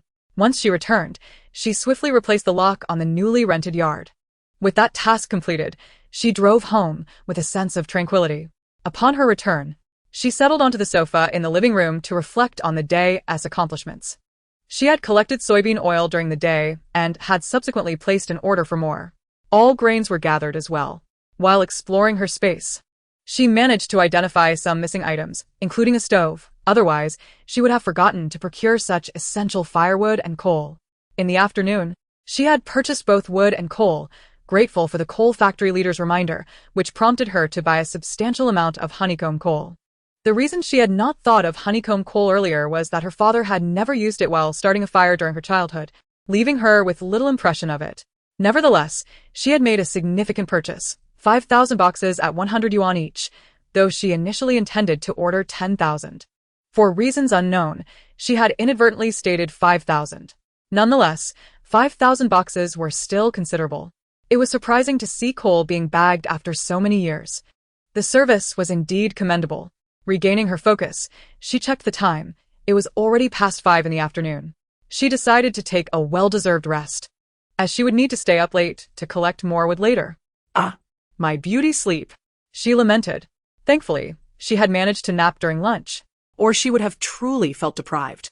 "Wait, having bought wood and coal, how will I ignite the fire?" she realized with exasperation. After some contemplation, she remembered that she could use alcohol blocks for ignition. She quickly grabbed her phone and selected a store specializing in solid fuel on a shopping website. She contacted customer service to lift the sales limit and proceeded to place a bulk order for alcohol blocks, each weighing 50 grams, at 192 yuan per box, specifically marketed for hotel use. Without calculating how long they would last, she ordered 10,000 boxes, ensuring ample supply. Additionally, she purchased 10,000 lighters and windproof lighters, 100 per box, totaling 10,000 boxes. After finalizing her order, she noted that the normal retail price for alcohol blocks was 170 yuan per box. However, due to her bulk order, she secured a price of 150 yuan. The lighters cost 100 yuan per box, and the original price for the igniters was 5 yuan each, but she secured them at 3 yuan apiece. The total expenditure amounted to 2,530,000 yuan. These minor items surprisingly cost more than the coal itself, but there was no alternative. They had to be procured domestically, as even foreign suppliers source their goods from China. Thankfully, her space allowed for time to stand still, enabling her to make such purchases without hesitation. After reviewing her expenses, she marveled at having spent over 5 million yuan in a single day. Such a financial foundation was crucial for such spending. Nevertheless, she reassured herself that all her acquisitions were necessities, and thus, there was no cause for regret. Having secured all the essentials for heating and ignition in one day, she felt satisfied with her progress. Not wishing to overexert herself, she decided to relax. After a busy day, it was already past 6 in the evening. She hurried to have dinner and rest, knowing she had more work ahead of her that night. After a long day, she craved something hearty, so she retrieved a dish of stir-fried intestines from her space. The aroma was divine, accompanied by a large mixed salad, a box of rice, and a can of soda from the fridge. She settled onto the carpet and turned on the television to select a suitable show to accompany her meal. Dinner was served. Although she was aware that relying on takeout was not the healthiest choice, she simply lacked the time and energy to prepare her own meals in her current circumstances. This meal was rich and flavorful, perfectly catering to her northeastern palate. After satisfying her hunger, she reclined on the sofa for a brief nap. When she awoke, it was already 8:30 in the evening. Stretching, she made her way to the bathroom to wash her face and rejuvenate herself. She prepared to head to the warehouse in advance. Just as she picked up her phone, it rang, startling her. Who could it be? She wondered. Answering, she said, "Hello, who is this?" The caller replied, "Hello, Miss Sue. The store from which you ordered large water barrels has informed us that 30,000 barrels will arrive tonight, around 10 o'clock, at the delivery location. Please ensure someone is available at the warehouse to receive the shipment." Sue Xiner felt a wave of anxiety wash over her. How will I manage this? She thought. She quickly inquired, how long will it take to unload? The manager responded, with enough workers, it should take about 2 hours. Sue Xiner reluctantly agreed to be at the warehouse by 10 o'clock to open the door. It seemed she would be running back and forth that night. She swiftly entered her space and asked her companion, "Could you help me count the items when I receive the shipment? That would save a lot of time." Her companion replied, "Of course, sister. Just summon me with your thoughts, and I will assist you with the inventory." Xuxin was elated. "That's wonderful. You are amazing," she exclaimed. Her companion then said, "Sister, go take a look in the backyard. There's a surprise waiting for you." Intrigued by the notion of a surprise, Sue Xiner ventured into the backyard, only to discover that 2 new warehouses had mysteriously appeared. Overjoyed, she exclaimed, "What is this? I haven't done anything significant today. Just paid some workers for their efforts. Shouldn't the upgrade be due to the spring water? How did these warehouses come about?" The baby remarked, "Sister, have you forgotten about buying the lumber during the day?" Sue Xiner replied, "Are you implying that I helped the homeowner, which resulted in these 2 warehouses?" The baby affirmed, "Yes, sister, you transformed his fate. This time, he resorted to usury, ultimately leading to a compounding debt that became unbearable, resulting in his tragic suicide." Susan Eckerly in shock, or had me wounds. Is it really that severe? So, in essence, by purchasing his lumber, I saved his life. The baby responded, "Indeed, sister. Moreover, not only did you save him, but after his suicide, his wife, who had just given birth to their second child, succumbed to the shock and took her own life as well. His elderly parents, faced with such devastating news, also fell apart." Sue Xiner, with tears welling in her eyes, said, "This is truly tragic. Now I understand the sudden appearance of these 2 warehouses." The baby continued, "So, sister, Your inadvertent actions saved an entire family. You are remarkable. Su Exiner asked, can you foresee a person's future? The baby replied, yes, sister, but only for those who have established a connection with you. I cannot see others unrelated to you. I can only perceive those with whom you have a transactional relationship. Su Exiner responded, wow, that's impressive. With you around, I feel more secure in my interactions with others. She then said, I must go collect the goods now, baby.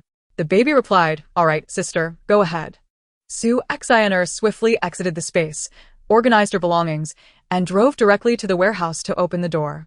Upon arriving, she opened the rolling shutter and, after turning on the lights inside, waited there. After a brief wait, a large truck arrived with a roar. The truck parked at the warehouse entrance, and the owner along with the workers disembarked. She directly told the owner, please unload the goods here for now. I have a few other matters to attend to. I'll return in about an hour. The owner replied, sure, you go ahead. I'll keep an eye on things here.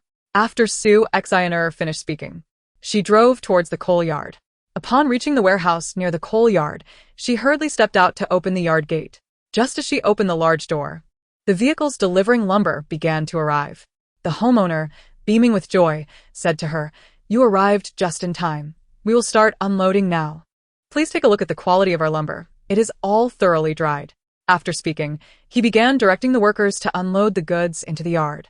Su Exiner stood there sympathetically observing the man, reflecting on how pitiful his fate would have been had she not intervened. Meanwhile, the man, blissfully unaware, continued to enthusiastically introduce her to the lumber.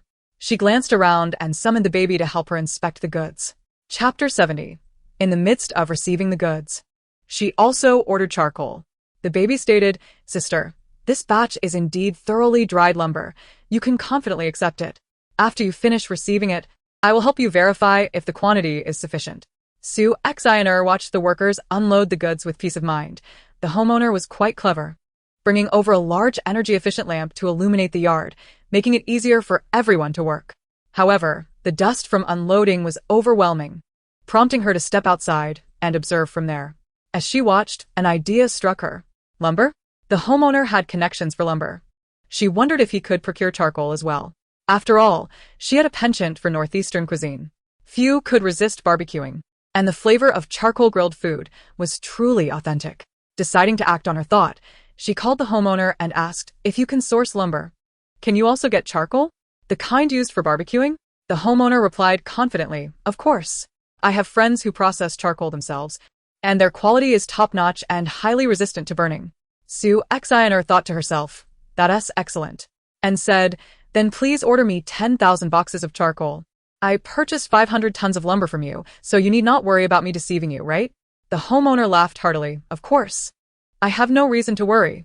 You are a good person. You initially intended to buy 300 tons of lumber, yet you bought 500 tons in one go. How could I possibly be concerned? Su Exiner mused.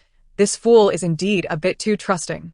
She then said, please inquire about the price. If it's reasonable, I'll place the order right away. I want the largest boxes of the finest quality.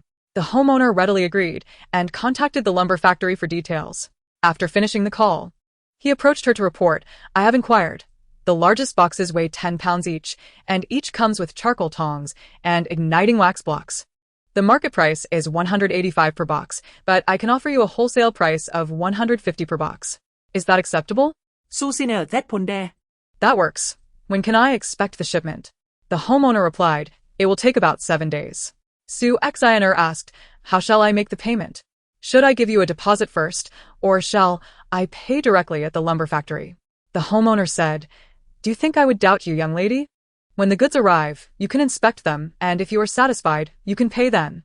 I assure you will be pleased with the goods. Cash payment is preferred, but if that's not possible, a bank transfer will suffice. You know, a man needs a little reserve too, haha. Su Exiner thought, you silly fool. You never learn from your mistakes. This time, you don't even require a deposit. I am truly amazed. Susin Dipli, and I 10. I will bring cash for a one-time payment. However, remember, you are collaborating with me this time. I won't deceive you. Next time you work with someone else. Could you not be so trusting? The homeowner reassured, don't worry.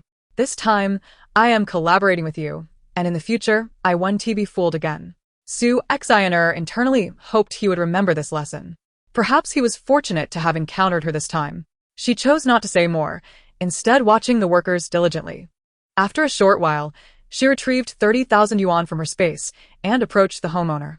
She told him, once the workers finish their tasks, please distribute this money as a token of appreciation for their hard work. 500 tons of lumber is quite a laborious task. The homeowner exclaimed, "You are truly a wonderful person. I assure you, I will distribute this money to everyone." Upon hearing of the additional payment, the workers felt invigorated and worked even harder. Su Xiner said, "All right, you all continue unloading the goods. I have some other matters to attend to. Please call me an hour early so I can come back with the cash and verify the goods." The homeowner agreed. "Sure, you go ahead. I'll keep an eye on things here." With that, Su Xiner drove back to the warehouse to inspect the large water barrels. Upon arrival, she noticed everyone was still unloading, and thankfully, she was still on time. Before exiting the car, she retrieved another 10,000 yuan from her space. After stepping out, she did not hand the money directly to the owner but instead announced loudly, "Everyone, please take a short break and gather around to line up for your bonuses." The workers, astonished, wondered if they had misheard. Bonuses? What is that? Realizing their confusion, Su Xiner smiled and waved the cash, saying, "You heard correctly. Come line up. I'm giving out money. Just a small token of appreciation for your hard work. Each of you will receive 1,000 yuan as a bonus." The workers finally understood that the homeowner had decided to reward them for their efforts. They hurriedly wiped their hands on their clothes, eager not to soil her hands, and approached her with genuine smiles to line up for their money. As they received their bonuses, they continuously expressed their gratitude. The owner of the large water barrel then approached her with a jovial demeanor and jokingly asked, "Miss Su, is there anything for me as well?" Su Xiner feigned embarrassment as she said, "Oh dear, my apologies, boss. I only accounted for the workers and completely forgot to include you." The boss awkwardly responded, "Hee. It's no problem at all. I was merely joking. Please don't take it to heart." Su Xiner was not a stingy person. During the last stove installation, she had included the boss in the payment. This time, she intended to offer him a token of appreciation as well.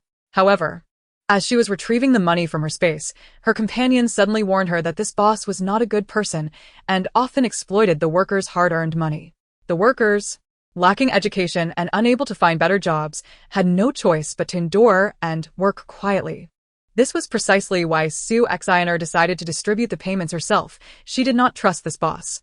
Once everyone received their payment, their spirits were significantly lifted, and they quickly unloaded all 30,000 barrels of water. Su Xiner also noticed that the boss had delivered the previous promotional items, a simple water dispenser and an electronic pump. Before they departed, Su Xiner informed the boss, "I will first take this water to the company's employees for a taste test. If it meets their approval, I will call you for a subsequent delivery. If not, we will opt for a different water source."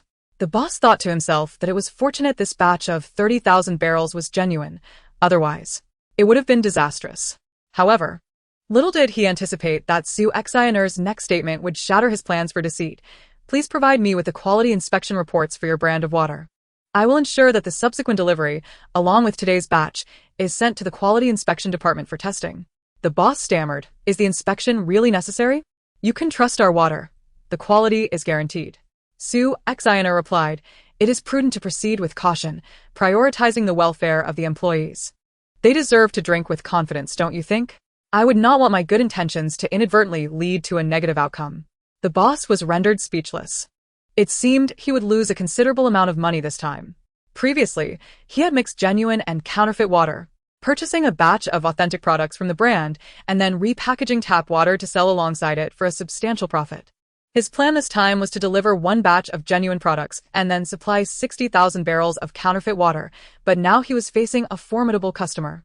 If the quality inspection revealed any discrepancies, he would be in serious trouble. Chapter 71. A minor incident during delivery. With a resigned tone, the boss said, "The quality inspection reports are in my vehicle. I will fetch them for you." Su Xiner observed his disheveled appearance and thought, "Look at you, trying to deceive me. And you're already trembling at the thought of a quality check. It seems you truly intend to tamper with this batch of water." Su Xiner summoned her companion to verify the quantity and quality of the water. The companion replied, "Sister, this batch is fine. He had no intention of deceiving you with this particular shipment. He planned to substitute the next batch with counterfeit water. However, after your recent comments, He should be deterred from doing so. Susina Aknowet, Understo, Tangju. The boss approached, handing her the quality inspection report while weakly stating, please check the quantity. If everything is in order, we can leave. Su Exiner cheerfully replied, no need to count. I trust you. The boss thought to himself. I can't believe I fell for your trickery. You're sharper than a monkey. He said, then we shall take our leave. I will contact you before the next delivery. Su Exiner responded, all right, until next time. Take care. She then smiled at the workers, saying, thank you all for your hard work. You must be exhausted. Go home and rest. The cheerful workers replied, not tired at all. After seeing them off, Su Exiner entered the warehouse, lowered the roll-up door, and stored all the large barrels of water in her space. She instructed her companion, please place all the water in the 6th warehouse. The companion replied, understood, sister. Su Exiner glanced at her phone and noted that it was already past midnight. She still needed to go to the coal factory to receive another delivery. Just as she sighed, lamenting her fate, her phone unexpectedly rang in the middle of the night, startling her. Her heart raced as she answered, hello, who is this? The voice on the other end replied, we are from the logistics company. A truckload of flour has arrived, and you need to send a vehicle for pickup. Su Exiner thought, seriously, you expect me to pick up flour at this hour? She responded sweetly, do you not offer delivery services? The other party replied, since you did not pay for delivery, you must come to pick it up yourself. Furthermore, this is flour. We will not be responsible for any unforeseen circumstances. Anger surged within her as she thought, what a ridiculous situation. She calmly asked, how much would it cost to hire you for a delivery? The voice hesitated before saying, at this time of night, we have no one available for delivery. Su Exiner struggled to suppress her impending rage, saying, 5,000 for the driver and 1,000 per worker. You can send as many as you like. If not, I will personally come to pick it up tomorrow. I certainly want to go tonight. The other party's tone shifted dramatically. All right, we will send someone right away to deliver the goods. Susina Humuk. Her frustration barely contained. She understood that the call was intentionally made late at night to exploit her concern about the flour. Yet, she needed to receive the goods promptly. Waiting until daylight would conflict with her other deliveries, leaving no time for the flour. Thus, she had to accept the situation, feeling quite disheartened. She then pulled out a pizza and a drink from her space, downing half a glass of the beverage with satisfaction, letting out a contented burp. Feeling somewhat better, she devoured a slice of pizza, gnawing at it in a way that hardly relieved her frustrations. Transforming her anger into appetite was her state of being at that moment.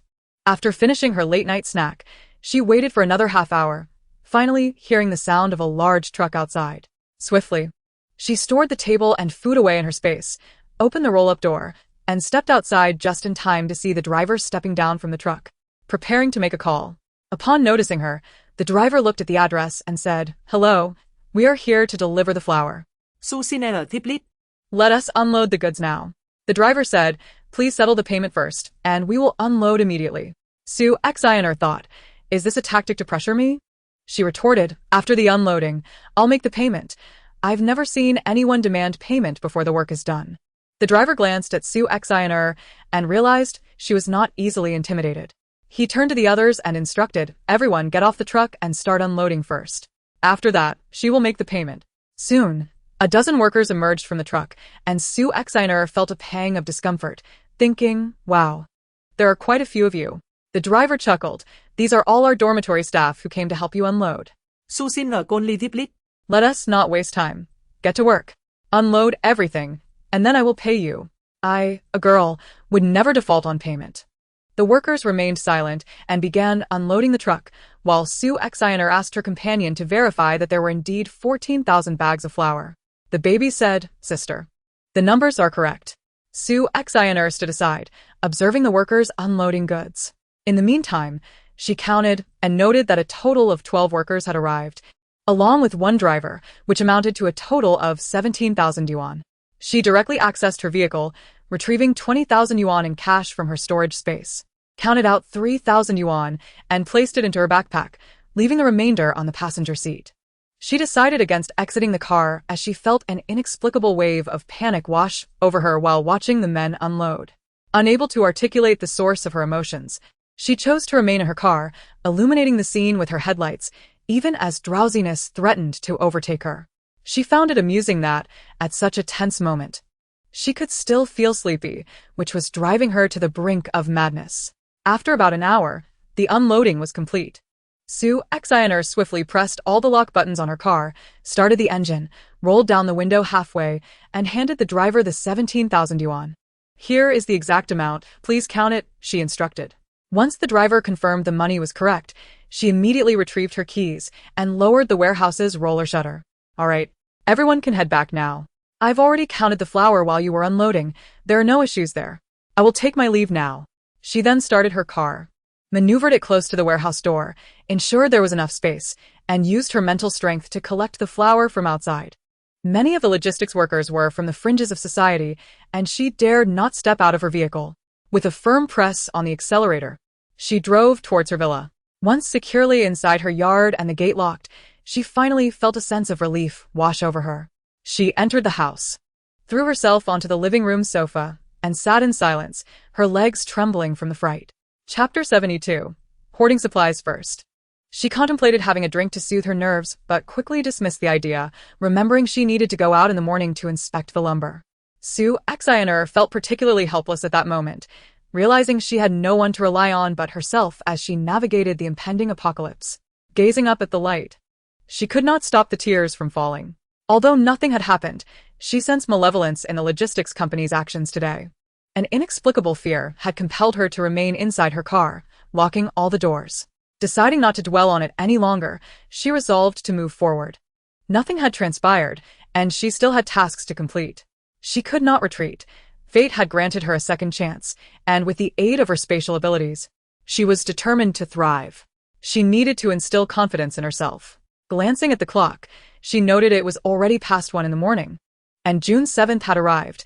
Time indeed flew by. There was still time, so she decided to head upstairs to bathe in the spiritual spring water, hoping to relax her mind. "Here I come, versatile spiritual spring water," she announced, rising to fill half the bathtub with the spring water before adding hot water.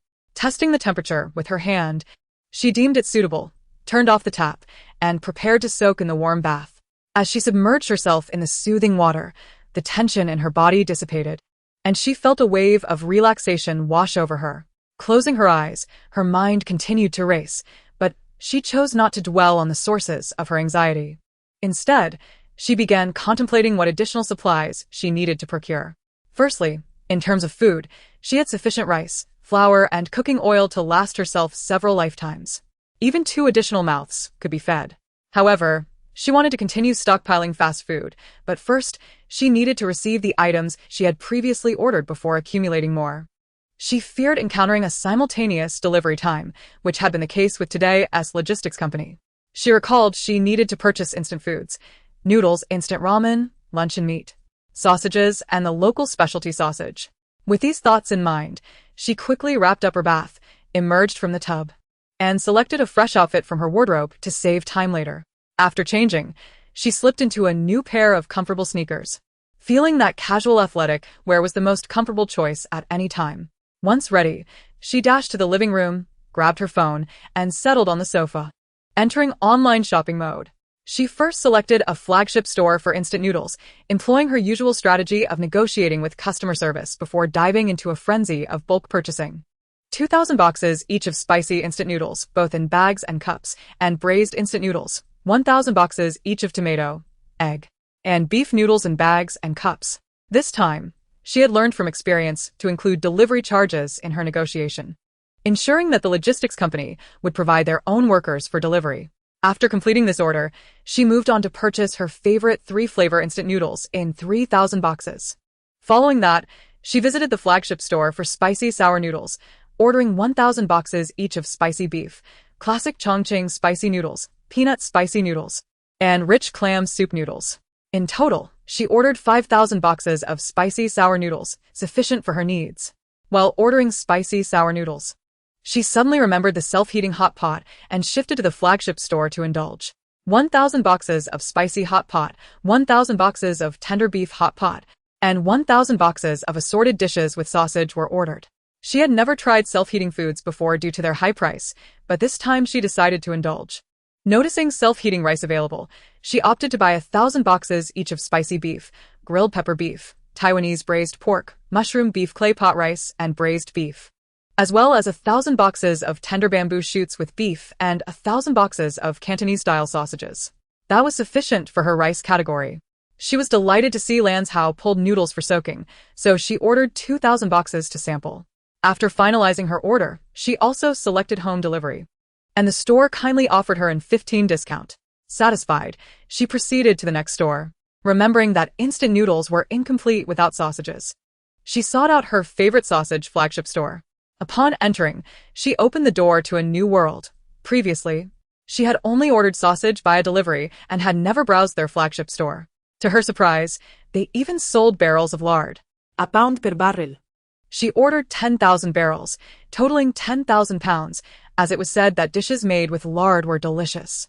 Additionally, this was a reputable domestic brand, so the quality should be reliable. Supporting domestic products was also essential. To her astonishment, they also offered boxes of braised beef.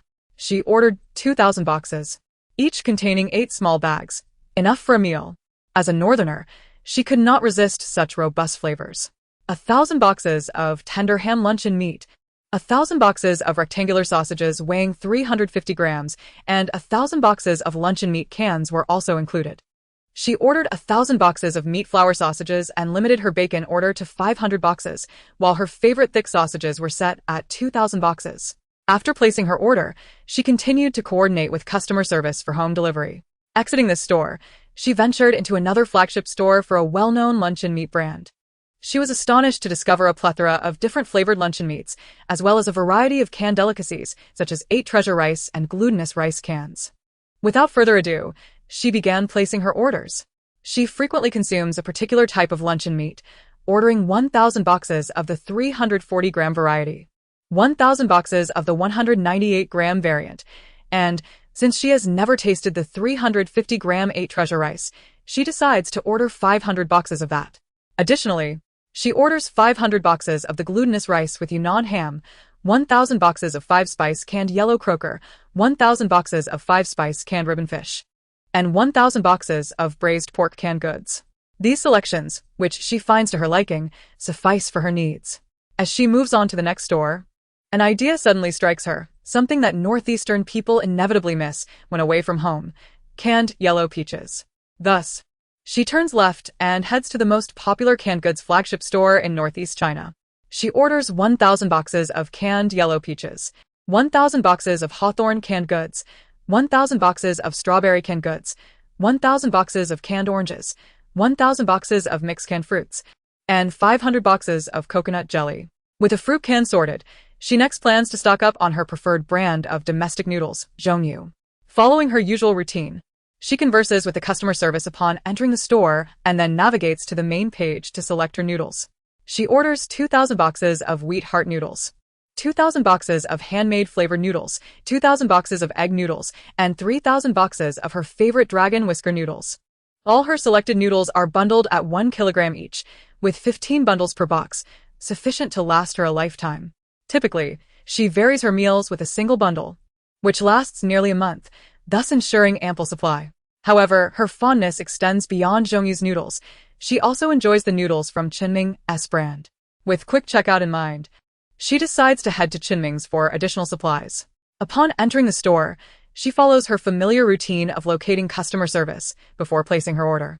Notably, in this store, bundles weigh 900 grams, 800 grams, and 1 kilogram. Yet, her appetite for purchasing remains undeterred.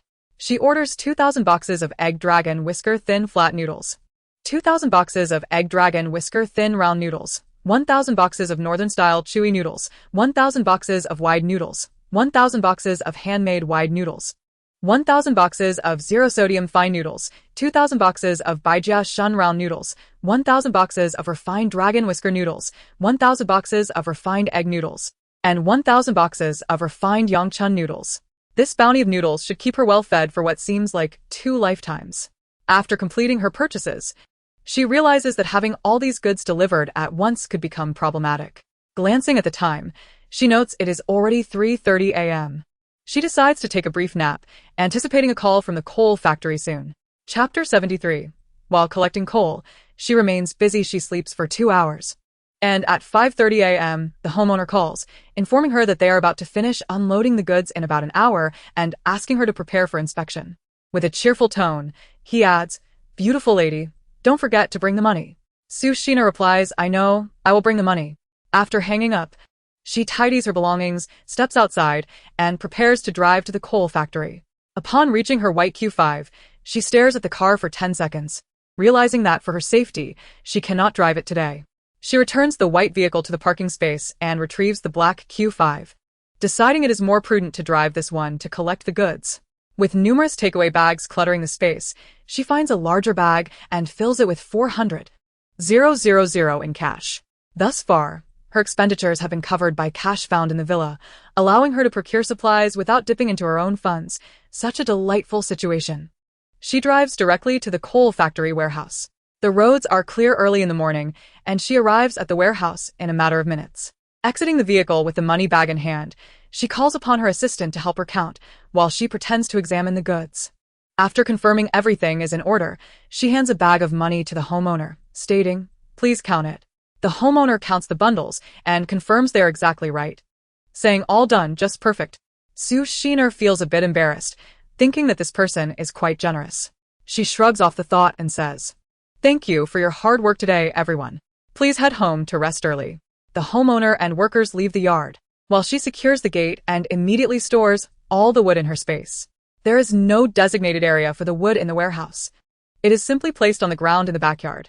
With nothing else to occupy her time, she locks the gate and drives home. Once home, she retrieves a bottle of sparkling water from the fridge, sits at the dining table, and takes out a serving of beef noodle soup from her space. A warm bowl of soup in the morning comforts her stomach.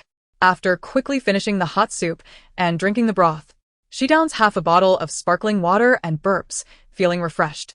Wiping her mouth, she hurriedly heads upstairs to sleep on her large bed. She hasn't stayed up late in a long time, and at her age, it's not as easy as it used to be. She realizes she cannot pull an all-nighter anymore. The previous day has drained her, and without a nap, she feels her brain might short-circuit. She sleeps soundly until just past 10 in the morning when her phone rings, waking her up. Answering, she asks, "Hello, who is this?" The voice on the other end replies, "Miss, this is the coal factory. We're preparing to deliver the coal to you now. But the honeycomb coal will take another 2 days. Will you be able to come by?" Sushina responds, "All right, they should arrive at the warehouse in 20 minutes. After hanging up, she washes her face in the bathroom, then quickly heads out to drive to the coal factory. In just over 10 minutes, she arrives at the warehouse and opens the gate. The old manager approaches with a smile, saying, "Miss, you're here so soon." Sushina smiles back, "Yes. I was nearby, so I arrived quickly." The manager replies, "I'll have the workers unload the goods now." Sushina responds, "Great, let us get started." The manager hurries back to the coal factory yard, and soon, large trucks begin to drive into the warehouse.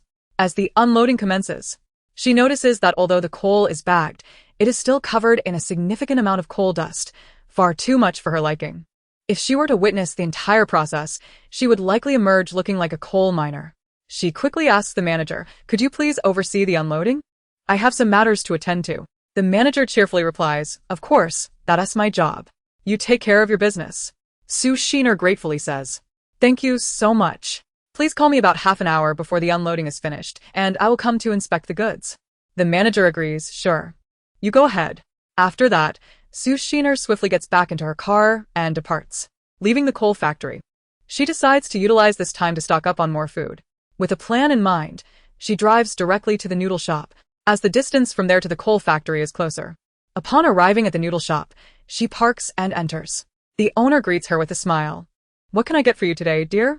Sushina replies, 50 portions of fine spicy noodles, 50 portions of fine beef noodle soup, and 50 portions of fine beef noodles. Please add bean sprouts to all, and do not include Sichuan pepper in the spicy noodles." The owner responds, "Sure. I'll get that ready for you." Sushina scans to make the payment and, after completing the transaction, asks the owner, "Could you please prepare 200 pounds of braised beef for me every day for the next few days? I'll pay for the processing fee." The owner smiles and replies, "Of course. My pot is large enough to handle that." Sushina continues, "Please calculate the cost per pound. I'll transfer payment for 1,000 pounds right now, and let us start with 5 days' worth." The proprietress remarked, "Beef tends to shrink during cooking. hence the higher price. I shall charge you 100 yuan per jean. Su Shina replied, very well, I will transfer you 100,000 yuan now. And please issue a receipt for me. After completing the transaction via scan, the proprietress promptly provided the receipt, handing it to Su Shiner. Su Shiner accepted the receipt and went outside to await her takeout. She settled into her car, opened some soothing music, and closed her eyes to rest for a moment. Previously, she had purchased several packaged and vacuum-sealed beef products online. However, she opted to buy here for the superior taste of the handcrafted halal offerings. As she recalled that she had asked the aunt to prepare extra noodles earlier, intending to savor them gradually at her leisure, another thought struck her. She hurried back into the noodle shop and addressed the aunt. Could you prepare every 200 jean of beef in a separate new stainless steel barrel? And please ensure the broth is plentiful and rich. Noticing the proprietress's bewildered gaze, she elaborated, I wish to have the beef soaking directly in the broth for transport. That would enhance the flavor. The aunt, understanding her request, replied, no problem. I will have someone procure 5 large pots for the beef this afternoon, but concerning the pot. Su Shiner interjected, please charge me what you deem fair for the pot. I am immensely grateful that you are willing to prepare the beef for me. The aunt stated, let us set the price at 300 each. These are all premium 316 stainless steel pots. Su Shiner responded, that works perfectly. I will transfer the payment now. After completing the transaction for the pots, she returned to her car to wait. Approximately 40 minutes later, the proprietress and staff brought out 150 servings of noodles. She quickly opened the trunk, and once the noodles were securely placed inside, she closed the trunk and stored the noodles in her space. The proprietress informed her that she could collect the beef any time after 1 o'clock in the afternoon. Su Shiner ziplit understore. I will make every effort to arrive on time, but if I am late, it will not exceed an hour. With that, she drove to her nearby rented warehouse, intending to resolve her lunch there as it was conveniently located near the noodle shop. Upon arriving at the warehouse, she opened the roll-up door, entered, and retrieved a basin and cloth, as well as 2 bottles of mineral water. After pouring the water into the basin to dampen the floor and suppress the dust, she took out a table and chairs from her space, cleaning them thoroughly. She then produced a bowl of finely crafted beef noodles and a cup of chilled fruit juice, taking a generous sip to relish the refreshing taste. Finally, she sat down to enjoy her meal. However, with only a bowl of noodles before her, she found the meal somewhat monotonous. So she added a portion of beef and a serving of mixed vegetables. Now this is sufficient, she mused, appreciating the balance of meat and vegetables for a healthy meal. Next, she retrieved a fruit platter from her space, placing it on the table, and selected a cartoon to play while she savored her lunch. It was a delightful experience, tasty food accompanied by engaging entertainment. If only the apocalypse would never arrive. She envisioned a blissful life, finding a partner with defined abs and raising 2 children to frolic with. What a splendid existence that would be. Alat, Su Shiner. Dismiss your impractical dreams and focus on stockpiling your supplies.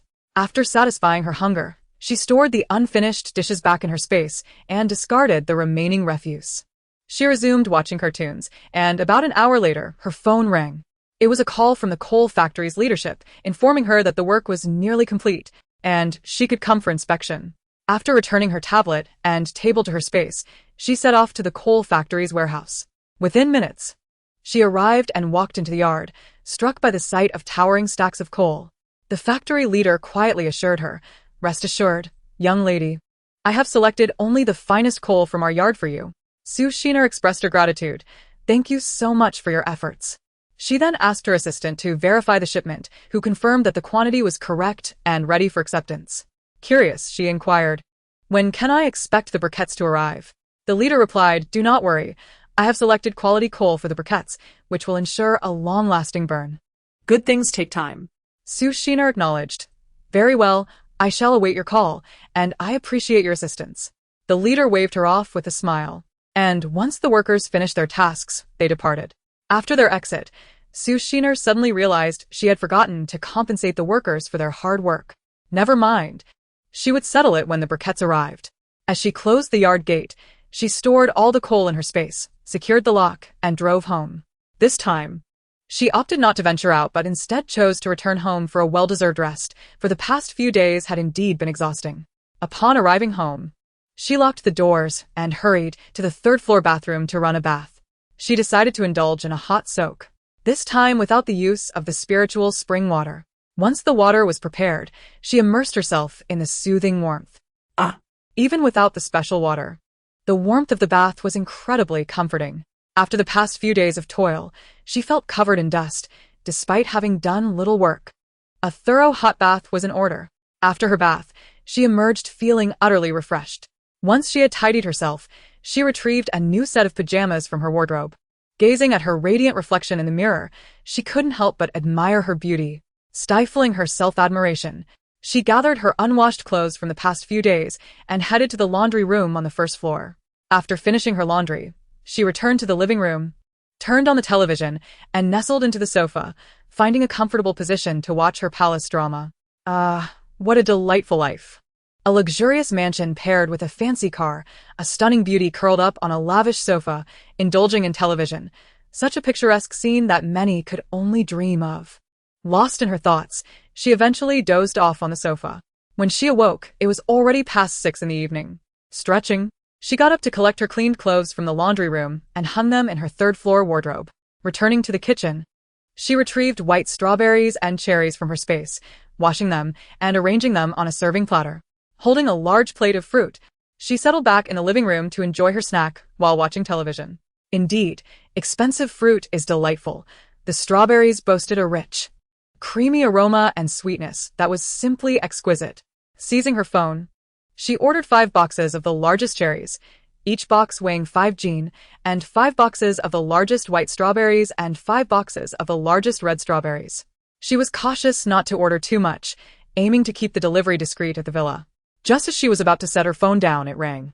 The old number, which had not sounded in ages, flashed across the screen.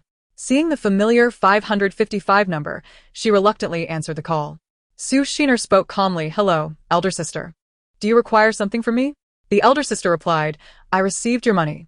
Why are you spending it on frivolous matters instead of laying your parents' ashes to rest? Su Xiner calmly stated, I have already purchased the finest burial plot for my parents' ashes, and they have been laid to rest. Her elder sister retorted arrogantly, What?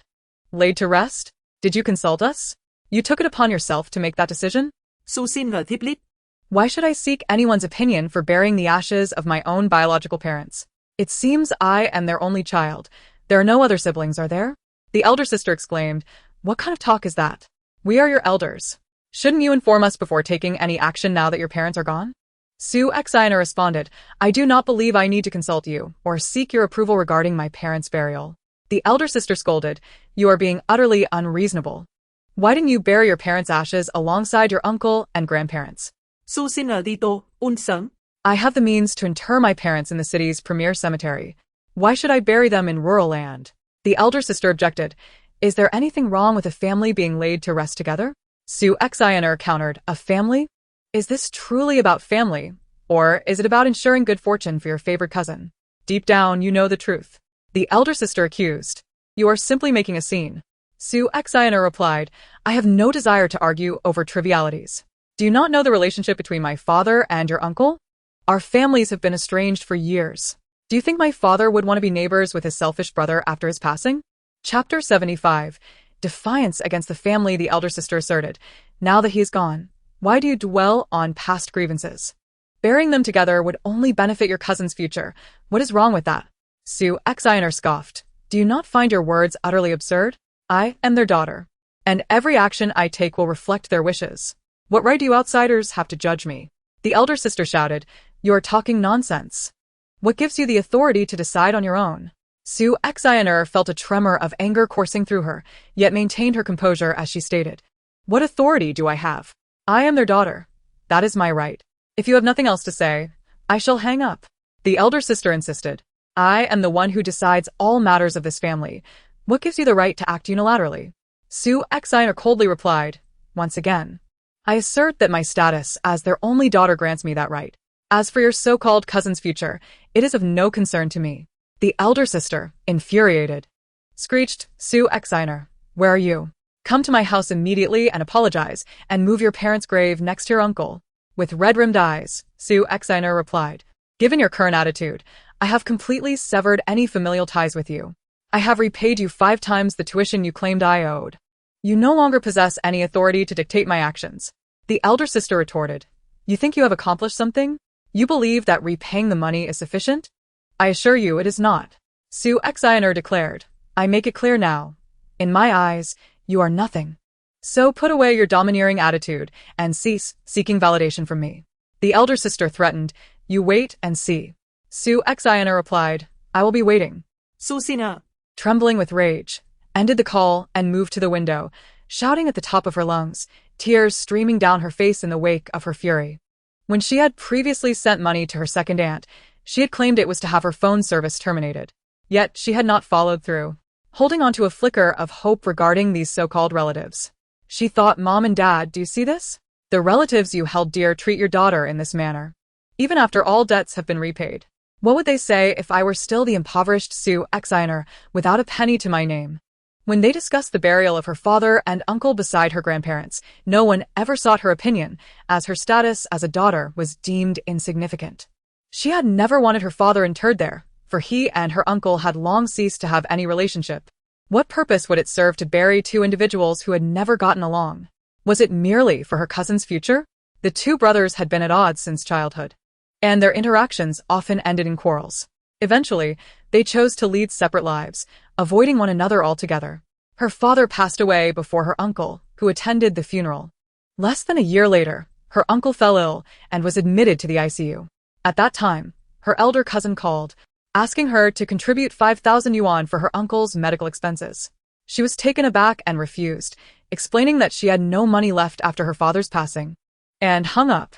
Before long, her uncle passed away as well, and she attended the funeral, contributing an additional 1,000 yuan on top of what her family had already given.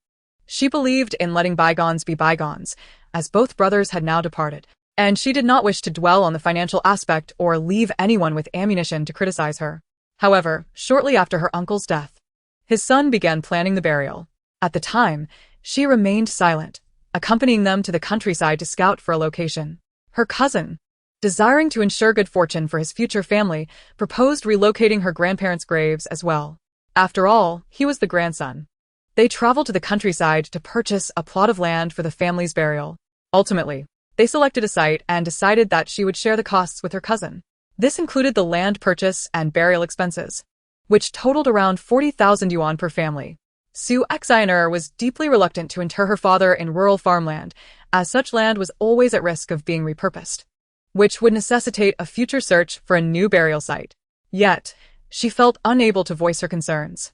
She explained to them that she could not afford the costs following her father's death, as she was still repaying debts incurred for his medical care. At that time, her relatives made snide remarks, saying she could wait until she had money. They suggested her uncle and grandparents could be buried first, and they would wait for her family to be financially ready to handle the arrangements, all while making disparaging comments.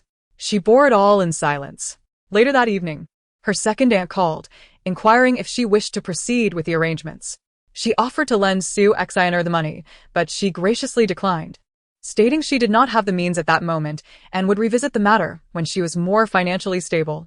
In the aftermath, she heard rumors that the costs of burying her grandparents and uncle would be shared among all families, rather than solely falling on her cousin's family. It was clear that they had orchestrated a situation to burden her with a significant portion of the costs, as if her contribution would absolve her cousin from any financial responsibility. This was the nature of her so-called relatives. Even though she had aided their family, there remained a distinction between her and her uncle's family. At her father's funeral, their family had contributed merely 1,000 yuan, which they delayed until after the entire burial ceremony was completed. It was as if they only offered the money to avoid appearing inconsiderate, delivering it to her mother later that evening. They relished the prospect of witnessing her struggle to cover her father's funeral expenses, eagerly anticipating the moment she would have to ask them for help. To their surprise, she did not ask for their assistance. She managed to arrange her father's funeral on her own. She had, in fact, overdrawn her credit card at the bank, withdrawing 20,000 yuan in cash to arrange her father's funeral. She had long seen through these so-called relatives, who found no sense of belonging with her. After the funeral concluded, they merely ate their meals and later, in the evening, presented her with a monetary gift, claiming they had forgotten. She said nothing to her mother. Accepting this money was vital, as they were in dire straits, and both she and her mother needed it to alleviate their burdens. She could never forget how her father's relatives attended his funeral, laughing and chatting as if they were at a wedding. They appeared exceedingly cheerful, while Su Shiner observed their faces, feeling as if everything had become surreal and unbelievable. During the funeral, no one cared for her. No one uttered a word to her, all waiting for her to approach them to borrow money for expenses. Less than a year later, her uncle passed away, and when Su Shiner attended his funeral, she witnessed everyone weeping profusely. Each family had contributed over 50,000 yuan for his medical treatment during his illness. Everyone was doing their utmost to assist her cousin with the funeral arrangements, all because their family was impoverished. In their eyes, her family was not worthy of their financial aid, especially since they had a daughter. Her uncle had sons. He was the root of the Su family, their sole heir, and they were compelled to offer their full support. At that moment, she grasped the true meaning of familial bonds and what it meant to have relatives. The departure of her father had severed her ties with all her kin. Chapter 76. The bloody unveiling of scars she never anticipated that her elder sister would call today. So, imperiously commanding her to relocate their parents' graves to be interred beside their uncle and grandparents. This was driven solely by their selfish motives. Believing that such an arrangement would provide the best feng shui for her cousin, they pressured her to relocate her parents' graves without ever considering her feelings. Su Shiner was so enraged that her limbs went numb and she trembled with cold. Perhaps her emotional state had plummeted to a dismal degree. Sensed by the baby in the space, the baby anxiously urged, "Sister, quickly drink the spiritual spring water, or you will faint." Hearing the baby's call, Su Shiner shivered as she retrieved a cup of spiritual spring water from the space and drank it all. Afterward, the numbness dissipated. She slumped to the ground, weeping uncontrollably. She yelled out the window, "Why do you treat me this way? Is it because I am poor? Is it because I am a girl? Do I deserve to die?" Her cries drew the baby's concern. "Sister, don't be sad. Don't be upset. Think about it. Aren't you living better than they are now?" Su Shiner replied, "Baby, my heart truly aches. Why, after I have struggled to forget the past, do these people return to reopen my wounds and inflict such suffering upon me?" The baby reassured her, "Sister, from now on, let us live our lives well. People like them will eventually face retribution." Just as Su Shiner was about to respond, the doorbell rang, reminding her that the fruit delivery had arrived. Wiping her tears, she stepped outside to open the door, instructing the delivery person to place the fruit on the table in the pavilion before closing the door. She lethargically walked to the table, stored the fruit in the space, then returned inside to sit on the sofa in a daze. The baby said, "Sister, drink another cup of spiritual spring water. It will help you feel better." Obediently, Su Shiner retrieved another cup from the space and drank it all. She felt her hands and feet gradually warming. Clutching her legs, she curled up, helplessly lying on the sofa. She was exhausted, physically drained and mentally more so. As she lay there, she fell asleep and dreamed of her parents. In her dream, her father said, "Silly girl, your mother and I are doing well now. You need not worry about us. You are our daughter, and we support any decision you make."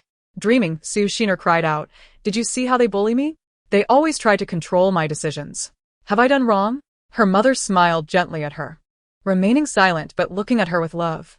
Her father reassured her, "You have done nothing wrong. Every decision you make is supported by your mother and me. We have never blamed you for not allowing us to be buried together." Su Shiner, tearful, asked, "Really? You don't blame me? You have never blamed me?" Her father replied, "Silly child, we understand everything you have done. Moreover, did you not do all this for our sake? How could we blame you? You are our precious daughter." Su Shiner sobbed, "I am wealthy now, very wealthy, do you know?" Her father responded, "Silly girl, we know. You provided us with such a luxurious house. How could we not know you have become wealthy?" Su Shiner lamented. "But what does it matter how wealthy I am if you are not by my side? Do you know how much I wish for you to enjoy life with me?" Her father smiled, "Silly girl, your mother and I are also living in a big house thanks to you.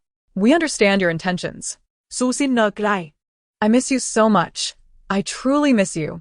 Do you know how exhausting it is to be left alone in this world?" In the dream, her father gazed at Su Shiner with tenderness and said, "Silly girl, we know you're longing for us, but life is predetermined. Your parents have their fate, and you have yours. Do you understand?" Su Shiner replied, "I understand, but I just want you back beside me to enjoy life together." Her father smiled, "Silly girl, we cannot return. Your fate has already changed, and you will fare better and better. Do not dwell on the past. Do not return to painful memories." Her mother, with reddened eyes, spoke for the first time, "Your father and I will bless you. Child, everything will be well for you in the future. Even when faced with difficulties, you will find fortune in misfortune." Listening to her parents' words, Sue Sheener cried until she had no strength left. Her heart ached so much that even breathing felt painful. Her father said, "Child, do not be so sorrowful. How can you allow us to rest easy knowing you are so distressed? How can we find peace in another world?" Sue Sheener wept. "Is there really another world? Are you well over there?" Her father replied, "It did not start well. But since you provided us with a new home and offered so much paper money, we are now living quite well." Sue Sheener asked, "Really? You have truly moved into a new house and received the paper money I offered?" Her mother smiled and confirmed, "Indeed. So, do not worry about us. Live your life well, and we will bless our precious daughter from another world." Her father added, "We are aware of what happened today. Do not dwell on it. I have always supported your decisions." Her mother smiled. "All right, time is up. We must go. You must take care of yourself, understand?" Sue Sheener cried out, "Father, Mother, please do not go. Do not leave me." Sue Sheener woke up from her dream in a panic, wiping her face, which was soaked with tears. Once again, she cried helplessly. Why? Why must my parents vanish from my life? Why treat me so cruelly? I do not seek immense wealth. I only wish for the companionship of my parents. Is that request so excessive? She wept bitterly, unable to find solace for a long time. At that moment, the phone rang again. She picked up her mobile device and saw it was a call from her second aunt. Wiping her tears away, she composed herself and pressed the answer button. Her second aunt's voice came through the line. "My dear, did you have a quarrel with your elder sister?" Sue Sheener deeply. "Yes, we had a fight. Are you calling to scold me?" The second aunt responded, "Why would I scold you? I merely wish to understand the situation." Sue Sheener at lie. "I buried our parents' ashes in a beautiful cemetery, but I didn't inform anyone. Don't you blame me?" The second aunt replied, "You truly buried them? No wonder I dreamt of your parents visiting me, joyfully telling me that their daughter had provided them with a grand house." Sue Sheener widened her eyes in surprise and said, "You also dreamed of my parents?" "I cried myself to sleep right after the fight with my sister. In my dream, they came to see me and said they were living well in a big house and that I need not worry about them." The second aunt remarked, "Then it all aligns.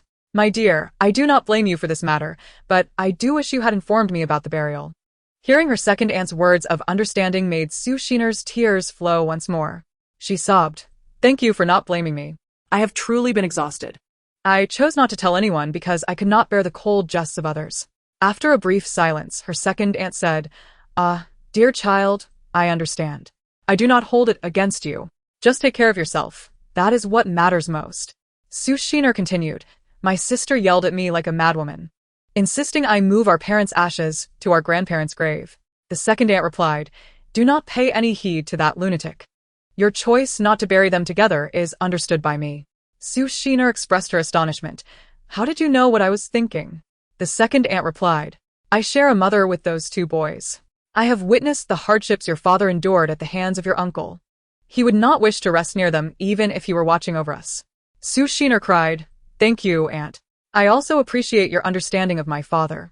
I never imagined that you alone in the family would understand him." The second aunt continued, "You should block your sister's number and ignore her. Now that I know you have laid your parents to rest, I can finally feel at ease." Sue Sheener said, "Aunt, it wasn't that I didn't want to give my parents a proper burial. It was simply because I lacked the financial means. I hope you do not blame me." The second aunt replied, "What is there to blame? You are a sensible child.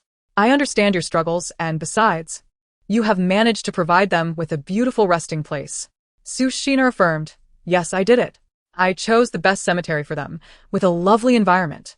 The second aunt said, "I know. Your father visited me in a dream and told me you had been responsible, providing them with a grand house." Sue Sheener suddenly laughed and said, "Really? So my parents are indeed watching over us." The second aunt chuckled, "Of course. I woke up puzzled by such a strange dream. When your sister called me, I realized it all made sense." Sue Sheener hesitated and said, "Aunt, there is something I have not told you. I lied to you. Will you blame me?" The second aunt asked, "What is it?" "You are a good child. If you chose not to tell me, you must have your reasons. I will not hold it against you." Sue Sheener confessed, "Actually, I did not sell our parents' house. I won the lottery and received $5 million. After taxes? I had 4 million. There was a moment of stunned silence on the other end, followed by her second aunt's astonished voice. You won the lottery? My goodness. That is wonderful. Now you can finally breathe easy. Sue Sheener smiled. Yes, Aunt, I am finally at ease. I have cleared all my debts. And I have given my parents a proper burial. The second aunt said, You have done well, my child. No wonder your father was boasting about you in my dream. With the money, you thought of giving them a dignified resting place. Sue Sheener replied, Aunt, please keep this a secret. I do not want others to know. Apart from your family, they do not wish me well. The second aunt assured her, Do not worry, I will keep it confidential. There is no need for those sycophants to know. Sue Sheener asked, Aunt, do you not blame me for not considering Dawe's future by burying our parents near our grandparents?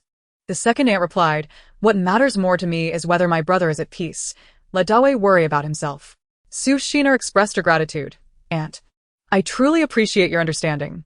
After the argument with my sister today, I felt completely shattered. I never expected her to say such things. From now on, I will sever all ties with her.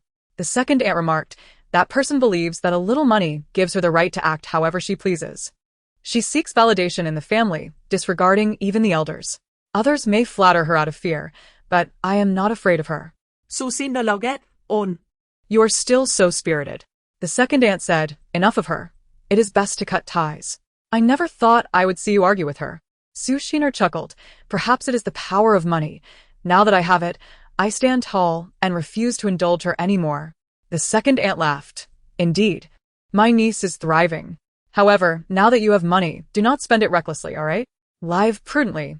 Without debts, everything will improve. At that moment, Sue Sheener felt the warmth of her elder's love. She contemplated sharing her concerns about the apocalypse, but decided against it. Such an unbelievable matter would not be believed by anyone. Even if she spoke of it, her aunt would think her unwell. Suppressing her urge to speak, she assured her aunt, I understand, aunt. After experiencing the warmth and coldness of human relationships, I will not squander my money. You can rest assured. The second aunt quipped. Not squander? Why did you come here and leave so much money then?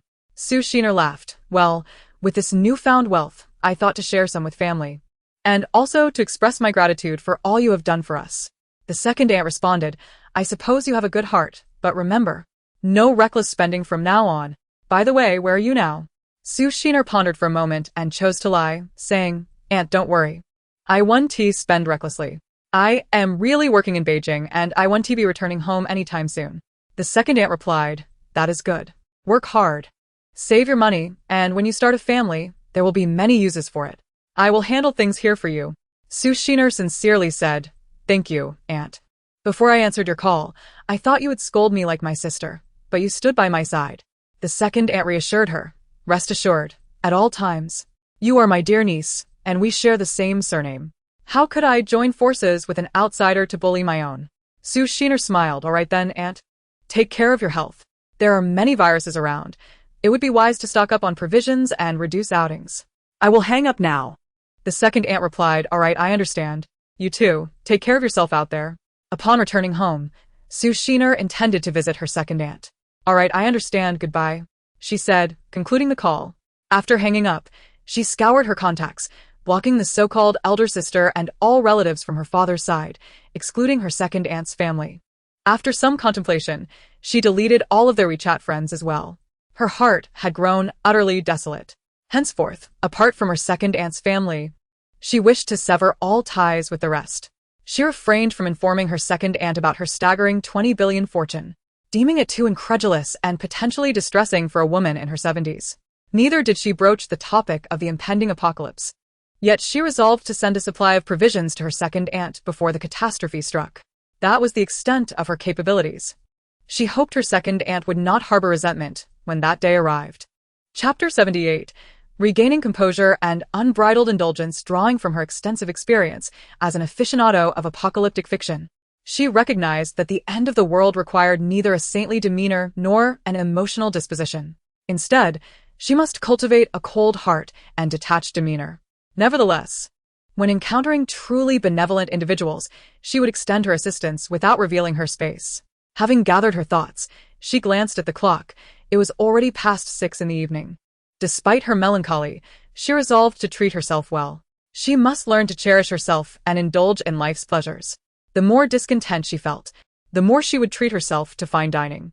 From her space, she retrieved a sumptuous black truffle beef fried rice, a dish of morel chicken soup, a serving of Xinjiang-style tomato-braised beef short ribs, and an assortment of organic vegetables. This collection of 2 dishes and a soup, along with a portion of fried rice, was ample for her solitary consumption. She decided to transform her sorrow into culinary delight, relishing a hearty dinner. The more others wished her ill, the more she would thrive, determined to live well and eat well, challenging anyone to outlast her. With her meal prepared, she turned on the television and sought a South Korean variety show on her phone to stream. She chose this particular genre since it allowed her mind to unwind completely, freeing her from intrusive thoughts and enabling her to indulge in mindless entertainment, focused solely on joy and laughter. Thus, while enjoying the show, she savored her feast. Taking an hour and a half to finish her dinner, this was the longest she had spent dining since her rebirth. After tidying up the remnants of her meal and turning off the television, she climbed the stairs as a form of digestive exercise, arriving at the 3rd-floor bathroom. She intended to soak in a warm bath infused with spiritual spring water, channeling a substantial amount into the tub before adding hot water. Once the temperature was to her liking, she sank into the bath, relishing the nurturing qualities of the spring water. It felt exceptionally comforting. And today, as experience differed from previous ones, the spring water enveloped her in warmth and solace. Curious about the change, she inquired of her companion, Baby. Perhaps it is related to your emotional fluctuations today, which have left your body somewhat depleted. The spring water is replenishing what you have lost, hence the enhanced comfort.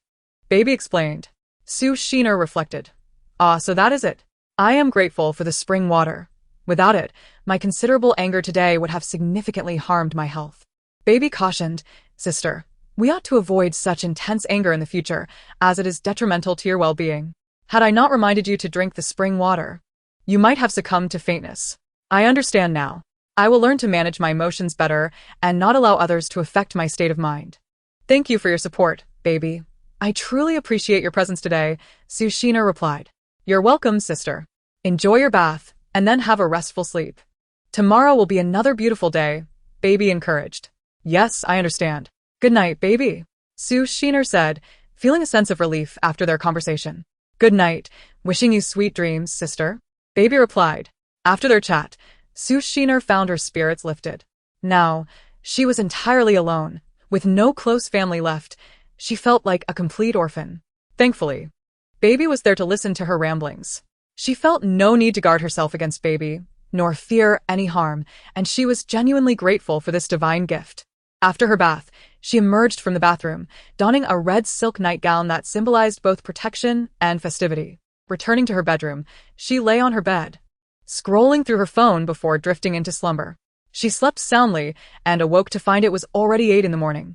After washing up and preparing herself, she headed downstairs for breakfast, ready to embark on a busy day of receiving deliveries. In the following days, the online orders she had placed began to arrive in succession. In the blink of an eye, she was preoccupied until mid-June. Within 5 days, she had collected the remaining 60,000 barrels of large water containers, paying the final balance to the supplier, who appeared visibly pained during the 2 deliveries, which made her stifle laughter.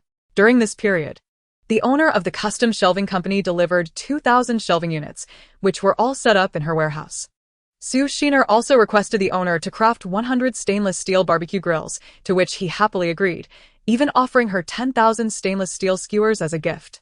Various brands of bottled water she had ordered also started arriving, along with timely deliveries of cooking oil.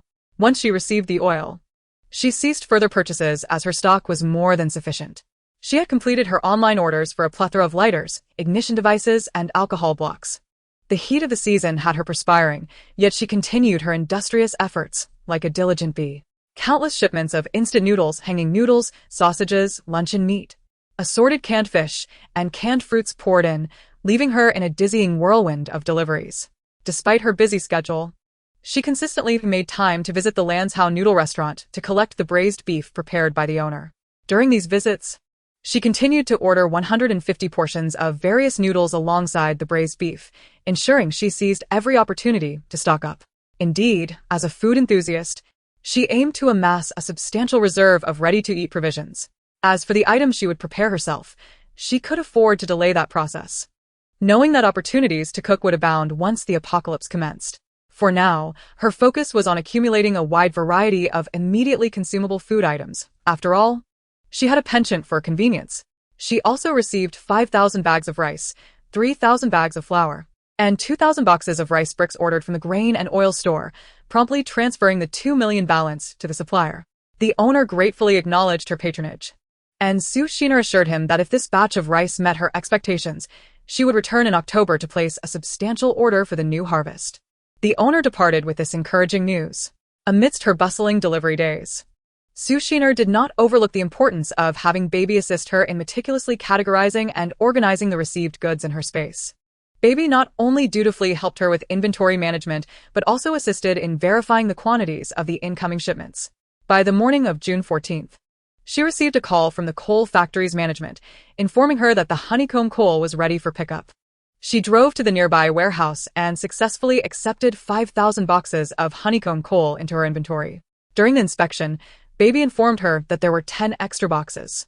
The factory manager cheerfully remarked, "Young lady, I've included 10 additional boxes of honeycomb coal for you. Remember us for future business." Su Shiner smiled and replied, "What a coincidence. I was planning to place another order with you. After receiving the last batch, we found the quality satisfactory. So, I would like to order 5,000 more boxes of honeycomb coal this time." The leader chuckled heartily, exclaiming, "I never anticipated that our second collaboration would commence so swiftly. Rest assured, we shall deliver your goods with the utmost quality and efficiency. Su Shiner rất 본데. Please inform the finance department that I will be there shortly to make the payment. I will secure the gate of the courtyard first, and then head over." The leader, beaming with satisfaction, departed with the workers, while Su Shiner locked the courtyard gate and proceeded to receive the goods. Following this, she visited the coal factory's finance office to settle the payment for the honeycomb coal, arranging for delivery a week later before driving home. Upon arriving home and settling onto the sofa to catch her breath, the phone rang once more. Answering the call, she immediately recognized the voice. It was the foolish homeowner, informing her to collect the charcoal she had ordered at 10 o'clock that evening. She acknowledged the message and reminded him that she would bring cash for payment. The homeowner cheerfully responded in agreement. Su Shiner ended the call, not out of reluctance to converse, but from sheer exhaustion after days of relentless work. Contemplating her next steps, Su Shiner realized she needed to stock up on supplies, as her previous inventory had nearly been depleted, leaving only the charcoal and goods from the shelves to be collected. This evening, she would retrieve the charcoal, and then only the shelves and barbecue racks would remain. However, she recalled she had just ordered an additional 5,000 boxes of honeycomb coal from the coal factory. How could she have nearly forgotten such a recent transaction? Considering the season, which heralded an abundance of fresh fruits and vegetables, she resolved to take a day of rest after collecting the charcoal. The following day, she intended to visit the largest wholesale market in H City to procure fruits and vegetables. Naturally, she would not neglect the necessity of meat, chicken, duck, fish, pork, beef, and lamb, as she was a carnivore at heart, accustomed to indulging in pure meat dinners at least once a week. Furthermore, she had ordered a barbecue grill, envisioning leisurely barbecues in her space during times of tranquility. With some free time, she set about tidying up the villa and doing laundry. Cleaning such a large villa consumed over 5 hours of her time. Fortunately, the support of the spiritual spring water sustained her. Most individuals would likely have succumbed to exhaustion. After completing the cleaning, she decided to take a brief respite before preparing dinner. Opting for simplicity, she retrieved a portion of pasta from her space, swiftly finishing her meal. As the time approached, she set off to the coal factory's warehouse to collect her goods. Upon arrival, she opened the courtyard gate and strolled inside, waiting for approximately 20 minutes until the homeowner arrived with a charcoal-laden vehicle.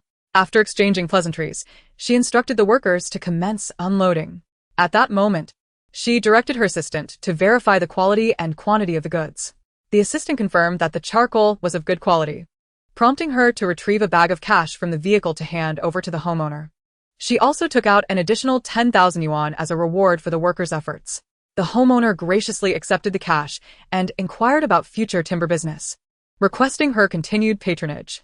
Su Shiner replied that she did not require any supplies at the moment, but would reach out if the need arose. In about half an hour, the unloading was complete. After expressing her gratitude, she bid farewell to the workers and the homeowner. She expertly secured the courtyard gate, received the goods, and locked the gate behind her. With everything in order, she drove home. Once there, she filled the bathtub with water from the spiritual spring, ready to indulge in a well-deserved soak. As she settled into the bathtub, preparing to relish the soothing waters, she suddenly felt a sharp, prickling pain coursing through her body. She quickly inquired of her assistant, "Is the spiritual spring water upgrading again? Why am I feeling pain once more?" The assistant replied, "Indeed, sister. After you distributed the workers' bonuses, the spiritual spring water underwent another upgrade." Su Shiner asked, "Why has this upgrade taken so long?" The assistant explained, "Of course, not every upgrade occurs at the same interval, and future upgrades will also present increasing challenges." Su Shiner acknowledged, It seems I underestimated the complexity of the upgrade process." The assistant encouraged her, "Sister, keep pushing forward. After this profound cleansing, your mental fortitude will be significantly enhanced, enabling you to retrieve items within a 15-meter radius." Su Shiner gleefully remarked, "How splendid. If I were to engage in mischief, would it not go unnoticed?" The assistant cautioned, "Sister, what mischief do you intend? You must not engage in wrongdoing within the borders of Huagua." Disheartened, Su Shiner replied, "But I've read novels where the female protagonists can acquire things for free. I wish to do the same." The assistant sighed, "I have already stated that it is not permitted within Huagua. As for elsewhere, I can turn a blind eye." Su Shiner, brimming with excitement, exclaimed, "So, if I were to travel abroad and act with ill intent, you would not intervene?" The assistant feigned ignorance. "What did you say? I didn't quite catch that. Perhaps you should repeat yourself after careful consideration." Su Shiner chuckled. "Oh, it's nothing. I assure you, I will be a law-abiding citizen." The assistant affirmed, "That's the spirit. Absolutely no wrongdoing on Huagua soil." Su Shiner quickly nodded, "Of course. Since my rebirth, I have been a good child, diligently purchasing and stocking up on supplies." The assistant commended her.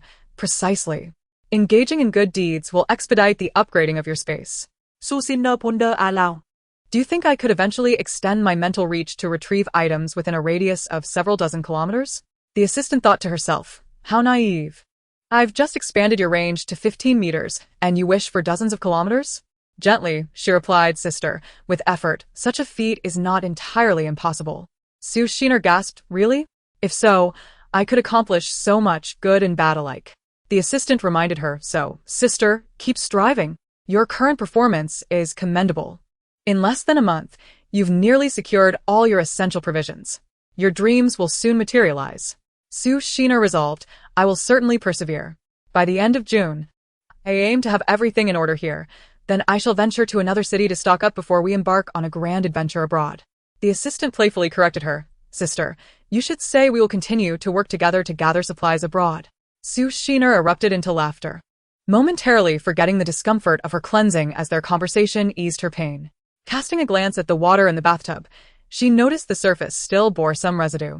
Rising, she drained the tank completely and refilled it before submerging herself once more. This time, the sensation was akin to her previous soak, warm and invigorating, with a multitude of energies flowing into her body. The experience was utterly delightful. After bathing, she emerged from the tub and gazed at her reflection in the mirror. Astonished, she marveled at her transformed appearance, her complexion now radiant and vibrant, with any trace of excess weight seemingly vanished, her skin taut and firm. Elated by her transformation, she selected a comfortable cotton pajama set from her wardrobe and changed into it. "This evening, I aim to indulge in a delightful beauty sleep, enhancing my spirit and replenishing my energy to better prepare for stockpiling." Chapter 80. Renting a warehouse. My slumber was particularly sweet, and I did not awaken until 10:30 in the morning. After a flurry of activity these past few days, I had not enjoyed a natural awakening in quite some time. Feeling thoroughly rested, I sensed a surge of vitality coursing through me, and my mood elevated as well. Cheerfully, I greeted the little one in my space. "Good morning, darling." The little one replied with a hint of exasperation, "Sister, it seems it's nearly noon already." I chuckled awkwardly. "Haha, it appears so. I haven't slept this comfortably in ages." The little one responded, "Well, as long as you are happy, that's what matters, sister." I affirmed, "Yes. I feel wonderful. A good sleep truly beautifies the mood." The little one inquired, "What are your plans for today?" I replied, "I wish to take a day of rest. Tomorrow, around 3 in the morning, I will head to the largest wholesale market in H City to stock up. The little one asked, which warehouse do you intend to deliver to? Or will you rent a temporary warehouse nearby? I pondered. That's a valid question. I hadn't considered the warehouse situation. Only the stockpiling for tomorrow. Thankfully, you reminded me. Thank you. The little one shyly responded, You're welcome, sister. I will do my utmost to assist you. I decided, after breakfast, no, after lunch, I will explore the vicinity of the wholesale market to see if there are any temporary warehouses available for rent. The little one replied, All right, sister. Do what you must. With that, I began my morning routine, then chose a white short-sleeved t-shirt paired with black trousers and loafers. Dressed, I joyfully proceeded to the living room, settling cross-legged on the carpet, ready to retrieve some food from my space. Having just awakened, I craved something light, so I prepared a bowl of congee, garnished with some seaweed and a marinated egg, just enough to satisfy my hunger. After dining and tidying up, I drove straight to the vicinity of the fruit wholesale market to search for a warehouse. The market was quite distant, requiring nearly 2 hours of driving. As I approached my destination, I felt the onset of motion sickness. Finally arriving, I began my search for a real estate agency. I found a well-known local agency and inquired about larger warehouses for rent. To my surprise, I discovered one that met my needs, a yard of 1,500 square meters, complete with a cold storage facility. It was precisely what I desired, although the rent was somewhat steep. The owner stipulated a minimum rental period of 1 week at a cost of 10,000 yuan. Though I found it a bit pricey and felt a pang of regret, I ultimately decided to proceed with the rental, as I could not guarantee that I would complete my purchases in a single day. Thus, I rented the warehouse, which was conveniently located just over a kilometer from the wholesale market, allowing me to manage my time effectively during pickups. I signed a 1-week contract, secured the agreement along with the warehouse keys, and departed. On my drive home, considering the long journey ahead, I had a clever idea and called the restaurant from which I had previously ordered home-style dishes.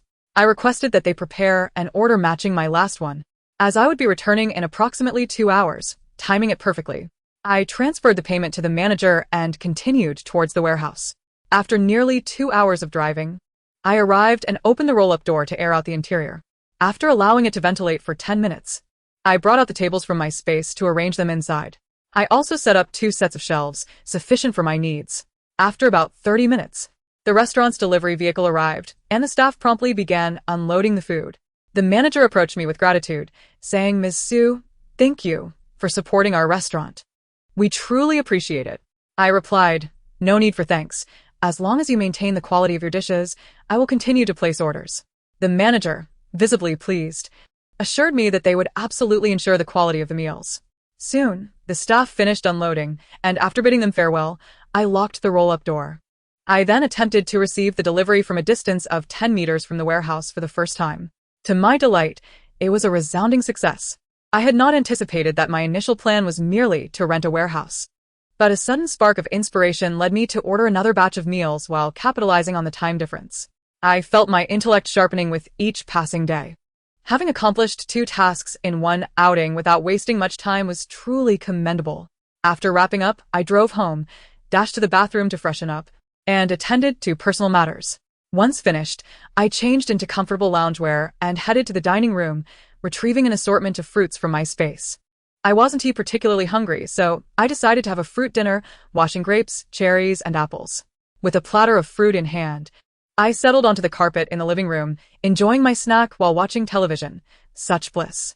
I plan to retire early tonight to rejuvenate for my early morning drive to the wholesale market. If possible, I aim to procure all necessary items in one go. Otherwise, I would have to endure a few more days of hassle. As someone who cherishes sleep, the thought of such exertion was somewhat daunting. Suddenly, another brilliant idea struck me. If I couldn't complete my purchases, I could simply find a hotel near the wholesale market to stay in. This would save a considerable amount of driving time, allowing me to rest adequately. After all, driving while fatigued, especially in the early morning hours, was quite frightening. As I munched on fruit and pondered my plans while keeping an eye on the television, I polished off an entire plate of fruit, truly a food enthusiast. Once finished, I worried about the high sugar content from the fruit and drank a large cup of refreshing spring water from my space. Then, confidently, I made my way back to the 3rd floor to retire to my grand bed and drift into a deep slumber. I slept soundly until 1:30 in the morning. quickly rising to freshen up and change before heading out. With the roads nearly deserted at this late hour, I drove for an hour and a half to reach the fruit and vegetable wholesale market. After finding parking, I made my way into the building marked for fruit wholesale. Upon entering, I was greeted by a plethora of fresh fruits that made my mouth water. After browsing and familiarizing myself with the prices, I approached a store where the owner appeared quite genuine. I hoped my instincts would prove correct. Typically, my Gemini intuition about people was quite accurate. Thus, I decided to proceed and enter the store to discuss purchasing arrangements. Chapter 81: Stockpiling Fruits, Vegetables, and Meats. Upon entering, the sight of the boxes of fruit was tantalizing, filled with many varieties I had long desired but could never afford. Durian was among them. Regaining my focus, I conveyed my intentions to the owner, stating my desire to purchase each type of fruit by the ton. The owner, taken aback, responded, "Young lady, you must be joking. Who purchases like that?" I replied, "I assure you, I am not joking. Just remember my request, and I will provide a deposit. When you deliver the goods, I will settle the remaining payment." The owner remained skeptical. "How about you provide a partial deposit, and I can begin counting?" Without hesitation, I swiped my card and paid a deposit of 200,000 yuan. Upon receiving the payment confirmation, the boss was finally convinced that Su Xiner was not a fraud, and his smile was broad and genuine. Today, she had encountered a significant client and needed to be fully attentive in providing excellent service.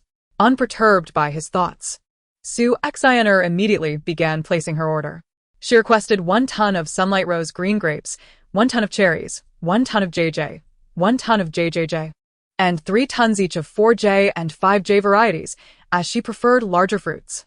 Additionally, she ordered 2 tons of the largest strawberries, 1 ton of medium strawberries, 2 tons of large white strawberries, 2 tons of bananas, 2 tons of Hami melons, 2 tons of red Fuji apples, 2 tons of Oxu apples, and 5,000 gene of avocados, which she had never tried before.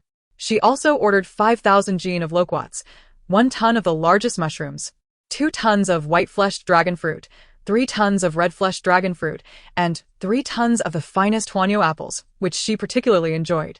She continued her shopping with 2 tons of soft, large pears, 2 tons of snow pears, 2 tons of Chiaoyu pears, 5 tons of the largest Kyoho grapes, 1 ton of green lemons, 1 ton of yellow lemons, and 2 tons of Qingwang grapes. Next, she sought 5 tons of her favorite seedless Kirin watermelons, as she disliked spitting out seeds. She also found one of her favorites, peaches, ordering 2 tons of the largest honey peaches, 2 tons of the largest Kubo peaches, 2 tons of the largest flat peaches, and 1 ton of nectarines. She then requested 5,000 Thai golden pillow durians, 1 ton of the largest pomegranates, 1 ton of lychees, and 1 ton of large Hainan mangoes. That concluded her fruit order, ensuring she had a daily supply of vitamins to avoid constipation in the post-apocalyptic world. She arranged with the boss to have a portion delivered immediately, with the remainder to arrive the following day. She firmly reminded him not to mix in inferior fruits, threatening not to return if he did. The boss assured her that only premium fruits would be provided, promising her peace of mind. Upon exiting the fruit shop, she headed directly to the vegetable building. Inside, she chose a store run by a seemingly honest proprietor, explained her intention, and paid a deposit of 100,000 before placing her order. She requested 5 tons of the finest sandy tomatoes, 3 tons of small chili peppers, 5 tons of water cucumbers, 3 tons of Sichuan peppercorns, 3 tons of the best spinach, and 5 tons of her beloved yard-long beans. She also ordered 3 tons of small yellow cucumbers, 1 ton of Sichuan peppers, 3 tons of fruit cucumbers, 1 ton of spiral peppers, and 10 tons of the finest 985 potatoes. Her vegetable order continued with 3 tons of romaine lettuce, 2 tons of ordinary lettuce, 3 tons of strawberry tomatoes, 3 tons of fruit radishes, 1 ton of spicy girl peppers, and 10 tons of ginger for making ginger tea in the cold. She specified 1 ton of yellow onions, 1 ton of red onions, 3 tons of carrots, 3 tons of green onions, 2 tons of rapeseed, 3 tons of 3 treasures cabbage, 2 tons of sweet potatoes, 3 tons of leeks, and 3 tons of garlic sprouts. She also ordered 5 tons of oil beans, 2 tons of Chinese tune sprouts, 1 ton of matsutake mushrooms, 2 tons of golden needle mushrooms, 2 tons of shiitake mushrooms, 2 tons of white jade mushrooms, and 2 tons of seafood mushrooms, all essential for hot pot. Her vegetable shopping continued with 2 tons of oil wheat vegetables, 2 tons of choy sum, 2 tons of crown daisy, 2 tons of green peppers, 3 tons of purple eggplants, 5 tons of garlic, 5 tons of purple-skinned garlic, and 1 ton of zucchini, which she wasn't fond of, so she ordered less. She also added 1 ton of silkworm pupae, as she enjoyed them, despite their cost. She completed her vegetable order with 1 ton of button mushrooms, 1 ton of yellow bean sprouts, 1 ton of green bean sprouts, 1 ton of garlic shoots, 2 tons of white radishes, and 10,000 boxes of locally produced old tofu and tender tofu. After this, she visited a shop specializing in dried goods, selecting a store that appeared reliable. After discussing her needs with the owner, she began placing her orders. She ordered 2 tons of the finest northeastern black fungus, which she loved for its thick texture when rehydrated, and 2 tons of the best silver fungus. She also requested 5,000 jin of dried bean curd sticks, 5,000 jin of dried shiitake mushrooms, 5,000 jin of dried lilies, and 5,000 jin of the best goji berries, along with 5,000 jin of Xinjiang dates. Her order continued with 5,000 jin of red dried chili peppers, 5,000 jin of hazel mushrooms, 2,000 jin of lotus seeds, and 5,000 jin each of all varieties of peppercorns, spices, cinnamon, cumin, and sesame. She additionally ordered 5,000 jin of large peanuts and 5,000 jin of small red-skinned peanuts. After completing her purchases, she arranged a delivery time and proceeded to the next shop, which specialized in northeastern vermicelli. After discussing her requirements with the owner, she placed her order for 5,000 jin of round potato vermicelli, 5,000 jin of wide vermicelli, 10,000 bags of crystal vermicelli, and 5,000 jin of sweet potato vermicelli, along with 5,000 bags of half jin vermicelli. Once finished, she inquired whether there were any wholesalers selling eggs, to which the owner confirmed there were. She then made her way to purchase eggs. Upon arrival, she clearly stated her intent and began ordering. She requested 5,000 baskets of ordinary red-shelled eggs, each weighing 50 jin, 5,000 baskets of white-shelled eggs, 5,000 baskets of free-range chicken eggs, and 5,000 jin of quail eggs. After finalizing her order there, she proceeded to the pork shop, where she ordered 100 pigs, specifying that each part be processed and vacuum-sealed. She requested pork intestines, liver, and kidneys, while declining the rest. With her order set, she moved on to the beef shop, which offered both Inner Mongolia beef and specialty beef from Q City in northeast China. After negotiating the price, she ordered 50 head of Inner Mongolia beef and 50 head of Q City beef, again requesting all parts to be processed and vacuum-sealed before confirming the delivery time.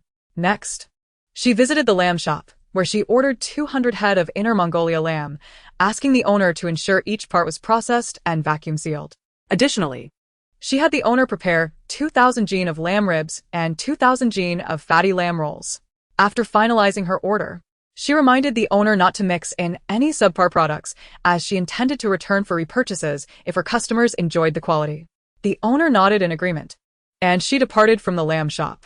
Upon exiting, she returned to the beef shop to place an additional order for 2,000 jin of marbled beef rolls, 2,000 jin of thick-sliced fatty beef, and 2,000 jin of marbled beef rolls, reiterating the importance of honesty in their dealings and requesting that the kidneys, tendons, and heart from her previous beef order be set aside and vacuum-sealed.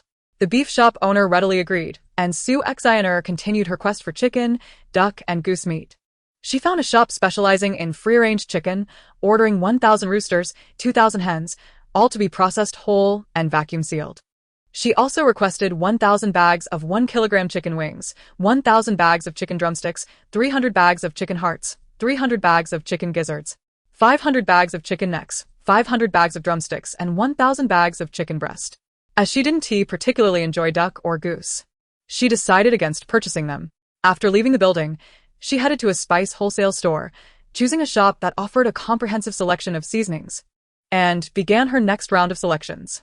2,000 boxes of ordinary 13 spices, 2,000 bags of bay leaves at 20 grams each, 1,000 bags of monosodium glutamate at 350 grams each, 2,000 bottles of oyster sauce at 700 grams each, and 1,000 bottles of mixed sauce at 450 milliliters each.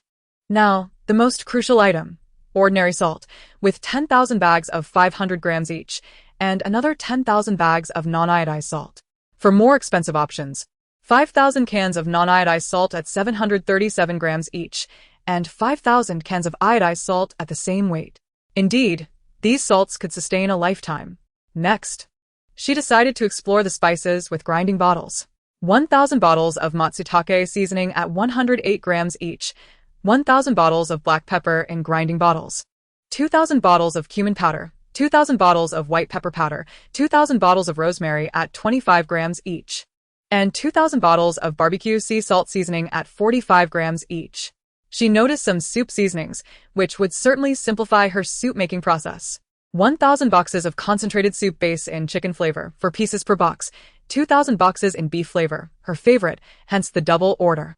1,000 boxes in pork bone flavor, 5,000 bags of hot and sour soup at 42 grams each, 5,000 bags of mushroom chicken soup at 41 grams each, 5,000 bags of Westlake beef soup, and 5,000 boxes of tom yum soup at 200 grams, 4 pieces per box.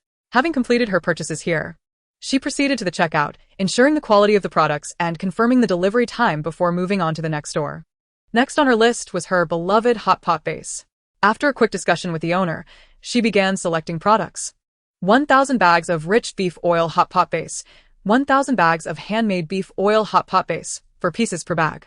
1,000 bags of mushroom soup base, 2,000 bags of tomato hot pot base, 200 grams x2, 1,000 bags of spicy clear oil hot pot base, and 2,000 bags of fragrant clear soup hot pot base. With all the hot pot bases secured, she decided to acquire some self-mix seasonings for their hot pot meals. 3,000 bottles of sesame sauce, 3,000 bags of fermented bean curd sauce, and 3,000 bags of chive flour sauce. After placing these orders, she spotted some ready-made dipping sauces, which she thought would be convenient for lazy days when she might not feel like mixing her own. 3,000 boxes of original hot pot dipping sauce, 4 small boxes per box. 2,000 boxes of spicy hot pot dipping sauce, also 4 small boxes per box. 2,000 bags of 80 grams of peanut sesame sauce, 4 small bags per package, and 2,000 bags of beef dipping sauce. 2,000 boxes of seafood-flavored hot pot dipping sauce. Having selected all the dipping sauces, hot pot bases, and seasonings, she moved on to choosing meatballs. 1,000 bags of beef balls, 2 pounds each, 2,000 bags of chowjo fish balls, 1,000 bags of cuttlefish balls, 3,000 boxes of beef tripe, 3,000 bags of octopus balls, and 2,000 bags of hot pot crunchy bamboo shoots. She chose only her favorites, adding extra beef tripe for its delightful crunchiness. Earlier at the butcher shop, she had specifically asked the owner to save the heart pipes from the beef she purchased, ensuring she could enjoy them later. Once she finished with the dipping sauces, she realized she hadn't stocked up on sauces and headed to a larger store for that purpose. Upon entering, she found the owner had heard about a girl buying in bulk at the wholesale market, and he greeted her with a smile. Without further ado, she began selecting items. 100 boxes of black pepper sauce in squeeze bottles, 200 boxes of 800-gram yellow soybean sauce, 200 boxes of Baoquan sauce, 200 boxes of 1-pound original cook sauce, and 200 boxes of 1-pound spicy cooked sauce. She also bought 100 boxes of stir-fry sauce, 100 boxes of teriyaki sauce, 100 boxes of barbecue sauce, and 100 boxes of grilled meat sauce, 500 boxes of the renowned Lao Gan Ma flavored fermented black beans, 500 boxes of Lao Gan Ma flavored chicken oil chili, 500 boxes of Lao Gan Ma beef minced fermented black beans, 500 boxes of Lao Gan Ma spicy crispy chili oil, and 500 boxes of Lao Gan Ma chili oil. Additionally, she ordered 500 boxes of mustard, 200 boxes of spicy yellow soybean sauce, 100 boxes of exquisite chopped chili sauce, 100 boxes of garlic chili sauce, and 200 boxes each of Korean bibimbap sauce and Korean spicy sauce. She also discovered a selection of pickled vegetables, which she had forgotten to buy, 100 boxes each of light pickled vegetables, refreshing pickled vegetables, fragrant pickled vegetables, mildly spicy pickled vegetables, red oil pickled vegetables, crispy side dishes, and fresh pickled vegetable slices. After placing her extensive order, she felt satisfied and proceeded to check out, arranging the delivery time before leaving the store. Upon exiting, she pondered if she had forgotten anything, and indeed, she realized she had overlooked essential items such as soy sauce and vinegar. She chided herself for not remembering these critical ingredients. After all, she had noticed them while purchasing salt but had failed to include them in her order.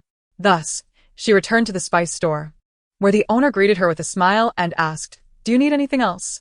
"I forgot to buy soy sauce and vinegar," she replied cheerfully. Oh. "I should have reminded you. Please continue selecting. I'll keep track of your order," the owner said with a smile. She promptly resumed her selections.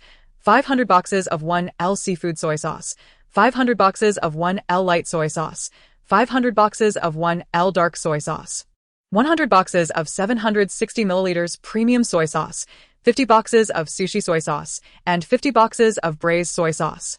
Once she finished with the soy sauces, she moved on to white vinegar, ordering 500 boxes of 1 pound additive-free white vinegar, 500 boxes of 1 pound additive-free rice vinegar, and 100 boxes of sushi vinegar.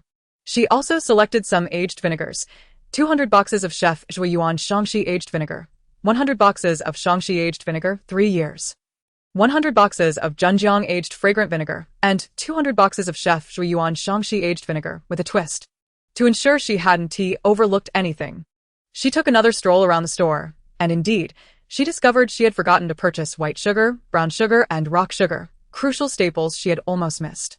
She began her selection with white sugar, ordering 100 boxes of 1 pound packs of fine white sugar, 100 boxes of 2 pound packs, 100 boxes of 1 pound packs of granulated sugar, and 100 boxes of 2 pound packs. Next, she chose 100 boxes each of 1 pound and 2 pound packs of crystal sugar, as well as 100 boxes of 1 pound and 2 pound packs of yellow sugar.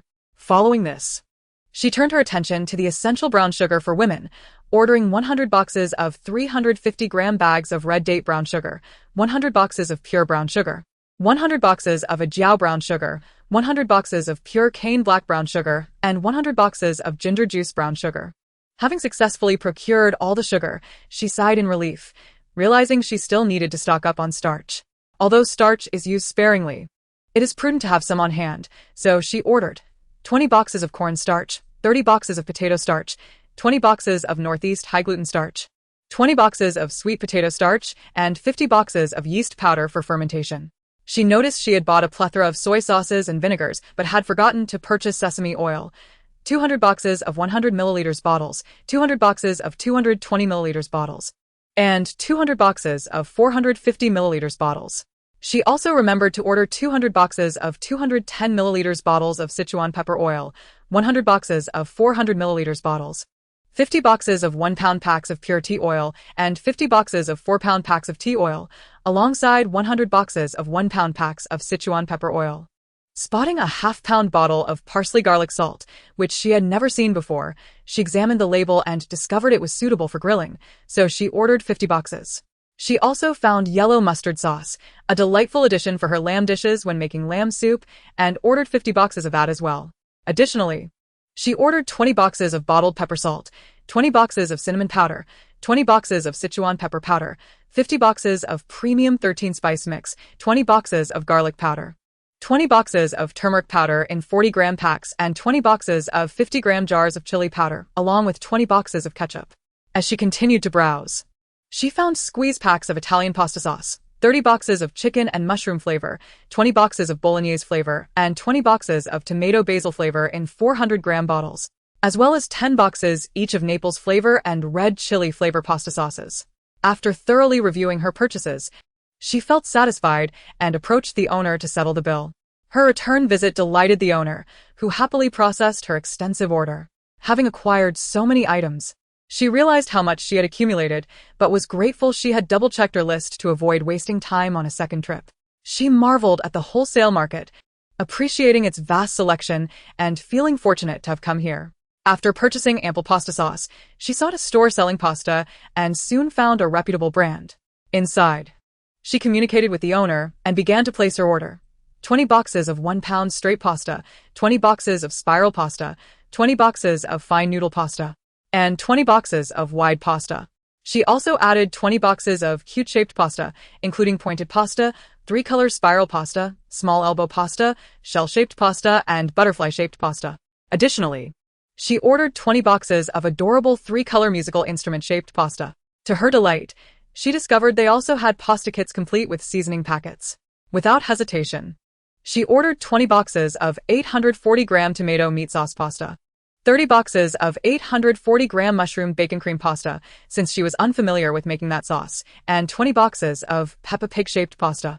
Lastly, she ordered 30 boxes of 920-gram black truffle meat sauce pasta and was thrilled to find bagged fresh ramen, which she adored, 20 boxes of 1 kilogram fresh ramen and 20 boxes of 1 kilogram Lanzhou-style ramen. Having acquired so many noodles, her heart brimmed with satisfaction. a joy surpassing even her previous meat purchases. Perhaps it was her love for all kinds of noodles. She could eat them for an entire month without growing weary. She cherished the delightful assortment of pasta, feeling that perhaps all girls have a penchant for charming items. After cheerfully settling her bill with the owner and agreeing on a delivery time, she exited the store in high spirits. Chapter 84. Staying in a five-star hotel and enjoying a lavish meal upon leaving the store, she drove directly to her newly rented warehouse, entering the premises to await her deliveries. A glance at her watch revealed it was already past 6 in the morning. Part of her ordered goods would arrive shortly, while the rest would be delivered over the next few days. It became apparent that she needed to find a nearby hotel to stay, as the daily commute was too taxing. She preferred to endure financial strain rather than the physical toll of back-and-forth driving. Just as she contemplated this, the first batch of goods arrived, her entire order of eggs, thanks to a large distributor with ample stock. A truck rolled into the yard, and the owner began directing workers to unload the supplies. Standing by, she silently communicated with her space to inquire about the quantity and quality of the eggs. The response was reassuring. "Sister, the stores you chose are reputable, and the eggs are both plentiful and fresh." Hearing this, Sue Sheener felt a wave of happiness as she watched the workers unload the goods. Today, she had indeed spent a substantial amount, over 23 million. It stung a little, so she decided against giving the workers extra as a tip this time, despite the previously agreed upon free delivery. Spending so much had left her feeling a bit frugal. After about 20 minutes, the unloading was complete, and the owner cheerfully remarked, "We hope to collaborate again." "Certainly, if customer feedback on the egg quality is positive, we will work together again," Sue Sheener responded, bidding farewell to the owner and workers. She secured the gate and transferred the eggs into her space, continuing to await the next delivery. As the morning slipped away, she found herself absorbed in the routine of receiving and inspecting goods. By afternoon, no more deliveries were scheduled, prompting her to search for a hotel near the wholesale market. After exploring the area, she found that there were no suitable hotels, only ordinary holiday inns. Given her current status, staying in such places felt unsafe, especially late at night. Thus, she took out her phone to search for a more upscale option and decided to indulge herself for once, having never experienced luxury accommodations. She settled on a Shangri-La hotel located about 25 kilometers from the wholesale market. This distance was manageable, as it would only take her a mere 10 minutes to drive back and forth. Resolute, she opted for this hotel, though she would not splurge on a presidential suite. Arriving at the Shangri-La, she parked and entered, immediately enveloped by a subtle, refreshing aroma.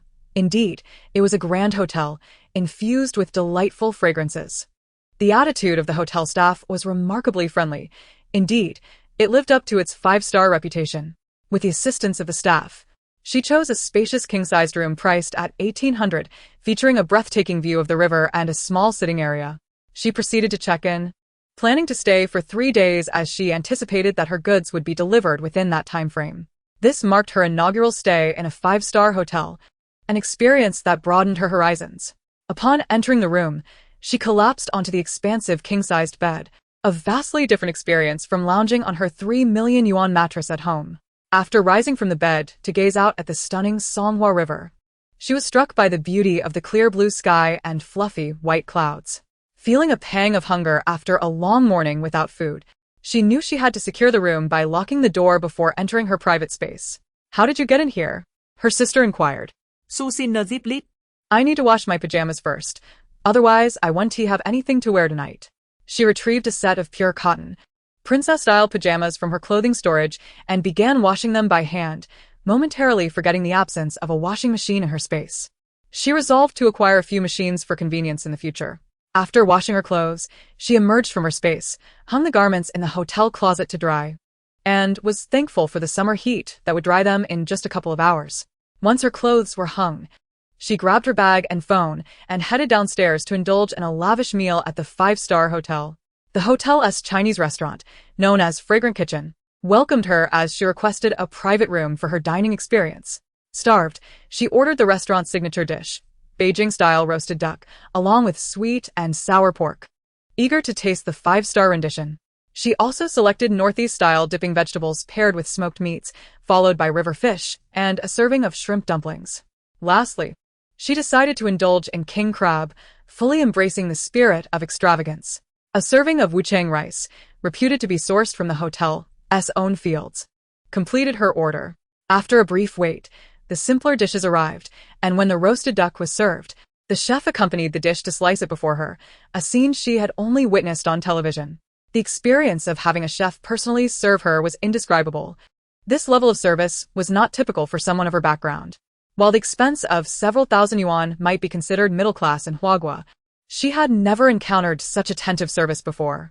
Experiencing these luxuries in her reborn life was exhilarating at times, yet tinged with a bittersweet realization of her previous struggles. It felt akin to a peasant entering a grand estate, a sensation of being out of place. Life had granted her a second chance, allowing her to experience the pleasures of the upper class, residing in grand villas, and even purchasing 2 properties, with beds worth millions and mattresses exceeding 3 million. Sometimes she felt a sense of contentment, having acquired so much that she once lacked: jewels, luxury cars, and now a stay in a 5-star hotel. All things her past self could hardly have imagined. Chapter 85. After the feast, she went to stock up yet. There were moments of sorrow. Perhaps a jealousy of her own life. In her previous existence, she had to meticulously account for her expenditures. In this life, she reveled in a lifestyle of opulence. Feeling a tinge of envy toward her current self, she empathized with those from the lower strata, which explained her previous generosity toward the workers who labored for her. She sincerely wished to offer them a small measure of sweetness in exchange for their hard work. Witnessing the genuine smiles of the workers receiving their pay stirred deep emotions within her. She feigned impatience, urging them to leave quickly after receiving their money, fearing that if she lingered, she might succumb to tears. Taking a deep breath, she retracted her thoughts, unwilling to let these issues tarnish her happiness on this joyful day. As she had successfully amassed a substantial amount of food, once the duck was sliced, all the dishes were served, and she decided to savor the duck while it was still hot. The flavor was exquisite, unlike any duck she had ever tasted. She had previously avoided purchasing duck from nearby vendors, believing it did not suit her palate, and could not fathom why many women indulged in such delicacies. However, this roasted duck shattered her preconceived notions, leaving her yearning for more. After devouring 5 or 6 slices, she paused to sample the 5-star sweet and sour pork, which was delightful, crispy on the outside and tender within, a true representation of the local dish. Each grain of the wuchang rice was distinct, fragrant, and left a lingering taste of richness in her mouth. Having enjoyed 2 meat dishes, she turned to the dipping vegetables, anticipating that the 5-star hotel's offerings would be organic. A bite of cucumber confirmed her expectations. Its fresh flavor was delightful. Dining in such an upscale establishment made everything taste divine. Fortunately, it was not the peak tourist season, allowing her to reserve a private room to relish her meal without feeling out of place. Otherwise, she would have felt embarrassed dining in the main hall. Next, she tackled the king crab, marveling at its size and envisioning herself devouring it all. She cracked off a leg to taste the sweet, succulent crab meat, immediately resolving to stock up on king crab in the future. During her last seafood shopping trip, she hesitated, believing it was not crab season, and thus refrained from purchasing any. In October, she vowed to visit a coastal city for a grand stock-up. The thought of feasting on various delicacies during the apocalypse brought her joy. Thus, amidst the culinary delights, her earlier melancholy evaporated, demonstrating the formidable power of food. In the realm of gastronomy, even the gravest troubles could be alleviated. If one indulgence was insufficient, she could always return for more. With that, she joyfully spent over an hour in the private room, savoring her meal. She requested the remaining food to be packed up, opting not to return to her hotel room immediately, but instead to visit an appliance store, realizing she needed to stock up on some household appliances during her stay. Carrying her packed meals, she stepped out of the hotel and drove directly to the home appliance mall. After approximately 20 minutes, she arrived and parked her car. Promptly entering the store, she made a beeline for the largest appliance brand, selecting 20 units of the most expensive fully automatic washer-dryer combo, 20 of the finest 4-door refrigerators, and 20 of the largest freezers. After finalizing arrangements with a salesperson for delivery to the warehouse near the wholesale market the following afternoon, she proceeded to payment and requested an invoice before leaving the store. Next, she sought out a well-established domestic brand of rice cookers, purchasing 30 of their best non-coated, 1-liter capacity models. Similarly, she arranged for delivery to the warehouse in 2 days and then headed to the most expensive vacuum cleaner brand store. There, she bought 30 top-tier vacuum cleaners, 50 of the priciest hair dryers, and decided to order 20 hair styling wands. She also added 20 robotic vacuum cleaners, 30 high-end air purifiers, 20 mite-removing vacuum cleaners, 20 floor washers, 30 hair straighteners, and 20 bladeless fans to her cart.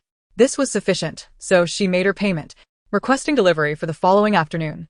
Continuing her shopping spree, she found a store selling the finest electric kettles, where she purchased 20 units, along with 20 electric griddles. Spotting double boiler rice cookers, she decided to buy 10, as well as 20 premium electric hot pots and 20 high-quality 316 stainless steel large steamers. She also ordered 30 health pots. After a thorough search for additional necessities, she saw thermal water bottles and ordered 100 units, alongside 20 multifunctional cooking pots, 20 smaller stainless steel steamers, and 20 sets of the finest 3-piece clay soup pots. She also opted for 20 frying pans that could make 4 round egg cakes, perfect for future breakfasts. Moreover, she ordered 20 dual-pot electric hot pots, 20 enameled cast iron soup pots, 20 sandwich makers, 20 toasters, 50 sets of multi-layer dumpling boxes, and 20 stainless steel frying pans, as well as 20 MyFan stone frying pans. Emphasizing her desire for a fully equipped kitchen, she selected 100 of the finest oil dispensers, 100 spray oil bottles, and 100 electric meat grinders, considering the substantial amount of meat she planned to purchase. She also acquired 100 rolling pins, 100 dough boards for dumpling making, and 100 cutting boards, along with 200 sets of the finest spice jars.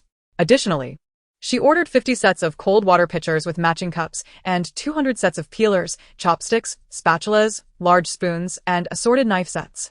She chose 20 of the best juicers and spotted a 4L electric medicinal pot, ordering 30 in case she ever needed to brew her own medicine. After meticulously checking for any overlooked items, she felt she had completed her shopping and proceeded to check out, confirming the delivery date and leaving the warehouse address. Turning to explore other stores, she passed by electric heaters and realized she must acquire some. After all, how could one survive winter? In the aftermath of the apocalypse, the nation had done its utmost to ensure citizens had access to water and electricity, and while heating was provided, indoor temperatures hovered around 18 degrees Celsius, barely sufficient to stave off frostbite. She selected a popular model of household graphene heating fan with expansive heating coverage, priced at 1,399 yuan. The salesperson assured her it was more energy efficient than older models, with rapid heat distribution and a comfortable humidity level. After verifying the product was from a reputable domestic brand, she ordered 30 units and arranged for delivery. Continuing her exploration, she noticed a store selling televisions and decided to purchase several. While most young people preferred projectors, she personally found them straining on the eyes and unsuitable for varying light conditions. Thus, she sought a major domestic brand and chose a 100-inch laser television. Lauded for its cinema-grade technology, though not the most expensive model, it was still a considerable investment at 25,999 yuan. Resolute, she ordered 20 units, finalizing payment and delivery arrangements swiftly. Wandering further, she encountered steam garment cleaners and purchased 20 units, followed by the latest energy-efficient water heaters, also ordering 20 of the largest 510L models. These heaters promised zero cold water and could simultaneously connect to the bathroom, kitchen, and washroom, ideal for her new home. Though she speculated that luxury residences in Kyoto might have superior installations, she decided to secure them for her space.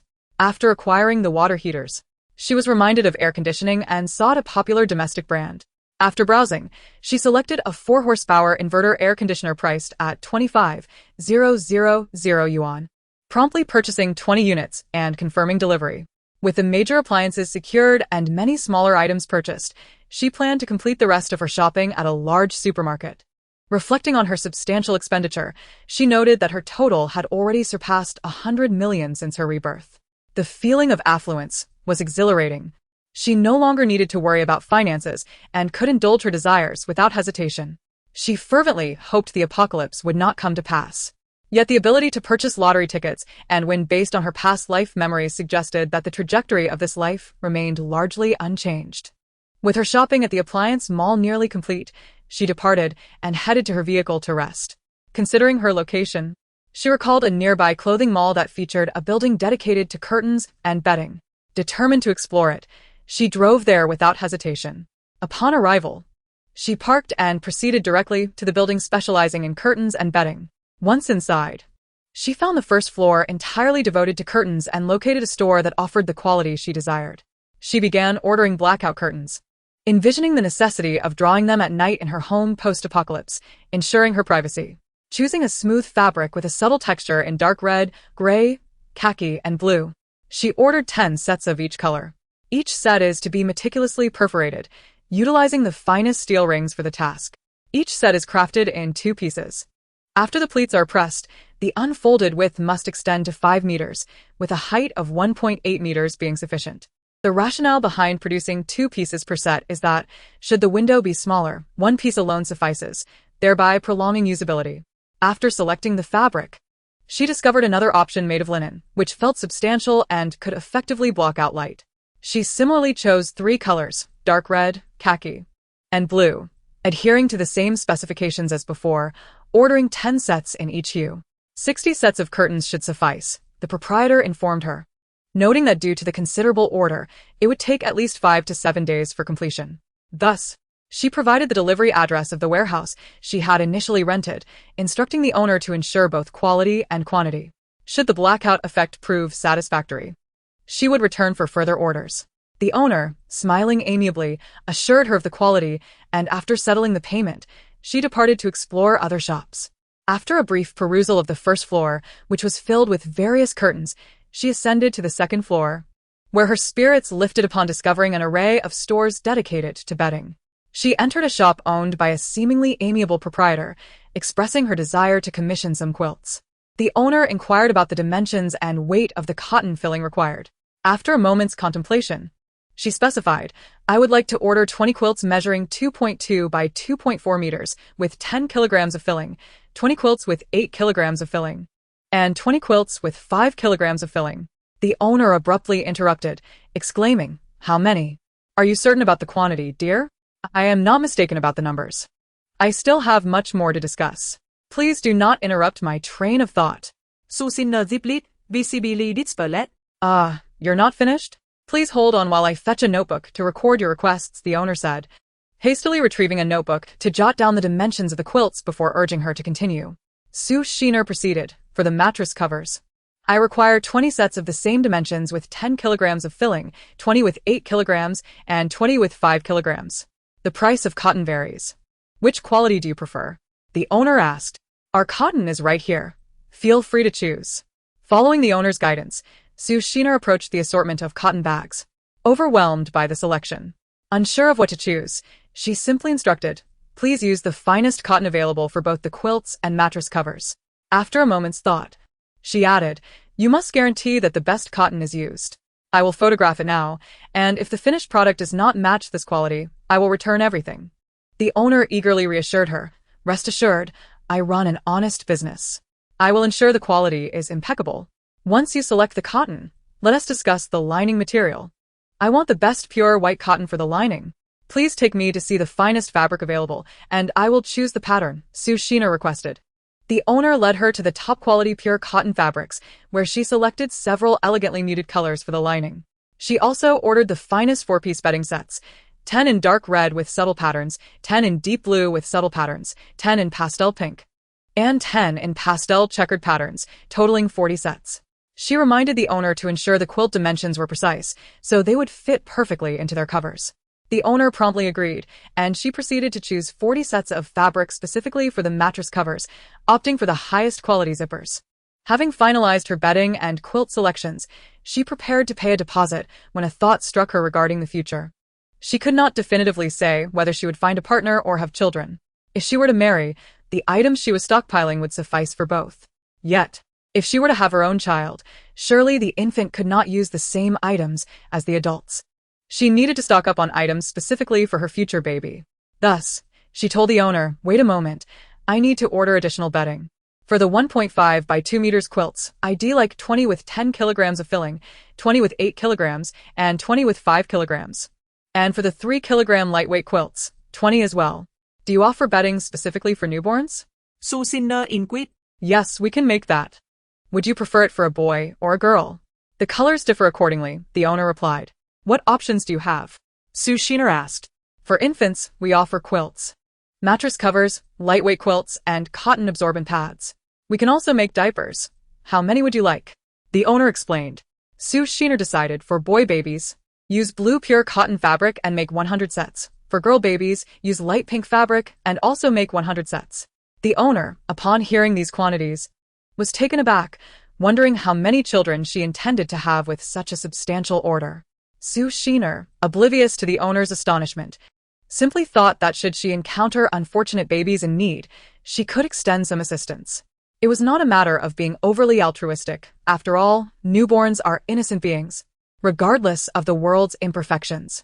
She mused that with such ample provisions, it was conceivable she might even have several children to enjoy. As she indulged in these thoughts, the owner interjected, "Dear, how many diapers would you like? And should the cotton and outer fabric for the baby bedding also be of the highest quality?" "Naturally. I expect nothing less than the finest. Please do not attempt to deceive me. After all, we all have elders at home. And just because I am unfamiliar with fabrics does not mean they are as well," Sue Sheener asserted. The owner replied, "Rest assured, with such a valued customer, we would never dare compromise on quality. That is reassuring. If the finished products meet our expectations, I may very well return for further purchases," Sue Sheener boasted. Upon hearing the possibility of a repeat customer, the owner eagerly affirmed his commitment to quality. Sue Sheener continued, "Let us order 20,000 diapers, made from the finest gauze, and ensure they are well constructed." The owner diligently recorded her requests. Once noted, the owner inquired, "You have ordered an extensive array of quilts, 4-piece sets, and infant items. But what about pillows? Do you require those as well?" After some consideration, Sue Sheener replied, "Yes. Thank you for the reminder. Please make 50 pillows for each size from newborn to adult, distinguishing between genders and color." The owner was elated, thinking to himself how fortunate he was to have such a remarkable customer. Sue Sheener added, "For the adult pillows, I would like 50 as well, matching the sizes of the 4-piece sets previously ordered." "Understood," the owner confirmed. Sue Sheener then recalled, "For the 1.5-meter bedding I previously ordered, please apply the same quantities as those for the 1.8-meter bedding, keeping the design consistent." In the bustling marketplace, Sue Xiner, with a knowing smile, inquired about the appropriate quantities for her order, suggesting that the same amount should be prepared for both the 1.8-meter and 1.5-meter sizes. After settling the accounts with the proprietor, she paid a deposit of 100,000 yuan, arranging for the completed items to be delivered to the first warehouse. With contact numbers exchanged, she exited the shop, noting that the second floor primarily catered to custom bedding, leaving little to explore. Thus, she ascended to the third floor. Upon arrival, she discovered a myriad of esteemed brand home textile shops. Reflecting on her recent custom order, she felt it insufficient and resolved to procure a substantial quantity from the home textile shops, truly amassing a worthy collection. She selected a notable brand as Home Textiles, renowned in Huagua, and ventured to examine the quilts. She was immediately captivated, akin to a rustic character stepping into the city for the first time, by the sight of down quilts filled with 95 imported white goose down, priced at 15,999 yuan each. The fabric boasted a luxurious silk jacquard, and the black floral design exuded sophistication. With newfound determination, she ordered 10 quilts in the largest size, which totaled nearly 20,000 yuan. Moreover, she chose a black double-sided antibacterial quilt set, featuring a silk inner layer crafted from golden silkworm cocoons, which sounded exquisite. Priced at 12,000 yuan per set, she ordered 10. This was a more economical choice, as the mother quilt was thicker while the child quilt, of the same quality, was slightly thinner, suitable for summer use. She also ordered 10 sets of pure white 5A white goose down quilts with 180 thread count long staple cotton, each priced at 12,000 yuan. Her attention was soon captured by an exquisite wedding bedding set comprising 34 pieces, perfect for her future matrimonial aspirations. The delicate embroidery on the sheets was breathtaking, and the set, named Phoenix Crown and Rosy Dress, carried an auspicious connotation. Without hesitation, she ordered 10 sets. After finalizing her quilt selections, she explored the 4-piece sets, astonished to discover their high prices. One light blue set, titled Blossom Joy, was priced at 8,500 yuan and she ordered 5. She was also drawn to a deep blue glossy 4-piece set, embodying Nordic elegance, priced at 7,000 yuan, and ordered 5 sets. Additionally, she selected a dark red European-style set adorned with lace, ordering 5 of those as well. Noticing a genuine leather cooling mat, she purchased 10 of the thickest size, while a buffalo leather soft mat caught her eye next, priced 500 yuan higher than her previous purchase. She ordered another 10. Amassing such items could prove beneficial in uncertain times, perhaps allowing her to barter with the affluent for precious stones. Continuing her shopping spree, she spotted an elegant dark green jacquard four-piece set that resonated with her appreciation for mature and sophisticated aesthetics, ordering 10 sets of both 1.8 meter and 5 meter sizes. priced at 3,500 and 3,000 yuan respectively. She also found a shiny blue fabric four-piece set made from 140 thread count double-ply cotton satin, charmingly named like waves, which was now on sale for 410 yuan per set, and she ordered 10 of each size. Turning around, she was dazzled by a shimmering four-piece set displayed on a model bed, sparkling in a champagne gold hue, priced at 3,800 yuan for the larger size and 3,500 yuan for the smaller size.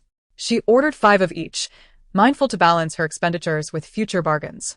She noticed a 95 white goose down quilt named White Snow, which incorporated far-infrared heating technology, prompting her to order 10 of each size. Subsequently, she encountered a red four-piece set adorned with grand jacquard patterns, priced at 1,999 yuan, and ordered 5 sets, captivated by the allure of a future wedding. Additionally, she was enchanted by a design featuring 2 peacocks, priced at 3,000 yuan, and ordered 5 of those as well. Discovering a sky blue buffalo leather soft mat, she ordered 5 of each size, enchanted by its attractive floral patterns. Her shopping continued with mid-range products, selecting a cotton brushed blueprint four-piece set at 2,100 yuan for the larger size and 1,500 yuan for the smaller size, ordering 5 of each. She also found a red cotton four-piece set with symmetrical embroidery featuring dragons and phoenixes, priced at 1,200 yuan for the larger size and 1,000 yuan for the smaller size, and again ordered 5 of each. Adjacent to it was a grand red set with cloud embroidery, retaining the same pricing, and she ordered 5 sets.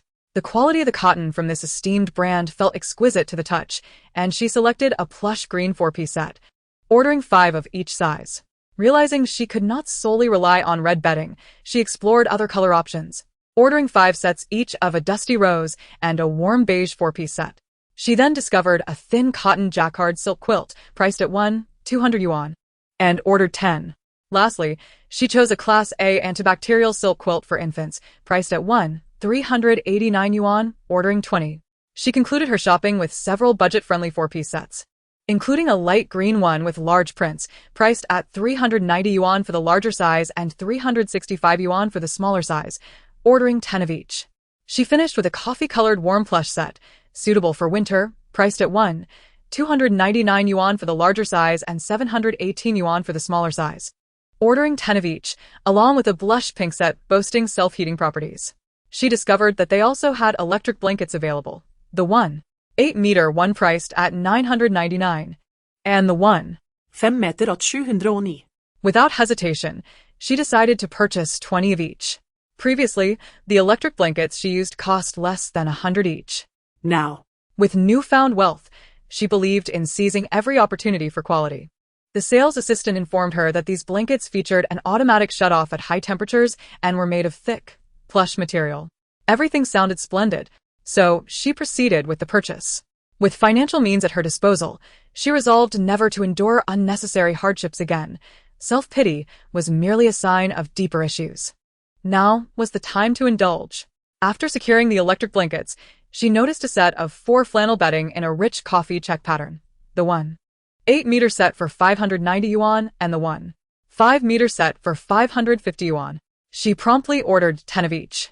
She also spotted summer air conditioning comforters, with 20 of each size available at over 500 yuan apiece, without a hint of remorse.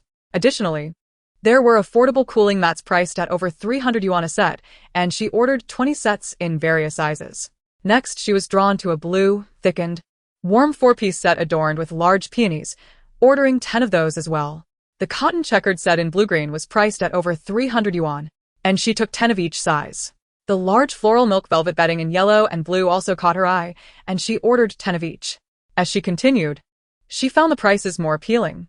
A pure cotton printed four-piece set with a Nordic style, deep blue base and white patterns, also warranted 10 sets. The vertically striped cotton set, each square a different hue with a light green predominance, received the same treatment. She also selected a silk-like summer quilt in white, ordering 20 of each size. The lotus pink variant received the same attention. Letting out a sigh, she acknowledged the exhaustion of shopping. She had certainly acquired enough bedding. She signaled to the sales assistant to tally her purchases, and she made her payment, designating her nearby warehouse address for delivery. After completing the transaction and receiving her receipt, she drove back to the hotel. Upon entering, she placed her phone and bag on the outside sofa and headed straight for the bedroom, collapsing onto the bed. Realizing she might be sought after, she hurried to the living room to place her phone on the bedside table. Resting in bed, she glanced at the time, noting it was already past 3 in the afternoon. Her pajamas were dry from washing. With some effort, she got up, drew the curtains, changed into her sleepwear, and jumped back into bed for a long-awaited slumber. The day had been utterly exhausting. Before dozing off, she set her alarm for 5 in the morning to prepare for the delivery. Lost in thought, she drifted into sleep. Chapter 89.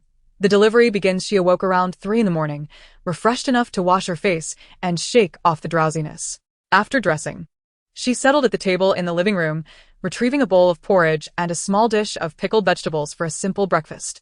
Rising early had dulled her appetite, and she could only manage half of the porridge. She sealed the leftovers, planning to consume them later to avoid waste. A peculiar sensation washed over her. Something felt amiss. After a brief exploration of the living room, she discovered the refrigerator and realized the source of her discomfort. Opening the fridge, she spotted her favorite beverage, quickly retrieving a can and drinking it with gusto, feeling instantly better. She had developed a morning ritual of needing an icy drink to feel right, a habit formed over many years despite knowing it was unhealthy. Fortunately, she had the spatial spring water to counteract her bad habits, regularly indulging in a refreshing glass. With breakfast finished and still some time before her delivery, she sat in the living room to chat with her companion. "Baby, I have a question for you," Sue Sheener began. "Sister, what's troubling you? Feel free to ask. I'll share everything I know," replied her companion. "Given the prevalence of pesticides in our society's fruits and vegetables, while I have stocked up adequately, their safety concerns me. Do you have any solutions?" Sue Sheener inquired. "Fear not, dear sister. Simply soak your fruits and vegetables in the spring water for 10 minutes before consumption, and all harmful substances will be eliminated," her companion explained. "How wonderful! I momentarily forgot about the spring water. Otherwise, I would have been quite apprehensive. However, I did not use it to soak the fruits I purchased earlier," Sue Sheener admitted. "If you forget to use spring water for washing, just drink more of it and take baths with it too, sister," her companion advised. "Understood. Thank you, dear." Love you. Sue Sheener deeply affettinota. "No need to mention it, sister," her companion responded. After their conversation, Sue Sheener checked the time and realized it was nearly time to leave. She rose, exited the hotel, and drove towards the warehouse at the wholesale market. Upon arrival, she hurriedly unlocked the warehouse door. In less than 10 minutes, she heard the distant rumble of a delivery truck. Thus began a day of receiving and inspecting her goods alongside her companion. Fortunately, the morning's deliveries proceeded smoothly, with both quantity and quality meeting her expectations. This routine continued for 3 busy days, during which she successfully received all her orders for fruits, vegetables, meats, and household appliances. She instructed her companion to find suitable places for everything, and her companion happily assured her it would be organized in their space. After completing her tasks, she returned to the hotel to check out and drove straight to her grand villa. Having been away for several days, she longed for the comfort of home. Truly, there is no place like one's own abode. Upon entering, she dashed up to the 3rd floor. After 3 days without the rejuvenating spring water, she felt uneasy. Rushing to the bedroom, she placed her bag and phone on the bed, then hurried to the bathroom to fill the tub. She added a generous portion of spring water, followed by warm water, and adjusted the temperature to her liking before indulging in a long soak. Ah, what bliss! Immersed in the warm spring water, she felt invigorated. Lying in the tub, she closed her eyes and savored the moment, reflecting on her accomplishments over the past few days. This time, she felt she had become more adept at stockpiling supplies due to her previous experiences. Within just a few days, she had procured all her favorite fruits, vegetables, and meats, not to mention a substantial stock of pasta. She managed to complete her shopping swiftly, having also gathered all necessary household appliances and bedding within an afternoon. Now, Aside from the bedding and curtains yet to arrive, everything else was in order. The speed of her shopping was indeed impressive. Even sugar, salt, and all her spices were acquired in one go. Thankfully, in this era, no one questioned her purchases. Everything proceeded smoothly, which was simply delightful. It must be the heavens that granted her a second chance at life, along with the fortune of a lucky star, for everything she undertakes flows effortlessly. Regaining her thoughts, she glanced at the time. She had lingered in the bathtub for nearly 40 minutes, her fingers beginning to wrinkle from the prolonged soak. Hastily, she emerged and changed into a luxurious red silk nightgown in her dressing room. Once attired, she returned to her bedroom and elegantly launched herself onto her opulent bed. Indeed, nothing compares to the comfort of one's own bed. She resolved that in the future, if she could avoid sleeping elsewhere, she would do so. The lavishness of her home's grand bed had spoiled her, rendering her unable to adjust to sleeping in hotels. Fortunately, she had also brought the two exquisite beds and mattresses from her other villa into her space. Henceforth, when staying at hotels, she would simply transfer the hotel beds into her space and bring her own grand bed to sleep on. Upon realizing this, she playfully slapped her forehead. Why hadn't she thought to switch beds during her hotel stay? Such foolishness. The frustration was palpable. She had endured 3 exhausting days unnecessarily. She couldn't dwell on it further, lest she drive herself to madness. Just as she prepared to indulge in a lengthy slumber upon her grand bed, her phone rang. Picking it up, she saw it was a call from the owner of the shelving company.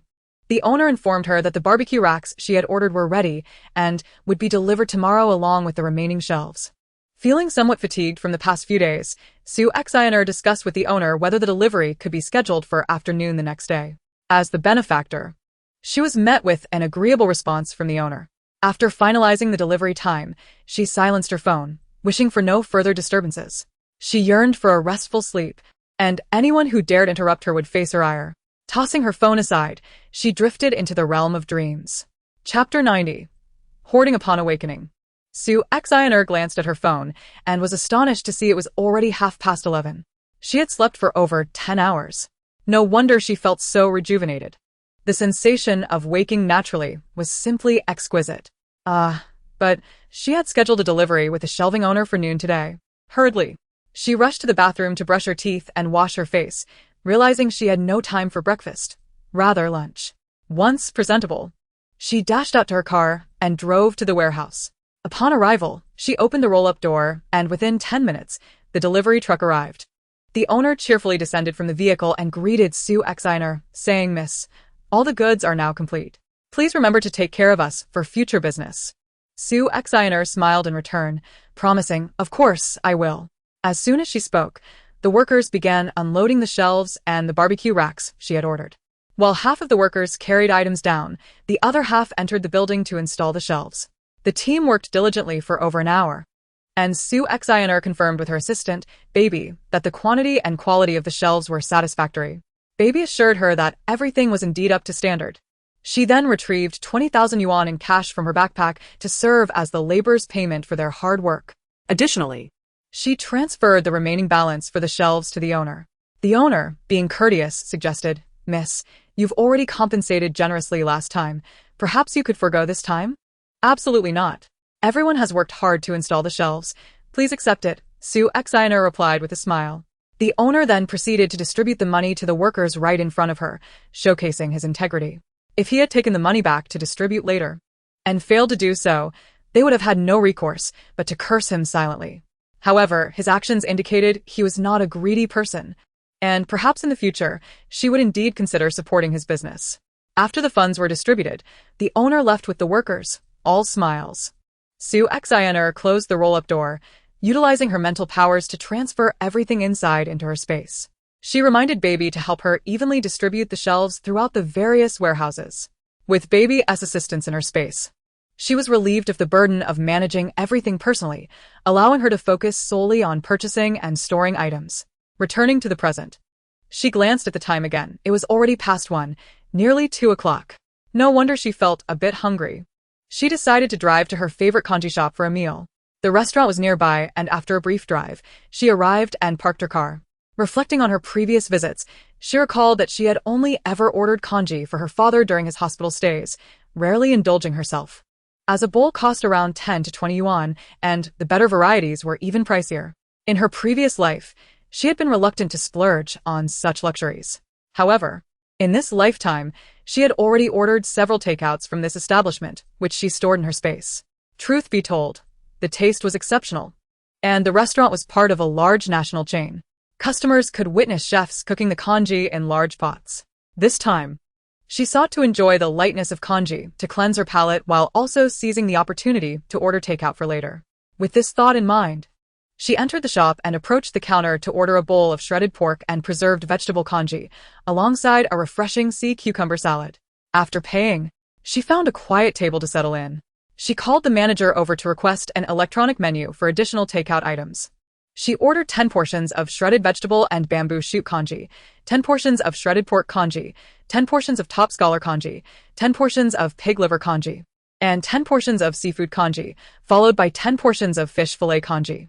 Once the more economical options were chosen, she moved on to the pricier selections, ordering 10 portions of wild rice flour and gelatin congee, 20 portions of wild rice Buddha jumps over the wall, 20 portions of wild rice abalone congee, and 20 portions of wild rice sea cucumber congee. Having finalized her congee orders, she perused the menu for enticing dishes. The abalone and pig trotter dish caught her eye, prompting her to order 20 portions, along with 20 portions of Angus beef cubes and 20 portions of braised pig's trotter casserole.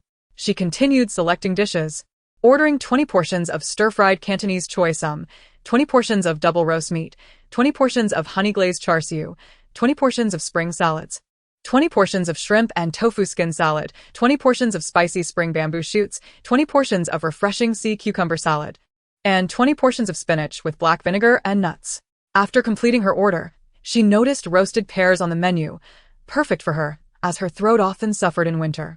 She ordered 20 portions of black sugar ginger roasted pears and 20 portions of seasonal roasted pears.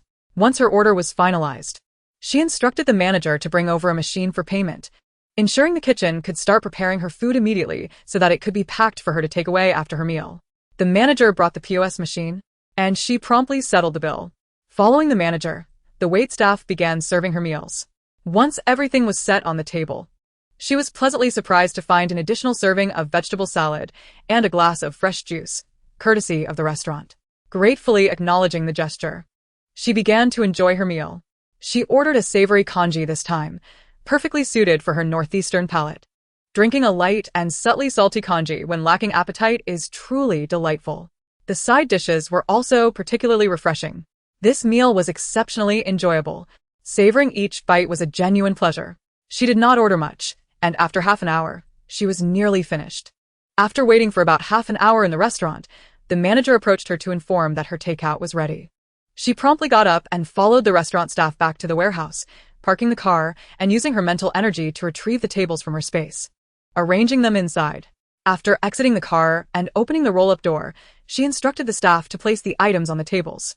Once everything was set, the restaurant employees departed, and she lowered the roll-up door, transferring all the food into her space. Afterward, she opened the door again, intending to drive home. But just as she settled into the car, the phone rang. Chapter 91. It turns out the space can be electrified. Glancing at the incoming call, she recognized it as the number of a leader from the coal factory. Upon answering, she was informed that the ordered coal briquettes were ready for delivery. Sue Sheener sighed and replied, "All right, I'll head over now." It was indeed a hectic schedule, but there was no choice. For the sake of a carefree existence in the apocalypse, she had to endure the fatigue. She drove directly to the rented warehouse near the coal factory and called to notify them that they could deliver. After hanging up, she waited in the yard, and in about 5 minutes, the delivery truck arrived.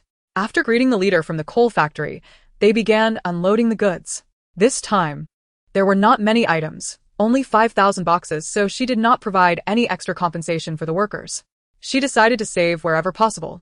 Soon, the unloading was completed. Sue Sheener inquired with her space about the status of the goods, and the response indicated they were ready for receipt. She signed for the delivery. As the leader departed, he reminded her to take care of them for future business. Sue Sheener smiled and nodded in agreement before seeing them off.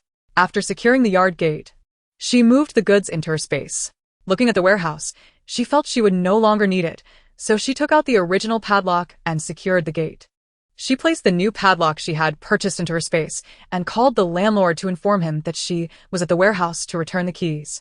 The landlord told her he was not home and asked her to wait for an elderly relative to come and collect them. Sue Sheener waited in her car. And in less than 10 minutes, an elderly lady approached. Sue Sheener got out of the car, holding the keys, and asked, "Are you a family member of the warehouse owner?" The elderly lady smiled and replied, "Yes, dear. My son sent me to collect the keys." "Saying you are no longer renting?" Sue Sheener confirmed, "Yes, I've finished using it, so I'm no longer renting. Here are the keys. Please take them. If there's nothing else, I'll be on my way. the elderly lady responded. "All right, dear, no problem." You can leave now. Sue Sheener drove away towards her villa. Upon returning home, she felt a bit dusty from her earlier trip to collect the coal briquettes. She headed straight to the bathroom to fill the tub for a hot bath, as a day of exertion warranted some relaxation. After a comfortable soak, she changed into a soft cotton pajama set and made her way to her large bed. The past few days had been exhausting, and her stay at the hotel had not provided adequate rest. She felt that merely sleeping soundly could not compensate for her fatigue. At that moment, she found herself wanting to forsake her foodie tendencies, simply desiring to sleep deeply and thoroughly. Sleep was of utmost importance to her. When she finally awoke, it was already 9:30 a.m. the next day. Checking her phone, she noted the date was June 20th. How swiftly time had passed. It had almost been a month since her rebirth. She remembered when she had just won the lottery, wishing to enjoy life a bit longer. Yet, she had unknowingly accumulated so many items. Reflecting on the tasks that still required her attention, she recalled that the curtains and bedding had yet to arrive. She picked up her phone and called the 2 stores she had ordered from, inquiring about the delivery times. The curtain store informed her that they could deliver the next afternoon, allowing her to finalize everything today. Sue Sheener confirmed the delivery for 1:30 p.m. the following day. The custom-made comforter would take an additional 2 days to complete. She refrained from pressing them further, simply stating that quality was her priority and she could wait. The brand store arranged to deliver the following afternoon at 2 p.m., as most items were sourced from various locations across the country, ensuring a swift delivery. She chose to schedule deliveries in the afternoon because waking up in the morning was particularly challenging for her. For her to rise without difficulty as a mutable air sign, she would need to retire by around 5 p.m. the previous day. Otherwise, it would be more torturous than death. It was simply beyond her capabilities.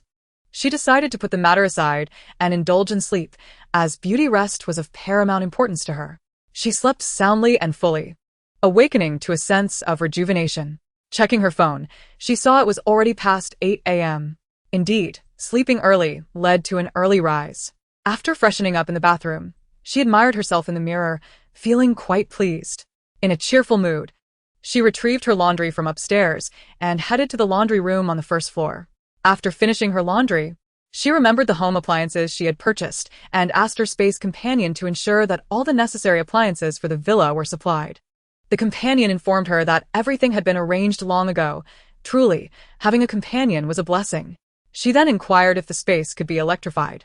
The companion replied, "Sister, the space can indeed be electrified. I can't explain the specifics, but once I plugged in all the appliances, they became fully operational." Sue Sheener exclaimed, "Wow, that's wonderful. Now I need not fear power outages in the apocalypse. With electricity in the space, I can charge my phone and other devices there." "Yes, sister. But you will also need to purchase some charging devices to keep them discreet," the companion added. "That's true. I plan to buy a generator and solar panels once I settle in Kyoto," Sue Sheener replied. "As long as you are aware." "I thought you had forgotten since you haven't stocked those items," the companion remarked. "How could I forget? Once I collect the curtains and bedding, I plan to explore a few places within the province to fill in any gaps," Sue Sheener stated. "Sister, you have stocked up on food and clothing, but you still need to gather some essential items," the companion reminded her. "Essential items? I've stocked up on clothes, bedding, curtains, and appliances. What else do I need?" Susinna inquit. "Sister, have you stocked up on toilet paper, napkins, and other necessities? And what about the items that girls in your world require? Have you purchased the various snacks that girls love?" the companion asked, exasperated. "Oh no, I completely forgot. Thank you so much for the reminder. Without you, I might have left after collecting the curtains and bedding." Sue Sheener expressed her gratitude. "Sister, please do not be in haste to leave. Take your time to stock up on supplies before you depart. There are still 11 months until the apocalypse," the little one advised her. "All right, I understand, dear. It's fortunate to have you, my little encyclopedia, or else I might forget many essential tasks." Sue Sheener said, her tone reminiscent of a devoted admirer. The little one sighed and replied, "Okay, sister, I love you just the same. Let's not chat for now. I'm off to have breakfast." With that, She disregarded the little one and began contemplating her culinary choices. The little one mused to herself, "You truly are a glutton. Nothing can deter you from eating." Chapter 92. Purchasing daily necessities today for breakfast, Sue Sheener craved congee, as she was accustomed to consuming such traditional fare in the mornings. She simply could not adapt to bread and milk, the Western breakfast. From her space, she retrieved a bowl of top-tier congee and a serving of rice rolls. Deeming these sufficient for her morning repast, she dashed to the refrigerator in the dining room, fetched a bottle of lemon sparkling water, and, as per usual, opened it and gulped down a third to whet her appetite, letting out a satisfying burp afterward. Comfortably seated on the floor beside the coffee table in the living room, she switched on the television to continue watching her palace drama, which had progressed to the scene where the heroine, having entered a convent, secretly meets the prince. Eating breakfast while engrossed in the drama was indeed a great joy. Today, she lingered over her meal for an astonishing 40 minutes. After finishing her breakfast, she tidied up the remnants and checked on the laundry, which was likely nearing completion. She promptly carried the clean clothes to the walk-in closet on the third floor. With her phone in hand, she retreated to her bedroom. With little on her agenda for the day, she planned to shop online, primarily for female hygiene products. Following her usual routine, she selected a well-known brand of cotton products and, after communicating with customer service, began placing her orders. First, she ordered some medical-grade overnight pants, purchasing 2,000 boxes of size L and 2,000 boxes of size XL, just in case she gained weight in the future. She also ordered 2,000 boxes each of sanitary napkins in the sizes 19mm, 245mm, 36mm, and the ultra-long 42mm for nighttime use. Continuing her search, she found organic cotton overnight pants, ordering 1,000 boxes of size L and XL each. To her delight, she discovered pure cotton 4-piece bedding sets, one set for 1.8 meters priced at $499 and another for 1.5 meters at $349, which were remarkably affordable compared to her previous purchases. The colors exuded a refreshing vibe, prompting an immediate decision to buy. She ordered 10 sets each of the blue background with small floral patterns and the light green background with similar motifs, as well as 10 sets of the blue striped and light green checkered versions in both sizes. She also came across a pure cotton air-pleated fabric 4-piece set, which boasted a texture akin to a baby's skin, priced at $12.99 for the 1.8 meter set and $11.99 for the 1.5 meter set, and she ordered 10 of each. Another exquisite option, a high-thread count cotton bedding set, was priced at $899 for the 1.8 meter set and $799 for the 1.5 meter set, featuring a delightful eggshell green base adorned with large blossoms, leading her to order 10 sets of both sizes. She then selected a purple national style printed 4-piece set, priced at $329 for the 1.8 meter and $299 for the 1.5 meter, which she found to be quite a bargain, ordering 10 sets of each size. Satisfied that she had enough bedding, she moved on to look at a 6-layer air-pleated cotton blanket, available in 5 colors: green, yellow, pink, purple, white, at $499 each. She ordered 20 of each color, totaling 100 blankets. Having completed her bedding purchases, she turned her attention to women's cotton breathable shapewear shorts, ordering 2,000 of sizes L, XL, and XXL each. She also decided to stock up on organic sanitary napkins, ordering 100 boxes each of sizes 190, 245, 360, and 420. Previously, she had occasionally bought facial towels from the store, so she ordered 1,000 boxes this time, as her usage was minimal, primarily opting for towels for washing her face. Noticing bath towels for sale, she decided to acquire some, ordering 2,000 of each of the 6 available colors, resulting in a total of 12,000 towels. After finalizing her purchases at this store, she felt confident that her personal hygiene supplies would suffice. Exiting the page, she contacted customer service to negotiate the price before arranging for home delivery, providing the address of the first warehouse.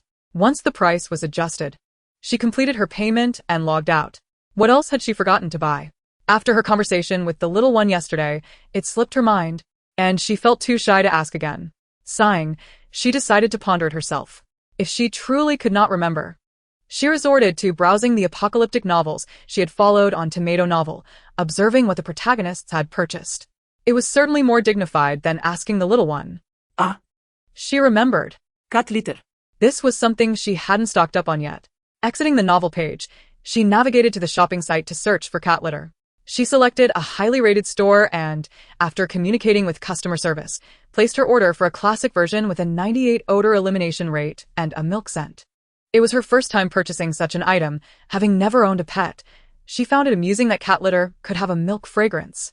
She ordered 5,000 boxes, each containing 10 bags of 40 pounds. Feeling satisfied that this would suffice, she reassured herself that in the event of water or power shortages in the future, these supplies would be more than adequate. She then sought customer service to negotiate the price before proceeding with payment. Through her cat litter purchases, she finally recalled the item she had overlooked: paper towels.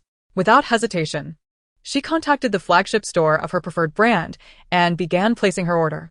She selected 200-gram, 4-layer, wet-strength paper towels, ordering 2,000 boxes of 32 rolls each. Additionally, she ordered 2,000 boxes of the 137-gram, 4-layer, 27 rolls per box option, as well as 2,000 boxes of the natural skin-friendly paper towels. She found a particularly attractive pink packaged paper towel, ordering 2,000 packs of 20 rolls each. There was also a variant boasting a baby soft touch, for which she ordered 2,000 boxes of 16 rolls. With her paper towel stock sufficient, she turned her attention to facial tissues. She selected a small pack containing 100 3-layer tissues, ordering 20,000 packs. The hanging convenience tissues, 10 packs per box, were also on her list, for which she ordered 1,000 boxes. She chose 5,000 packs of unscented, 4-layer tissues containing 80 sheets each. She found a stylish black packaged option labeled as extra thick, ordering 2,000 boxes. The pink koi-themed travel-size tissues caught her eye as well, prompting her to order 1,000 packs. Lastly, she ordered 1,000 packs of oolong-scented tissues. Feeling confident that this would be adequate, she then moved on to napkins, ordering 2,000 boxes of unscented, 4-layer napkins containing 72 packs each. The mini paper handkerchiefs, also 72 packs per box, were ordered in 2,000 boxes, along with 2,000 boxes of the pink koi-themed napkins. Finally, she looked at wet wipes, ordering 5,000 packs of individually wrapped disinfecting wipes, 5,000 packs of skin-friendly, non-irritating disinfecting wipes, and 2,000 boxes of pure water wipes, containing 6 packs of 80 sheets each. In addition, she ordered 2,000 boxes of gentle, non-irritating baby wipes, each box containing 6 packs of 80 sheets.